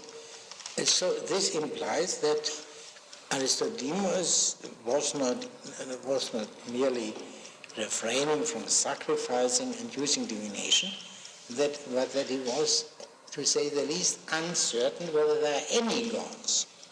In other words, that he was guilty of that crime of which Socrates was suspected, namely not even accused, of not believing in any gods. Yes, and then how does he go on? Suppose that it is impossible to guess the purpose of one creature's existence, and obvious that another serves a useful end. Which, in your judgment, is the work of chance, and which of design? Presumably, the creature that serves some useful end is the work of design. We could perhaps translate this a little bit more literally. It is becoming, prepper. So it would be becoming. The doubt which is also expressed by the translation, presumably, has its reason that sometimes useful things do come about by chance. And it can be good luck as well as bad luck. Now, in this paragraph here, you will see this clearer in the Greek than in the English translation. Socrates speaks of coming into being. And Aristodemus speaks of coming into being, and Socrates speaks of being, esteem, onto. That we should at least notice. The implication is the species of various kinds of animals may not have come into being at all. The individuals, of course, have come into being. And therefore, there is already, the question is loaded when the question is raised, who made these species? Perhaps they were always, and then there was no maker. Now, in the sequel, Socrates speaks of the various parts of the human body, how useful they are, and then of the usefulness of the various parts of all animals. Before he comes to speak of all animals, he makes that strange statement on hearing, at which we came to grief. That is in paragraph 6. Now, if you read in the second half of paragraph 6, when he speaks of the teeth, do you have the passage of the teeth? Teeth. Yeah. Again, the incisors of all creatures are adapted for cutting, the molars for receiving food from them and grinding it.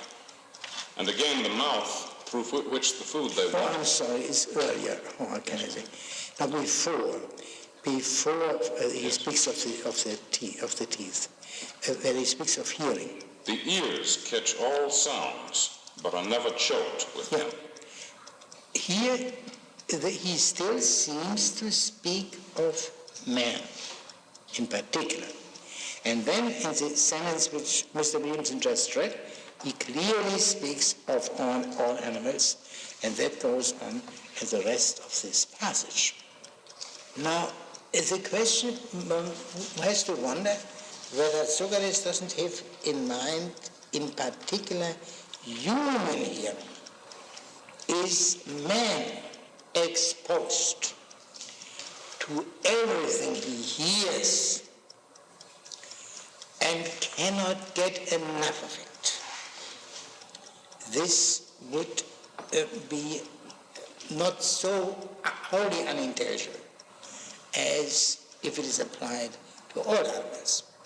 Let us look at Book 3, Chapter 5, paragraph 9. The paragraph, please. Yeah. How then can we teach this? I think by reminding them that their earliest ancestors, of whom we have any account, were... Of whom we hear. Of whom we hear? Yeah. Any account were, as they themselves have been told. Have heard. Yeah. Do you refer to the judgment of the gods which Cyrus delivered in his court because of his virtue? Yeah, that is, there is an emphasis also on hearing. Men are always exposed to what we call traditions, and they come primarily through hearing. And we will see whether this is sufficient for the explanation of the dark passage or whether something else is involved. Now, in the sequel, Aristodemus admits that if one looks at these things, these animals, animals in general, in this way, they always seem to be the device of some wise and animal-loving artificer. And that is repeated also at the end of paragraph 7. See, what of the natural desire to begin? No, one moment. Yeah, no, there was another point which I think we should mention. So in other words, Aristodemus is hitherto only convinced of the gods making all animals in general, and therefore man in particular, but man in no different way than the other animals. But if the gods love animals, living beings, but if the gods do not love man more than the other animals, the demands of piety are not fulfilled. Therefore he begins a new argument, and that is limited to paragraph 8. Do you think you have any wisdom yourself? Oh, ask me a question and judge from my answer. And do you suppose that wisdom is nowhere else to be found, although you know that you have a mere speck of all the earth in your body, and a mere drop of all the water, and that of all the other mighty elements you received, I suppose just a scrap toward the fashioning of your body? But as for mind, which alone, it seems, is without mass, do you think that you snapped it up by a lucky accident, and that the orderly ranks of all these huge masses, infinite in number, are due forsooth to a sort of absurdity? So this is, in a way, the center of this chapter. Surely the center of the demonstration. Afterward, he will speak of what the gods did for man in particular. And here Socrates speaks not only of beings on earth, but of the heavenly or divine beings. The concern here is with order, not with usefulness, with taxes, not ophelia. There are two different considerations. But surely the gods whose existence is proven in that way, or the god, are not obviously the gods of the city. This difficulty still remains. Now let us turn to paragraph 14. Socrates develops in the meantime the thought that the gods have bestowed particular privileges on man, both on his body and his soul, and therefore he should be grateful to them. Yes? For is it not obvious to you that in comparison with the other animals, men live like gods, by nature peerless both in body and in soul?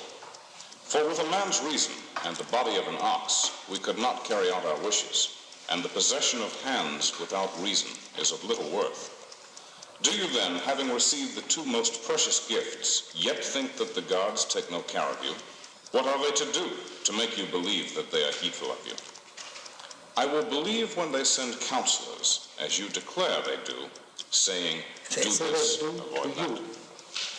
As they do to you. Yeah, oh, that's very important. And this, as we have seen last time, refers to Socrates' daimonia.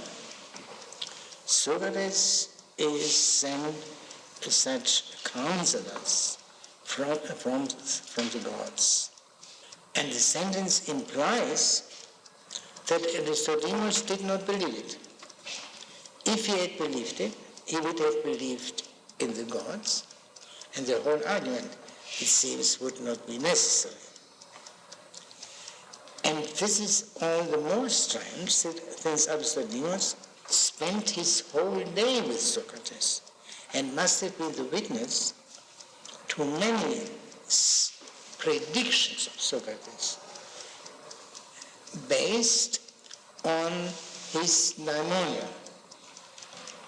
Now, if Aristodemus didn't believe it, then one cannot blame other people who don't believe it.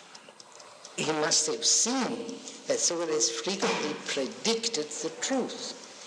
But that does not necessarily mean that he believed in his daimonia. He could simply have thought that Socrates is a very clever man and a very good knower of human beings and situations, and guessed correctly.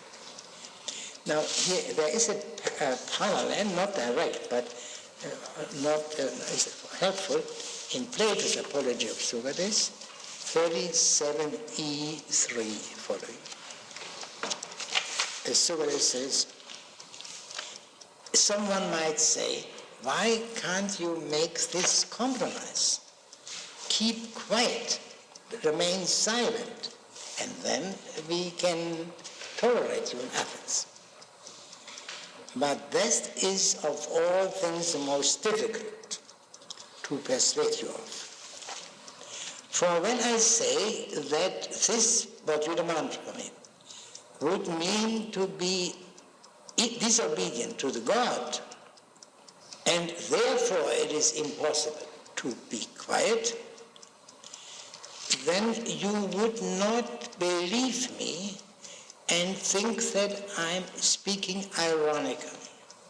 But when I say that it's so that man's greatest good is this, every day to make speeches about virtue and the other things about which you hear me conversing, and examining myself and others, and the unexamined life is not worth living for man, of this I could persuade you still less. So the reference to the Delphic oracle here is more credible than the truth, that Socrates regards the unexamined life as unbearable for man. And yet, even this more credible assertion that he has a mission from the god in Delphi, even that will not believed, and they will say he speaks ironically. And you can make your application to the daimonion, of which he does not speak here, which he does not mean here, very simply. This could very well be an ironical, or could be understood to be an ironical statement for something which is, for a man like Aristodemus indeed, more credible than the daimonion. Namely, that Socrates had this natural gift of seeing ahead. Yes? But when the Athenians inquire of them by divination, and they reply, do you not suppose that to you too the answer is given? Or when they send portents for warning to the Greeks, or to all the world, are you there one exception, the only one consigned to neglect? Or do you... What does he mean by such what God sent to all men, as distinguished from the Athenians or the Greeks in particular?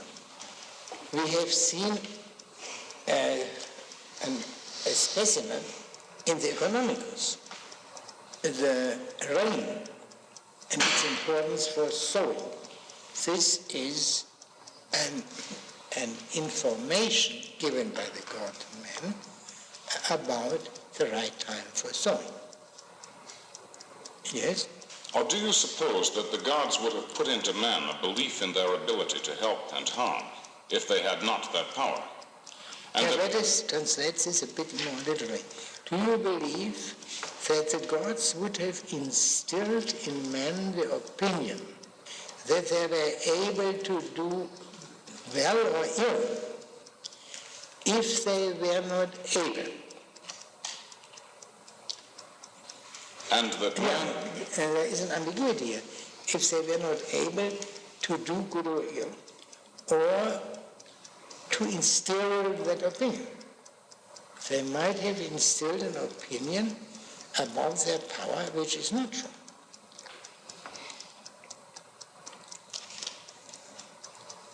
Read us from the beginning again, please. Or do you suppose the gods would have put into man an opinion of their ability to do well or ill if they were not able, and that man throughout the ages would never have detected the fraud? Yeah, well, what about Aristodemus himself? To say nothing of what the people thought of the philosophers in general. So that is not so simple. Yes? Do you not see that the wisest and most enduring of human institutions, cities and nations, are most God-fearing, and that the most thoughtful period of life is the most religious? Yeah, is most concerned with the gods. Yeah, well, one can have different opinions about old age. And even Socrates expresses elsewhere in this very book the opinion that old age is not necessarily the best age for understanding things. You might read in book 4, chapter 4, paragraph 8. But the thought is, of course, very well known.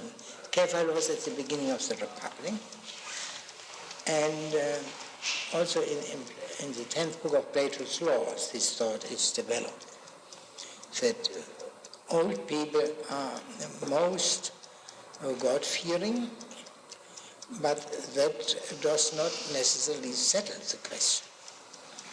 Yes? Be well assured, my good friend, that the mind within you directs your body according to its will. Yeah, he says that thy mind, being in thy body, or sos nous, this expression is ridiculed by Socrates, not in Xenophon, but in the Philebus. It's not thy mind. Whether there is any connection, I don't know. Yes? And equally you must think that thought, indwelling in the universal, disposes all things according to its pleasure. Yeah, here he goes over from nous to phronesis. Yes? For think not that your eye can travel over many furlongs, and yet God's eye cannot see the whole world at once. That your soul can... Everything at once, yeah? Everything at once. That your soul can ponder on things in Egypt and in Sicily, and God's thought is not sufficient to pay heed to the whole world at once. All things at once. Yes. So this seems to be the completion of the argument, but a new paragraph is added. Nay, but just as by serving men you find out who is willing to serve you in return, by being kind, who will be kind to you in return, and by taking counsel, discover the masters of thought. So try the gods by serving them, and see whether they will vouchsafe to counsel you in matters hidden from man. Then you will know that such is the greatness, and such the nature of the deity, that he sees all things and hears all things alike, and is present in all places and heedful of all things. So that's the final paragraph says, if in addition to all these considerations you have been given, you worship the gods, then you will see some additional things. And these additional things are the gods hearing and caring for all things. Here, hearing comes up again. Why is this hearing is so important in this connection? What are the gods supposed to hear? Surely all things, but some things in particular, some sounds in particular. Prayers. Now, there are millions of prayers ascending from human beings to the gods at all times. And the gods must surely be able to receive all these sounds and never become filled with them. And so that from this point of view, the hearing as described earlier in this strange passage which we have discussed, would then be the most godlike of the human senses. Nothing of this kind is said here of any other sense. Differently stated, this is also implied, only the people who are actually pious will ever know that the gods hear everything and are everywhere present. This is the conclusion of this argument. So the gods see everything and hear everything. But this is not a complete disjunction, seeing and hearing, of these things visible or audible. There's something else, as we have seen at the end of chapter 1. The speeches, the deeds, and the silent thoughts. What about them? That is not clear from this passage, to put it mildly. And now let us read the conclusion. To me, at least, it seemed that by these sayings he kept his companions from impiety, injustice, and baseness, and that not only when they were seen by men, but even in solitude, since they ever felt that no deed of theirs could at any time escape the gods. The deeds, and the question regarding the silent thoughts is not mentioned. Now, the gods, that means men fear to be punished by the gods for impious or unjust actions. So the gods must be just, must be concerned with justice. The argument says nothing whatever about the gods being concerned with justice. To come back to the context, immediate context, this final reflection of Xenophon must, of course, also be applied to Aristodemus. And nothing is said about the effect of this conversation on Aristodemus. This is left over. So our reflection of Xenophon must, of course, also be applied to Aristodemus. And nothing is said about the effect of this conversation on Aristodemus. This is left over. So I believe that these considerations which I proposed explain this mysterious reference to hearing earlier in this chapter. You look so. Mr. Strauss, I didn't quite get what you said. Why is it so important for men to hear? I understand for God it is important to hear what we say, but we pray. But traditions. Traditions. Yes, I understand. Yeah. Good. Yeah. survival, in survival it is to hear, to hearken. Yeah, sure, has its double meaning, but it doesn't have that in Greek. There's a different word. So this was a new discussion of piety, and the next chapter deals naturally with continence again. Shall we read them, or is there any point you would like to raise regarding chapter 4? Mr. Strauss, I didn't understand what you said about the connection, the importance of, I think it's paragraph 8 in this, in the argument of Aristoteles. Because this refers to the universe, as we say, as a whole, and not to the animals, i.e. the terrestrial beings in particular, as the other arguments refer, to which the other argument refers. Is that only to show Aristoteles that the gods can do, if they want to do something, they can, since they have the power over the whole universe? No, the argument does not say that the gods have made the universe, but they are responsible somehow for the order there. They keep it in order. And I think the point in the context of the Nobility is that here Socrates speaks of the universe. And the first chapter almost suggests that Socrates never discussed heavenly or divine things. The argument is also entirely different than the one taken from design or utility, as you can see.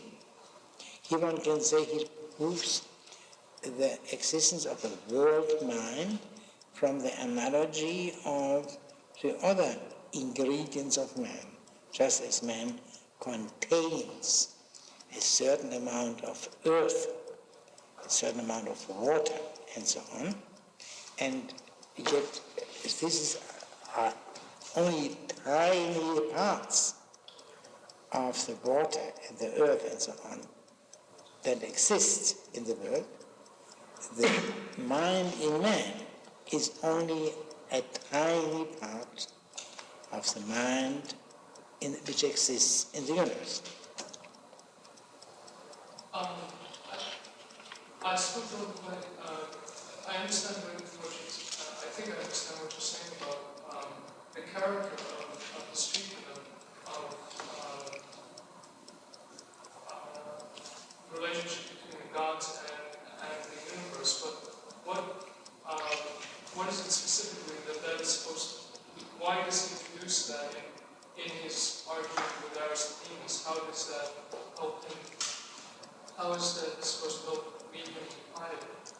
Well, later on, at the end of the chapter, he seems to come back to this subject in a different way, and he speaks in paragraph 17, he alludes to that by speaking of thy mind and in thy body, thus reminding us of the mind in the body of the whole, and then he replaces mind by prudence or wisdom, phronesis. So the God knowledge of everything and caring for everything that is connected with them. But I think that what I had in mind was that it is in the center of the argument, this one. As far as I remember, it is absent from the second discussion in Book 4, Chapter 3. So let us then turn to Chapter 4.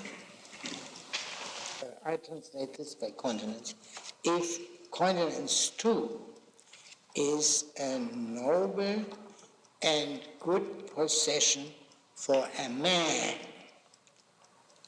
let us consider whether he advanced people by saying in respect of continence something like the following. Man, you will see, he addresses the hearers immediately afterward, you men, male human beings, and hombres. You will see later on in the course of this chapter what this means. Yeah? Men, if we were at war and wanted to choose a leader most capable of helping us to save ourselves and conquer the enemy, should we choose one whom we knew to be the slave of the belly, or of wine, or lust, or sleep? How could we expect that such an one would either save us or defeat the enemy? Or if at the end of our life we should wish to appoint a guardian to educate our boys, or protect our girls, or to take care of our goods, should we think a loose liver a trustworthy man to choose?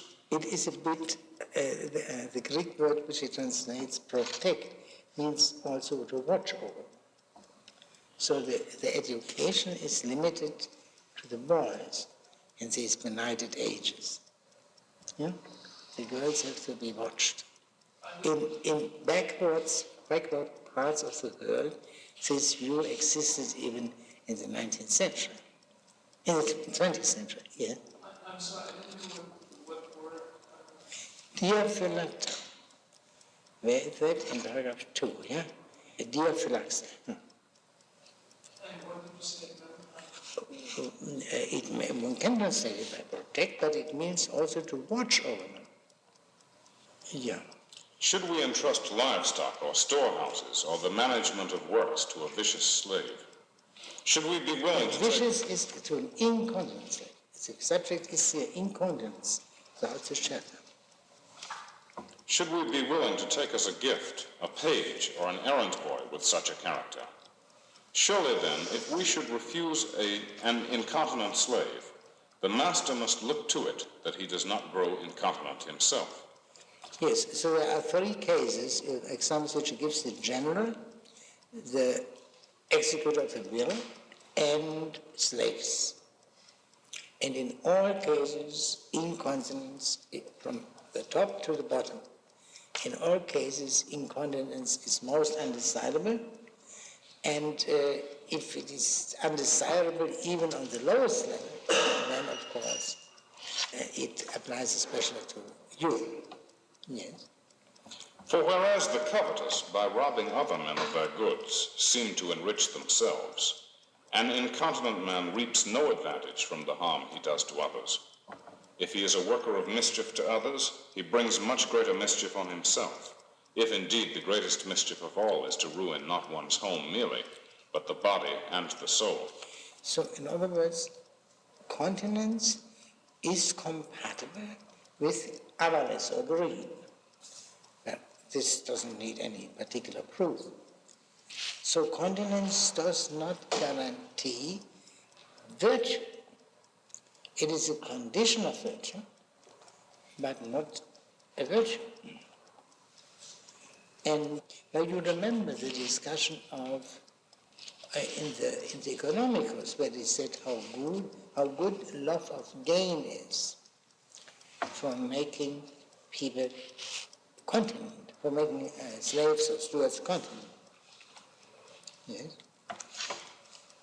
If he is in social intercourse, what pleasure could you find in such a man, knowing that he prefers your sauces and your wines to your friends, and likes the women better than the company? The women who can translate them prostitutes, yeah? Yes. Should not every man hold self-control to be the foundation of all virtue, and first lay this foundation firmly in his soul? So the foundation of all virtue, which means it is not a virtue. Later on, in the 4th book, here Xenophon says that Socrates laid the foundation first in piety and justice.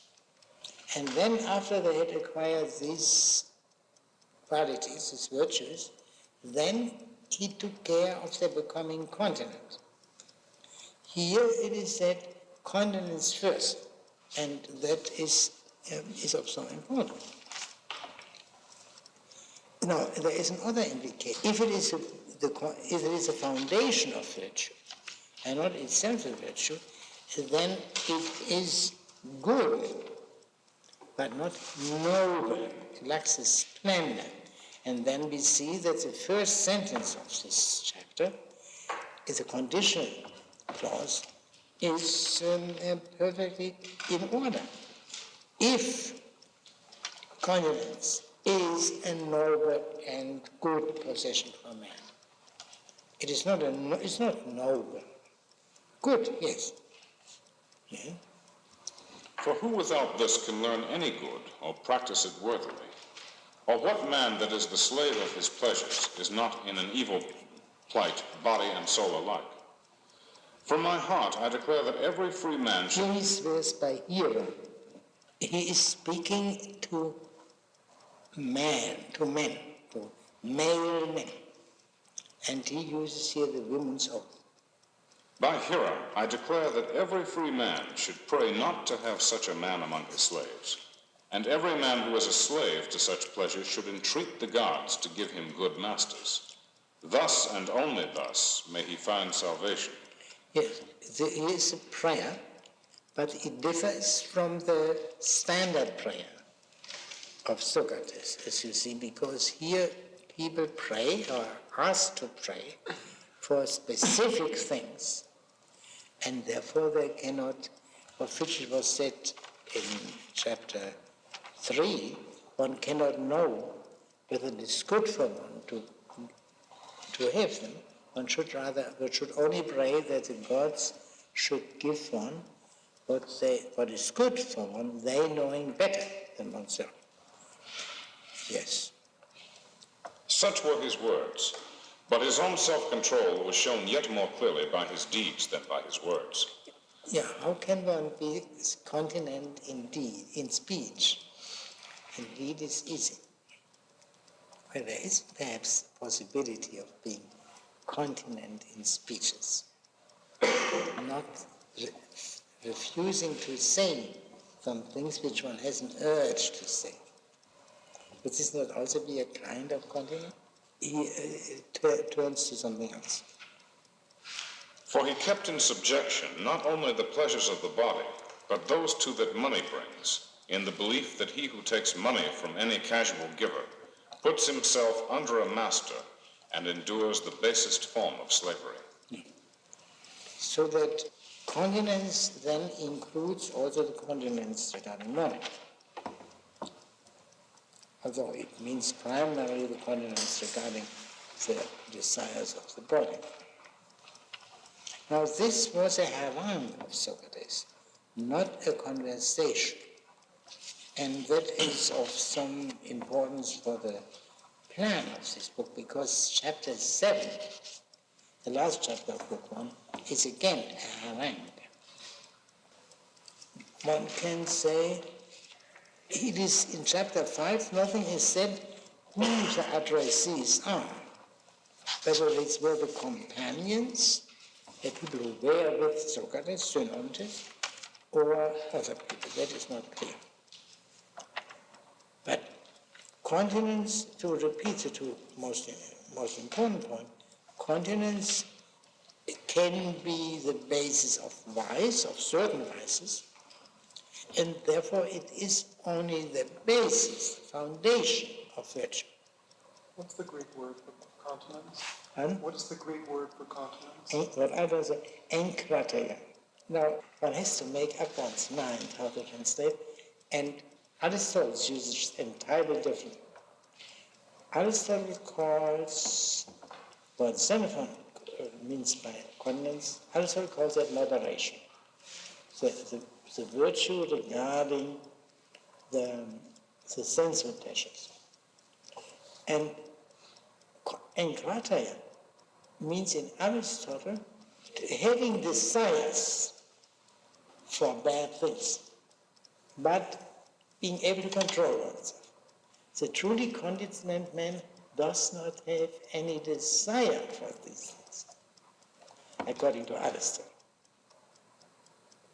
Do you understand the difference? Yes. So what Xenophon speaks is something entirely different.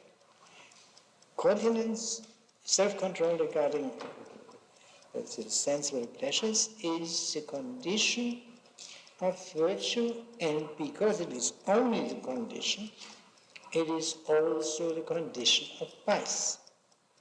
It excludes certain vices, surely, but not all vices. The lucrative vices can very well be based on continence. And not in the wider sense, when continence is meant to include also continence regarding money. Then the miser or the greedy man would be incontinent. That is true.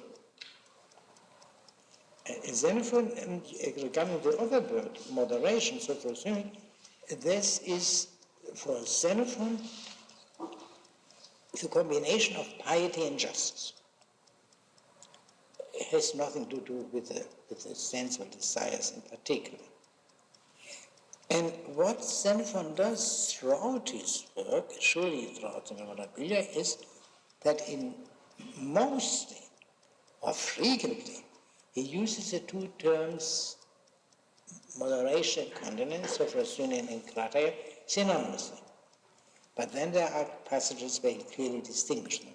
And the clearest proof that they are distinguished is this, that the vice opposed to sophrosune, to moderation, is not incontinence, akrateia, but hubris or mania, insolent pride or madness.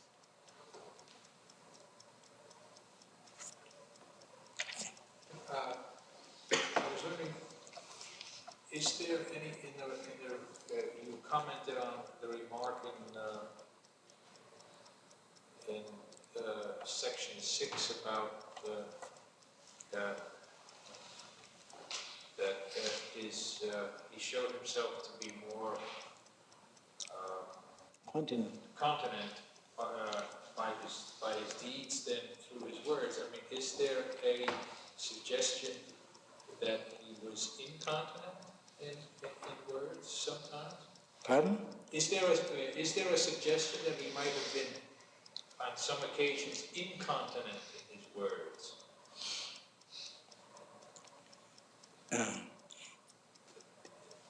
Perhaps, but also one could say it is relatively easy to be continent in speeches, meaning a preacher of continence. And the difficult thing is to be continent indeed. And therefore to be continent, a preacher of continence, is not a great deal of continence. Isn't the whole point of continence to be incontinent in thought and therefore in love, at least for Socrates? Yeah, but the question, I think it would refer only to speeches, not to thinking. Thinking cannot be limited.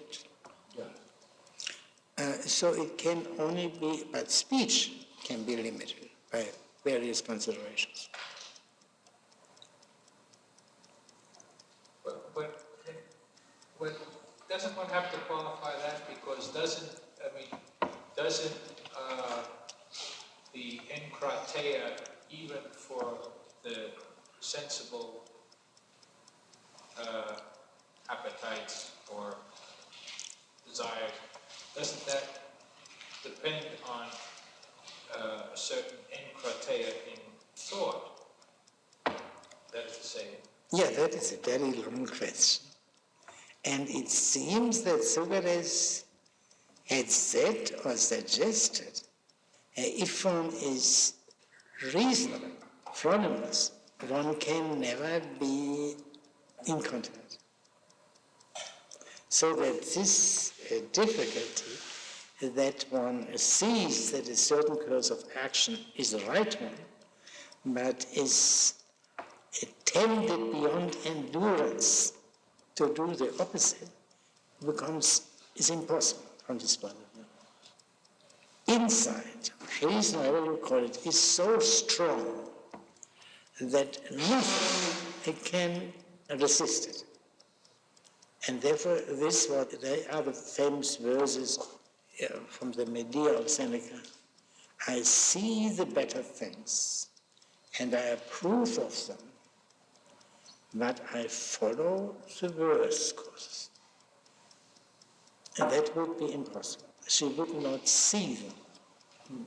Would have to be said on the basis of these Socratic statements. And Aristotle has a long discussion in the ethics. But I meant it in a simpler way, that someone who is very incompetent usually probably has to train his thoughts somewhat as well as his actions, even to become continent on a low level. Yeah, what do you mean by that? What do you mean? That a kind of gourmet? What? Do you mean the intelligence possessed by a gourmet who makes fine distinctions between the various kinds of food and drink? Or what do you mean? No, I mean someone who might be tending towards obesity and then simply forces himself to think instead of the next piece of pie, I see. Something else, a cigarette. Yeah. Or some task that he has to do, or the fear of heart trouble, or something. I really mean it on a low level.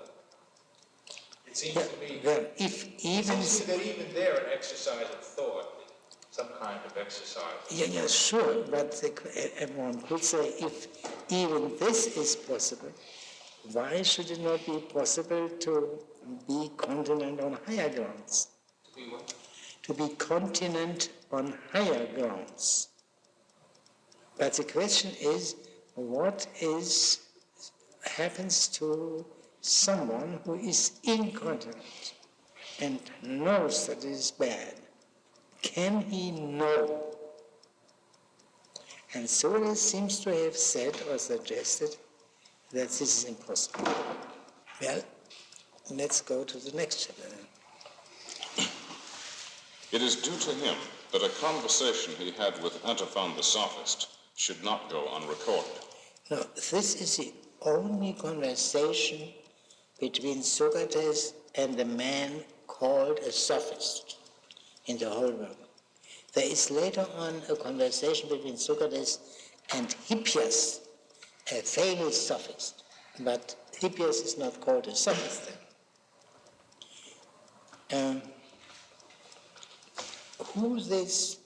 There were two antiphons, and it's very hard to say which of the two is the antiphon here. There was a teacher of Cyrus, a rhetorician who was called Antiphon, and then there was also a man who wrote theoretical treatises about justice and such things. It is hard to say. Is it clear that they're both different? Pardon? Is it clear that they're both different? Is it clear that they are both different? The teacher of Thucydides and the teacher. Even that I do not know. Even that there is even that I do not know. But apparently there are some differences regarding the times. There are times in which they flourished. Shall we continue? Antiphon came to Socrates with the intention of drawing his companions away from him. The term which he uses here for companions, synesiastai, never occurs again. So it would seem to be a more intensive form of companions. Perhaps one should say his closest companions or his constant companions. Yeah? And spoke thus in their presence. Yeah, that is also remarkable. Most of the time he says about this man.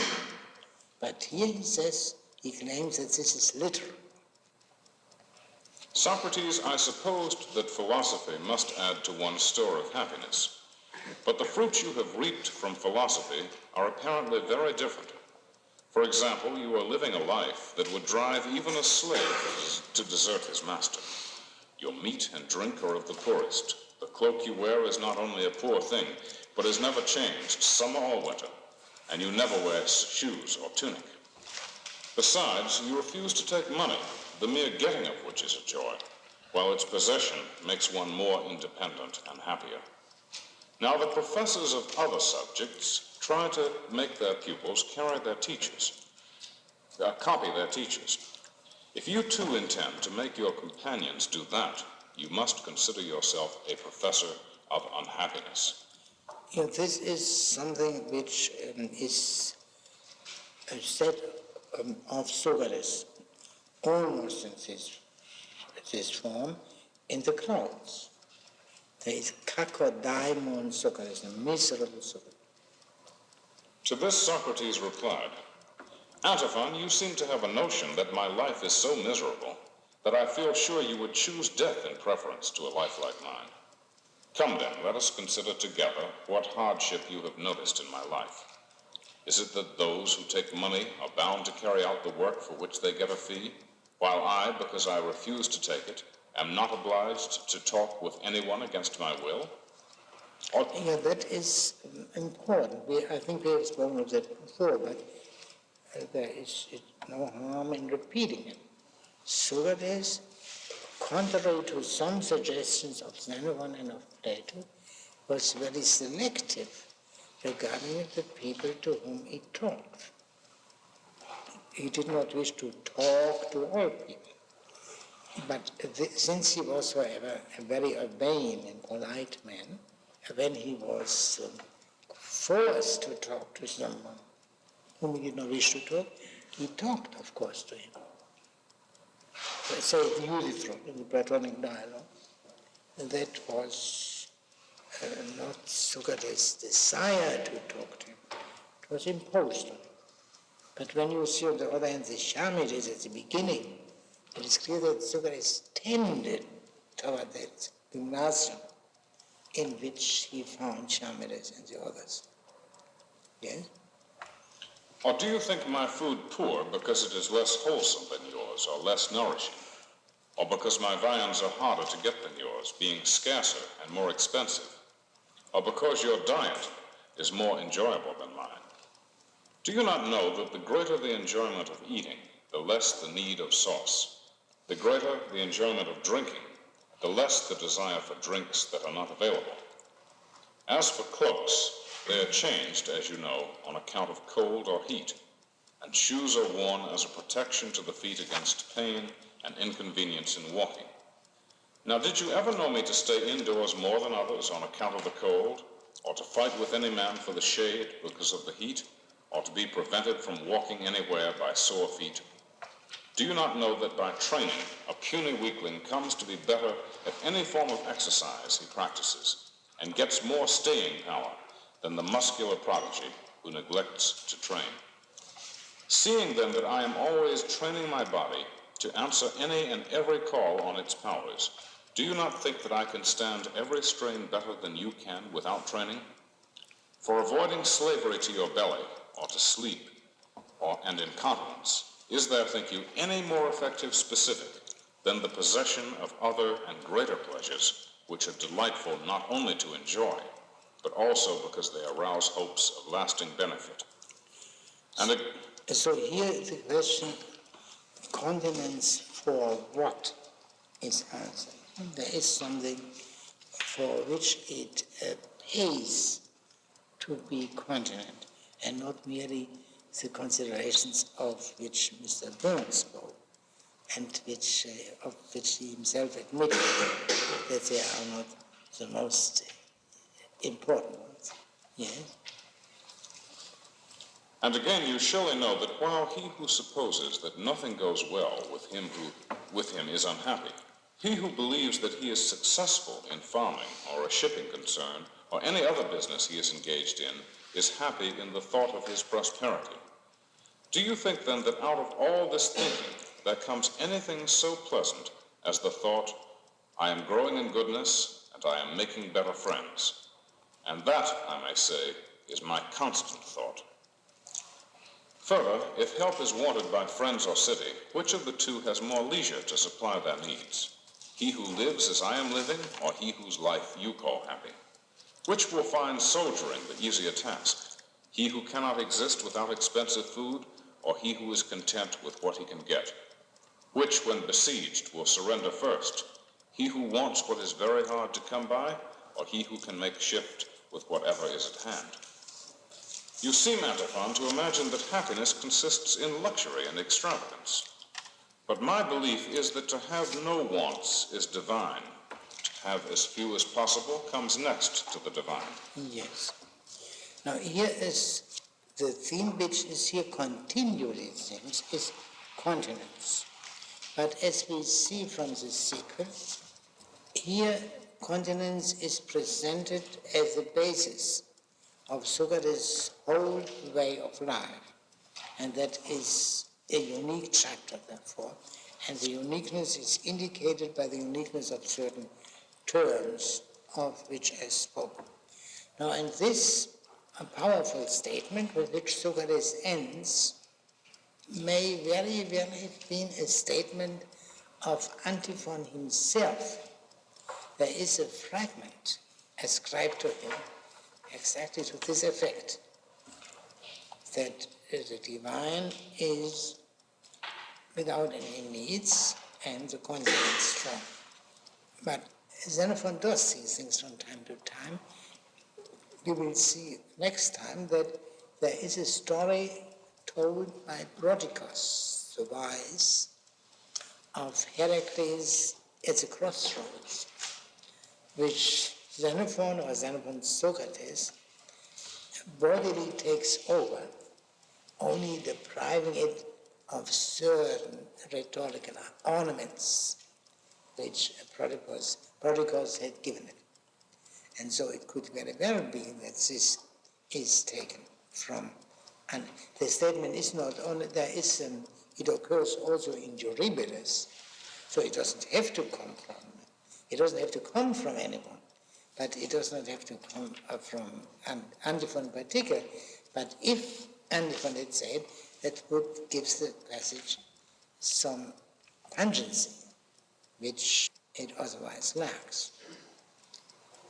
So that is clear. Socrates has answered this, that his continence is more conducive to happiness than the way of life of Antiphon.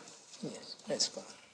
And as that which is divine is supreme, so that which approaches nearest to its nature is nearest to the supreme. In another conversation with Socrates, Antiphon said, Socrates, I for my part believe you to be a just, but by no means a wise man. And I think you realize it yourself. Anyhow, you decline to take money for your society. Yet if you believed your cloak or house or anything you possess to be worth money, you would not part with it for nothing, or even for less than its value. Consider then, if you set any value on your society, you would insist on getting the proper price for that too. It may well be that you are a just man because you do not cheat people through avarice, but wise you cannot be, since your knowledge is not worth anything. Yes. So this is a somewhat refined form of Antiphon's attack on Socrates. Just, but not wise. And now what does Socrates reply? To this Socrates replied, Antiphon, it is common opinion among us in regard to beauty. Among us whom? The simplest would be Athenians. But Antiphon was also Athenian. Should it mean a certain part of Athenians or a certain part of human beings? Whether Athenians or not, is not clear. Yes? I'm sorry, I couldn't hear that. It is most natural to think with us Athenians, but Antiphon himself is an Athenian. Or is Antiphon excluded from the Athenians by virtue of his activity, of his being a sophist? Perhaps it means with us, and from the context it would appear, with us Athenian gentlemen. Yes? It is common opinion among us, in regard to beauty and wisdom, that there is an honorable and a shameful way of bestowing them. For to offer one's beauty for money to all comers is called prostitution. But we think it virtuous to become friendly with a lover who is known to be a man of honor. So it is with wisdom. Those who that is very nice in the original, because Socrates goes over from the first to the third person plural when he speaks of a pejorative term. Then they call him a male prostitute, not we. That would be too impolite. Socrates talking to Antiphon, yes. Yeah. So it is with wisdom. Those who offer it to all comers for money are known as sophists, prostituters of wisdom. But we think that he who makes a friend of one whom he knows to be gifted by nature, and teaches him all the good he can, fulfills the duty of a citizen and a gentleman. That is my own view, Antiphon. Yes, now that is a point which is, now Socrates will explain what this means to make a gifted man one's friend. That seems to be the characteristic difference between Socrates and the sophist. The sophist accepts everyone who has money as a companion. Socrates accepts only these gifted men, and with the intention not to make them clever, but to make them good friends. Yes? Others have a fancy for a good horse or dog or bird. My fancy, stronger even than theirs, is for good friends. And I teach them all the good I can, and recommend them to others, from whom I think they will get some moral benefit.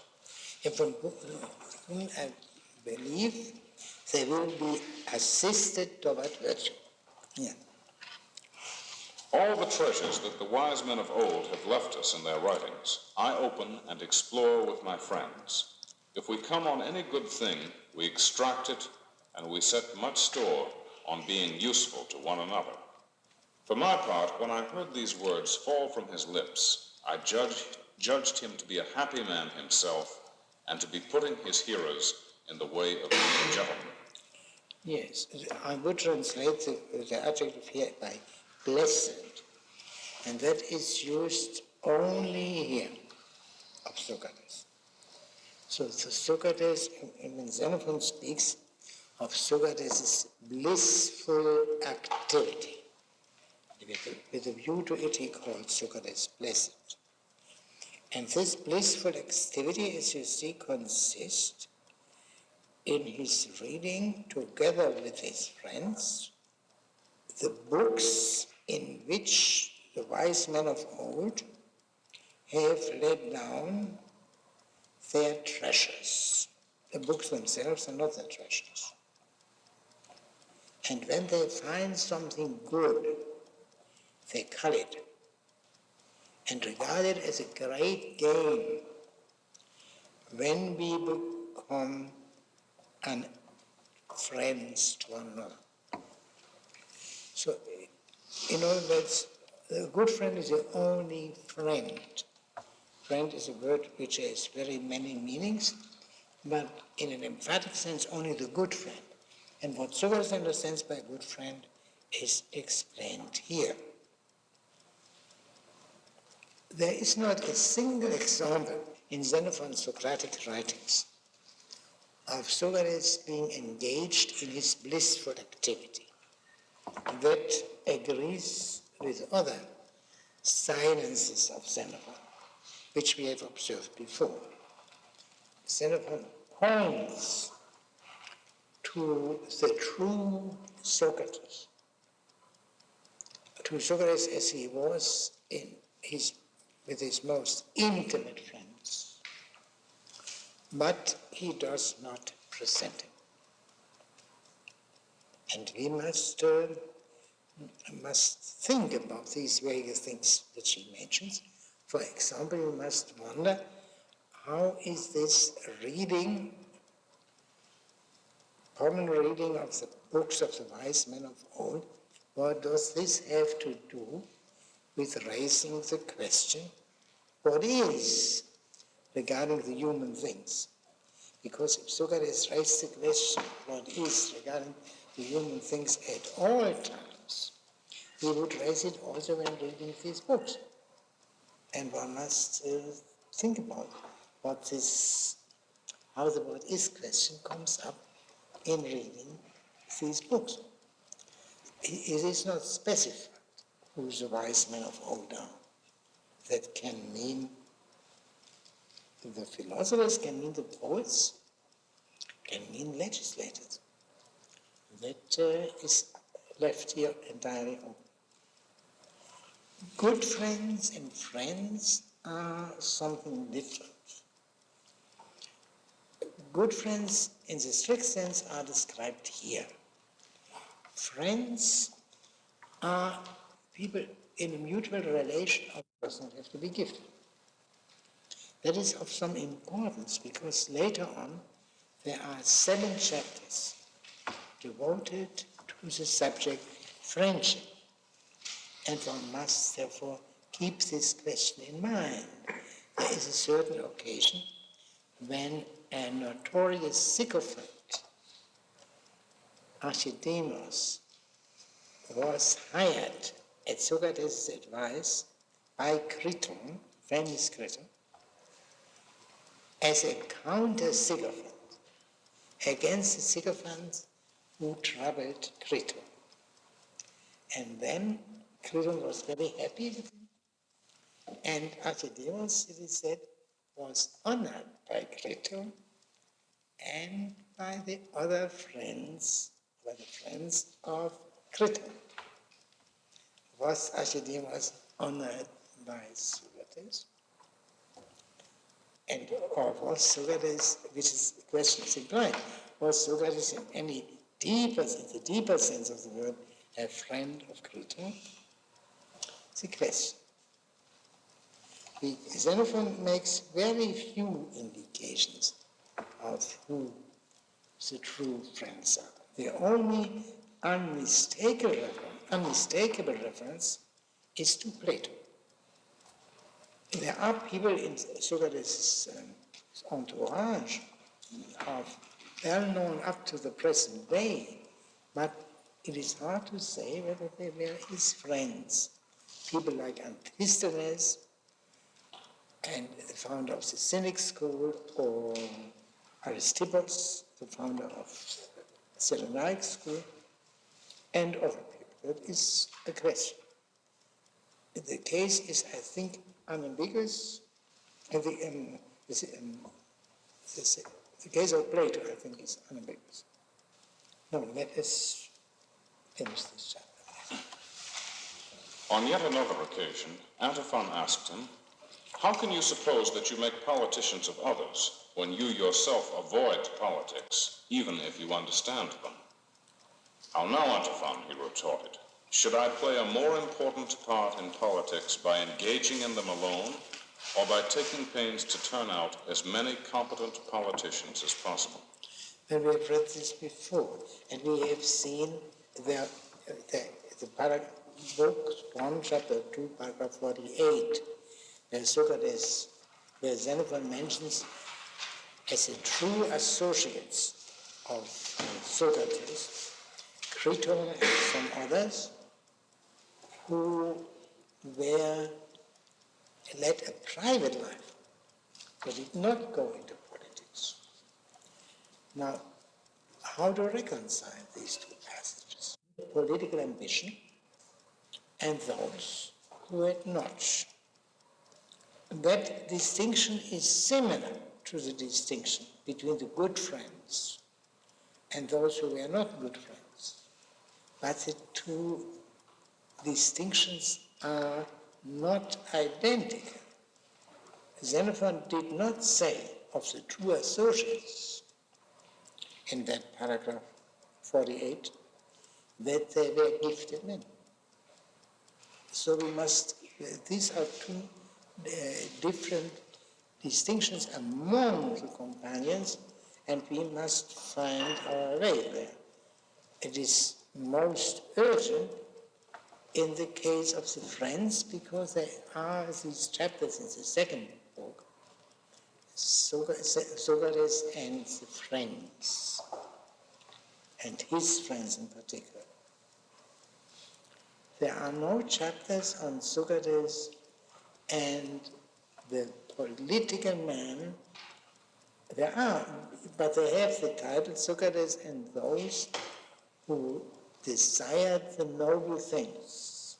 But whereas he exhorts people to friendship and to the right way of acquiring them, he does not exhort them to strive for the noble things, i.e. for political office. Except in one case,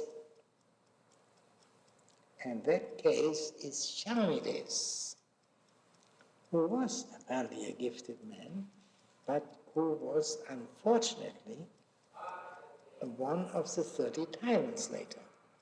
So that Socrates, from this point of view, would have been responsible, co-responsible, for the 30 tyrants.